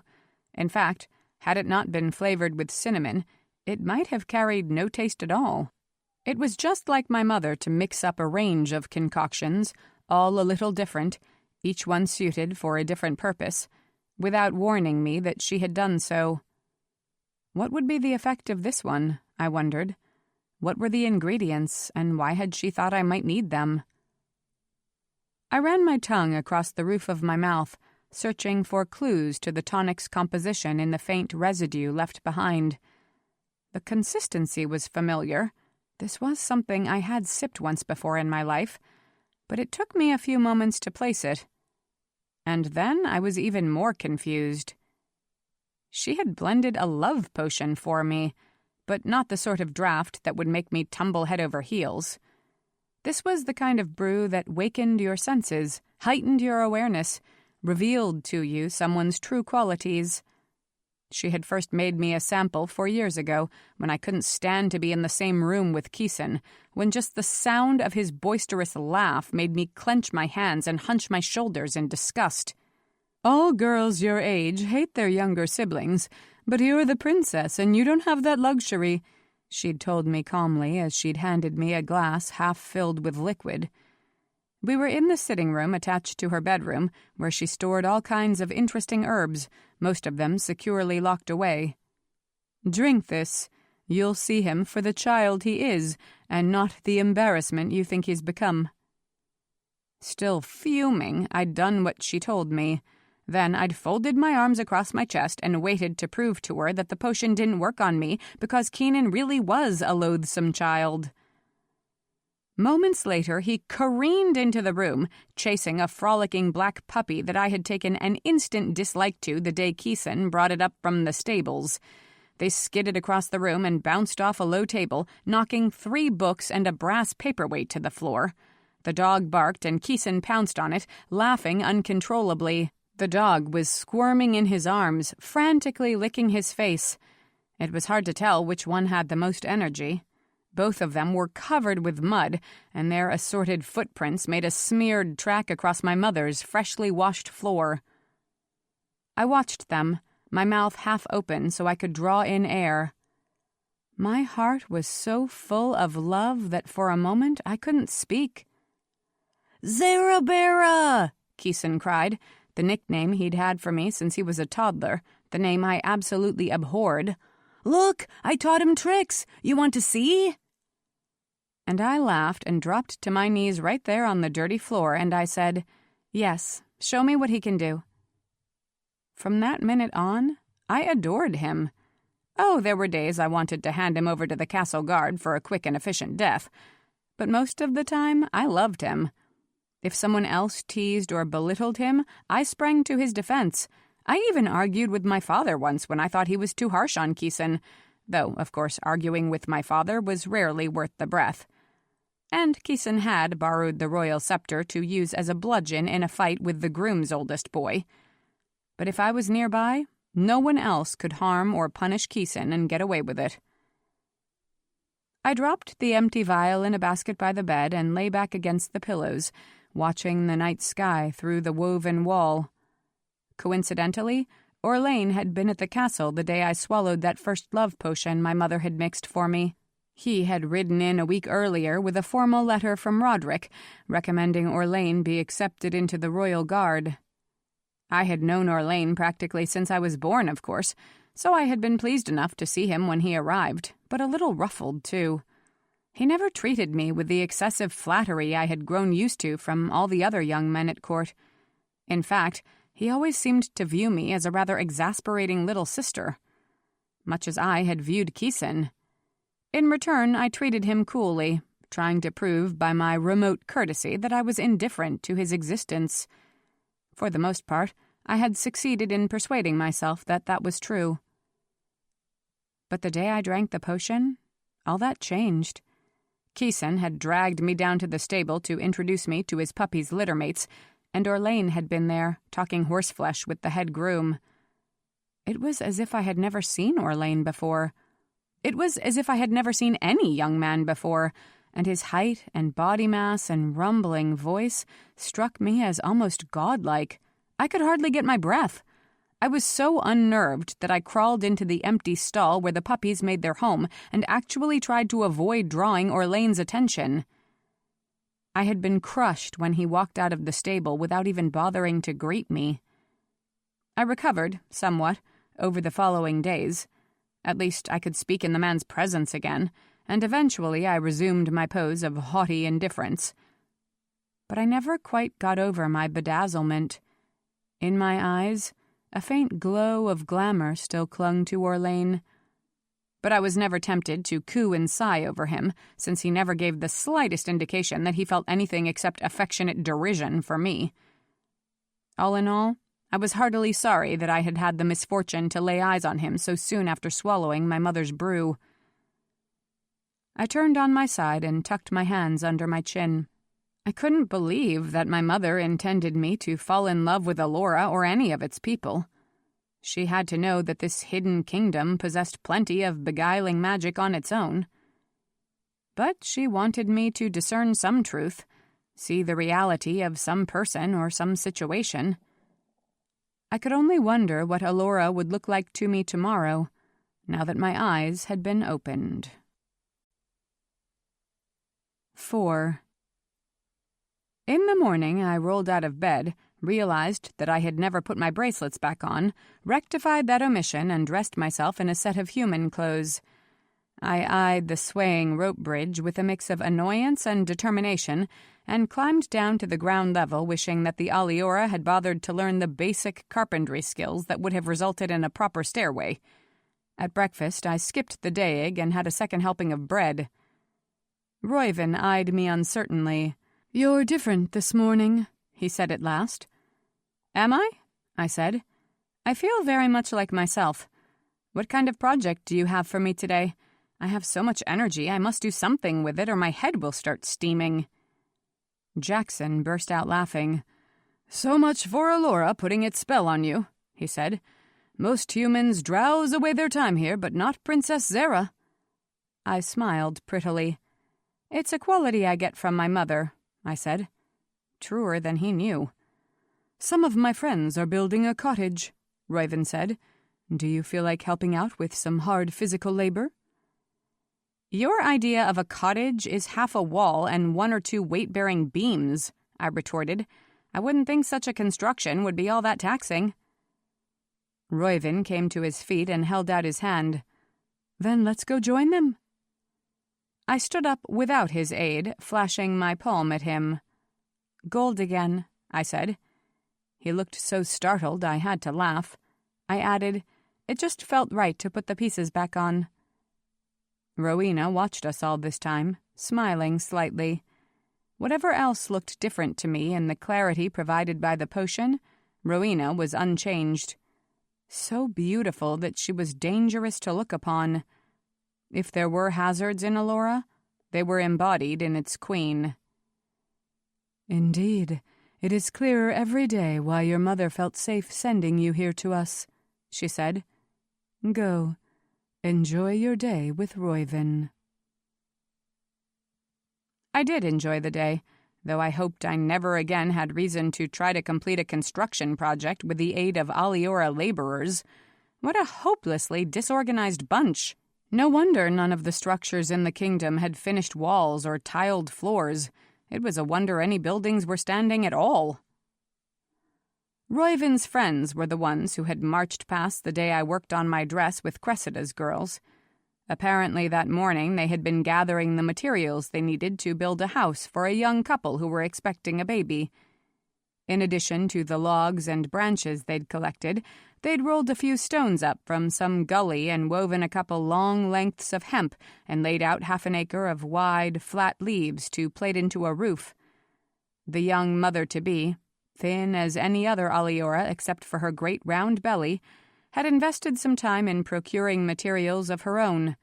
Yards of fabric to serve as curtains to divide the rooms, stacks of baskets to hold household items, platters of food to serve the hungry workers.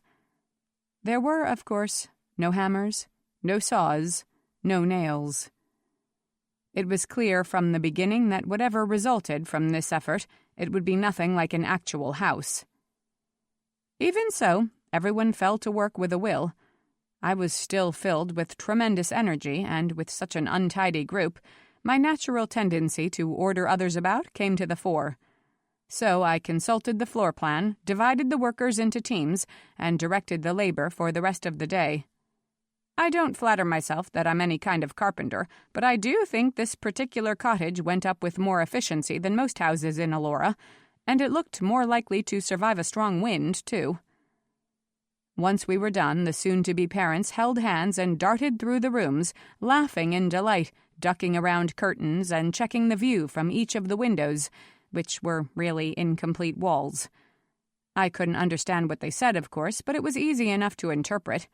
"Thank you so much for helping us build our home. We will be so happy here."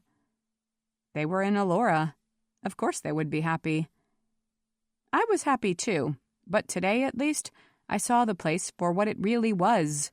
A strange, bewitched, drowsing kingdom, full of an insidious beauty.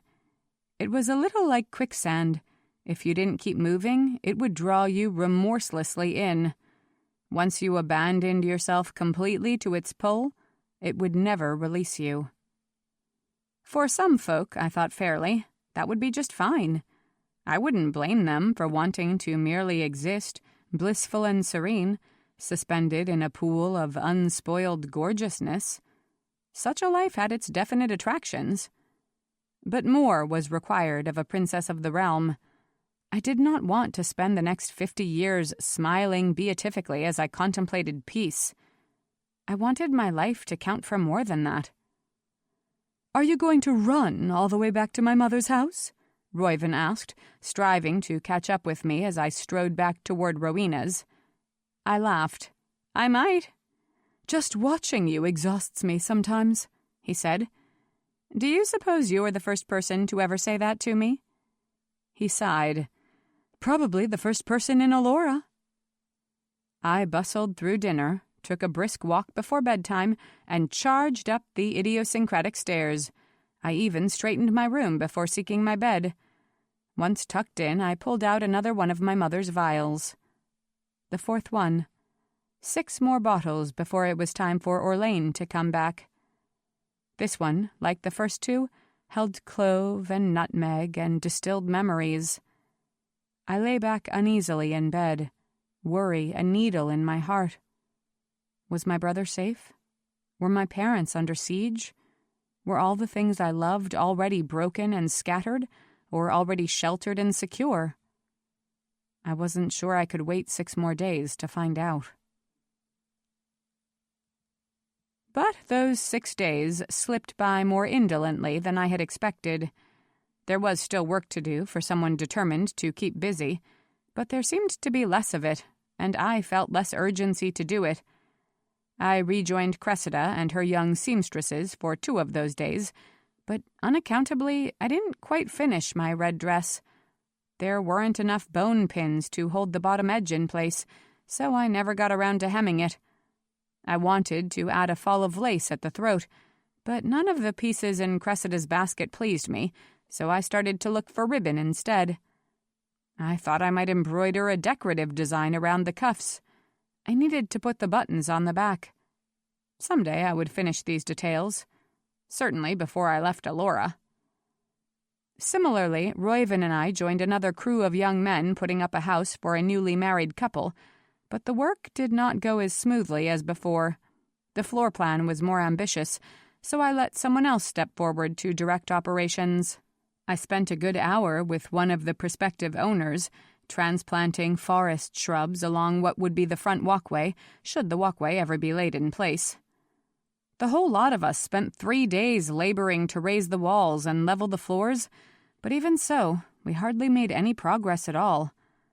I felt a little bad about it, but the young bride and groom seemed pleased with the shell we had managed to construct, and they walked around the site all 3 days with wide smiles on their narrow faces. Roiven and I spent 1 day simply roaming the forest. The plan had been to bring back more raw materials for the new house, but we abandoned that notion fairly early on when it turned out that I didn't have the strength to carry my end of a fallen tree farther than 50 yards. Instead, we started gathering herbs and flowers that grew wild throughout the woods, and what a bounty we harvested. Nariander and stiflebane, seawort and orkelwood, ingredients that my mother used every day in her concoctions. I even found a small patch of hayenwort, one of the rarest herbs of all, and I plucked 6 blossoms. My mother would be delighted. Naturally, we had to clamber over deadfalls and splash through little streams many times during this expedition.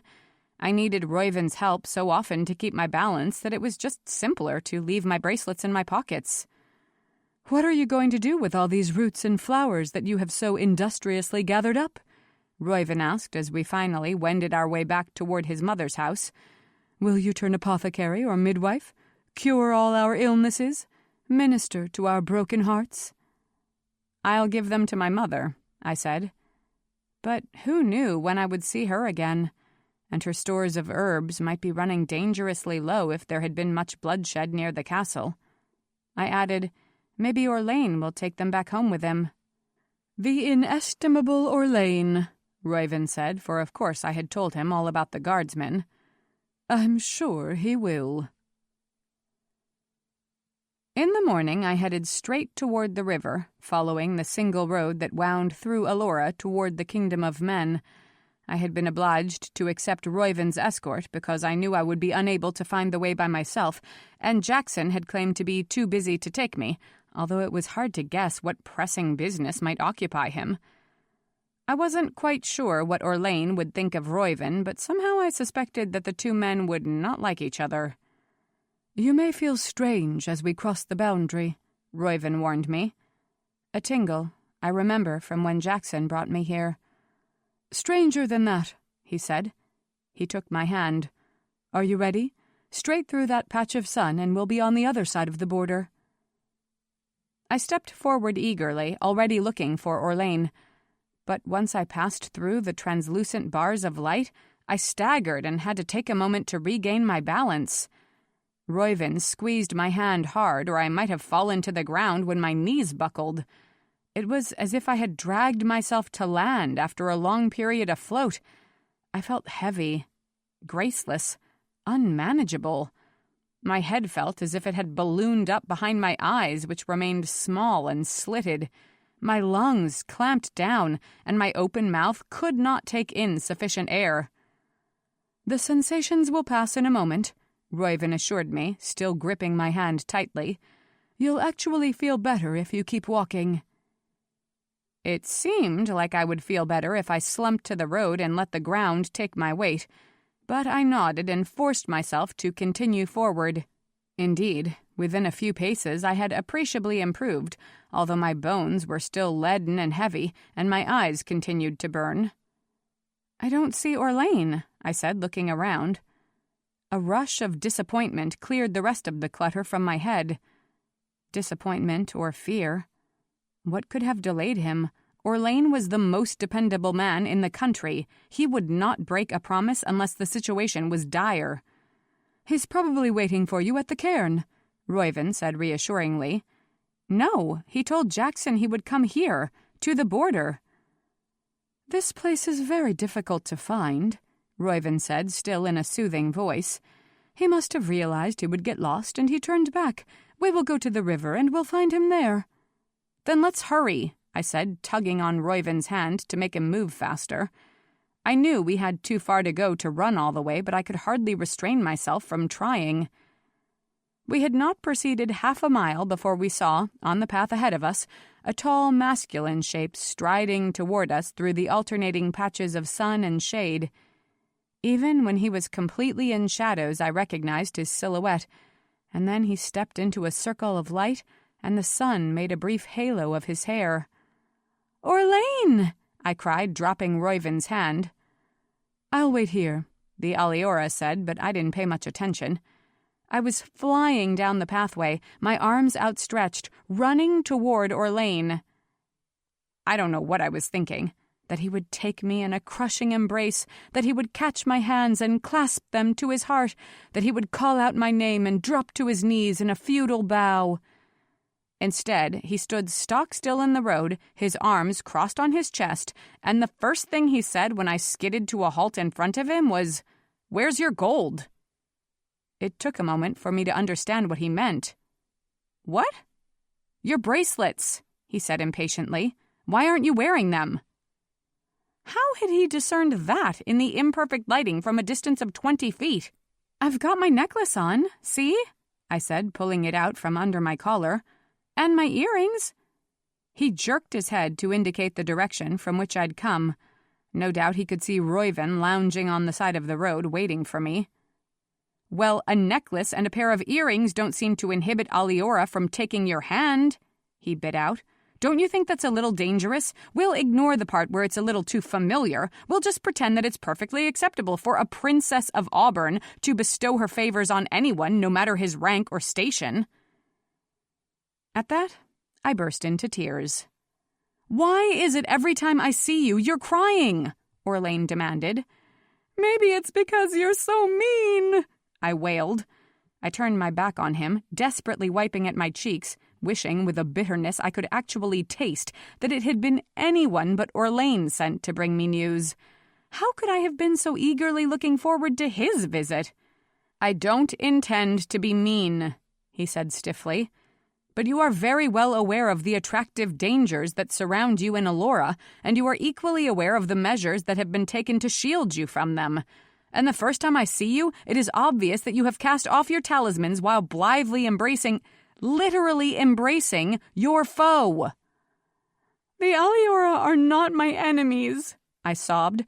"They have offered me shelter and friendship, and they have not tried to hurt my feelings." "I'm sorry if I hurt your feelings," Orlain said, and he did actually sound a little contrite. "But you are so thoughtless, and you are so much at risk." I made a great effort and forced myself to stop crying. I was a princess of the realm. I would not let an unsympathetic guardsman turn me into a whining child. Without turning around to face him, I said, "The least you could do is tell me the news you have brought me without making me ask for it." "I didn't mean to—" "The news, please," I interrupted in a haughty voice. After a short pause, during which I guessed he was contemplating and then deciding against an apology, he said, "Everyone you love is well. A courier from Cotteswold arrived the morning I was leaving, saying your brother is safe with your great-grandmother and that no strangers have been seen in the village looking for him. Your parents are also unharmed." "What of Dirksen and his armies?" "They have camped some distance from the castle, but they have not attempted to lay siege. Your father's forces are distinctly stronger. More soldiers answered his call than he anticipated. We speculate that Dirksen might be waiting for reinforcements from Chalain, or perhaps he is hoping to spur the countryside into an uprising.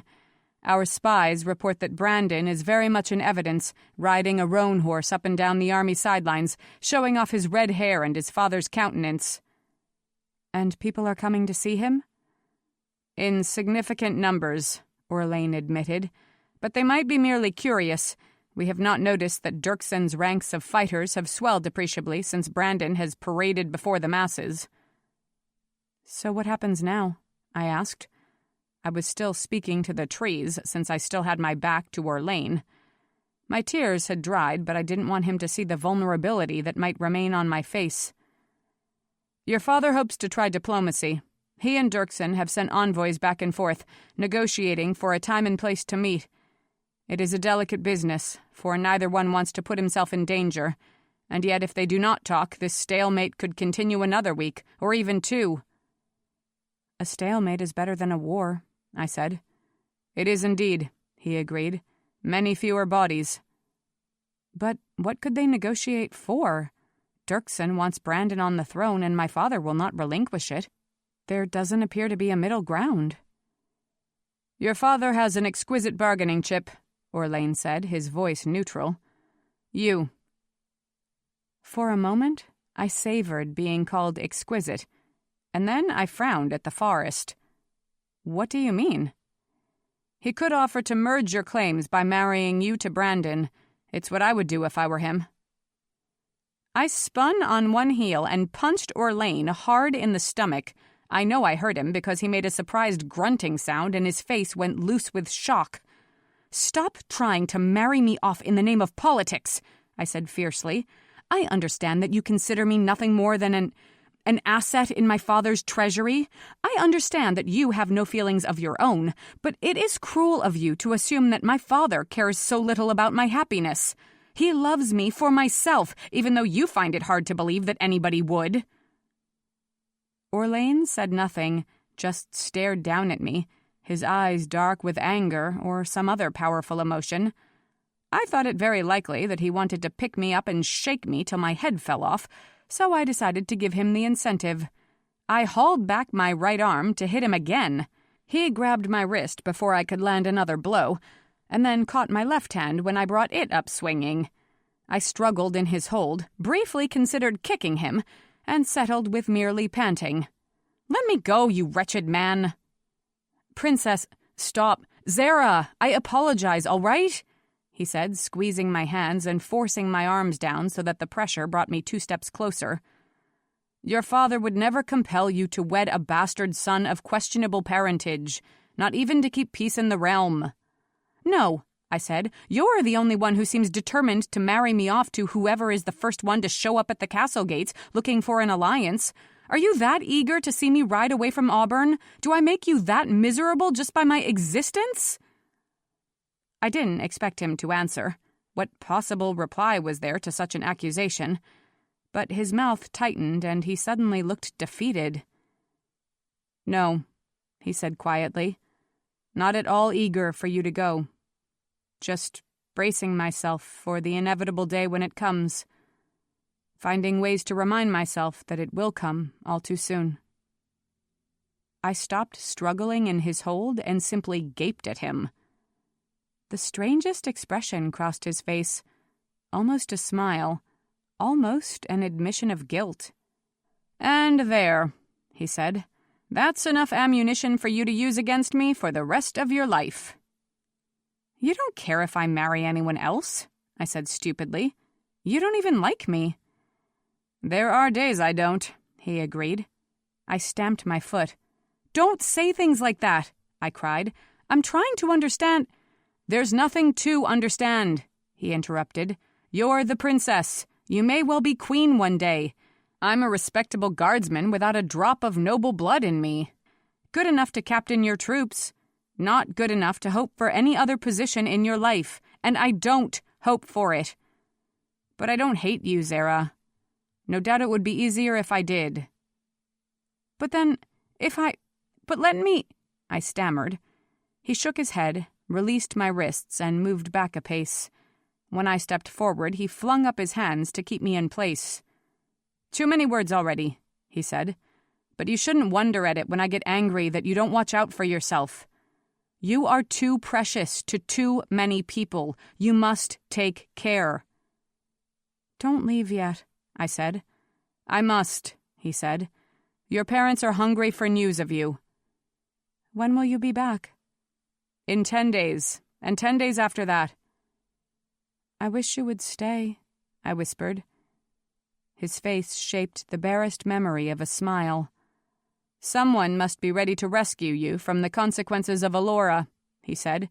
"And to do that, I think I must remain outside its borders."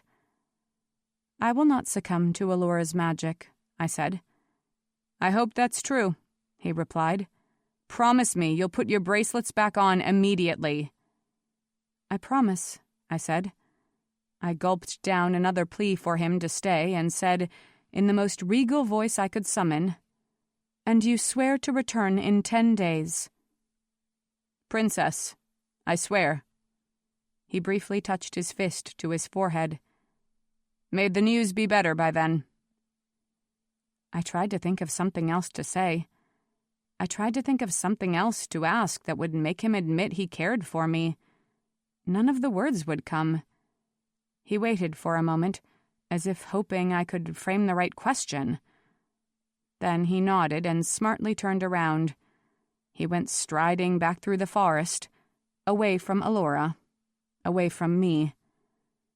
I watched him go, battling back tears. I might have stood there forever, convincing myself that I could still make out his straight shape through the rustling shadows, except Reuven slipped up beside me and took my hand in his. I should have pulled away. I should have resisted his touch, I knew it. But my need for comfort was so great just then that I could not shake myself free. Indeed, I leaned against him just the tiniest bit and felt the rush of well-being that the slightest contact with an Alora brings. "What was the news from Auburn?" he asked in a gentle voice. "Little enough, but none of it bad," I said. "At the moment there appears to be a stalemate and some negotiation. Not true war, at least not yet." "But the danger has not yet passed?" "Oh, no." "Then we have you for some time yet." I gave him a reproachful look. "You should not be happy that my life continues so unsettled." "I know I shouldn't," he said simply, "but I cannot help being a little glad at anything that keeps you nearby, no matter how briefly." I should have been furious. I should have been insulted, for he as good as welcomed war if it meant I could not go home. But it was unbearably sweet to have someone want me, and admit he wanted me. I gave him a sad smile, and, hand in hand, we once more crossed the living border of Alora, back into that sweet, treacherous land. Once we were at Rowena's, I immediately slipped my gold bracelets over my wrists. Just sliding them in place cleared my mind a little. I thought perhaps the gold was not only a barrier the Alora could not cross, but it was also a tether that connected the human mind to the everyday world. Wrapping the gold around my arms was a bit like sipping one of my mother's potions, designed to bring me back to a sense of myself. Then I sat on the moss-covered bed for a half hour and tried to think. What had Orlain been trying to say? or rather, trying not to say. If he was constantly imagining me married off to someone else, did that mean he wished I would never marry? Did that mean he wished I could marry him? Did that mean he cared for me? If he loved me and I loved him, didn't that mean we could marry if we wanted to? There was a reason to resist the wiles of Alora.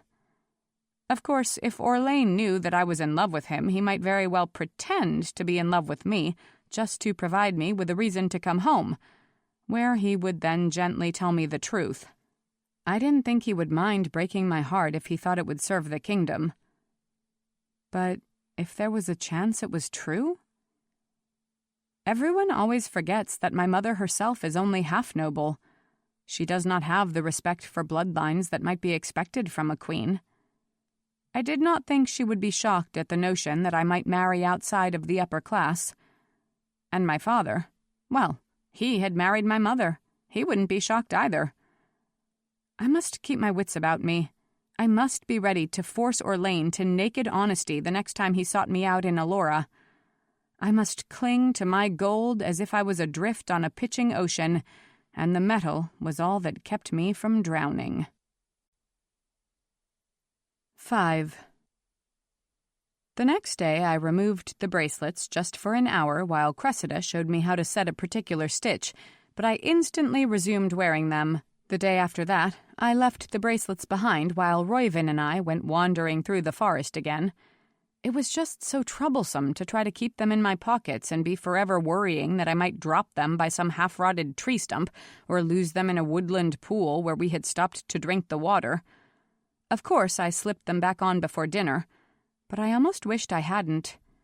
Twice when I passed platters, I accidentally burned someone's delicate flesh. I spent half the meal apologizing. 3 days after Orlain's visit, I removed the bracelets for good, because I could not learn how to dance with an Alora while my arms were wrapped in gold. Yes, they had dancing in Alora, my very favorite thing, except the patterns were like nothing I had ever encountered in a proper ballroom. Roiven and his friends took turns showing me the steps, which involved a lot of twirling and clasping hands and winding through forest trails lit only by the brilliance of a full moon. Imagine dancing outdoors at midnight. Well, of course I couldn't resist such an opportunity. "You can wear your new red dress if you finish it," Cressida suggested, so I invested the effort to tack the hem in place and attach the last buttons. It was ready just in time. "How do you plan to wear your hair?" Rowena asked on the day of the full moon. My hair was so dense with curls that styling it was always a challenge.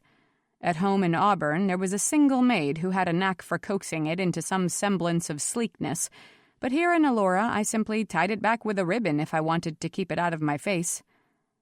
"I hadn't given it any thought," I said. She reached up to brush the heavier strands away from my face. "We could tuck in some red blossoms right above your ears, or here in back. I think I can do something quite striking if you're willing to let me try." "Oh, yes, please do!" I exclaimed. So I followed her to the room she shared with Jackson on the second floor, bigger than mine but no more complete in terms of finished walls, and I sat on a stool that was little more than a tree stump covered with a plump pillow. She stood behind me and gathered my hair up in both hands, and then smothered a cry and yanked her hands away. "What? Oh, my earrings! I'm sorry, I exclaimed, hastily reaching up to unfasten the hoops and lay them in my lap. "Did you burn yourself? I'm so sorry." Rowena was nursing her hand against her mouth. "That was clumsy of me," she murmured. "It's not like I haven't seen them every day for the past 2 weeks." "I won't put them back in," I assured her, "but I can't take the necklace off, so be careful when you take hold of my hair again." She was careful, and she produced a hairstyle that I simply loved. It was a mass of braids and curls and dripping trails of blossom. There were no mirrors in the house, of course, but a reflecting pool on the bottom story gave me back my face, all angles and shadows and dark tendrils of hair. "I love it," I breathed. "I wish I could copy this look when I'm back at the castle." "I'll sketch it for you," she promised me. Your mother or one of your maids should be able to duplicate it easily enough." Because of the necklace, I couldn't fling my arms around her, but I squeezed her hands in mine. "You've been so generous to me," I said. "I wish I knew what to do for you in return." "Just be happy here," she said. "That's payment enough." It is almost impossible to describe the sight of Alora dancing by moonlight. You think that the light is coming from above, milky and mysterious, sifting down through the dense forest to throw a muted sparkle across your pathway, across your eyes. Then you realize that the Alora themselves are glowing, that they are winding around the dark trees like a pale and aimless river, spilling in all directions. You think the moon itself is crooning to you a hypnotic lullaby, until you realize it is the Alora singing or humming or merely calling out to each other their wordless, euphoric delight. One of them takes your hand, a young man you barely know, and he smiles at you and pulls you into the dance. You circle a tree, you circle each other, you step into the living stream of incandescent dancers and skip along some invisible forest trail. Perhaps there are night birds singing. Perhaps the leaves overhead are soughing with a great bell-like clamor, but it seems as if music is welling up from the ambient air. Scents you never noticed before threaten to overwhelm you with their intensity, the odors of pine and cedar and some night-blooming flower, till the air is almost too rich for you to breathe. But of course you breathe it anyway, and it is more intoxicating than wine. Your blood fizzes through your veins, and you are laughing, you are dancing, you are twirling madly through a luminous landscape, and you cannot remember what it ever felt like to be a human girl. Someone has taken your hand again, and he draws you close to him. This is not part of the dance that you learned in all those days of careful lessons. His arms are around your back. Yours are around his neck. You would be too giddy to stand there and smile up at him, except you have leaned into him and your body rests oh so lightly against his. He is smiling, but there is something mesmerizing in his intentness. You could not look away if you wanted to. When he kisses you, all your senses tell you that time has completely stopped. Yet time must still be running forward, because he kisses you forever. I have no idea what might have happened if Cressida had not come across me where I stood deep in the forest, completely yielding to Reuven's embrace. "Zara! Reuven!" she said sharply. Reuven was startled enough to lift his head, but he did not release me. I was too dazed to jerk my head around or struggle to get free. I merely blinked at him, then glanced over my shoulder to see who had accosted us. "Cressida," I said, and even to myself my voice sounded languorous. "Are you lost?" "No," she said pointedly, "but I'm afraid you are." Reuven laughed softly. "I know exactly where we are." "You are on the steep path to trouble," she said in a firm voice. She placed one hand on my shoulder and one on his and pried us apart with no pretense of subtlety. Once we had reluctantly disengaged, she pushed him backward with a little force and took hold of my arm with a hard grip. "You will come back with me right now," she said to me. "Reuven will stay with the other dancers." "I'll come back with you to my mother's house," he said, but Cressida once again gave him a little shove on the shoulder. "You won't," she said. "I will take care of Zara tonight." It seemed like too much trouble to argue. "Good night," I called back to Reuven as Cressida guided me through the forest. Some distance away from us, I could see that white river of Alora still snaking through the forest. I could catch bits and pieces of their eerie song. "I love the way the Alora dance," I told Cressida as she tugged me along. "I'm not surprised," she said. "Few humans can resist us when our magic is at its strongest, as it is during the full moon." "Why would anyone want to resist?" I asked. She looked at me sharply. "Your place is not in Alora," she said. "Therefore it is your responsibility to resist as stubbornly as you can." "Castle Auburn seems so far from here," I said. "It is a 2-day ride," she said, "and a world away. But you will be returning to that world as soon as it can be made safe for you." I stumbled over a tree root, impossible to see even by the faint glow of Cressida's skin. "Don't you want me to stay here?" I asked, a plaintive note in my voice. "Everyone else does." "You don't belong here," she said gently. "That doesn't seem to bother Roiven or Rowena or Jackson. Or me," I added as an afterthought. "Why does it bother you?" "I wish you could stay in Alora and live among us, beloved and beautiful," she said in a soft voice. "If it were any other young human girl who had wandered across our borders, I would do everything in my power to convince her to stay. I myself invited your mother to come live with the Alora. I offered her my home. I told her I would take her in as my own daughter. If she stepped across those borders tonight, I would redeem those promises, and she would never want to leave." "Then why shouldn't I want to stay?" I asked. "Because your mother is not here, and because she needs you to go home to her," Cressida answered. "Because I owe your mother a debt too great to repay in a 12 lifetimes. I will not betray her by failing to look after you." "You look after me very well, Cressida," I said warmly. "And I intend to continue doing so." I was surprised when she did not lead me back to Rowena's house. Instead, she escorted me to her own cottage, a much smaller place with the same whimsical, airy architecture. "Safer here, for the night at least," she said, making up a bed for me on the ground floor. I could feel twigs and acorns through the thick pile of blankets. "Perhaps in the morning your mind will be clearer." "Perhaps," I said drowsily. "But don't expect miracles." I stayed at Cressida's house for the next 3 days. It was very pleasant, though I missed my moss-covered bed, and she was astir much earlier in the mornings than I was used to. She was something of an herbalist, it turned out, so we spent the days looking over her stores of dried plants and grazing through the forest to find fresh ones.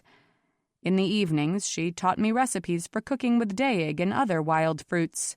The spices were so rich they colored my vision.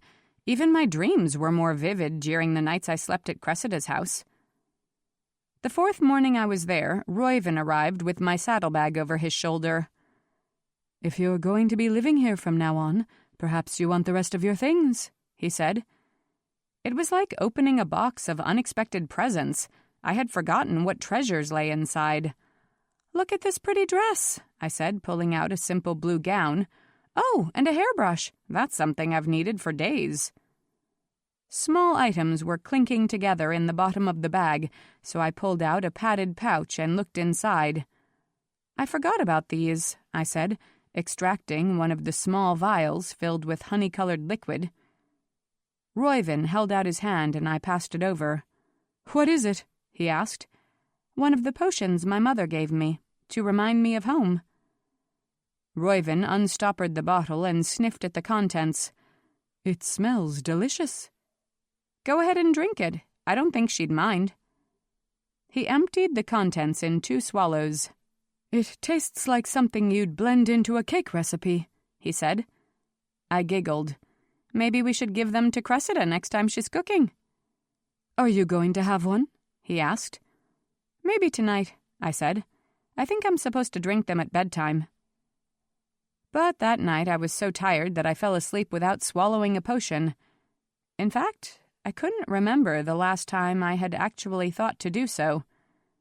Roiven was fascinated by the tiny bottles, though, and they were the first things he inquired about the next morning when he arrived. "Could I have another one?" he asked. "Do they all taste the same?"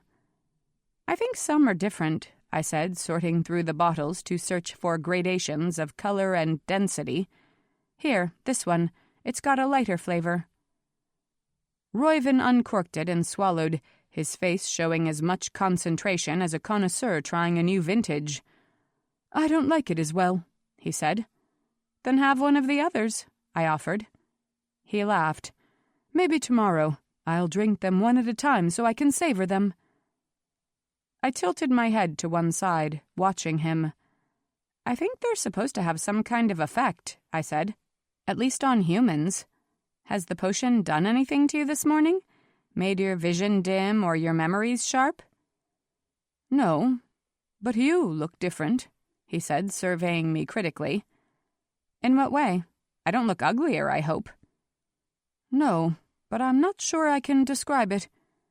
He held out his forearm to lay alongside mine, as if testing to see who had acquired the deeper tan. As always, his flesh held a faint phosphorescence.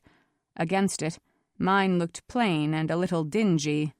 "You look as if you're made of a different material, as if your bones and your blood are visible through your skin.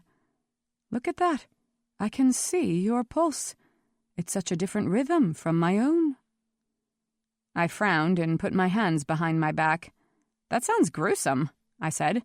"I wouldn't want to see anybody's bloody, icky insides." He lifted his hand to touch my face. "It's not gruesome. It's marvelous," he said, a note of amazement in his voice. "Look at the color of your cheek. And Alora's skin is so pale, as if moonlight runs in her veins. But your skin is so rich and beautiful. There is so much life going on beneath your surface. I want some of it for my own." And he leaned forward and kissed me. I swirled into heat and sensation. Elation hammered at my heart.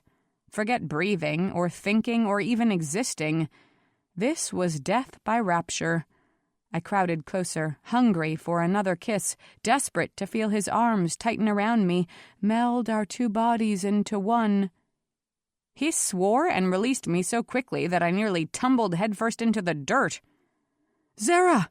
he exclaimed and caught me before I fell. I was dizzy and stupid and confused. "What? Why did you—" "Your necklace. I'm sorry. When I hugged you, it seared my skin." I made an infuriated noise deep in my throat and tugged futilely at the loop of gold soldered around my throat. "I can't take it off," I said. "We'll just have to be careful when you're kissing me." "You make me forget how to be careful," he said, exhaling on a laugh. "Is there nothing you can do? Can it be broken?" The idea had never occurred to me. "I suppose, but it's awfully thick. I don't think I can yank it hard enough to break it." "Maybe if you twisted it around a stick." In this open household, he didn't have to hunt far to find a short, straight branch. "Try this," he said. "But first, place some padding against your throat so you don't hurt yourself. Now wrap the necklace around the stick and twist it again." I registered the satisfying snap against my fingers the same instant I felt the necklace slacken against the back of my neck. Giggling, I tossed away the stick and lifted one dangling edge of the severed chain and slowly pulled it free. I held it up between us like a tiny, glittering snake that had been summarily beheaded before it could do any damage in the garden. "And now I suppose you can kiss me as long as you want," I whispered. "Princess Zara!" Cressida's sharp voice made both of us spin around like guilty schoolchildren. I was so unnerved I dropped the necklace onto the grassy floor. "Reuven, back away. Zara, pick that up," Cressida ordered, her voice so stern that neither of us thought to disobey. I coiled the chain in my hand and watched her nervously. "Refasten the necklace about your throat," she directed. "I can't. It's broken." "Then put on your bracelets and earrings and every other scrap of metal you own." They're somewhere in Rowena's house," I said. "Reuven didn't bring them when he brought everything else." "I couldn't pick them up," he defended himself. Cressida gave me a long, measuring stare. I could not tell if she was angry or sad, but she was certainly disappointed. "Then we will go together to Rowena's house, and you will resume your protections," she said.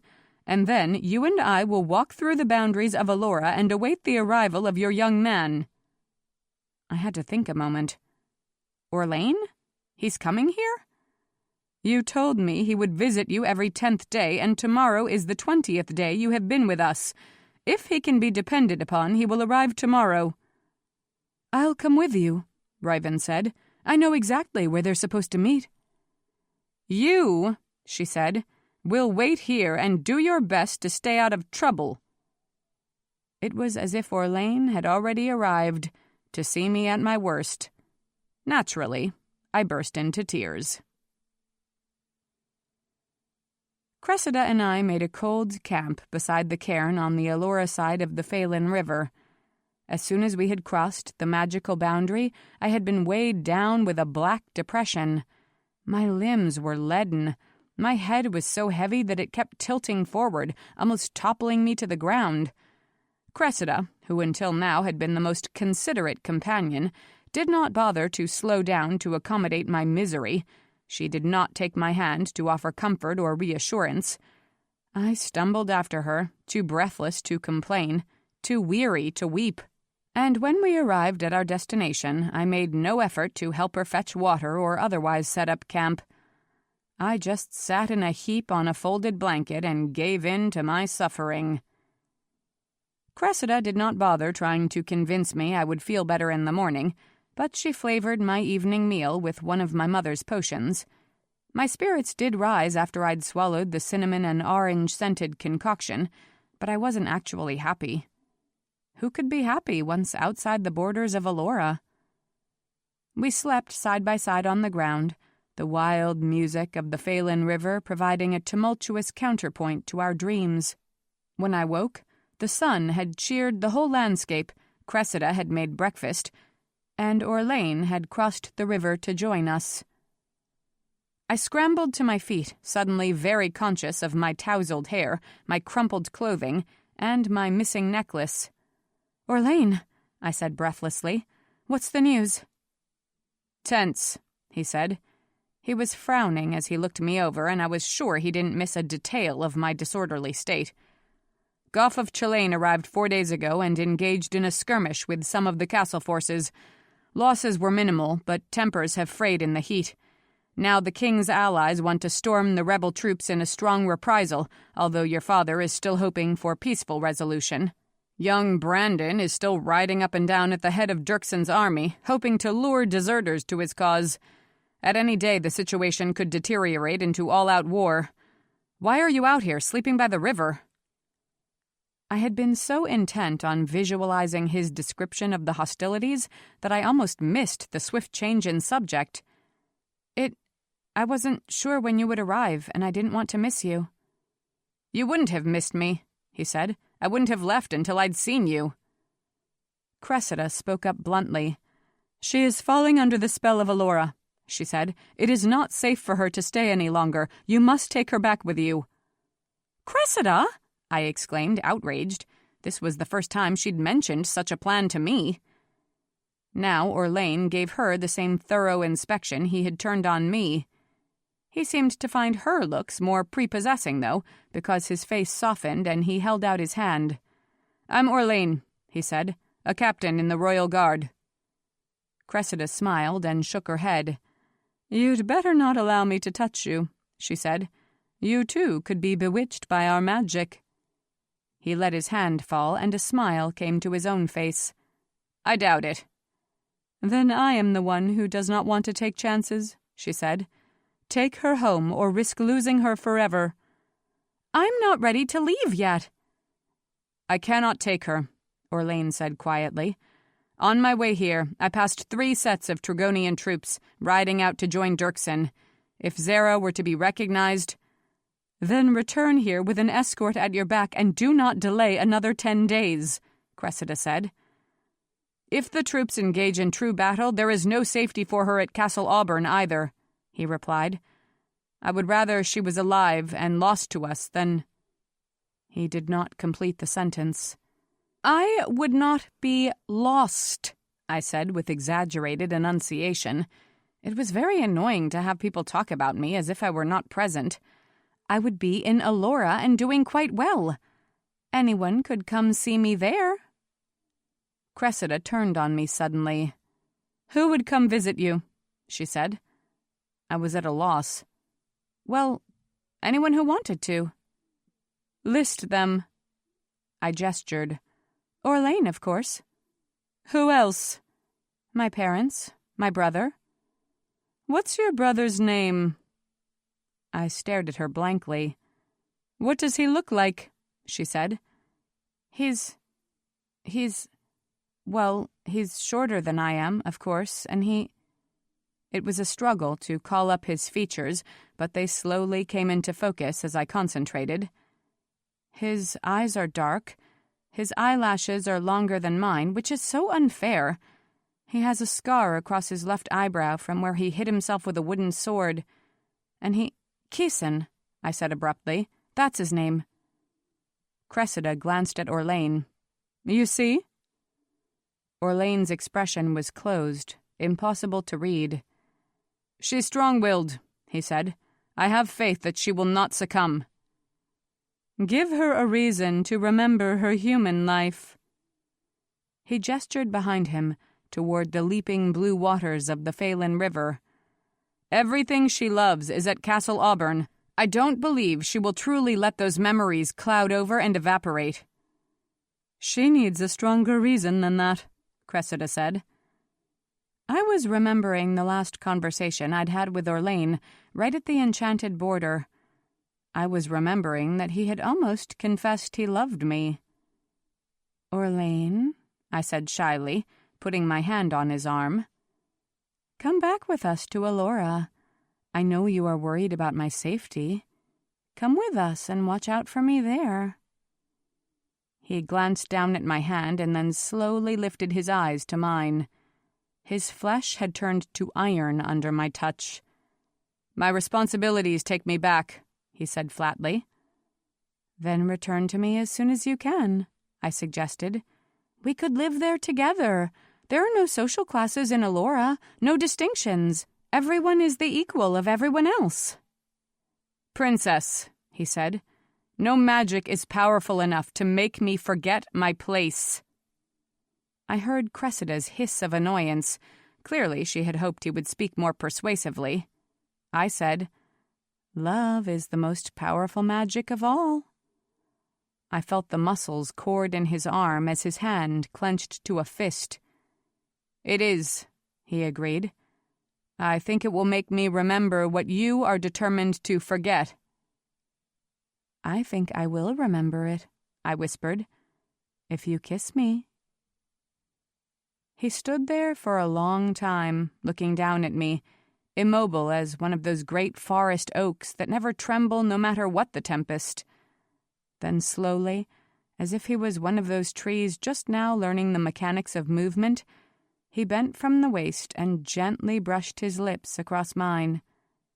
I closed my eyes to savor the sensation, and he kissed me one more time, just as softly, holding the contact a second or two longer. When he lifted his head, I opened my eyes and smiled up at him, suffused with a sparkling satisfaction. "Where's your necklace?" he asked abruptly.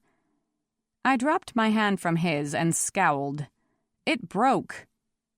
He raised his eyebrows and made no other comment, but his hands went up to the back of his neck, and I realized he was undoing the chain to a gold medallion he always wore. All the castle guards were given such medallions as soon as they were hired. "Put this on," he said. He slipped it over my head and fastened the clasp. I felt the smooth disc of the pendant against my skin, warm from contact with his. I pressed my hand across it to absorb that faint heat. "But now you won't be safe if you cross into Alora," I protested. "I'll bring some other talisman for protection." "Come back as soon as you can," Cressida urged. "Don't wait another 10 days. "I'll try," he said.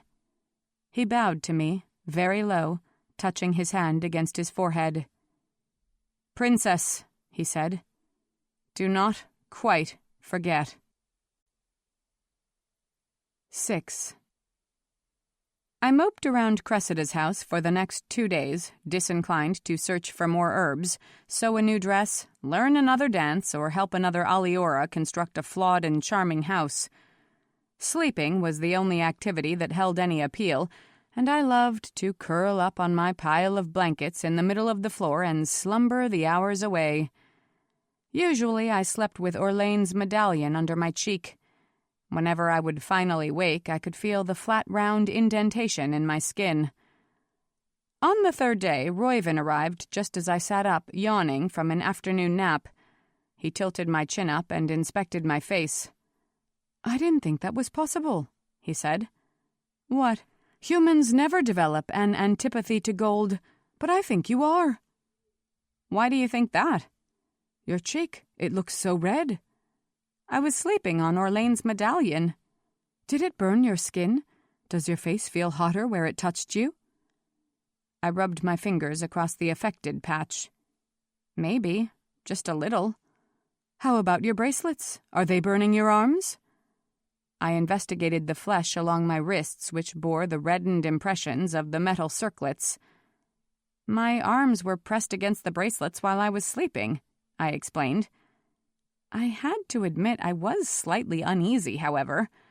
Now that Roiven mentioned it, each piece of gold felt a little warm to the touch. "Maybe that's all it is," he said, giving me a reassuring smile. "I'll pay attention," I promised. "If it gets any worse—" "Oh, I'm sure it won't," he said. "As I say, I've never met a human who couldn't handle gold. Jed Corte has lived in Alora for 20 years, and no metal ever bothers him." But it was hard to get the idea out of my head.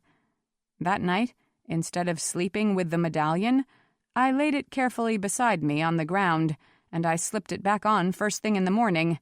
The bracelets, too. But I could feel them all through the day, chafing my skin. I pulled out the medallion and let it rest on top of my dress, but I could still feel its heat through the layer of silk. The bracelets felt so warm that I finally had to remove them altogether. "I could make a pouch for you," Roiven suggested. "A little bag you could slip over the medallion. That would help protect your skin, if you still want to wear the pendant." "I do," I said firmly, though I was having a hard time remembering why. "Thank you. I would love that." He wove a small bag out of lemongrass and orchids, and the wide, flat disc fit perfectly inside. Its coolness was an instant relief against my skin. Soon I forgot I was even wearing the pendant. A day later, I forgot to put the pendant on. "Let's go walking through the forest to see what we can find," Roiven suggested. I put my hand in his and said, "Let's." We were gone most of the day, though we accomplished very little. Now and then I noticed a particularly beautiful flower or useful plant, and I plucked these to bring back to Cressida. A few times Roiven spotted sturdy or well-seasoned branches that met some construction need, and he bundled up about 6 of them and slung them over his shoulder. We held hands, of course, as we strolled through the woods, and now and then we paused to trade kisses. His lips burned as hot as gold. I closed my eyes and melted into his embrace. It was late afternoon when we reluctantly retraced our steps to Cressida's house. She was waiting outside for us, more nervous and impatient than I had ever seen her. "There you are!" she exclaimed, coming between us with such force that our clasped hands loosened and fell. "Quickly, you must come with me to Rowena's." I was tired, and I had been looking forward to another nap. "What's wrong?" I asked through a yawn. She took my arm and pulled me forward, not answering directly. "Come with me." I glanced at Roiven, who shrugged and fell in step behind us. As we drew closer to Rowena's, I could see a small crowd gathered before the open house. The clattering, humming language of the Alora rose from this group in an orchestral cacophony that held a note of distress. I caught Jackson's voice, louder than the rest, expostulating with someone, and Rowena's, low and soothing. With much less than her usual courtesy, Cressida tugged me through the assembled Alora until I was face to face with Rowena. A young man stood before her, his back to me. "Orlain," I breathed. He heard my voice and jerked around to face me. "Princess," he said, stepping closer and taking both my hands in his. "The uprising has ended. I've come to take you home." "What uprising?" I said. His hands tightened on mine. "The mutinous armies led by Dirksen of Trigonia," he said, speaking slowly and distinctly. "They have been disbanded. There was another quick encounter between the rebels and the royals, and the counterfeit young Prince Brandon behaved with utter cowardice. A handful of loyal men chased him off the field of battle, too afraid to even draw his sword. No one would follow such a despicable prince, and Dirksen could not hold his troops together. It is safe for you to return. Soldiers have already ridden for Cotteswold to fetch Keeson." "Who is Keeson?" I said. Now his grip was painful. "Your younger brother. You love him very much." "It's been such a long time since I've seen him," I said. "You'll be with him as soon as we get back to Castle Auburn." "But I'm not going to Castle Auburn," I said. "I want to stay here." "That's what I told you she would say," Jackson exclaimed. "She's happy in Alora." "Her life is elsewhere," Orlain replied, not bothering to look at Jackson. "And my duty is to return her to that life." Rowena spoke up in her musical voice. "Shouldn't Zara be allowed to choose what she wants? We would never bind any human against her will, but we gladly extend a welcome to any who wish to stay. And even in this short time all of us have grown fond of her. We wish her to remain with us."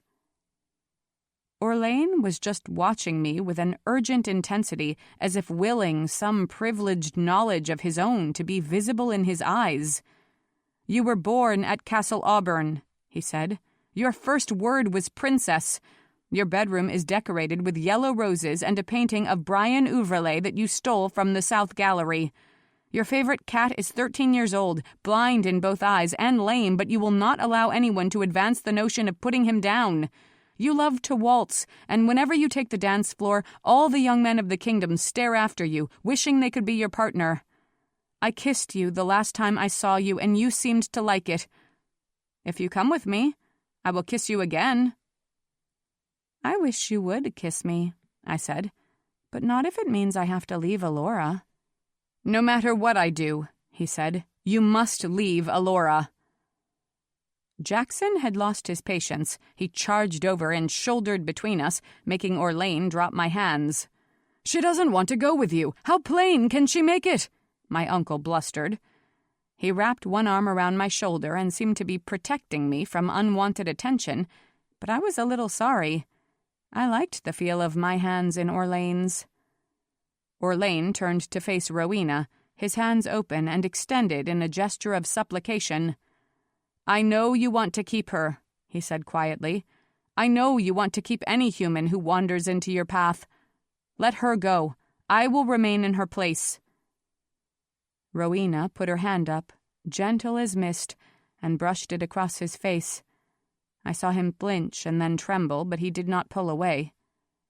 "There is no need for such sacrifices," she murmured. "You need not be parted. Both of you may stay." "At least one of us will be riding back toward Auburn before nightfall," Orlain said. I wondered how he could resist her touch.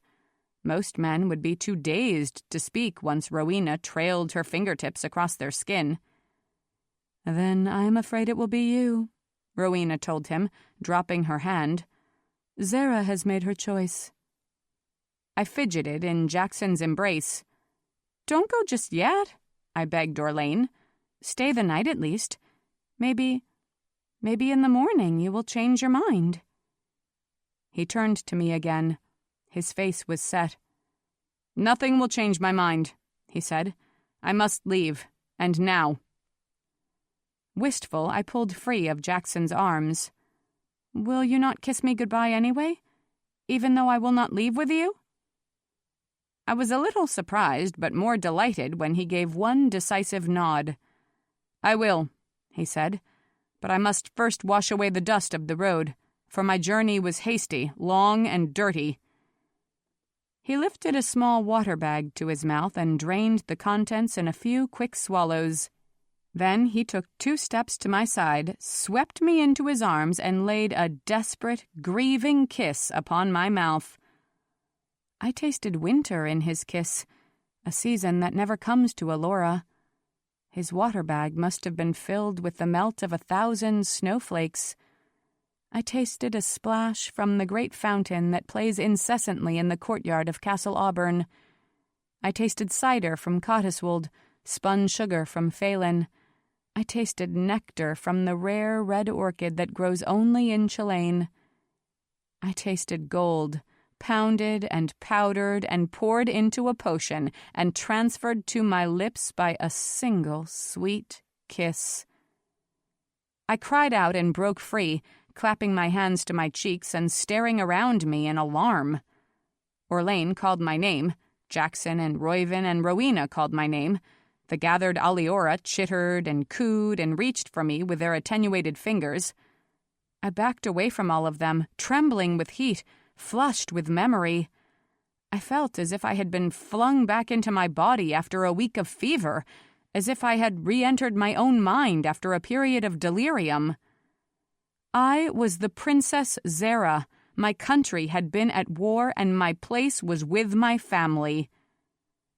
"Orlain," I whispered, "take me home." There was an outcry, of course, and sweet pleadings from Roiven and Rowena. Jackson planted himself in front of me and took turns wheedling and arguing about how I should stay just another night and see how I felt about my decision in the morning. But Cressida had already bustled back to her place to gather up my clothes and trinkets, and Orlain wasn't taking any chances. He had produced another water bag filled with the self-same elixir and bid me to drink the whole thing down. With every taste, my past became clearer. With every swallow, I grew more resolute. "At least promise you will return to visit us some day very soon," Roiven was saying as Orlain and I set out on the path toward the Phelan River. We were trailed by 6 Alora, but I figured none of them would actually cross the border. I laughed. That would be a terrible promise to make. Alora is a dangerous place to visit. "You could come to us armored in gold," he suggested.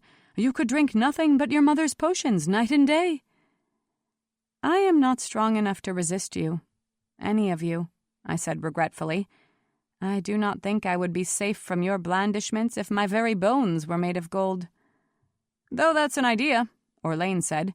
"You could seek out a surgeon who might replace a finger bone, say, with a shaft of metal. Then you could visit Alora with no risk at all." "Somehow I don't think even that would keep me safe," I said. As I expected, the Alora fell behind as we approached the boundary. I waved goodbye to all of them. The only one I dared to hug was Cressida, and even that might have been a mistake. Just that brief embrace filled me with an almost irresistible longing to scurry back across the border and drown in the sumptuous serenity of Alora. She pushed me away when I started to cling. "Go, try to cross the river before nightfall. Don't be too sad about what you've left behind. And tell your mother I have repaid some small part of my debt." I had to brush away tears as I stepped back from her. "What debt?" "She set me free. Now I have done the same for you." "Princess," Orlain said, "we must go or we will be swimming the Phelan River in darkness." "Goodbye," I whispered, saying it to Cressida, to Roiven, to Alora, to my alternate life. I didn't know. I do not think I will ever be back again. Orlain and I traveled on in silence until we were almost at the river. I was such a mess of conflicting emotions that I hardly had the energy to walk, let alone speak.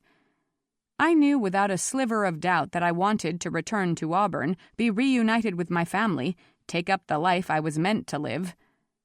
And yet it was hard.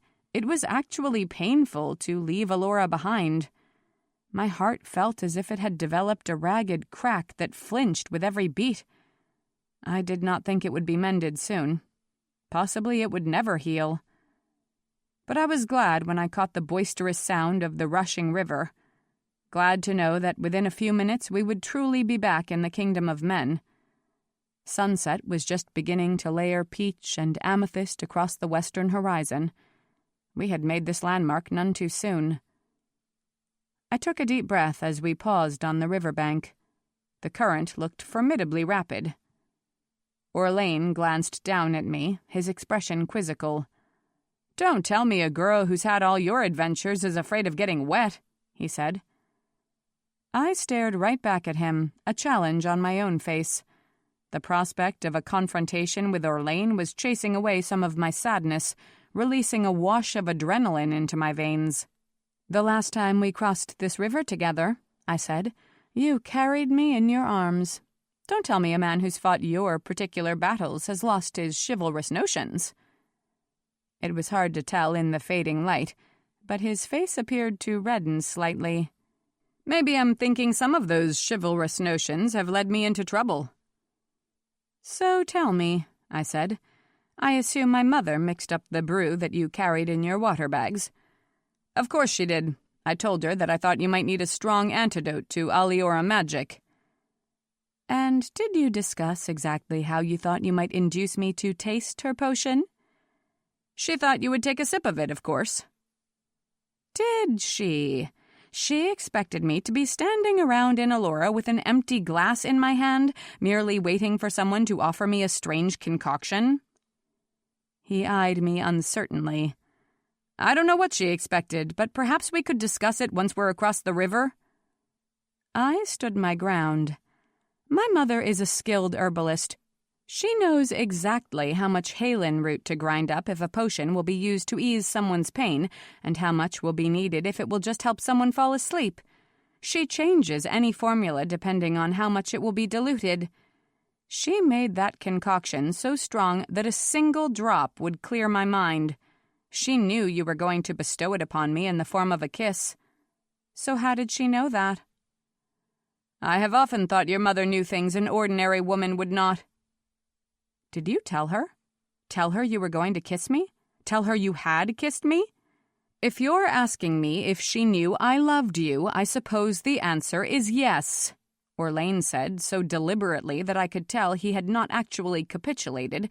He was merely making a show of surrender so I could not have the satisfaction of defeating him. "That's the reason she sent me with you to Alora in the first place. She said that love was a talisman stronger than gold, that it could not be laid aside and it would not be diverted. She said she knew that I would be able to resist Alora because I would never be able to resist you." I caught my breath. "Then why are you trying," I said, "to resist me?" Without warning, he scooped me up in his arms and waded into the bubbly blue waters. "It really would have been easier," he said, "to leave you in Alora. Or to throw me into the river. You didn't answer my question." "It's a stupid question." This was the Orlain I knew best, scoffing, teasing, pushing me away, all the while watching out for me to make sure no harm could come my way.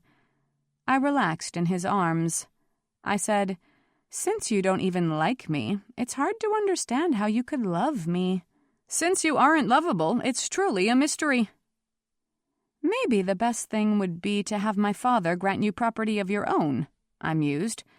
"Would you like land in Velador by your father's family, or someplace in Auburn closer to the castle? Or I suppose there might be an estate available near Uncle Roderick." Orlain climbed out of the river with a great deal of unnecessary splashing, so that I was almost as wet as he was. 2 horses tethered to nearby trees offered soft whinnies of welcome. "I don't want property," Orlain said. "I don't want anything. I'm a simple guardsman and happy with my life as it is." "That's unfortunate for you," I said, "because your life is about to change." He dropped me unceremoniously to my feet, but I noticed how his hands hovered near my shoulders until I had completely recovered my balance. How could I have ever failed to realize how closely he guarded me? It almost made me want to put myself in danger just to see what he would do to rescue me. Put myself in danger again. To see how he rescued me again. "I don't want to be your plaything," he said. "I don't want to be the man you take up because he intrigues you and cast aside because he bores you. I don't want to be a summer novelty. It would be much simpler for me if you just let me go on the way I always have." "I imagine it would be," I said cordially. "What makes you think I want your life to be simple?" He stared down at me a moment in silence. Darkness was almost upon us, but I could see the expression on his face, a curious look of resignation crossed with faint excitement, and perhaps a bit of hope. "You're the most wretched girl," he said in a conversational tone. "I'm tempted to let you find your own way back to the castle." I put a finger to my cheek. Why is it I don't believe you?" He shook his head and turned away. "Time to make camp," he said over his shoulder. "Do you want to cook or do you want to dig?" I laughed out loud. "Oh, I think I'll cook," I said. "Let me see. I may have a few of my mother's potions left. I think 1 or 2 of them might be love spells. Should I flavor our meal with those?" He was a dozen paces away, but he spun around to give me a sardonic look. "It hardly seems necessary," he said, "though I would be willing to drink an antidote if you have it on hand." "No, nothing like that in my supplies, I'm afraid," I said cheerfully. "I'll just have to consult your mother then. Maybe she'll be able to help me." "Indeed, I'm sure she and my father will both have a lot to say," I said. "I quite look forward to seeing them again and telling them everything that's happened to me." Orlain merely grunted and headed off into the shadows to gather up firewood. I approached the horses and started pulling items from the saddlebags. It had been a long, head-spinning day, and I was hungry and tired, and energized and exhilarated. It would require a 15-course banquet to adequately celebrate all the emotions I had been through in the past few hours, but I would settle for river water and camp food. At least, I would for tonight. Things would be different once we arrived back at the castle. Once I had reassured myself that my family was safe, once I had heard Keeson's tales about Cotteswold, then I would work on securing my future. To my father, I would praise Orlain for his courage and steadfastness. With my mother, I would plot the best way to turn my plain guardsman into a fashionable young man, or at least a man of enough standing to court a princess. Oh, yes. Things would be very different once we got home. Flame 1. Finally, the pain stopped.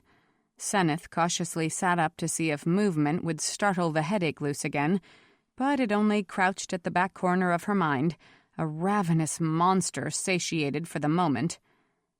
She swung her legs over the side of the bed and contemplated standing up. At first she thought the effort would be beyond her, but the longer she maintained an upright position, the stronger she felt. Hungrier, too. She had lain there a full day, too blinded by misery to eat or speak, and now she was starving and just a little lightheaded. The after-effects of too much magic.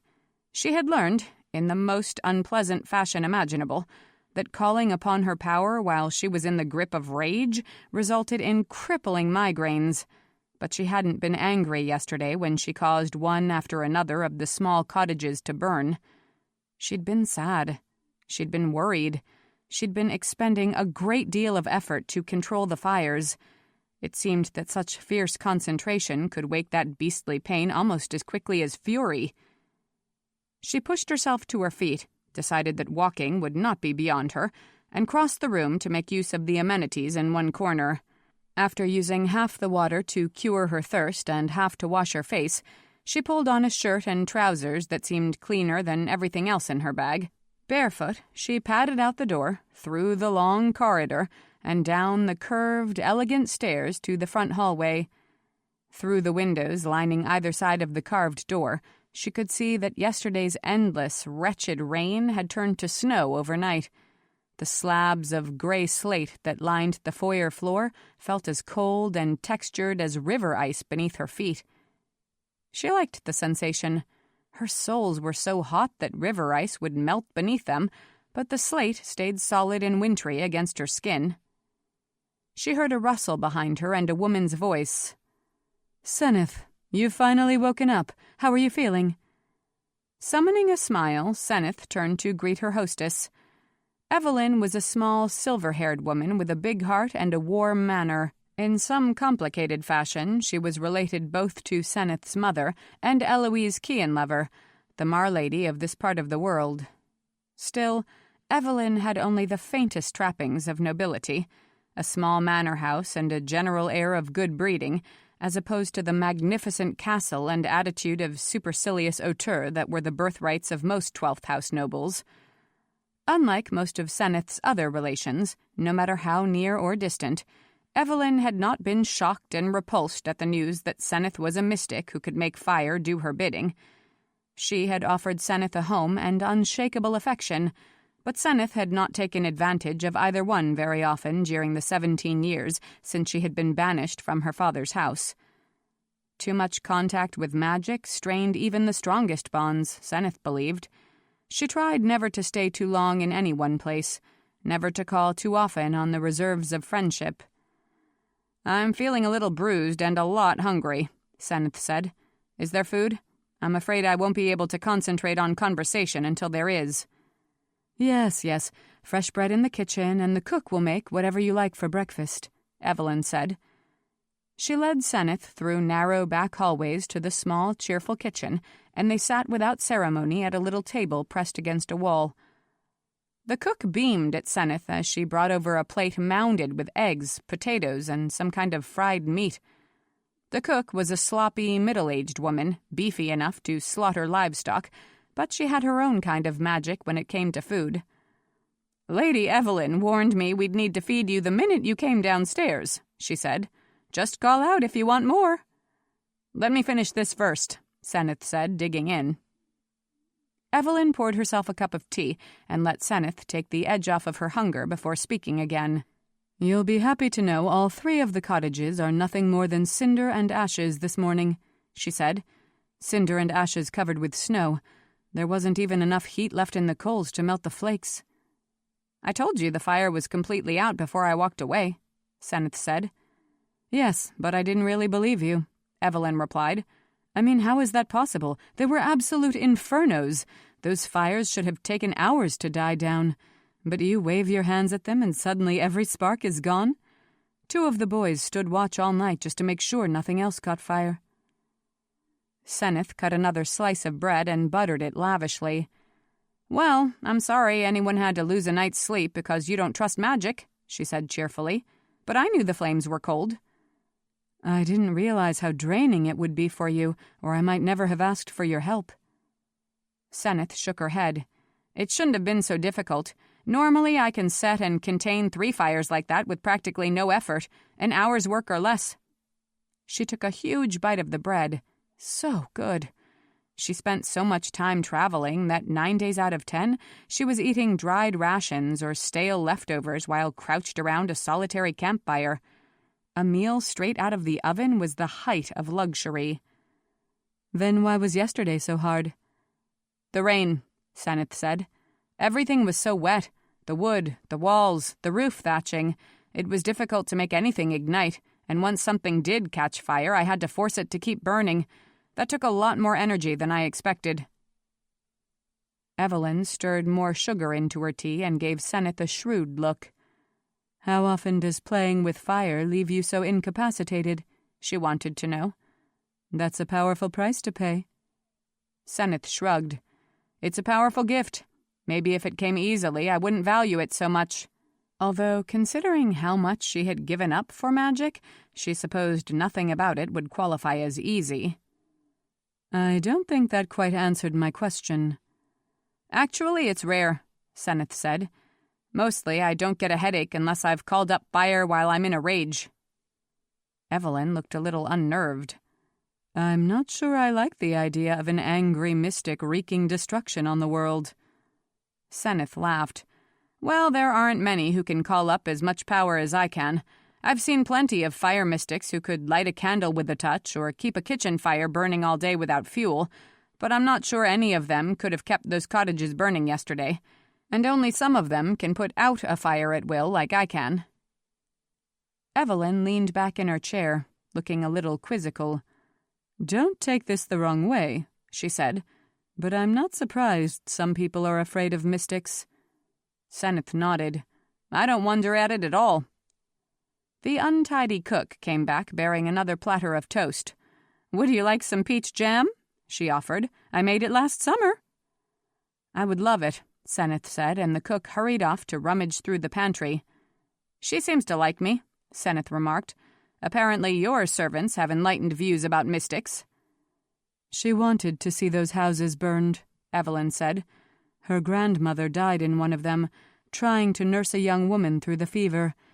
She's one of the villagers who begged me to pull the cottages down." It had been simple luck that brought Senneth to this part of Cianlever when there was a hard chore that could be made simpler by her particular brand of magic. Evelyn's modest property was just a half-mile from a struggling village that was a good, long detour off the major east-west road. An infectious fever had recently passed through the neighborhood, leaving 8 dead and 3 small houses polluted with the detritus of death, and no one wanted to risk contagion by volunteering to pull the structures down, but they stood so close to neighboring houses that setting them on fire, the preferred solution, was likely to result in the whole town going up in flames. Senneth had ridden up 2 days ago like an answer to a prayer. She had not been entirely surprised. In her experience, any time a mystic happened to be in the vicinity, there would develop a need for the very kind of magic that mystic possessed. Of course, sometimes there would develop a vicious hatred for that kind of magic, too. Senneth had started to hear more and more stories about mystics stoned to death, or burned to death, or flung into deep water and drowned. She knew she should be afraid. She knew she should operate with more care when she did call on her magic. But instead, every time she heard one of those tales, she felt her eternally high internal temperature begin to rise as her anger started to build. She would like to see someone try to burn her at the stake. She would like to have someone bind her hands and fling her into a lake. She would cause that lake to boil and evaporate. She would set that whole benighted town on fire. And then, no doubt, she would suffer the headache of the damned. The cook returned with a jar of a rich-looking jam, and Senneth complimented her extravagantly on each individual component of the meal. "I wish you would come travel with me and make splendid dishes every night that we camp out," she said. "I'm not the traveling sort," the cook said. "It would be much better if you stayed here." She returned to her chores while Senneth polished off yet another piece of bread. All kinds of sorcery used up a mystic's physical strength, but Senneth had to believe she burned through more energy than most other mystics did. She was using her own body as fuel in a way. She had to replenish or waste away. Evelyn was looking thoughtful. "Indeed, it would be better if you stayed a while," she said. "You don't have any pressing reason to travel on in a day or so, do you?" Senneth raised her eyebrows. "Not particularly, no, but I get irritable after I've been in any one place too long." "Well, how long? A week? A month? I would be so pleased if you would stay a few days. I get the feeling you do not often come to rest." Senneth grinned. "No mystic does. It's hard for us to sit still." "But good for you, surely. You could take a little time to—" Evelyn waved a hand to comprehensively indicate Senneth's face and figure. "Clean yourself up a little, get some new clothes, perhaps cut your hair." Senneth automatically put a hand to her head where her flyaway white-blonde hair was still a little gritty from yesterday's ashes. "You cannot possibly turn me into a woman of style," she said. "Don't waste your time trying." "Do you even own a dress?" "No, impractical for the kind of travel I do." "But wouldn't you like to look nice just for a few days?" Evelyn said in a wheedling tone. "I will invite some friends to visit, and you will see how enjoyable it is to have urbane and witty conversation." Senneth burst out laughing. "Evelyn, you're so kind, but I am the worst kind of party guest. I have not sat down to a noblewoman's dinner table for a number of years. I'm strange. I'm antisocial. I have no conversation. Unless you want me to do parlor tricks like setting my table mates on fire, there is really nothing I can add to any social gathering." Evelyn smiled. "I think you're missing the point, my dear," she said. "I am not so much trying to show you off as trying to civilize you. I get the feeling that you have not slept on a real bed or eaten off of real dishes in weeks, months, years." "It hasn't been quite that long," Senneth said. "I stop at an inn every now and then. Ariane Rappengrass and Malcolm Dan Illustris are always happy to put me up for a few days. And you know I'm in and out of Gosenhall all the time. The king keeps a room for me whenever I wish it. I have not gone completely feral." "If you'll pardon me for saying so," Evelyn responded dryly, "it is only a matter of time." Senneth couldn't decide if she should be irritated or amused, so she shrugged. "I admit I am eccentric," she said. "Hence the reason I make a poor dinner guest." "I will invite tolerant and genial friends," Evelyn promised, "if only you will agree to stay." To keep refusing would make her seem wholly ungracious. Senneth saw no choice but to acquiesce. "Very well," she said, "but if it turns out to be the most disastrous social event of your life, you must remember that I warned you." 3 days later, Senneth was wishing she had cared less for Evelyn's feelings and more for her own, and had flatly turned down the invitation. It turned out there was a great deal of bustle involved in planning even a small social gathering, and Senneth had been required to participate in most of it. She didn't mind offering her opinion on the menu choices or even the decorations, but she greatly resented having to deck herself out in an actual gown and matching accessories. Evelyn was completely adamant that Senneth must change out of the men's clothing that she favored, as well as her sturdy boots. "Since you're a petite childlike thing and I'm practically a giant, I don't know how you think there will be a dress in your closet to fit me," Senneth said when the topic of her wardrobe was brought up on the very day Evelyn proposed the party. "You're hardly a giant." "Taller than most men I know." "I suppose that's why you never married." Senneth could not smother a crack of laughter. "That and so many other reasons." "There is a seamstress in the village, and her own daughter is quite tall," Evelyn said. "I am certain she will have patterns that will fit you, and maybe even a dress or two that could be altered to suit. It would not be exceptionally fine, of course, but anything would be better than those trousers." Senneth was skeptical, but Evelyn was correct. The seamstress herself was big-boned and imposing, a calm, practical woman who seemed quite certain she could produce a suitable dress in the short time available. "Do you have a preference as to color?" the woman asked. She appraised Senneth's fair complexion and gray eyes and added, "Something in lilac or lavender, perhaps?" "Blue, to show off your Brasenthwaite heritage?" Evelyn suggested. Her Brasenthwaite heritage was one thing Senneth never wanted to show off. She had not been back to that region of the country since her father disowned her. "Something in blue and green," she said, "to celebrate my Kienlever roots." "I have just the material," the seamstress said. "Nothing too fancy," Senneth said. "Don't bother with lots of lace and ribbon, and please do not embarrass me with a low-cut neckline." "Although your figure is very good," the seamstress said. "Not as delicate as the fashion is today, but it's been my impression that men appreciate a more robust girl." Evelyn was snickering into her palm as Senneth stared at the woman, completely nonplussed. "Well, I don't think I am attempting to attract a man at this event," was all she could think to say. "So no need to show off my charms." "I will be back with a dress in 2 days and we can do a final fitting," the seamstress said.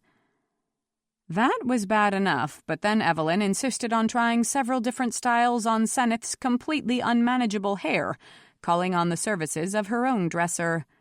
"Why do you keep it so short?" Evelyn lamented. "It's such an unusual color. You could be so striking." "It gets in my way if it's any longer," Senneth said. Evelyn tugged at a particularly ragged lock. "And who cut this for you? Did you do it yourself? It's just a mess." Senneth grinned. "Hacked it off with a sharp knife. It was hanging in my eyes." Evelyn released the strands of hair, pulled up a chair, and took Senneth's hands in both of her small ones. She held Senneth's eyes with her own serious gaze. "Senneth," she said, "you cannot keep living this way, like some kind of animal, like some kind of madwoman wandering the landscape, shouting gibberish at the moon. You are losing all the details that make you human. You could slip away from us entirely." The discreet dresser had busied herself with a jewelry case on the other side of the room, but Senneth was still embarrassed and oddly uncomfortable. Normally, she didn't care what people thought of her. So few people did think of her, after all.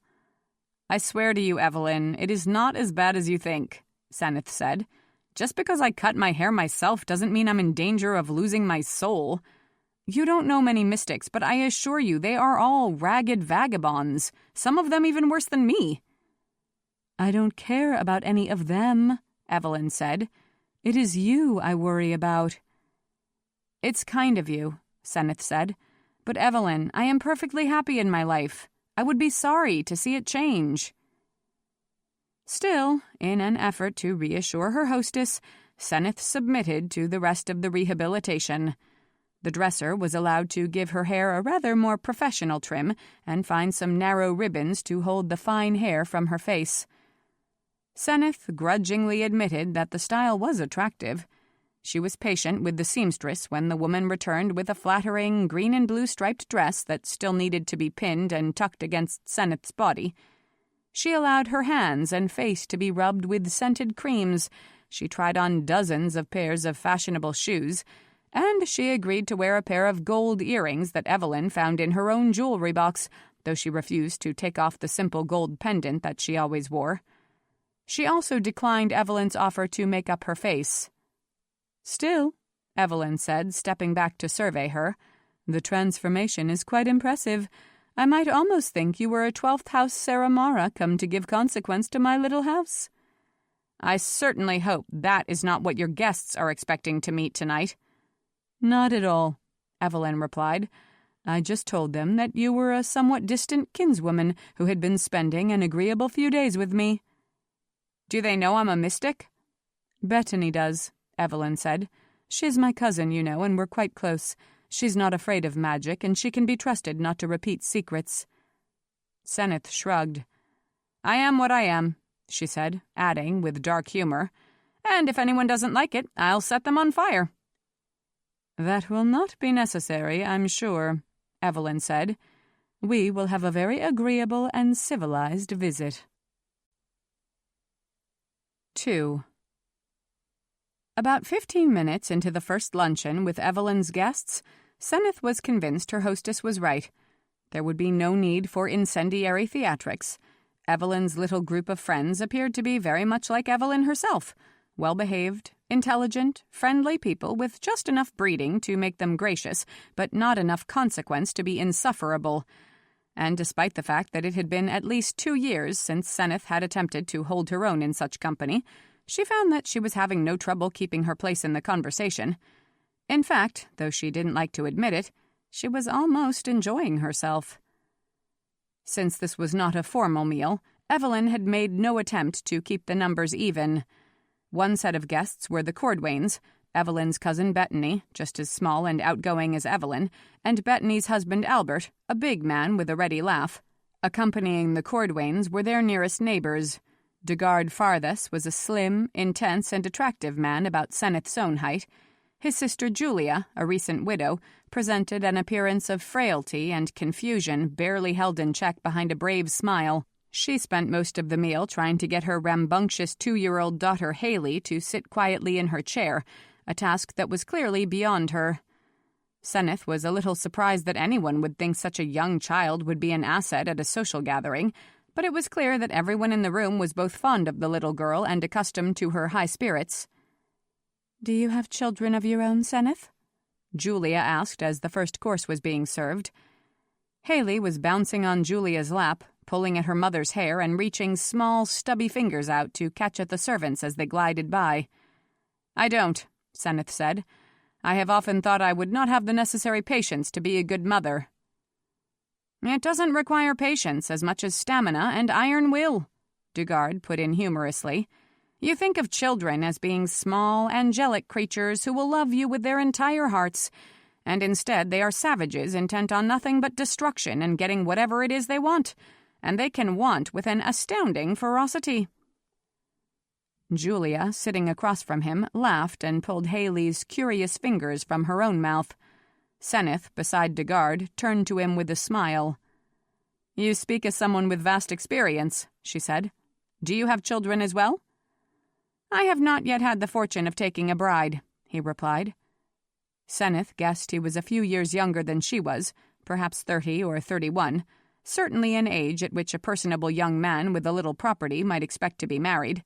Perhaps he had suffered a bitter disappointment in love. He went on, "But in addition to Haley, I have 3 nieces and 2 nephews among my older brothers and sisters, and all of them, may I say, are just as unruly. It has led me to wonder if I might not be too faint of heart to ever attempt the task of parenting." "Oh, I found my children a delight at every age," Evelyn exclaimed. She had 2 grown sons who were long out of the house. One was a sailor and one was a soldier. But I admit they were not easy children, particularly at this age. "Well, nothing worthwhile is easy," Albert said. Senneth had the distinct impression he was bored by the turn of the conversation. "Farming, commerce, soldiering, it's all work when you think of it." Evelyn turned her attention to him. "Indeed, yes. Tell us about your recent business ventures," she said. "Are you still attempting to come to terms with your Lyran traders?" "Attempting is exactly the word for it," Albert said a little ruefully. "We have conversations. They show me the raw gems. I indicate my interest, and yet nothing is ever finalized. I can't determine if they don't trust me, or if they don't trust anyone from this side of the Lyrith Mountains.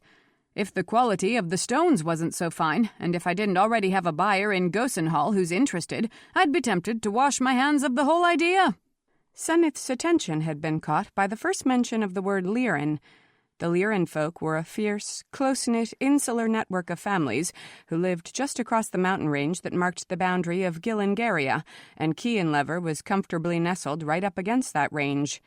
Still, it was rare that the clans crossed the mountains for any reason whatsoever. "How did you manage to scrape an acquaintance with a Lyran man to begin with?" Senneth asked. Albert offered a booming laugh. "I'd been tracking a wolf that had been hanging around my property, and he lured me up into the mountains, where I got caught by snow." "I was so worried about him," Bettany said. "I got turned around in the blizzard and went down the wrong slope. Halfway down, I came across a campfire and 3 Lyran men roasting dinner. They were so unfriendly that I figured they'd just as soon kill me as come to my aid, but they let me sit around their fire till the storm passed." "The Lyran folk don't like outsiders," Senneth said. "Quite obvious." "But they are used to offering hospitality to travelers, since that is the only way to cross their land," she added. "There are no inns and cities like we're used to, just these small communities of family homesteads. They can be very generous even to strangers, as long as those strangers aren't from a warring clan." "How do you know so much about them?" Julia asked. Oh, this was the first tricky question that could lead to more tricky questions about Senneth's complex and unconventional life.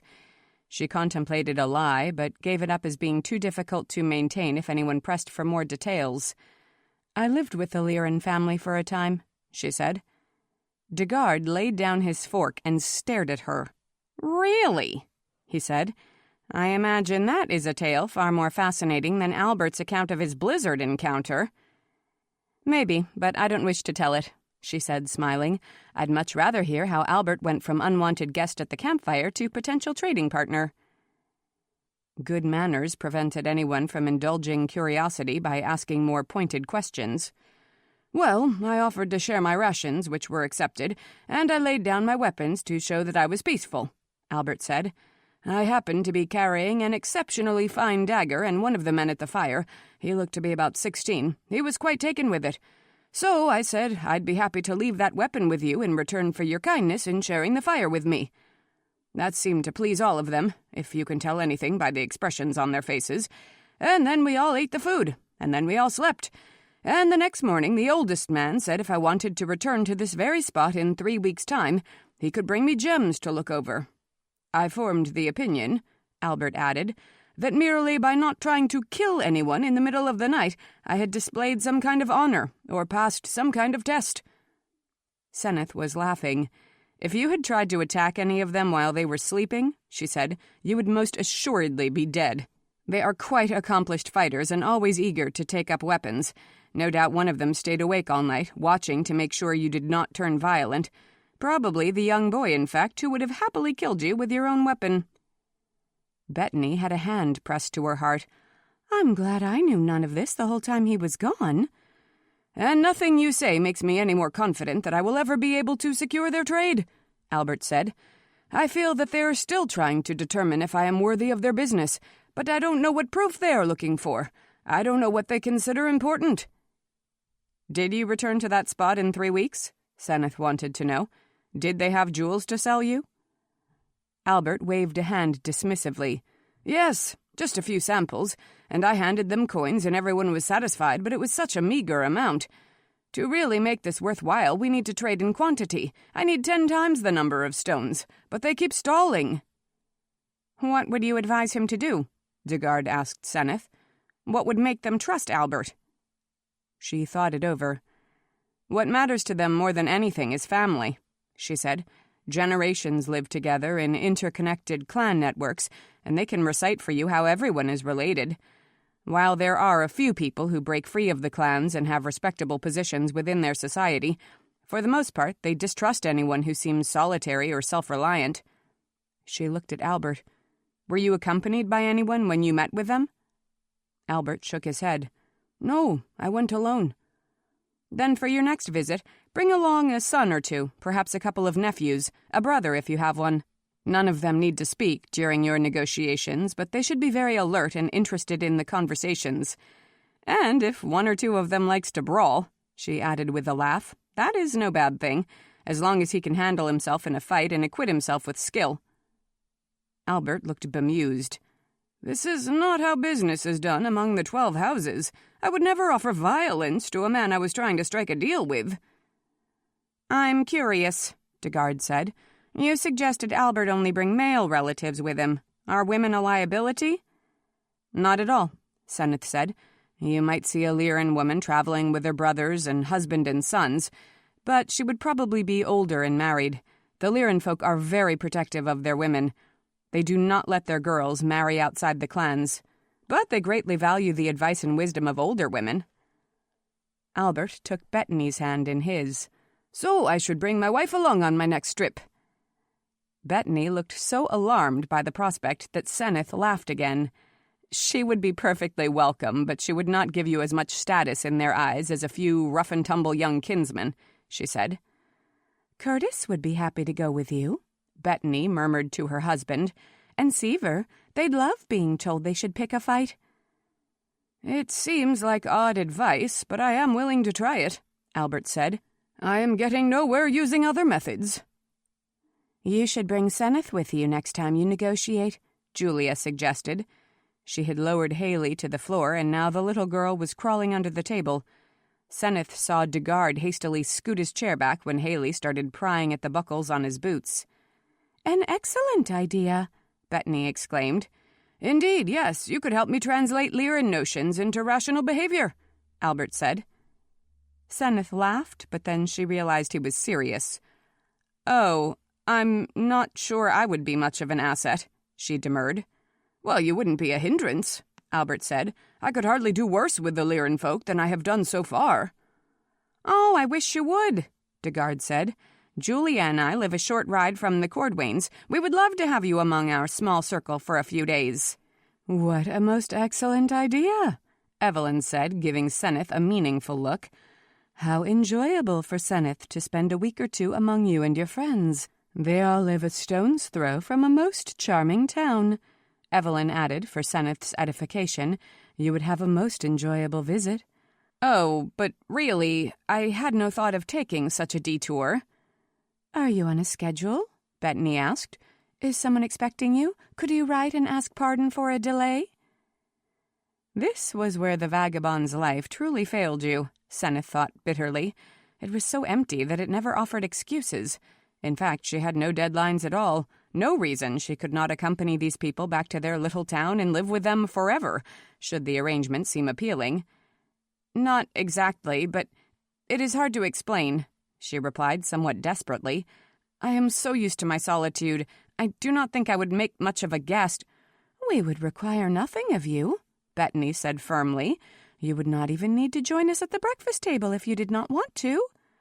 "Just come with me to bargain with Valyrian folk," Albert said. "You may ignore the rest of us the whole time you're there, and no one will complain." "Well, I hope you won't ignore me completely," Tegard said with a warm smile. "I should like to see you now and then while you are at Albert's." Is he flirting with me? Senneth thought a split second before the room was rent by the sound of crashing metal and a child's woeful howl. Bettany muffled a shriek and Julia jumped up to race across the room. Haley had knocked over a small decorative suit of armor and now stood before the scattered visors and breastplates, sobbing with pitiful abandon. It was clear even before Julia scooped her up that the little girl had suffered nothing worse than shock, which had afflicted the rest of them as well in varying degrees. "I think my heart almost jumped out of my chest," Bettany said, while Evelyn hurried to Julia to assure the apologetic mother that no harm was done. The suit of armor was more a nuisance than a treasure, and wouldn't Julia and Haley like to come sit down again? The final course was about to be served, and everyone would surely enjoy the fruit cobbler. Senneth was hopeful that the noisy interruption would have made everyone forget the last few minutes of conversation, but that turned out not to be the case. "So, Senneth, would you be willing to travel back with us and help me negotiate with Valyrian folk?" Albert asked. "How soon are you expecting to meet with them again?" she said, praying that the lead time would be so long that no one could reasonably expect her to linger. "Next week," Albert said cheerfully. "In fact, I told Evelyn we could only stay here 2 nights because I didn't want to miss my next appointment." "I think you have no choice," Tegard said. "You must come." The servants entered the room bearing platters of food as the others reseated themselves around the table. Haley squirmed out of her mother's arms the instant Julia took her chair. Senneth was not surprised to see the child duck under the table again. "I think you should go," Evelyn said. "I consider it settled, in fact," Albert said. She could only yield. "Then I will come just long enough to meet your Lyran friends," Senneth said. "I hope I will be able to do you some good." Bettany was tasting the cobbler. Evelyn, this is delicious. How did you get fruit at this time of year?" Senneth missed the answer because something clutched at her leg through the thin fabric of her skirt. She pushed her chair back and found Haley clinging to her knee. "Up," the girl said, releasing her grip and holding her arms out. This seemed like the invitation to go to Albert's, impossible to refuse. So Senneth swung the little girl onto her lap where she balanced precariously. "Oh, I'm sorry. You can give her back to me," Julia said, half rising from her chair. "No, I don't mind," Senneth said, which was only half a lie. The little girl watched her with huge, intent blue eyes and put out a tiny hand to explore Senneth's face, a sticky pat on Senneth's cheek, on her nose, a finger perilously close to gouging out Senneth's eye. Then Haley laid her small palm flat against Senneth's forehead and made a clucking noise. "Fever?" she asked. "What?" Senneth responded. Julia groaned. "She's asking if you have a fever. I put my hand on her forehead whenever I think she's sick." "Fever?" Haley repeated. "Hot?"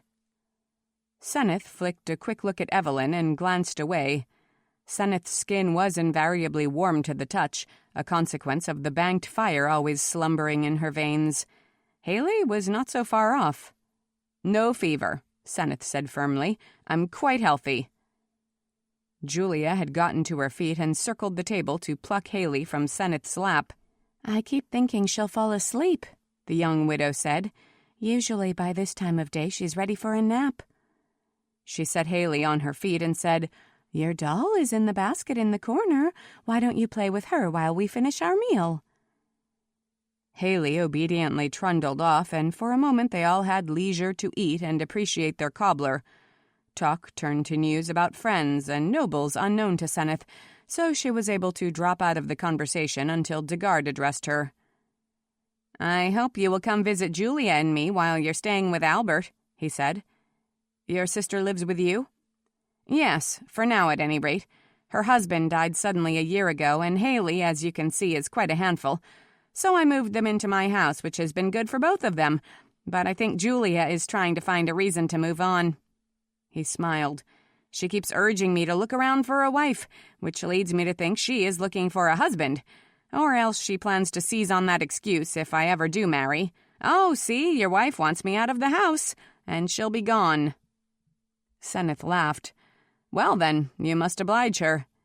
He sipped his water. "Prospects have been thin in my neighborhood. Perhaps I need to travel to Cianlever Court and look around."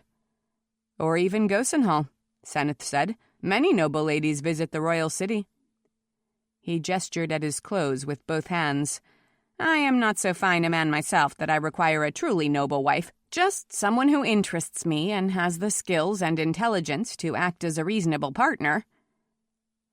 Senneth hadn't given much thought to a love match herself, but that description struck her as drearily devoid of passion.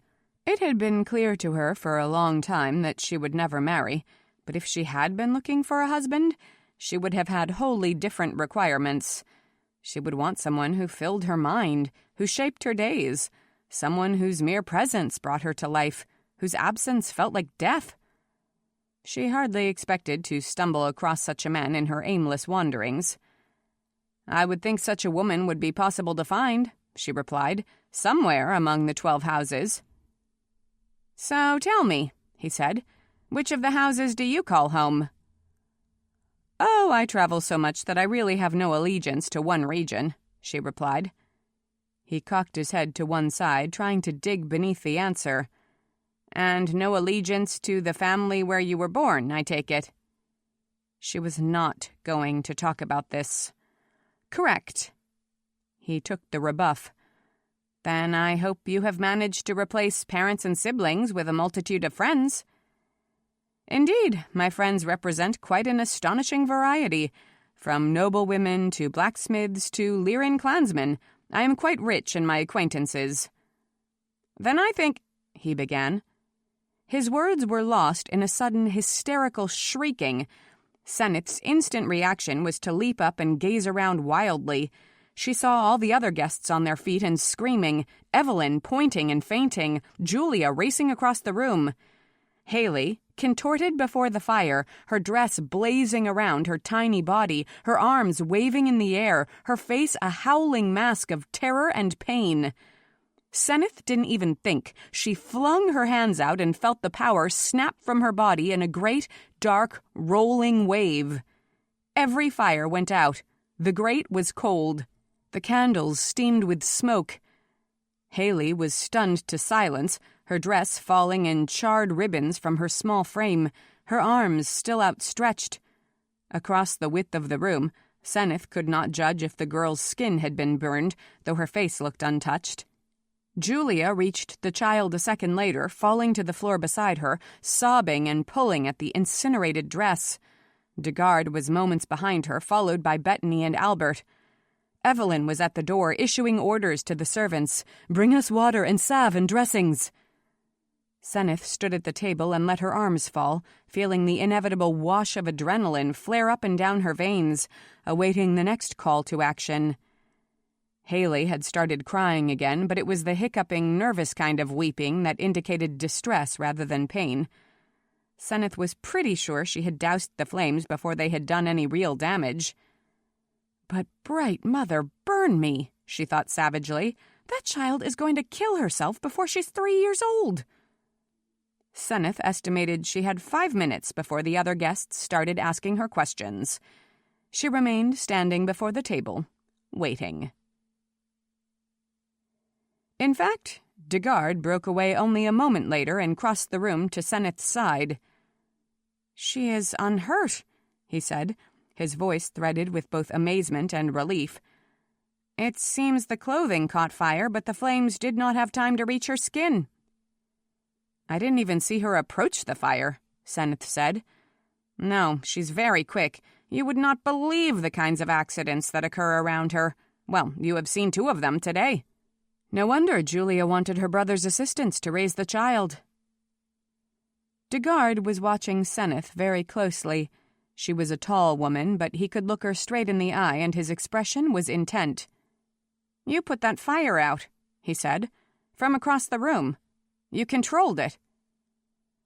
Senneth would have thought everyone else was still focused on Haley, certainly Julia was, but Bettany and Albert and Evelyn caught Degard's words. Evelyn laid her hand on Albert's arm and pulled him back toward the table. "What's that? What's he saying?" Albert demanded. The little girl's near disaster had shaken him considerably.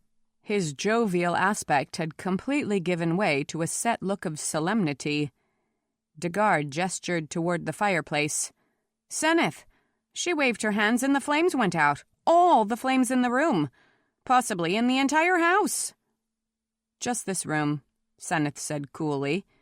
She could hear, as if they were melodies being played in different keys, the fires in the kitchen grate and the downstairs parlor and the upstairs bedrooms snapping and spitting. She could feel their gradations of heat brush along her skin as if they were breezes wafting in from a long and windy desert. "I can control exactly what my power touches." "Your power?" Albert repeated stupidly. He still had not comprehended what had happened. Degard had. "You're a mystic," he said, his voice flat and accusatory. Senneth nodded. "I am." Albert actually stepped back at that. "A mystic? But that is... You can practice magic? You can cast spells?" "I can call fire," Senneth said, "and I can put it out. That is all my power encompasses." That was a lie, actually. A mastery of fire was her ultimate accomplishment, but Senneth had a little skill at some of the other magical talents as well.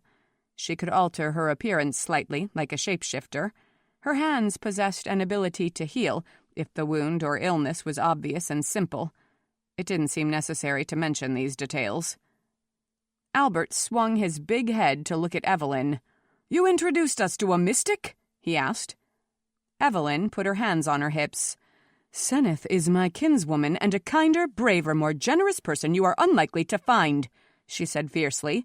"Yes, she's a mystic, but she has been persecuted for no reason. She has just saved that girl's life. If you are so shallow and narrow-minded that you cannot tolerate another human being just because she is different from you, just because you don't understand her, even when she has never done you any harm, and indeed she has done you great good, then...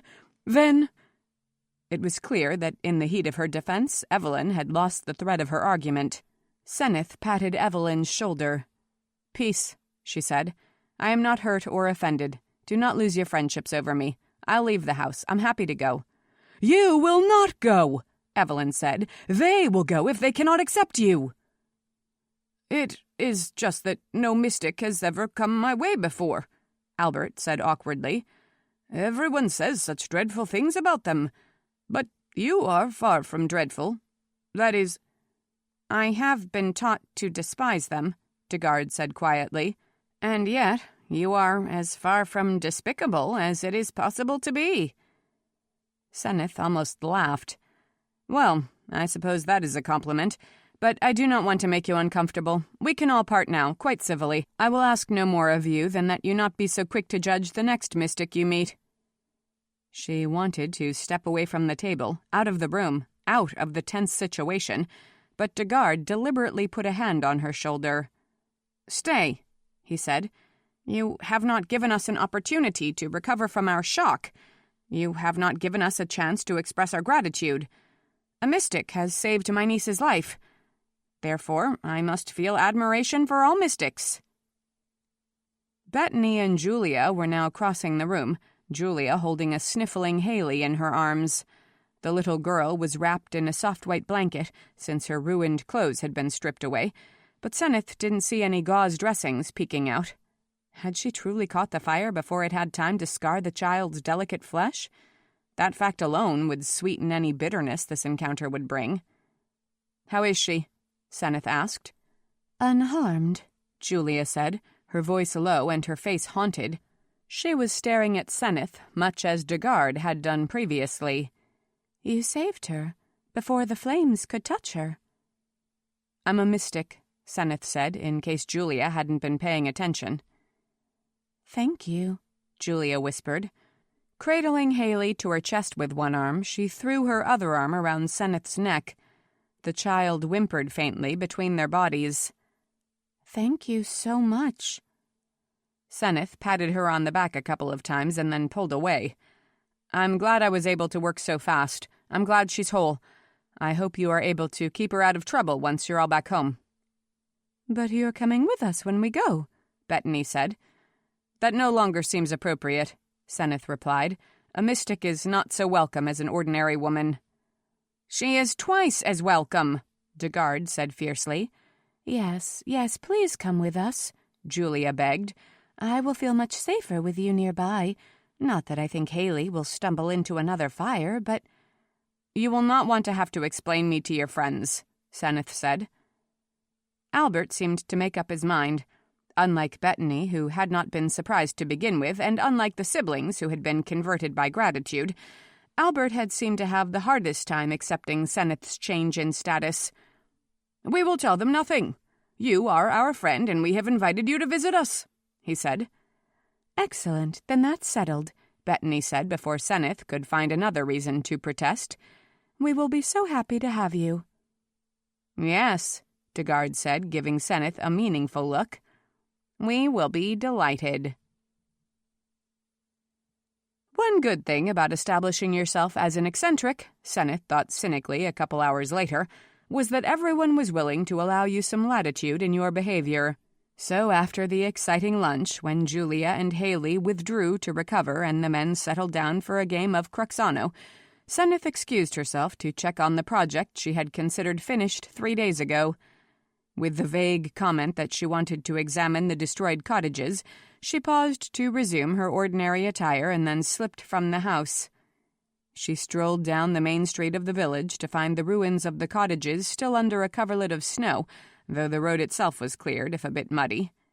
She paused a moment beside one of the tumbled structures, imagining that she still could catch a whiff of acrid smoke coiled under the fresh, clean layer of snow. A few of the villagers who passed made a point of nodding or even coming up to thank her for her service. Senneth was feeling rather pleased with herself when a bent old woman waddled up, leading a shaggy pony. "So, I suppose everyone in town is singing your praises, calling you some kind of savior," the woman spit out, her dark eyes snapping with hostility. "But you're still a mystic. You still offend the Pale Mother, and the goddess will strike you down, never you doubt it." Senneth usually exited such encounters as promptly as possible, making no attempt to defend herself, but today had been filled with enough emotional reverses to make her a little reckless. Anger seeped past her usually hard-held control. "At least my aim in life is to bring goodness to the world," she replied. "At least I am not screaming invective at complete strangers or trying to stone them in the street." The woman's face reddened in fury, and she dug for something buried in a deep pocket. "The goddess wants to cleanse the world of heretics like you," she cried. "I am not afraid of the Silver Lady," Senneth said. Now the woman pulled free a short silver chain hung with a glowing white gem. "But your flesh will still be seared by the touch of the Pale Mother's moonstone," she cackled and swung the charm so it landed against Senneth's bare arm. Senneth instinctively snatched her hand away, anticipating the burn, but in fact all she felt was a smooth coolness against her skin. "That's not a moonstone," she said, peering down at the old hag.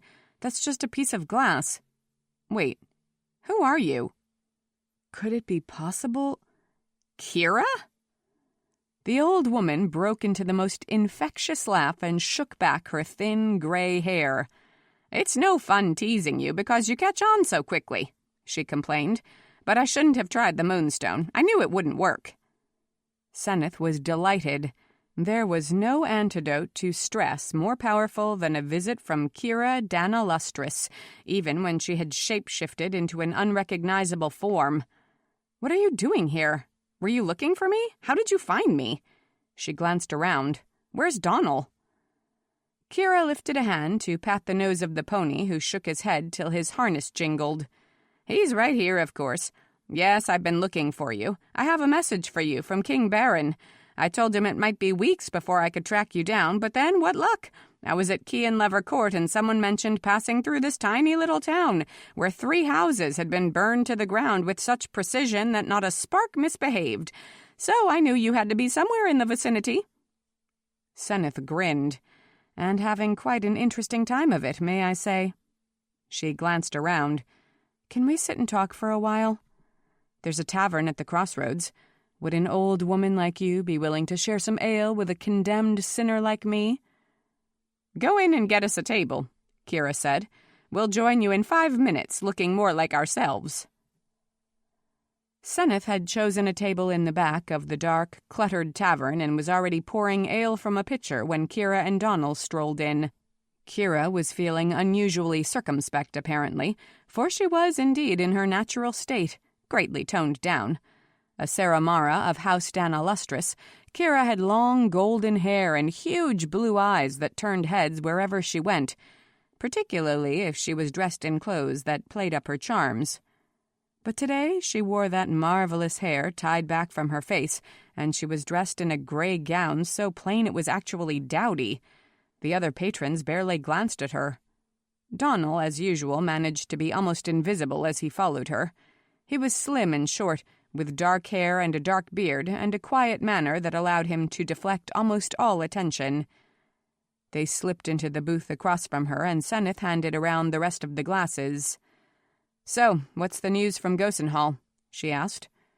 "Troubled," Kira said, taking a sip. This is good. Baron has heard rumors of unrest among the southern houses. His spies have reported that Giseltes and Fortunalt seem to be raising and training troops." "I was in Rappingrass a few weeks ago," Senneth said. "Everything was orderly as usual around Rappin Manor, but I thought some of the smaller towns and homesteads seemed uneasy, and things were equally tense in Helven. I arrived in one small town shortly after 2 mystics had been put to death." "I'm afraid that's a story playing out across the middle and southern regions," Kira said, "and Baron is worried. He wants you to investigate the situation for him." Senneth widened her eyes. "Investigate in what manner? What does he think I can discover?" "I suppose he thinks you can gain access to sitting rooms and drawing rooms of the nobility," Kira replied with a grin, "and read for him the mood of the Marlords." "I think it highly unlikely that any Marlord would invite me through his doors to discuss his plans for mutiny," Senneth retorted. Donal grinned. Kira bubbled with laughter. "Well, he didn't tell me exactly what he wished you to do," she answered. "He merely said he wanted to see you in Gosenhall as soon as I could find you." Senneth sighed. "I would love to be able to head for the royal city this very minute, but I have somehow become entangled with 13th House nobles who need me to broker a deal for them with some Lyran traders." "No, that is too convoluted to even be plausible. Can't you get out of it?" "Believe me, I tried, and this was before they discovered I was a mystic. Now that they've learned the truth, they are even more determined to make me their friend, just to prove to themselves how open-minded they are." "How did they find out?" Donal inquired. "Did you set one of them on fire?" "You know, it's so rare that I actually do that, and yet that's always the first question anyone asks me." "Because it's so spectacular," Kira said. "I just love seeing a human being blazed away." Senneth gave her a warm smile.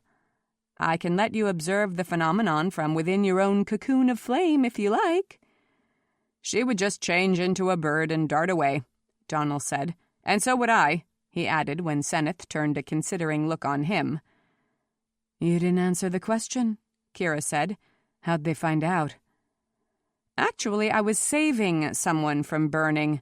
A curious little girl drew too close to the hearth and her dress caught on fire. I was able to put out the flames immediately, of course, but since I was standing across the room at the time—" "Just as spectacular, but more likely to win you friends," Kira decided. "But how do the Lyran folk fit in the picture?" "One of the people at the luncheon owns an estate near the mountains and is trying to strike a deal. I offered a little advice and now have been hailed as an expert on Lyran commerce. Apparently, we leave tomorrow for a town called Beneld, where my new friend has property, and within the week we will meet with his Lyran contacts again." "Well, wrap up this business as quickly as you can," Kira advised. "The king is anxious to see you." "I am not in the mood to linger," Senneth assured her. "Will you be in Gosenhall when I arrive?" Kira looked at Donal for an answer. Senneth didn't believe they communicated through some kind of wordless speech, but that they knew each other well enough to practically read each other's minds had always been evident. Despite the fact that Kira was a Saramara and Donal was a peasant's son, they were inseparable companions. Senneth had met them both more than 10 years ago when Kira's father had hired her to teach his daughter and his daughter's friend the finer points of controlling their own magic. In no other context did the word control fit into Kira's vocabulary. She was an unchained spirit, even more restless than Senneth, as likely to be roaming the country in the shape of a mountain lion as a woman. Those who loved her were always profoundly grateful to Donal for loyally following her through whatever hazard or transformation her inclinations took her next. Kira turned those blue eyes back to Senneth. "We'll meet you in Gosenhall," she said. "Who knows? Maybe we'll come with you on this mission for the king." "That would be fun," Senneth said. "Are you expected back in Dan Illustris any time soon?" Kira waved a hand. "Oh, a few weeks won't make any difference to my father." "And how is your father? And your sister?" Senneth asked. Talk quickly turned to news about family and friends, though Senneth didn't speak to her own family and claimed an odd assortment of friends. Still, it was an exceptionally pleasant way to spend an hour, and Senneth was sorry when the afternoon drew to a close.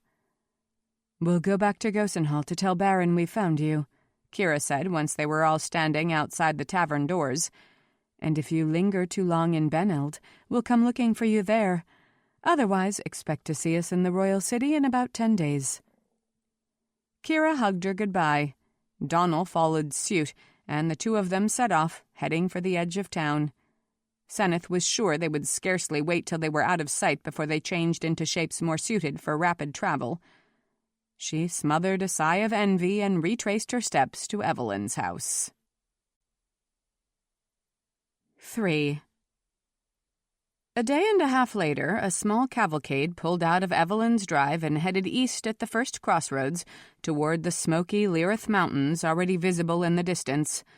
Julia and Bettany had made it clear Senneth was welcome to share the carriage with them, but Senneth greatly preferred horseback and the open air. "But it's freezing out here," Julia exclaimed. Fresh snow had fallen overnight and the temperature had plummeted. Even with their heated bricks and layers of blankets, the women and the little girl in the carriage were quickly going to feel the chill. "I'm never cold," Senneth said. "In fact, if you get too cold, let me know and I can warm up the air inside the coach." Julia looked doubtful, but Bettany said firmly, "What a most excellent skill to have. I'm sure we will be happy to draw upon it before the journey is half over." Indeed, even the men, stoic upon their fine horses, were grateful for Senneth's magic when they rested for a few minutes about 2 hours into their journey. Senneth created a bubble of warm air all around them as they paused on the side of the road. It was so effective that Julia took off her topcoat as she ushered Haley into the bushes to take care of some personal business. "The longer I am with you, the more I am beginning to appreciate magic," Albert said. "I had no idea mystics could be so useful." She made him a little bow. "In me you see an ambassador for all things sorceress," she said. "Just think how other kinds of power could enhance your life." "I don't believe I know that much about the kinds of magic that exist," Albert said slowly. "Nor do I," said Degard, who had drawn close enough to listen. "I didn't even know there were different kinds." So, for the next hour of the journey, Senneth described the varieties of magic she had encountered in her travels. "There are plenty of shapeshifters, some with greater ability than others," she said. "I've seen shiftlings who can change so fast they can transmogrify in mid-air, from a hawk to a butterfly, say. Others take so long to make the metamorphosis that you can actually see them growing feathers on their arms and turning their fingers into claws." "I might find that a little disconcerting," Degard admitted. "I apologize for my weakness of spirit." "It is a little disconcerting," Senneth told him, "but I have seen it often enough that I am used to it now. Other mystics can move objects through the air, lift them and throw them. Some can make water do their bidding, cause rivers to slow or underground streams to rise to the surface. I've met one or two who were so sensitive to moods and emotions that they could practically tell what you were thinking, and they could usually tell if you were speaking the truth. Another handy skill, Albert said. Think how valuable such a person would be if you were negotiating with a man you did not trust. But consider what a disadvantage you would be at if you were the one with something to conceal, Degard exclaimed. Senneth laughed. Then I suppose magic would force everyone to be honest, she said. Degard gave her a sideways smile. But aren't there times all of us want to conceal what we are thinking? He murmured, even if we are not precisely interested in lying. Well, take heart, she replied. I have met very few readers, and most of them had only the most rudimentary skills. They might be able to tell in a general way if your bent was for good or ill without being able to pick thoughts out of your head. Are there many mystics with magic like yours? Albert inquired. I have met no one whose magic was the equal of mine in terms of sheer power, she thought. No need to alarm them with such a boast. Oh, fire mystics can be found everywhere, she said. I've often wondered if blacksmiths and cooks, people who work alongside fire every day, might have a little magic in their blood, if that's what draws them to such a profession and makes them particularly good at it. How does someone become a mystic? Albert asked. She laughed. One is born that way, she assured him. It's not a skill you can acquire like reading, or a disease that you can catch from someone else. So babies emerge from the womb breathing fire and splashing water about? Degard demanded. Some do, those with particularly strong talents, but some don't display any evidence of magic until they're in their teens. And you? Degard asked. When did you know? I can't remember a time I couldn't call fire. It was a gift that came into the world right alongside me, I suppose. And your parents? Were they mystics? Degard asked. No, she said in a tone of such finality that even the curious Degard realized he had better not pursue the topic. This is really quite fascinating, Albert said, and seemed to mean it. I've never talked with a mystic before. You probably have, Senneth said gently, but many mystics conceal their power, or at least they are careful not to flaunt it. There are too many people in the world who loathe and fear us. It is not safe to show off our gifts. Have you ever been persecuted for your ability? Degard asked. He was the one who kept asking the most personal questions, Senneth noticed. Albert seemed interested in the general outlines of magic, but Degard wanted to know how magic had affected Senneth. Yes. Degard surveyed her. And yet you seem unharmed. I cannot imagine you were stoned in the streets, and it would seem pointless to try to burn you at the stake. Plenty of things can harm me, she said quietly, not the least of them being hatred. I have suffered for my magic more times than I can relate, but it is still the gift I cherish most of all the gifts that have been lavished upon me. They asked a few more questions, but she was tired of the topic. She managed to turn the conversation to farming and trade, subjects very dear to their hearts. They stopped twice more to take care of personal needs and eat quick meals. There had been some talk of breaking for lunch at a tavern in a small town they passed through, but instead everyone voted to simply pause at the side of the road and bask in Senneth's manufactured summer. The early dusk of winter was upon them as they came in sight of Beneld. It was a charming town of narrow, cobblestoned roads, well-maintained shop-fronts, tidy houses, and an open central square where the residents could gather for important events. Degard pulled his horse up next to Senneth's to point out the major sights, 2 taverns, a posting house, and a freighting company in which he owned an interest. And if you continue up that road about a mile, you will come to my place, he said, gesturing toward a narrow route that ran north up a wooded incline. It is a very easy ride. I hope you will make it often while you are staying with Albert and Bettany. We'll be leaving for the Lyrith Mountains in a day or so, she replied, and immediately after that I will be returning to Gosen Hall. But I'm sure I will have time to visit you and Julia before I go. It turned out that the carriage belonged to the Cordwains. Julia and Haley disembarked outside the stables where their own little gig had been kept during their absence, Everyone parted with fond farewells, and then Senneth, Albert, and Bettany turned south on a rutted road and traveled for another 15 minutes before arriving at the Quatrain house. It was bigger than Evelyn's and more formal, though still nothing to compare with a 12th house mansion.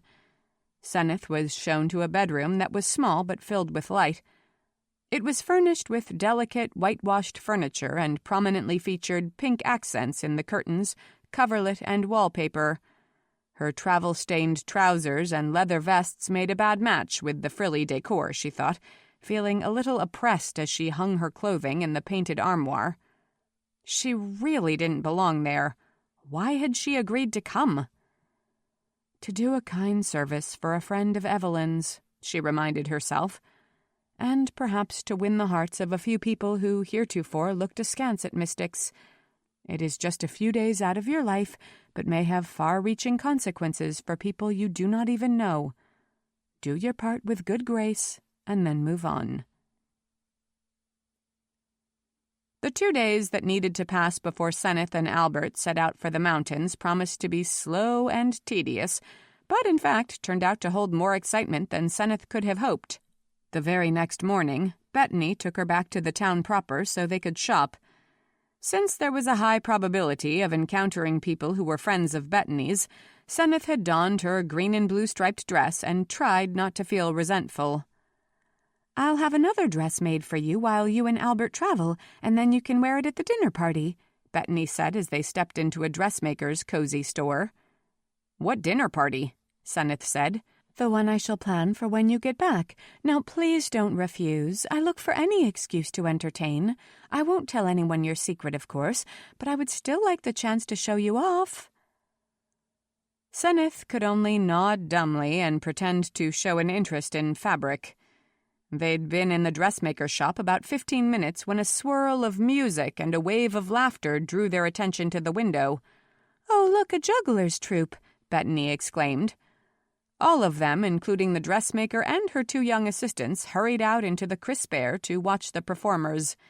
They were quite entertaining, tossing balls and clubs and burning torches back and forth with such rapidity that the crowd quickly expanded and often sent up choruses of approval. There was one juggler Senneth was convinced had mystic blood. He collected toys and dolls from some of the assembled children and flung them in the air, where they hovered so long that it began to look as if they would float above Beneld for the rest of the day. In fact, only when one of the little girls began crying did the juggler let the items fall. The show continued for about an hour, and then some of the locals invited the performers to one of the taverns for a meal. The crowd began to disperse, but Senneth saw familiar faces in those who were left behind, and they saw her. Dugard waved and carried Haley over to say hello. "Wasn't that marvelous?" he enthused. "Such coordination. I cannot believe they haven't all been struck on the head or caught their hands on fire trying to grab those burning brands." "No doubt they have had such mishaps during their initial practices," Senneth said. "But they certainly presented a fine show this afternoon." "We were just passing through town on our way to look for you," Dugard said. "Are you free? Can you come back to the house? I brought Haley with me so Julia could have a couple hours of peace, but I am completely exhausted now and must go home to refresh myself." "I have more errands to run, but Senneth, why don't you go with them?" Bettany said. "Dugard, you will bring her back before dinner?" "Most certainly I will. I will even get out the gig. We walked down here from the house," he explained to Senneth. "It seemed the easiest way to expend a little of Haley's limitless energy." "I'm happy to walk," she said, and they set out on the northern road. The hill turned out to be steeper than it looked, so conversation was a little breathless, and Haley refused to make the climb on her own small feet. Dugard swung her up to his shoulder, then held on to her ankles to prevent her from kicking him in the chest. The little girl liked the extra height. She laughed and squealed as she grabbed at tree branches that overhung their pathway. Senneth heard the dry limbs rub and rustle together as Haley caught at them and then let them go. Dugard's house was picturesquely situated in a slight valley, surrounded by closely planted trees just now denuded by winter. It was built of honey-colored stone so old that some of the edges had darkened with moss or smoke or simple age. But the black roof had the look of something newly installed, and the shutters were all painted a matching color, and smoke curling out of half a dozen chimneys gave it an inviting look of warmth. What small portion of the setting was not given over to forest looked to be well-tended lawn, and Senneth spotted at least 2 gardens as they approached, one surely dedicated to vegetables, but the one in front no doubt riotous with color once the spring flowers bloomed. "Very pretty," she said. "It's not fancy, but we find it comfortable," he replied. "That's a trade I'd make any day," she said. A servant took charge of Haley once they were through the front door, and Dugard showed Senneth around the main floor. She made suitable comments on the books in the library and the art in the sitting room, but she kept silent about the pieces of decor that really caught her attention. In one window of every room, dangling from ribbons chosen to match the furnishings, hung glowing moonstones as big as walnuts. Someone in this household was a devotee of the Pale Mother, and the doctrine of that particular goddess held that mystics were abominations. Senneth felt her skin prickle just from the knowledge that the poisonous gems were so close to her body.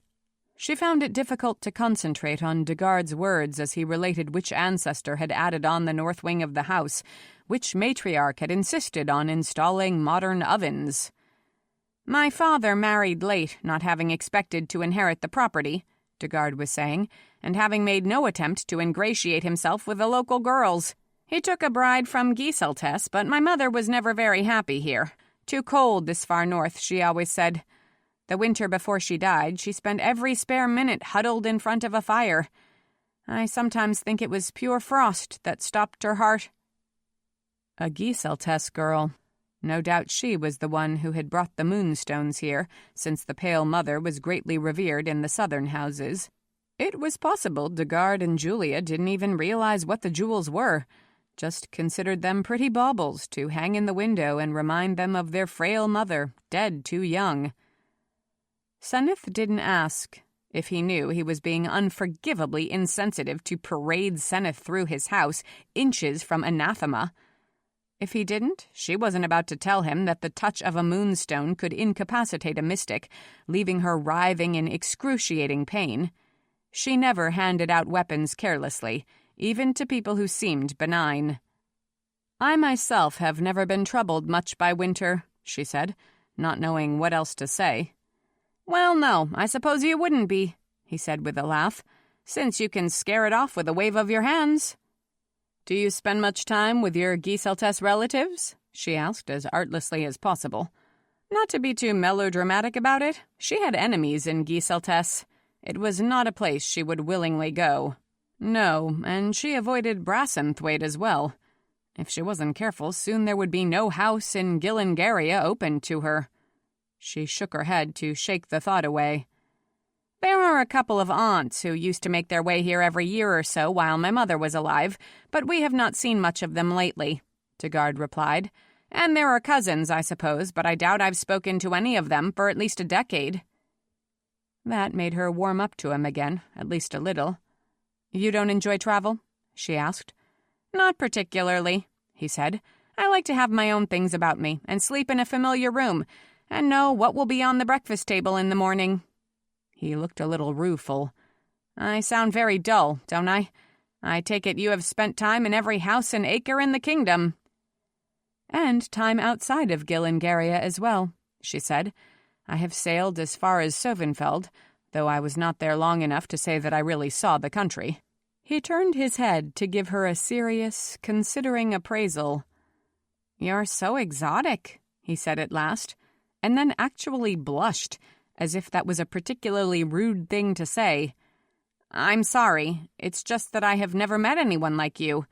You don't fit my notions of ordinary folk. You're not the kind of person I would usually sit down to dinner with.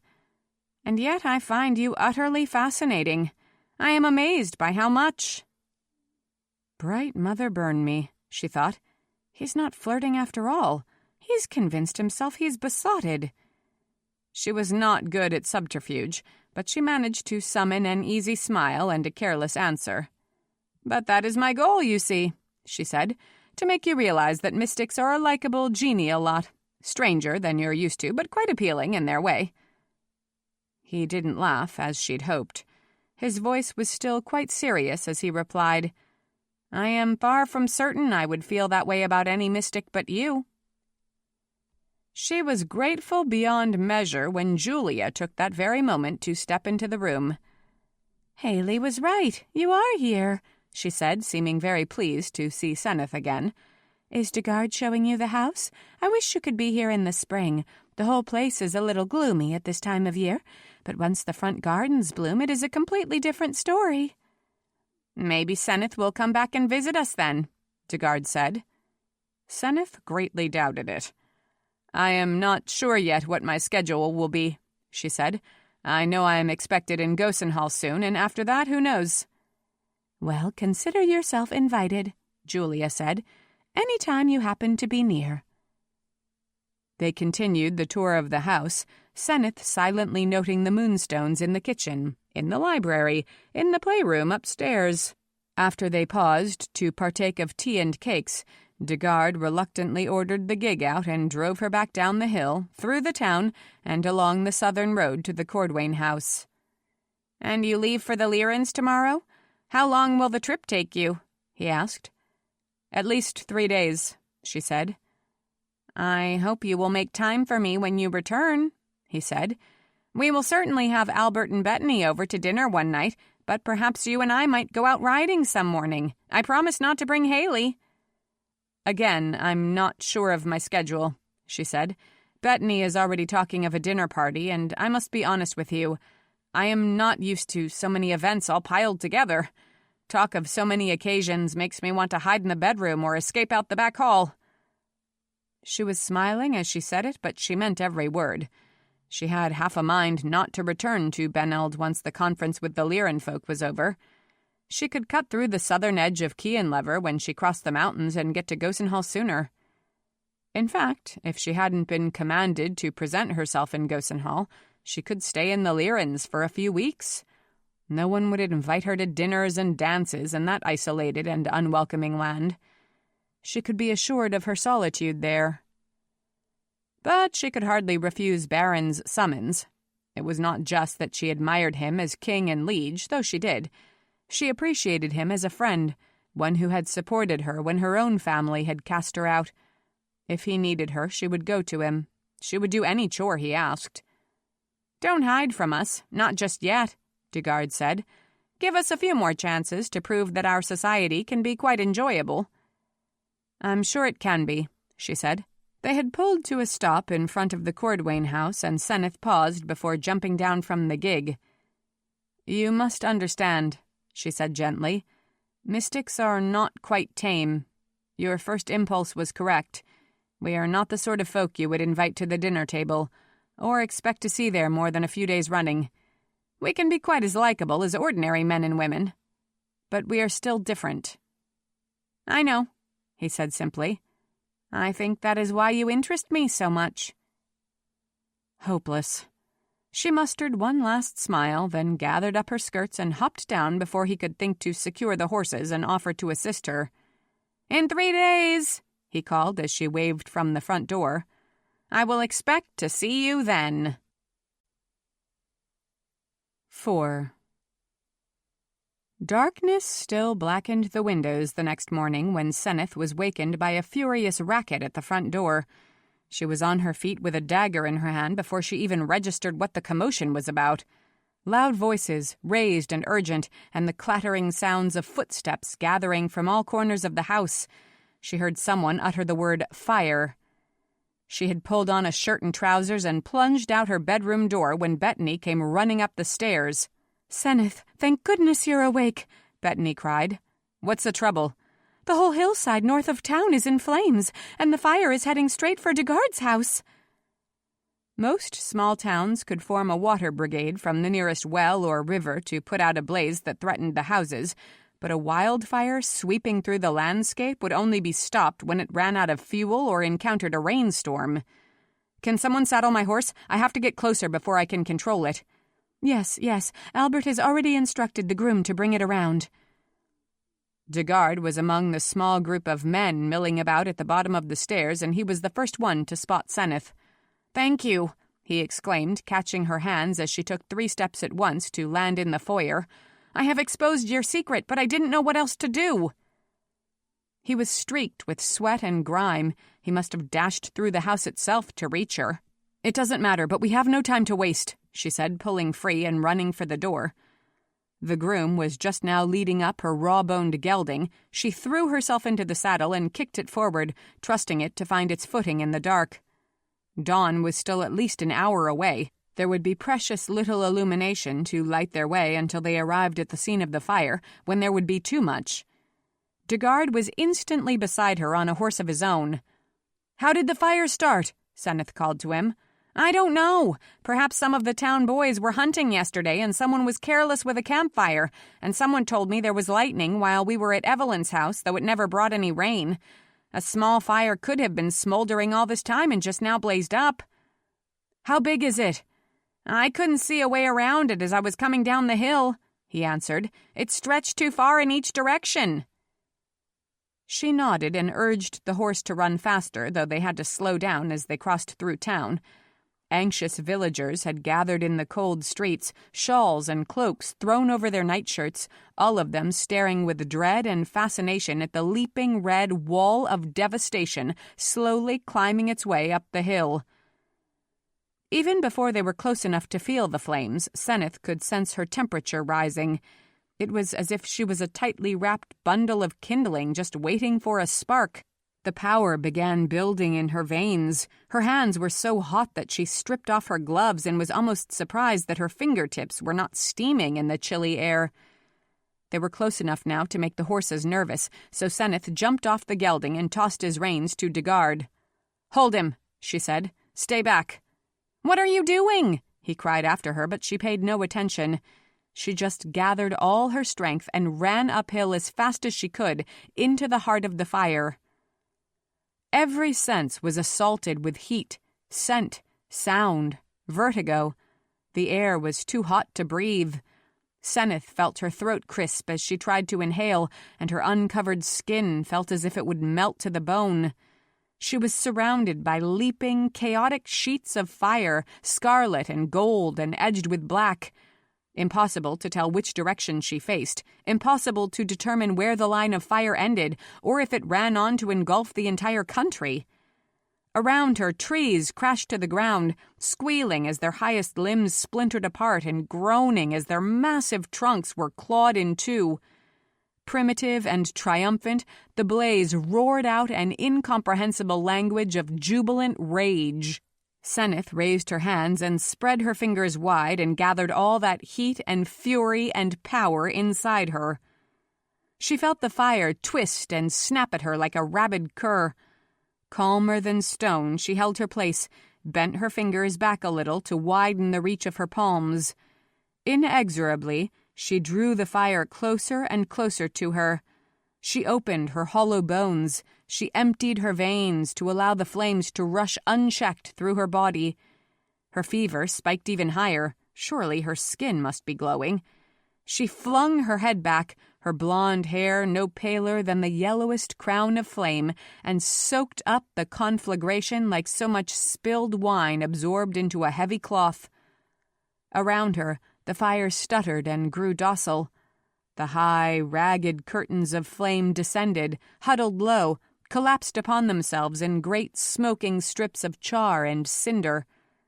Behind her, she heard a growing mutter of wonder and confusion, just as wordless, at least for the moment, as the fire's expression of glory and wrath. Her own orientation was suddenly peculiar. She dropped her hands and straightened her back and felt a little wobbly on her feet. Was she facing uphill or down? Was she sitting or standing? She shifted her weight and looked around her at the blackened and unfamiliar landscape and tried to focus her mind. Running footsteps behind her made her whirl around and fling out a hand, still red with heat. "Don't touch me," she warned. "You'll scald yourself." It was Dugard, of course, who had presumably given the horses over to someone else's charge, but right behind him were about a dozen villagers. Everyone was staring, but some of them looked amazed, and some looked horrified. Senneth noticed several of the older residents clutching moonstones in their fists. "Senneth, do you need... Why can't I touch you?" Dugard panted, coming so close he could have swept her into an embrace. "I am hot with magic," she said, glancing over his shoulder as she spoke to see if any of the townspeople flinched at the words. There were one or two that she noticed, and probably a few she didn't. "It will take some time to dissipate." "Thank you for saving my house," he said, "for putting out the fire. I still can't... I watched you do it, and I still don't... It seems impossible anyone could have such a gift." "Mystic!" someone called out from the gathering crowd. Senneth couldn't tell who spoke, but she saw a few others nodding their heads. Dugard spun around. "Mystic indeed," he said angrily, "but one who has risked herself to save all of you from burning in your beds. You should be grateful. You should thank her, not call her names." The muttering mostly subsided, but Senneth saw a few people in the crowd exchange troubled glances. "Never mind," she said in a low voice to Dugard. "I'll be on my way in an hour or so. They can talk about me all they want then." He looked astonished. "You're still planning to leave for the Lyrans? Now?" "Don't worry. The fire is well and truly out. You and some of the local men might start clearing away debris, but trust me when I say there are no sparks lingering in the wood waiting to reignite." He came a step closer, half lifting his hand. It was clear he really wanted to disobey the injunction against touching her. "You misunderstand," he said. "My concern is for you. I don't know what toll magic takes on a mystic, but surely such a display must drain you of all strength. Shouldn't you wait a day or two before setting out again?" Senneth couldn't help laughing. If anything, she felt energized by the encounter with the wildfire. She felt as if she had ingested its elemental exuberance through her pores. "I am not so easily overset," she replied. "In fact, I am more restless than ever and eager to get on the road. I am glad," she added, "that I was here to beat the fire down. I'm not sure how easily you and the people of Beneld would have contained it on your own." He glanced over his shoulder at the townspeople, most of whom had started to disperse, and then fell in step with Senneth as she began making her way down the hill. "Yes, but there was a cost," he said. "Now you have been identified as a mystic, and there are those who will hate you for that reason alone, no matter how much good you do for them." She shrugged. "That is the true cost of magic," she said, "and one of the reasons no mystic stays for long in any one place. The welcome tends to disappear very quickly." "It shouldn't," Dugard said. They had reached the horses by now, both sets of reins being held by a thin boy who eyed Senneth with frank appraisal. She approached her big gelding with caution, afraid her elevated temperature might cause him to sidle away, but he merely stamped his feet and then turned his head to nose her for a treat. "Thank you for holding him," she said to the boy as she swung into the saddle. "I never watched over a mystic's horse before," he said. "I hope it was not too onerous," she replied pleasantly. She tossed him a coin, since money sometimes helped people forget what they didn't like about someone else, and he gave her a brilliant smile. "Never been touched by a mystic either," he said hopefully. She gave him a closer inspection. He looked like he might be 10 years old, the curious type who found adventure or trouble wherever he went. "Eric," Dugard said in a disapproving voice, but Senneth laughed. Her body was still burning up, but she thought she was cool enough now that she wouldn't leave a permanent mark if she touched the boy. So she leaned from the saddle and pressed her hand against his smooth cheek. He gasped, but held perfectly still, his face a study in delight, fear, and wonder. When she pulled back, the red imprint of her palm was clearly visible on his skin. "Now you have," she said. "May you remember the experience a long time." And she kicked the horse forward and picked her way down the hill, back to the Quatrain house. 2 hours later, a party of 6 set out on the winding eastern road that would take them over the Lyrith Mountains. At first, conversation was wholly about the fire and Senneth's miraculous ability to control it, but since she contributed nothing but a smile to that particular topic, eventually her fellow travelers turned their attention to other subjects. Senneth still didn't talk much, but spent the first few hours of the journey forming her opinions of the men Albert had recruited to accompany him on his visit to the Lyrans. On the whole, she liked them, and she was impressed at how quickly Albert had been able to round up suitable male relatives to enhance his stature with the Lyran traders. One was an uncle, a gaunt, severe man with a watchful face and a quiet way of speaking. Senneth thought he was just the sort who would impress the Lyran folk. One was a brother who appeared as genial as Albert, if not quite as prosperous. 2 were nephews born to Albert's sisters. Seaver and Curtis were both in their early 20s, friendly, boisterous, and energetic. They reminded Senneth of half-grown puppies whose feet were still a little too big for their bodies. Still, they could both fight, which she learned over lunch when she invited them to engage in battle against her. "You can call up fire from your fingertips and you can wield a sword?" Curtis demanded. "How many skills can one woman have?" "Apparently as many as she likes," Senneth replied with a grin. "So yes, I can wield a sword. Now I want to know if you can." He looked at Albert, who merely nodded. Albert hadn't seen her fence, of course, but clearly he had come to the conclusion that she could do almost anything.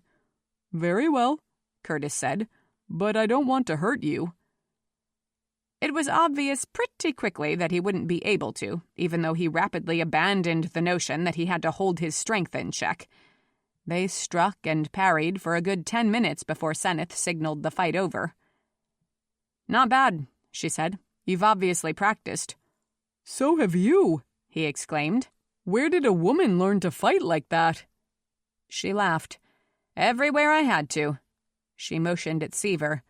"Let's see what you can do." Seaver wasn't as strong as Curtis, but he was faster and a little more disciplined. She was quite pleased with both of them when she called a halt to the exercise. "I think the Lyran folk will like you," she said. "Will they really want to fight with us?" Curtis asked. "Most Lyran fighters are fairly skilled," she said. "There's a lot more day-to-day violence than you're likely to see here in Gillingaria, so they have to know how to handle themselves. But fighting is also a sport with them, and they're proud of their abilities. They'll give you a real challenge, so do your best. They'll respect you for your effort, even if you don't beat them." They were halfway up the mountains by nightfall and made a sketchy camp. "Don't bother with a fire," Senneth said, and used magic to keep them all warm through the night. They were up with the dawn and soon picking their way across the peak. By midday, they were halfway down the mountain and within hailing distance of a small party climbing up to meet them. The 2 groups came to a halt on a sort of natural terrace, rocky and littered with snow, but relatively level and wide enough to hold them all. There were 8 in the Lyran party, including 1 woman, and Senneth could see on all their faces approval of Albert's entourage. She hung back to let the men discuss business. She would mediate if anyone wanted her opinion, but she had already given Albert all the advice she could think of, and she didn't have any skills particularly helpful at a negotiating table. So she watched the older men of both groups hunker down to parley, while the 3 Lyran boys and Albert's nephews began circling each other and commenting on weaponry. Soon enough, she knew, a friendly scuffle would ensue. At least, she hoped it would be friendly. She approached the Lyran woman, who had picked a spot to begin laying out pans and utensils. She might have been brought along for her sound business insights and good judgment of people, but she was obviously planning to contribute to the success of the expedition by cooking the meals as well. "I'll help if you like," Senneth offered. "I know a little about Lyran spices." The woman looked up from where she was kneeling on the hard ground. Like most Lyran folk, she had fine features and a closed, composed expression. These were not people moved to easy smiling. Her hair was a well-brushed brown, just now pulled back in a neat braid. Through the woven plaits, Senneth could make out occasional streaks of lighter blonde dyed into the hair in the pattern of this woman's clan. "Indeed, I have seen you at gatherings before this," the woman replied. That sharpened Senneth's interest. She seated herself across from the woman and studied her face more closely. Yes, a little familiar. Senneth might have met her once at a wedding or a feast day. "I have kin among the clans, but I don't believe you are among them," Senneth said. "I was adopted into the Purcell family." "I am Durling," the woman replied. Senneth had to think a moment, but she was pretty sure the Durlings claimed only friendship with the Purcells, not blood ties. "A good family," she said. "My name is Senneth." "Mine is Renee." "Did we meet during the time I lived on this side of the mountains?" "There was a feast in my sister's homestead that you attended with the Purcell family," Renee replied. "You helped in the kitchen. There had been rain for days, and yet you made the wet wood burn so that we could bake salt bread and broil the meat." "I remember that feast," Senneth said. The kitchen had been crowded and cheerful, the older women working tirelessly, the younger ones gathered in the corners to whisper about boys and complain about their mothers. Even with my help, the wood didn't want to burn. I remember the room being very smoky. "And yet the meal was delicious," Renee said. Senneth nodded, as are all meals prepared by loving hands. Renee handed Senneth a small knife and bag of root vegetables. "You might peel and chop those," she said. It looked like Renee planned to simmer a big pot of soup over a small fire, not a meal that was quick to make. Apparently, she expected the negotiations to go on for some time. Senneth pulled out the first lumpy tuber and began methodically to pare it. "I hope everyone in your family is well," she said. It was a traditional invitation to conversation, and Renee obliged, detailing her daughter's upcoming wedding and the antics of her young grandson. "And your family?" she asked in return. "The last time I heard from Amit, the Purcells were thriving," Senneth said. "I would be happy to hear it if you have any current news." Renee gave her a sharp look from dark eyes. "Do you not have family in Gillingaria?" she asked. "Are all of them well?" The question caught Senneth off guard. It was rare that the Lyran folk acknowledged that anyone outside of the clans even existed. "I have not been blessed in my blood family as you have been," she returned lightly. Renee glanced expressively at Albert and his relatives, now squatting on the ground around some crudely drawn map and arguing in a friendly way with Renee's menfolk. "Did no one on the other side of the mountains adopt you as the Purcells did? Are you not kin with the men you accompanied here today?" "They are friends," Senneth said. "And not even close friends by any sort of reckoning." If Renee realized that Senneth had known them barely a week, she would be astonished at how much effort Senneth had put into their well-being. Even without that piece of knowledge, it was clear that Renee disapproved. "Do you have no one, then, that you would call on as kin, whether born to you or bound to you by ties of deep affection?" "I am Batalo," Senneth said. It was a Lyran phrase meaning above the clans and usually applied to a handful of restless, solitary women who declared themselves free of family interference. They generally passed their lives as itinerant healers or peacemakers. "Even a woman who is Batalo occasionally finds a hearth where she can rest," Renee said. "Even a woman who is Batalo sometimes needs the arms of the clan about her." It made Senneth feel peculiar to receive such an admonition from a Lyran matron. A stranger, yes, but part of a tradition that Senneth had learned to respect deeply. She felt chastised, vaguely depressed, clearly in the wrong. So she might have reacted if King Baron himself chided her for misconduct.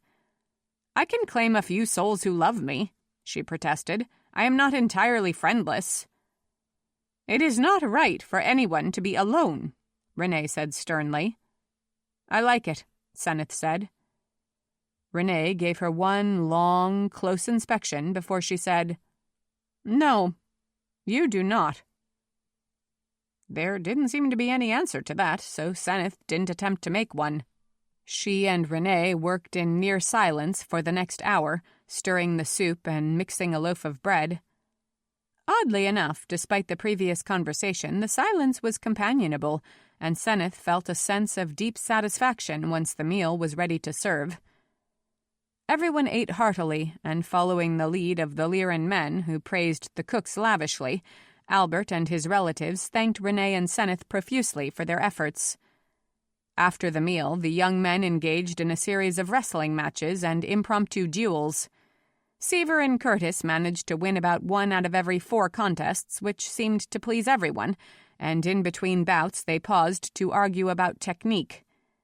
The older men seemed to ignore the younger ones, but Senneth saw that the Lyran elders always registered when their boys were victorious, and Albert wore a small smile whenever Curtis and Seaver triumphed. It was near dusk, and the wistful colors of a winter sunset were threading their way through the mountains, when Senneth heard the Lyran leader pronounce, "We are agreed, then." "We are agreed," Albert replied. "We will return here in 10 days," the Lyran man said. "We will be waiting." Almost faster than seemed possible, the Lyran folk packed up and broke camp. Renee gave Senneth a meaningful look as she nodded farewell, but there were no spoken goodbyes as the Lyran folk mounted their horses and began weaving their way down the mountain. The Gillingaria men stared after them, a little bemused, as the others disappeared into the deepening dark. "I wouldn't want to travel at night through this terrain," Albert's brother observed. "There are some Lyran folk who can actually see in the dark," Senneth said. "They worship the goddess of night, and they feel her protection most keenly once the sun has gone down. Don't be concerned about them." "Well, we'll camp here tonight," Albert said briskly, already turning back toward the fire. Senneth waved a casual hand at the drooping flames to revive them against the gathering chill. "I take it you got the deal you wanted?" Albert laughed. "I suppose no one gets the deal he wants from a Lyran man, but we made an arrangement we both liked," he said. "I must commend you on all your advice. It was clear he was pleased to see my family around me." "He liked seeing his sons beat us in combat," Curtis said a little despondently. Albert laughed again. "Maybe, but he didn't finalize the deal until you won that last bout. I think he was looking for proof that we are not weak men." "Strange, isn't it?" Albert's uncle said meditatively. "What we wanted from them was proof of the quality of their merchandise. Maybe they have the right of it. Learn the character of your potential partner, and that will tell you all you need to know about the goods he trades in." They busied themselves preparing the camp for what was promising to be a frigid night, though Senneth's presence obviously made that fact a very minor concern. She didn't feel compelled to cook any more meals for the traveling party, so she fenced with Curtis while Albert and his brother put together cold rations. They all talked for a couple of hours before seeking their beds. Not until she was rolled up in her sleeping blanket, drowsily watching the razor-edged stars, did it occur to Senneth that she was happier tonight than she had been in the past 2 weeks. She didn't think it was just the fact that she was on the eastern side of the Lyrith Mountains, just barely over the border into the Lyran lands. It was because she was outdoors, on the move, cut loose from formalized social obligations. It was because she knew she would be traveling again tomorrow, and on her way again as soon as she could politely leave Beneld behind. Renee was wrong. Senneth didn't need family. She scarcely needed friends. She needed only motion and the occasional kiss of magic, and she was content. 5. They were back in Beneld a day and a half later, having struggled through a snowfall on the western slopes of the mountains. Albert's relatives continued on, waving goodbye and calling out promises, but Senneth and Albert went directly to the Quatrain house. "Don't you look bedraggled?" Bettany greeted them at the door. "I'll order hot baths at once for both of you. Was your trip successful?" "Very," Albert said. "I hope Senneth comes back to advise me the next time I try to negotiate with a Lyran clan." She shook her head. "I think I've already given you all the guidance I can." Bettany turned to her with a smile. "Senneth, your new dress is ready. Come try it on. I have planned a dinner for the day after tomorrow, so if it doesn't quite fit, there will be plenty of time to alter it." "The day after tomorrow," Senneth thought. "That means the day after that, I can leave." The new dress was a deep green Senneth liked a great deal, though it was a little too frilly for her taste, with ribbons and lace accentuating the collar and the waist. She had insisted that the neckline be much higher than Bettany wanted, with the result that it covered up even the simple gold necklace that she always wore. "Very elegant," Bettany said, "if a little prudish." Senneth laughed. "But then I am the demure and retiring type." Bettany inspected her for a moment. "For some reason I don't believe that," she said. "I have the feeling you could cause no end of turmoil and chaos if you wanted to. You could bring the entire village down with one sweep of your hand." It was odd to have someone look at her and say such a thing. "I could, I suppose," Senneth said, "but I have never been moved to practice destruction." "I wonder what it would take to push you to it," Bettany said. Senneth laughed uncomfortably. "Let us hope neither of us ever finds out." Dinner was quiet, and bedtime was early.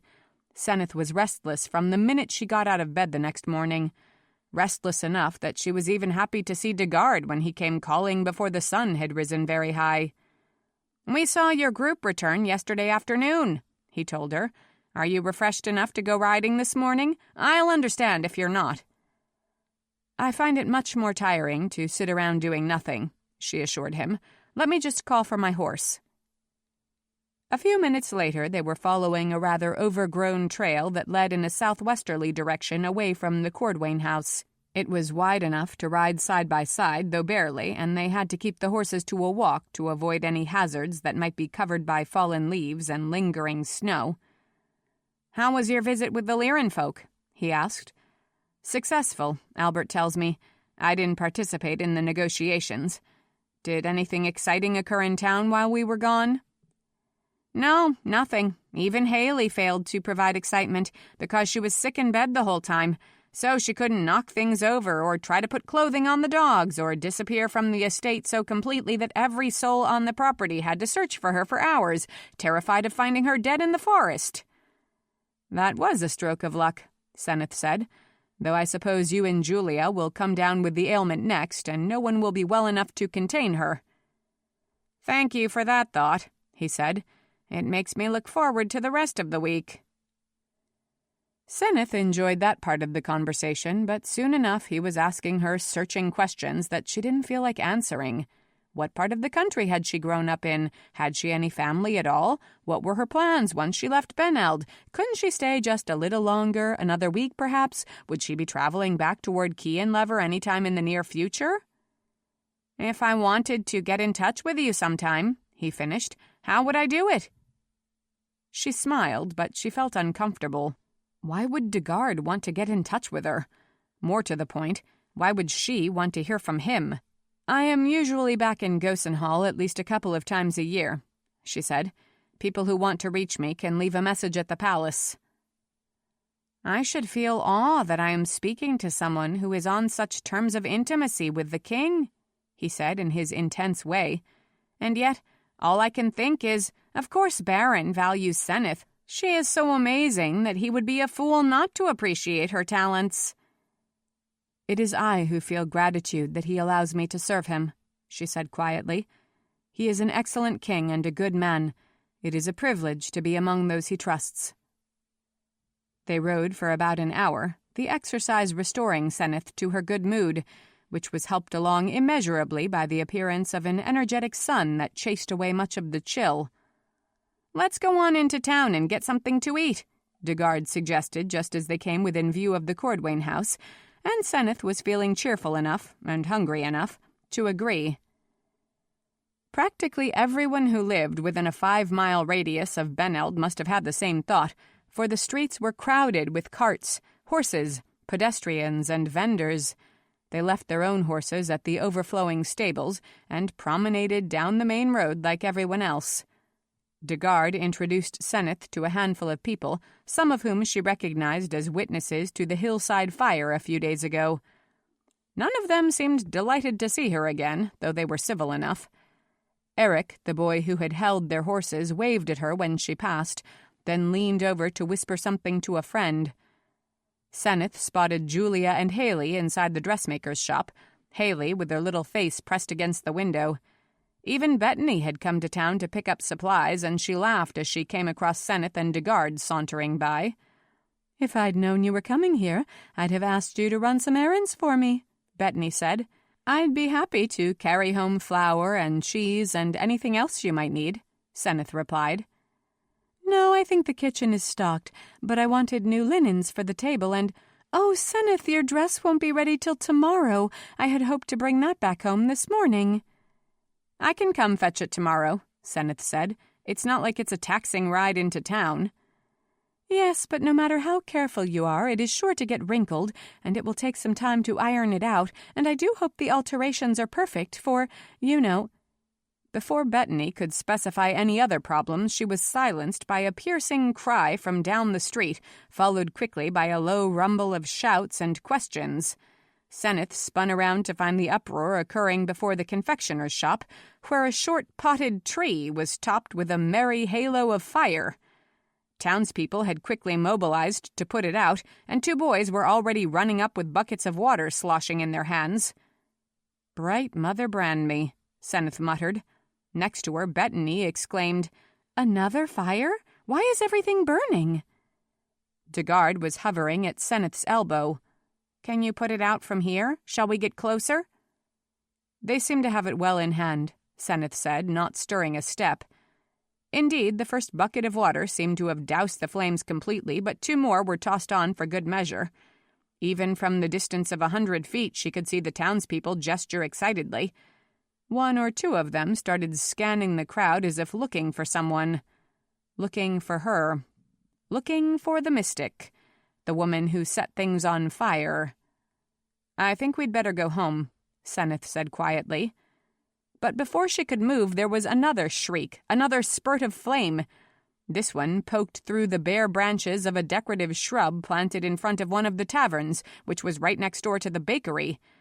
The 4th bucket was hastily emptied onto the new eruption, and someone had the presence of mind to send more boys off to draw more water. Which was fortunate, because another shrub caught fire, and then another one, and a stack of boxes outside the dressmaker's shop was suddenly wreathed in flame. The cries of fear became louder. Women grabbed their bundles and their children and began fleeing toward the edges of town. A wagon wheel on a stationary cart was suddenly rimmed with fire. A bird's nest in a high gutter went up in a swift, colorful burst. A crumpled jacket on the street, another potted plant, a flag flying outside a storefront, one after the other, brilliant with flame. "Senneth," Bettany said urgently, "can't you do something?"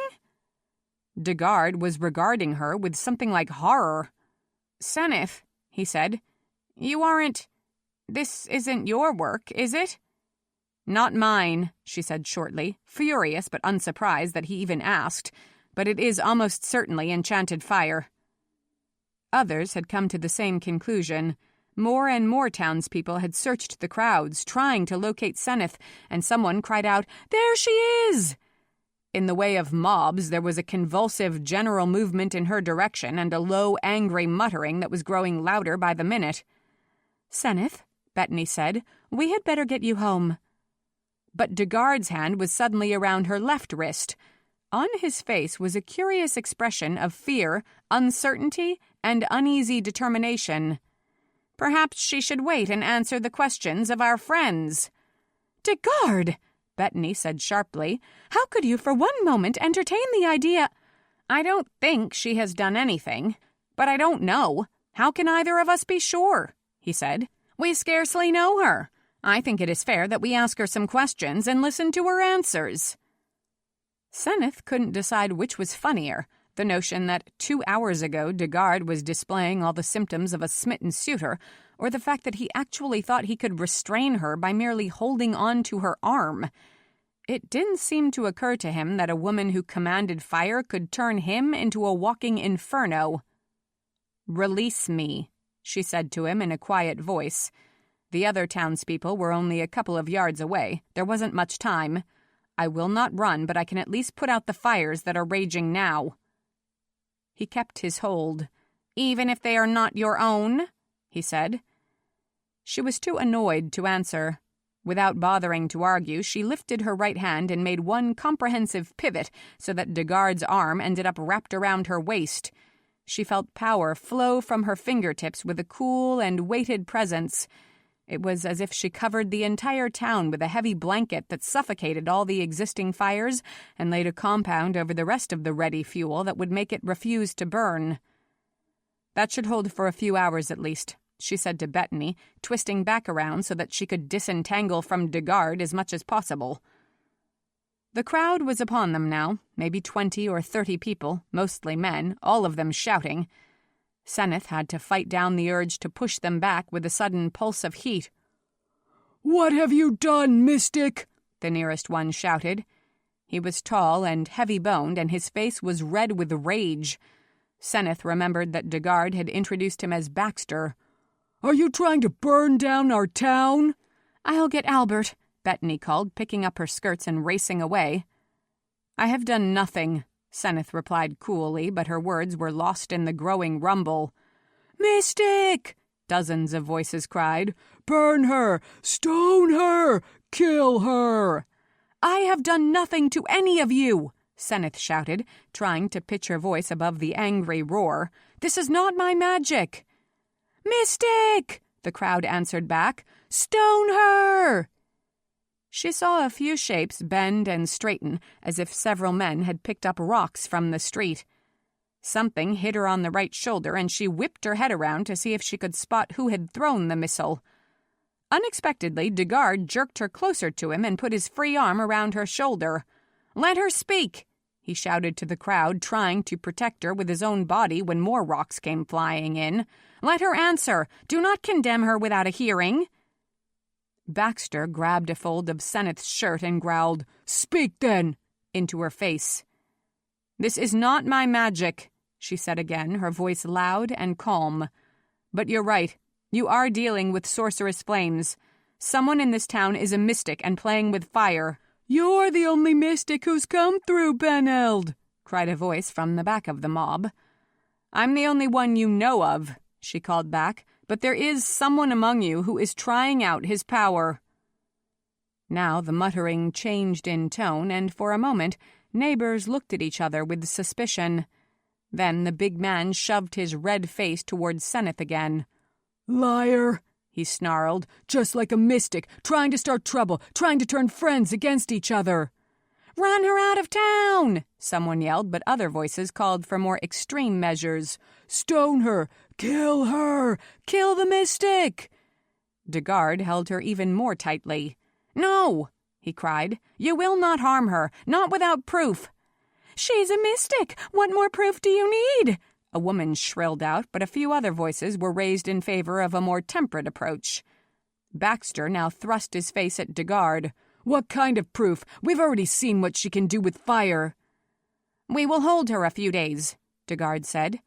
His voice was steady, but Senneth, her back pressed against his chest, could feel the heavy pounding of his heart. "We will see if magical fire breaks out when she is not near enough to ignite it." "I thought a mystic could fling fire from some distance away," someone called out. "Yes, I believe so, but we will make sure she doesn't have a chance," Degard said. Senneth had the sense he was improvising frantically. We will bind her with moonstones. We will rely on the Pale Mother to mute her power." "Where will you get the moonstones?" Baxter demanded. "I've got some," a woman offered, and half a dozen other voices seconded her. "My house is protected by moonstones in every window," Degard said, "and my mother left behind many pieces of moonstone jewelry. I'll slip a moonstone bracelet on her wrist. She will be safe at my house, and we will be safe from her." Senneth jerked her head around to stare at him over her shoulder. "And who do you think would be stupid enough to start fires while I am in your custody?" she said scornfully. "Anyone who is operating under cover of my magic will stay in the shadows until I am free again." Degard stared back at her, his face a tortured mask of conflicting emotions, fear, worry, shame, a lingering obsession, and a willingness to despise her if she should turn out to be the villainess his neighbors believed. "It is the best I can do," he said. "I do not want them to kill you out of hand."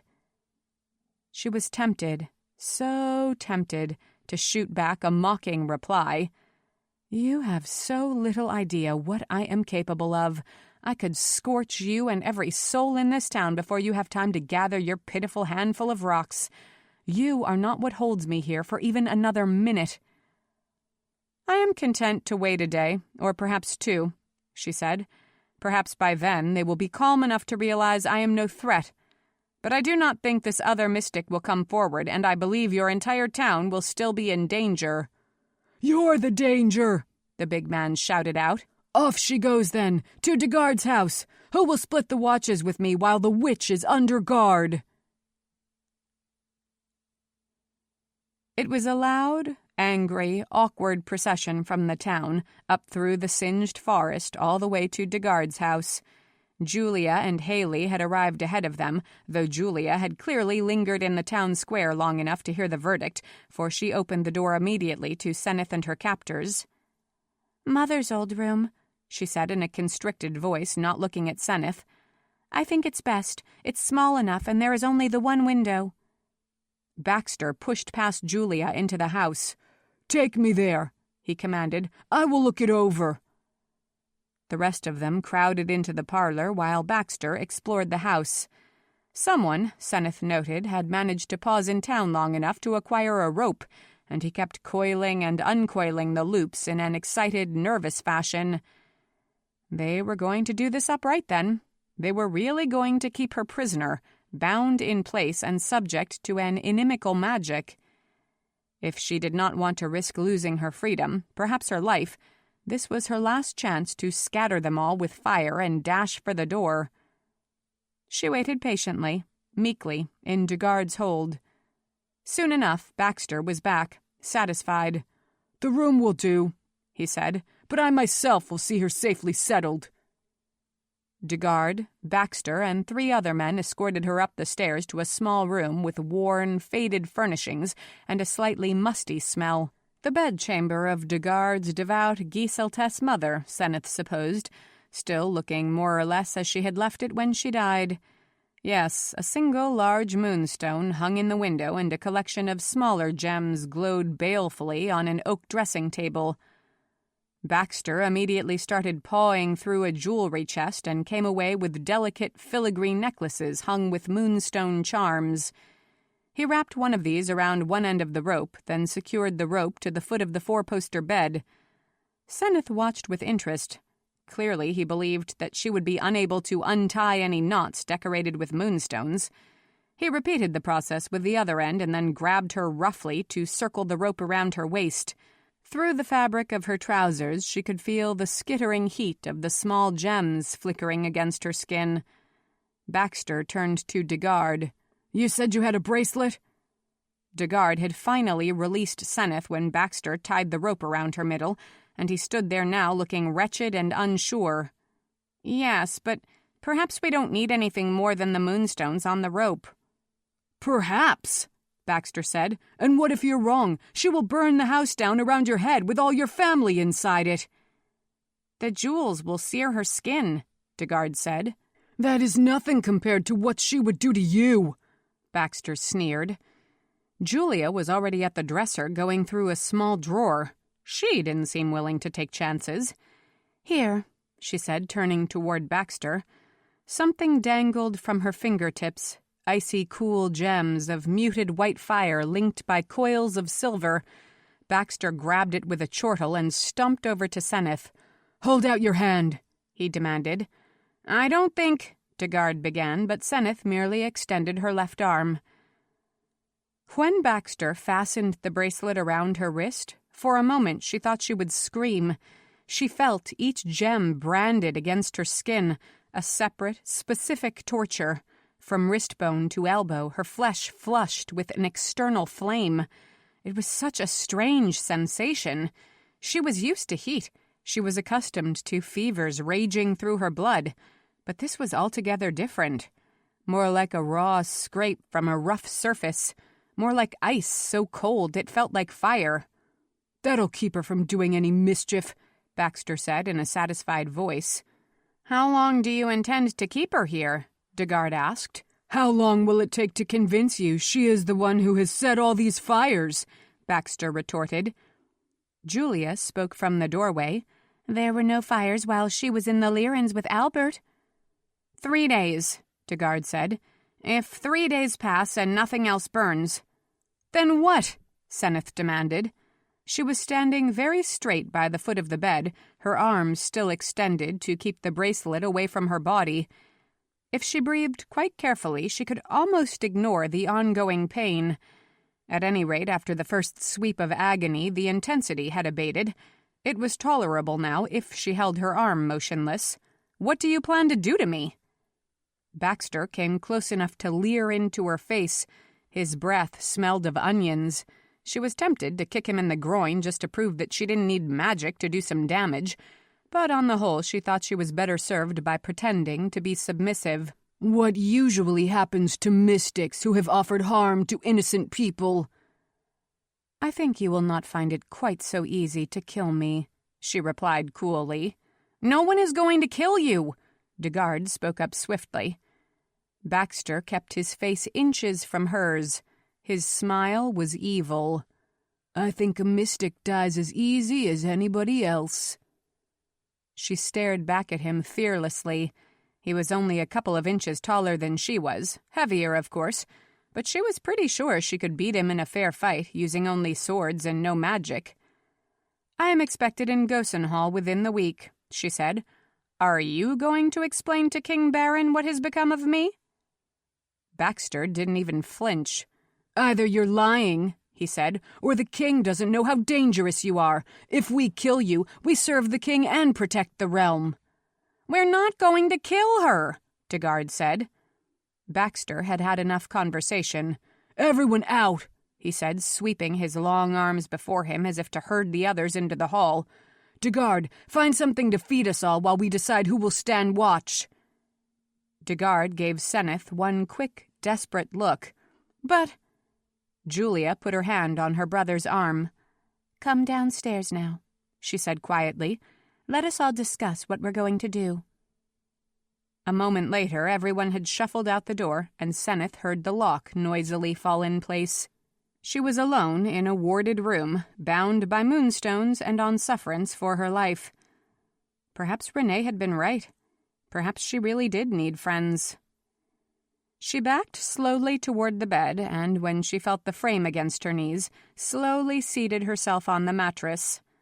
Just as slowly, she brought her left arm around, holding it at eye height so she could examine the moonstone bracelet. She could still feel each individual gem, both the ones that lay against her skin and the ones that dangled just below her wrist because the bracelet was not particularly snug. But oddly, the jewels were beginning to cool a little. They were still hot to the touch, but not unbearably so. And the smaller gems set in the rope around her waist did not trouble her at all. This was odd. This was interesting. She had never attempted to keep a moonstone in contact with her skin long enough to learn if its touch would become endurable. She had never heard of any other mystic being able to tolerate the gems. Indeed, she had seen mystics with scar tissue from where a moonstone had been pressed too long against their flesh. She inspected her wrist. Reddened, yes, as if she had carelessly poured hot water over the skin. But even that was beginning to fade. She narrowed her eyes. I wonder... Holding out her right hand, palm up, she willed fire to flush from her veins.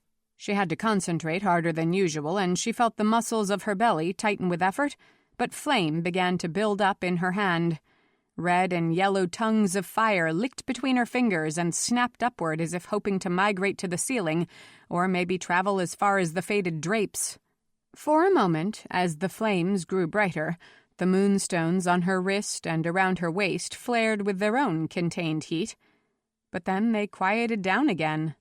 So, the Pale Mother's talisman has no real power over me, Senneth said aloud, though very softly in case one of the guards had been posted at the door. This whole exercise might have been worth the trouble just to find that out. That still didn't make her current situation any less precarious. She drew her feet up to the bed and sat there cross-legged a moment, thinking hard. There was clearly another fire mystic operating in Beneld. Despite the very real possibility for tragedy that had been posed by the blaze in the forest, Senneth had the impression that whoever this other mystic was, he or she was not truly malicious. Today's demonstration of leaping fire had been playful rather than destructive. A child, maybe? She mused. Just learning what he's capable of? And not entirely understanding how great his power is and how devastating it can be? She thought for a moment. And how very much people will hate him once they discover what he can do? She had allowed them to take her prisoner, Degard and Baxter and all the other angry townspeople. She could have escaped them at any point up until the moment they bound her with the moonstone-encrusted rope, could have turned every single body into a living torch. She could have brought the whole town down on them if she had wanted to teach them not to mishandle a mystic, and if she'd wanted to confirm their worst fears. Hell, she would scarcely have had to do any harm at all if she had just wanted to get free. She could just have ringed them with an enchanted fire that would burn out within an hour while she grabbed a convenient horse and cantered away. But she had chosen to stay. She was intrigued by the mystery, and she felt a sense of obligation to Albert and Bettany, perhaps even to intense, bewildered Degard. She had been welcomed here and treated warmly. She could not allow her new friends to be destroyed by magic that no one else would have a chance of containing once Senneth had left town. She was not sure how she would uncover the truth, and she was pretty sure she had only 3 days to find out. 6. The afternoon passed slowly. Since Senneth had discovered she could still call fire, she didn't even have fear to keep her occupied, and so she was heartily bored. The rope wasn't long enough to allow her full use of the room, but she could make it to a few choice spots, including the chamber pot, the window, and the old woman's dresser. The chamber pot, of course, was welcome. The window showed very little of interest, a brown patch of worked ground that was probably a garden in the kinder months, a stretch of lawn, and then the edge of the forest that sloped down the hill toward town. The dresser contained no reading material, which was what Senneth had been hoping for, but a number of small, loose moonstones lay scattered across the top. Senneth picked one up and cupped it in her right hand. At first it brightened with a malevolent white glow, burning like a live coal against her skin. And then its fever subsided to a sullen, sluggish heat. "It is like it possesses some kind of magic that comes to life when I touch it with my magic," Senneth murmured. "That's why it burns my skin. But my power is stronger than the power in the jewel. Or the fire in my blood is hotter." She didn't know. She didn't really care. But she was fiercely glad to learn that she never again had to fear the touch of a moonstone. The rest of the dresser, the small boxes on its lace-covered top, the 6 drawers that Senneth opened one by one, yielded nothing of interest. A few baubles, some underclothes, sachet bags so old that no hint of scent remained. Senneth sighed and retreated to the bed again to sit and wait until something might happen. She had been Degard's prisoner for perhaps 3 hours when there was a substantial commotion below stairs. She jumped up and drew as close to the door as her rope would allow, trying to identify speakers. That one might be Bettany. That one most certainly was Albert. And that was probably Baxter shouting at the top of his lungs. A number of other voices rose and fell. Senneth had the impression 2 factions had formed in Beneld, one of them strongly opposed to condemning a mystic to death. That would have been good news if she really had been worried about her safety. Footsteps pounded up the stairs, so she quickly retreated to the foot of the bed again and took up a demure pose. The lock was thrown, and 5 people pushed through the door in rapid succession. Senneth barely had time to identify them: Bettany, Albert, Baxter, Degard, and one of the townsmen who had been in favor of stoning, before Bettany flew across the room to embrace her. "Senneth, Senneth, I am so sorry. I am horrified. Evelyn will never, never forgive me if something happens to you." "I don't expect anything to happen," Senneth said, patting Bettany on the back. It was a little ironic, she thought, that the prisoner would be the one to reassure the visitor. "It certainly won't," Albert said grimly. "I've already sent Seaver with a message to the king. I imagine His Majesty will have plenty to say about how badly you've been treated." There was no chance that Seaver could get to the royal city and back in under 6 days, so there was no hope of rescue from that quarter. But it might give these vigilantes pause to think that a murder would be quickly avenged by the king himself. "I am not afraid," Senneth said quietly. "Not for myself. I worry for Ben-Eld itself. I believe there is a mystic operating here who might not know his own power and who offers far more of a threat than I do." Bettany flung herself away from Senneth to confront Degard. "And you have tied her up like some kind of common criminal!" she cried. "Have you fed her? Have you provided her water and the barest necessities? Shame on you for allowing such a thing to happen, and for treating her so badly!" Degard looked even more unhappy. "My sister is bringing her food even now," he said stiffly. We have not treated her badly, but she is... There is no way to be sure. I believe there is some possibility that she is the one who has put us all at risk." "Enough whining and bickering," Baxter exclaimed. "She is in a safe place with a fine bed, and no one plans to starve her. But you must see that she is a danger to everyone in this town. She must be restrained until we discover the truth." Albert gave Senneth a serious look. "I've sent for Curtis and my brother," he said. "The 3 of us will share the watches here. They will not dare to do anything to you as long as one of us is on the premises." "I appreciate that," she said. "But Baxter is right, you know. You don't know me very well. You do not truly have a reason to trust me." Now his expression was set. "I trust you," he said with finality. "And I swear to you that your faith is not misplaced," she replied. Bettany brushed by the men still gathered at the door. "I'm going to fetch you some food," she said. "You're not staying here in the room with her," Baxter shouted after her. "I'm not going to risk having you cut her bonds and set her free." If Bettany bothered to answer that, Senneth couldn't catch the words. It was another hour before Senneth was left alone again. She devoured the meal that Bettany brought up. She had missed lunch, she realized, and it was now nearly dinner time, and took no part in the ongoing arguments between Albert and the irate townsmen. Eventually, Baxter insisted they all leave the room to carry on the argument downstairs. Senneth's guess was that she made him uncomfortable with her unflinching gaze and the somewhat mocking expression she allowed her face to show. "I'll be back in the morning," Bettany promised, clinging to Senneth's hands. "Perhaps you could bring me something to read," Senneth said, "or a project to work on, something to distract me." "Do you like to sew?"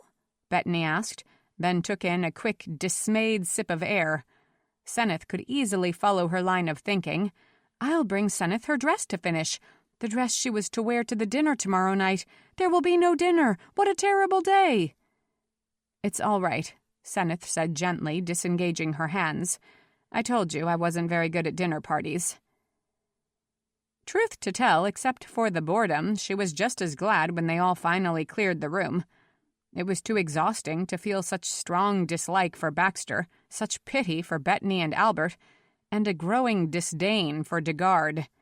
He could not seem to settle on a conviction, whether for her or against her, and she actually thought the uncertainty was making his situation even worse than her own.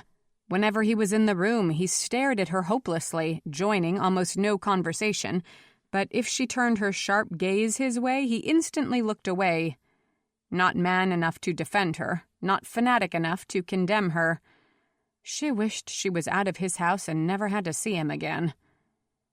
Night ambled out of the mountains and settled around the house like a well-fed cat. Senneth moved to the window again just for the exercise of crossing the room. Faint rectangular patches of light outlined the foundation of the house, thrown from the bottom-story windows. Occasionally shadows crossed the squares of light. Servants, Senneth supposed, or any of the dozen or so townspeople who appeared to be sleeping there for the night. Now and then she could catch snatches of conversation, mostly from male speakers, and she knew there must be a sizable contingent still on hand to make sure she didn't cause any trouble in the night. It was almost enough to make her want to try a little mischief. But this was not the time or the situation to give in to childish impulses. She had been gazing out the window for perhaps a half-hour when a flicker of movement caught her attention, an undulation of yellow, as if a bright scarf had been left on the grass and just now had been caught up by a random breeze. It disappeared almost immediately. Senneth narrowed her eyes and studied the terrain more closely. There, at the edge of the dead garden, another saffron wave instantly vanishing, and there, a brilliant orange snake coiled through the grass and then burrowed beneath the soil. A red flower bloomed a handspan from the house, then wilted into darkness. Small fires, flaring to life, then puffing out.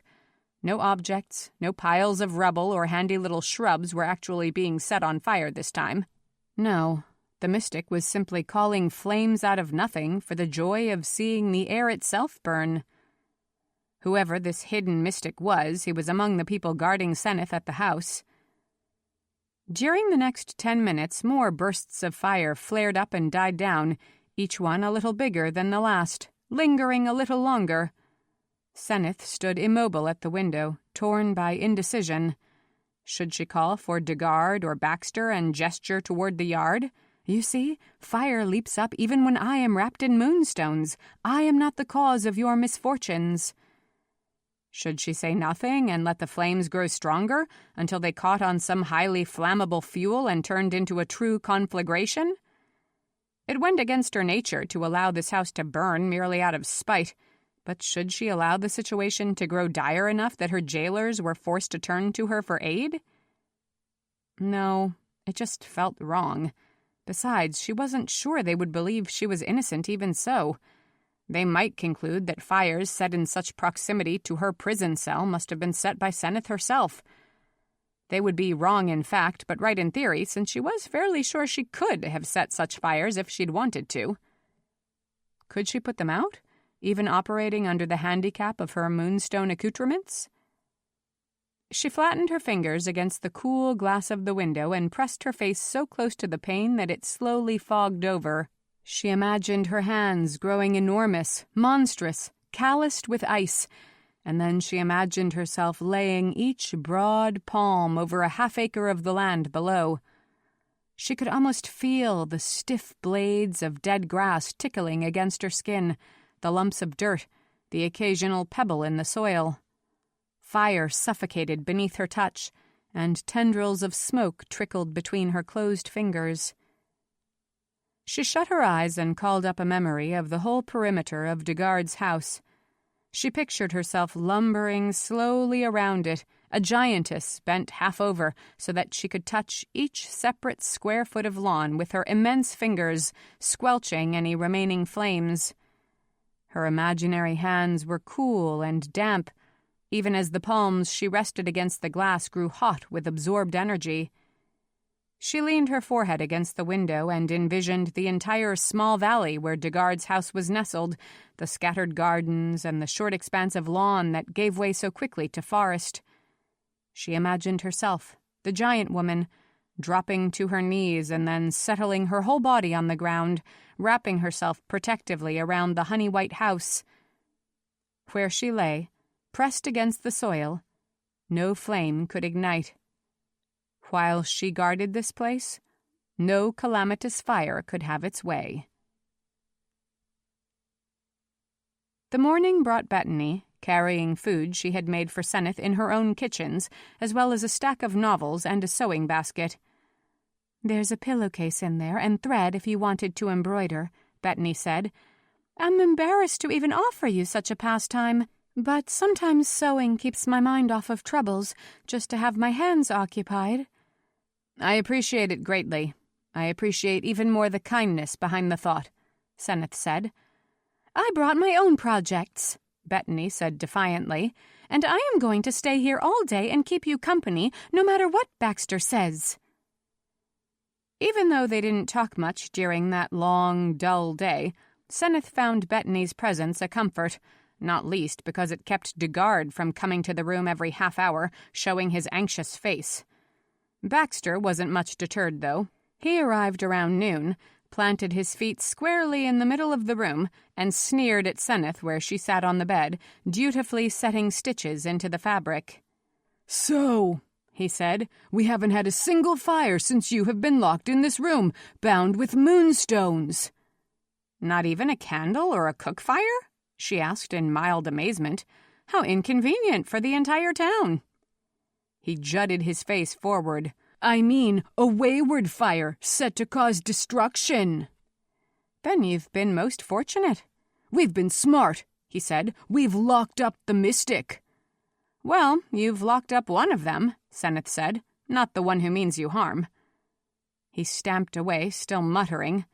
Watching him go, Bettany said, "He seems calmer than yesterday, don't you think? And Albert says the whole mood of the town is softening. No one is talking about stoning you anymore. They just want you gone, and no more trouble." "Happy to leave," Senneth said, "but I promise you there will be more trouble once I'm gone." "I suppose you can't tell who the other mystic is?" Bettany asked. "Mystics look just like anybody else, unless you catch them actively doing magic," Senneth drawled. "That's what makes them so frightening. How can you ever know if your friend is a mystic, or your neighbor, or your son?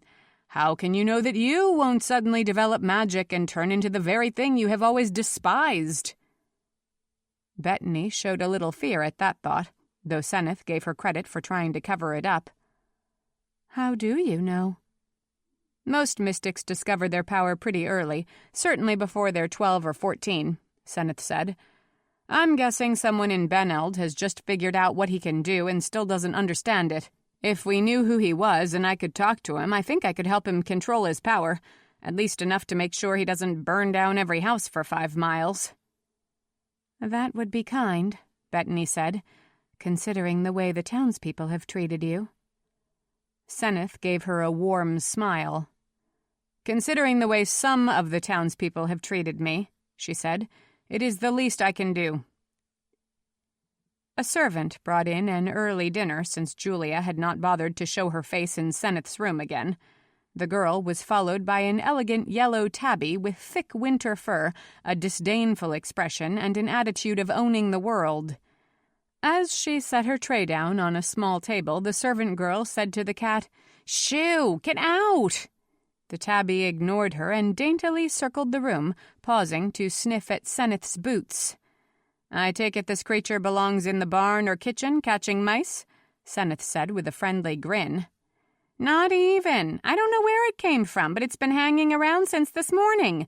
Cook wants it gone because it keeps stealing meat from the platters."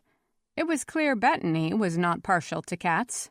"Well, Senneth has suffered enough indignities in this house," she said coldly.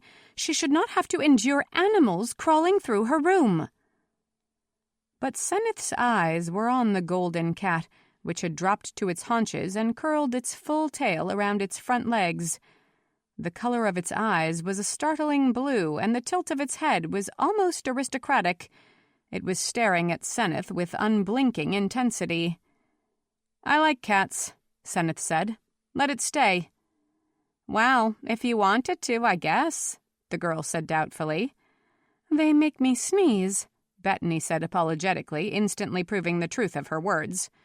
"You go on home," Senneth said. "You've been here all day. Come back tomorrow if you like.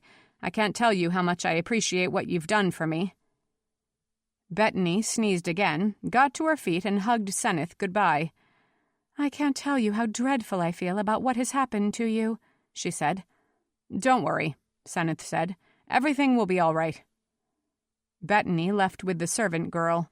Senneth waited until the lock fell back in place and the sound of the women's footsteps had faded down the hall. The whole time she kept her eyes on the cat, which stared inscrutably back at her. When she finally judged it safe, Senneth said, "Where's Donnell?" If an animal could laugh, this one did. It came to its feet, stretched out its lithe body, and kept stretching. Its spine extended. Its golden fur turned to golden curls. Its sharp, pointed face broadened and refined and turned into a woman's. Within a minute, Kira stood there, dressed for travel and insouciant as ever. "He's in the kitchen, nosing around for scraps," Kira said. She threw herself across the room as if to take Senneth in an embrace, but Senneth flung up her right hand. "They've bound me with moonstones. You'll burn yourself," she warned. "What's happened?" Kira demanded, coming to a halt and hovering restlessly next to the bed. "I came to Ben Eld yesterday to try and track you down, and I found you accused of crimes and put under guard, and wrapped with moonstones? How dare they? And how can you stand it? I would be whimpering on the floor by now." Senneth held up her left hand and inspected the moonstone bracelet, glowing with its usual pale phosphorescence. "I don't know how I can stand it," she said. "They burn, but not in a way that bothers me. I have to say it pleases me, in a sort of dark, self-satisfied way, to learn that moonstones have no power over me. It was something I didn't know before." "Well, that certainly makes arrest and imprisonment completely worthwhile," Kira exclaimed. "How are we going to get you out of here? There must be something in the room that I can turn into a knife so you can cut the rope." "I believe the house is full of guards," Senneth said. "Tricky to slip past them." "I only saw 3, Kira replied. "If we wait till dark, I can take care of 1, and I'm sure Donald can account for 2. Unless, I can't tell. Does the man of the house side with you or with your enemies? There might be a 4th one to disarm." "Degard is not sure how he feels about me," Senneth said with a touch of humor. "Before I was accused of witchcraft, he liked me very well indeed, and even was making some vaguely romantic overtures." Kira was instantly diverted. "Oh, that must have made you uncomfortable. Was he picturing you presiding over this little house, bearing him sweet babies and settling into a blissful domesticity? The very life he would despise above any other." Senneth couldn't help grinning. "I will settle into such a life if you will." "Exactly. So did you spurn his advances? Is that why he turned on you and named you a witch?" Senneth shook her head. "He knew I was mystic and didn't seem to hold it against me, until inexplicable fires kept breaking out whenever I was nearby. Even so, he was more reluctant than some of his fellows to blame me for the flames." Kira arched her delicate brows. "Another mystic in town, operating in secret?" "The fires have certainly been magical," Senneth said, "but I don't know who's setting them." "And I don't care," Kira replied. "We need to get you away from here before the entire town turns on you in violence." "That was the original plan, but Bettany tells me that, after thinking it over a day, they are not so eager to kill me." "Senneth?" "They won't kill me," she said quietly. "They can't do it." She held up her left hand, the one decorated with the moonstone bracelet, and let fire dance from her fingertips while she talked.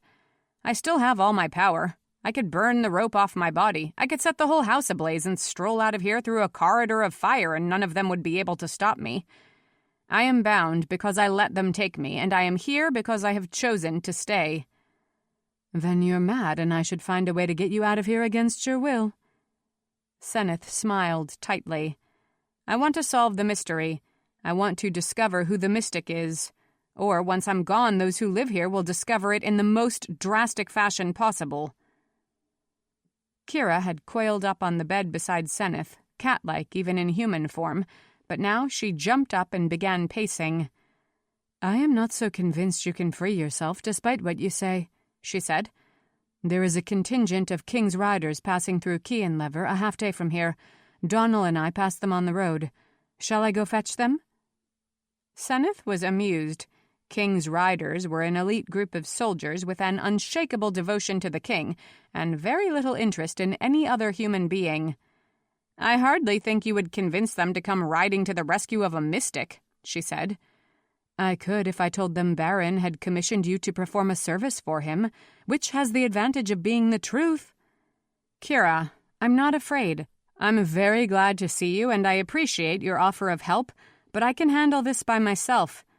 They want to wait one more day and see if any sorcerous flames appear when I am not near enough to call them up. After that, I believe they will release me. I would like to stay till then, just in case the rogue mystic acts again, just in case there is something I can do. But if that deadline passes and there are no more fires, I promise you I will go directly to Gosenhall." Kira appeared to not even be listening. "I'll go to the riders. I'm sure they'll listen to me," she said, as if speaking to herself. "But I don't like to leave you here alone." She nodded decisively. "Donald will stay. He can help defend you if anyone offers you harm." "Kira..." Kira turned back toward the bed, a smile on her lovely face.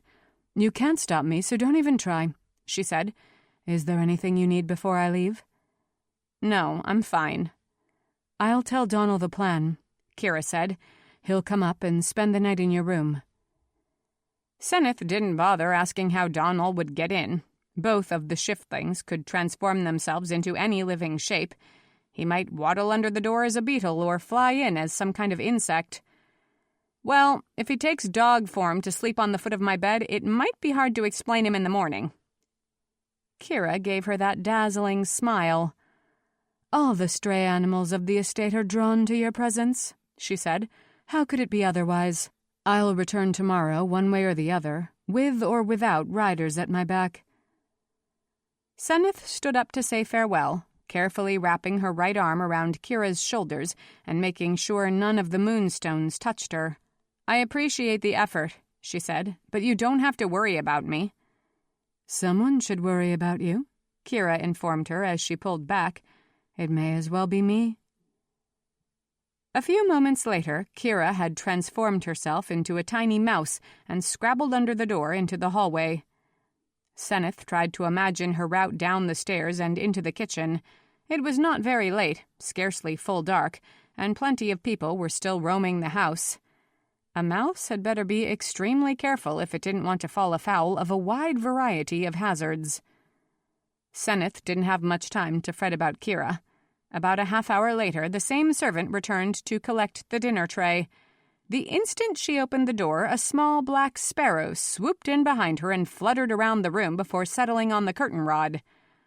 "That bird," the girl exclaimed, "got into the kitchen this morning, and the cook chased it with a broom, but it just kept flying around where no one could reach it. I'll call the footman to come get it out of your room." "Don't bother," Senneth said. "It'll keep me company." The girl glanced around. "Where did that cat go?" "Under the bed," Senneth said without hesitation. "Maybe the cat'll eat the bird," the girl said. "That would be nice." "I'll let you know if it happens," Senneth replied. The door had barely locked behind the servant girl when Donal drifted to the floor and whirled into the form of a man. Unlike Kira, he could change shapes so quickly, Senneth's eyes couldn't follow the transformation. "I brought a deck of cards," he said by way of greeting. "Want to play a couple of hands?" Donal was always the easiest company imaginable, quiet, good-humored, and undemanding, with a relaxed way of talking that was soothing to a troubled soul. At the same time, his animal instincts kept him extremely alert, and he was never caught off guard by someone barging into the room unexpectedly. Twice he looked up and, without a word, transmogrified himself into something small and unnoticeable before Senneth even heard a footfall in the hallway. Once the visitor was Baxter, coming to taunt her before retiring for the day. Once it was Degard, shamefaced and nervous. "I just wanted you to know, if there are no more unexplained fires tomorrow, the townspeople have agreed to release you the morning of the following day," he said. "There will be no harm to your person, but you will be escorted some distance away and asked never to return to this place." "Do you imagine I would have any incentive to return?" Senneth said dryly. I had hoped you and I could be friends," he said miserably.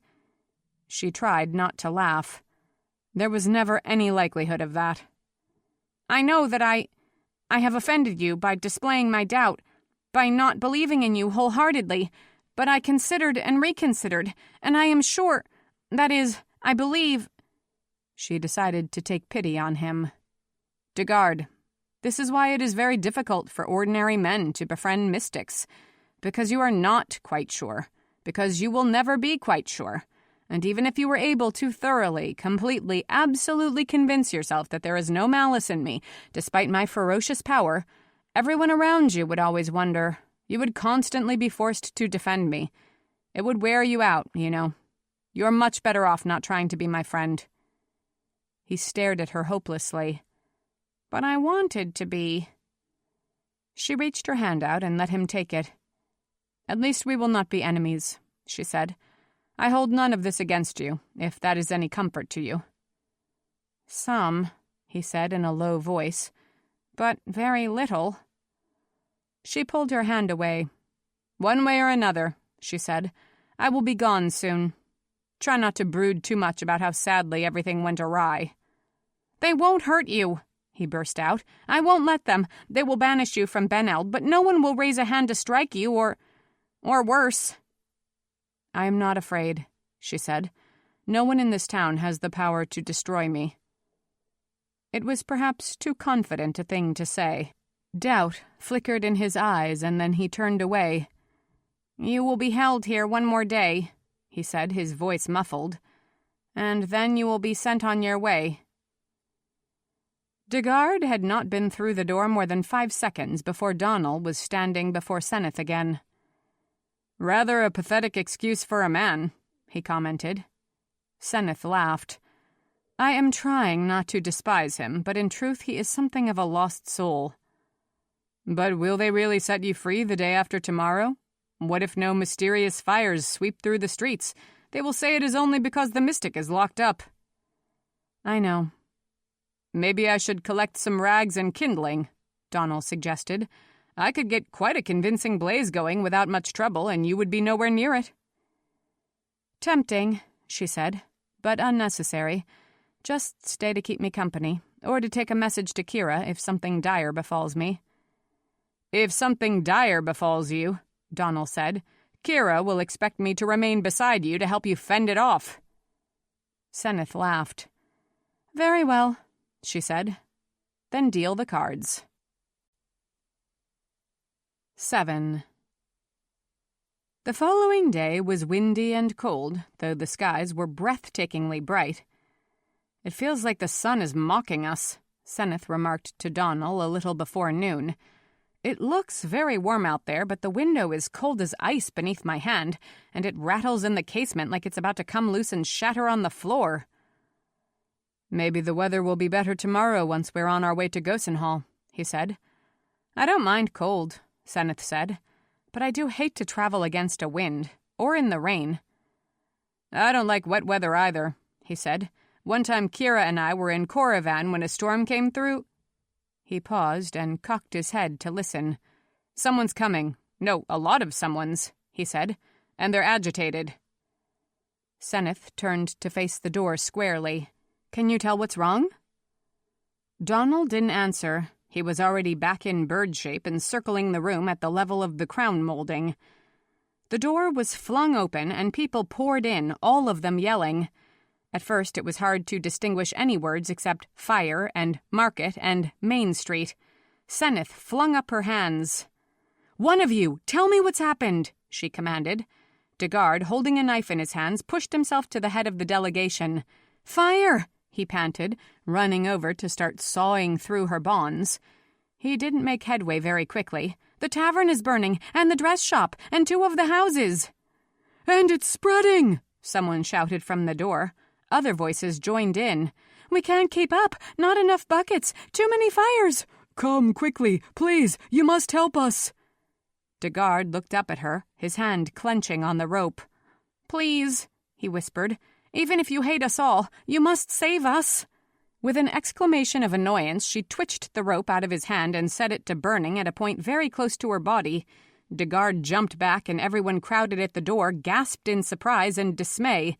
As soon as the rope had charred through, Senneth doused the fire. The loop wrapped with the moonstone necklace was still knotted around her waist. "Let me pass," she said, striding for the door, and everyone scattered before her. Baxter was just outside the front door holding a horse. Senneth jerked the reins from him and threw herself into the saddle. It was a tricky business racing downhill on a track half mud and half ice, but the horse obeyed her urgent commands until they drew close enough to town for him to see the flames and smell the smoke. Then he began to slow and pull sideways, resisting her exhortations.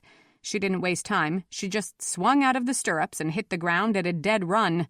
She could already feel the heat beginning to pool in her hands. The instant she was close enough, Senneth lifted her arms and began to try to reel in the flames. Still pounding forward, she made a winding motion with her hands, as if rolling loose twine into a ball. Some of the flames bent her way, some of the smaller blazes blew themselves out. In a few moments she was in the market square, and fire cavorted all around her, rebellious and beautiful. Senneth spread her arms as wide as they would go, and then slowly fell into a crouch. Resisting every inch of the way, the fire sank along with her. It dropped to the height of a man's head, to a woman's hips, to a child's ankles. Senneth fell to her knees and flattened her palms against the dirt. Every single fire abruptly died.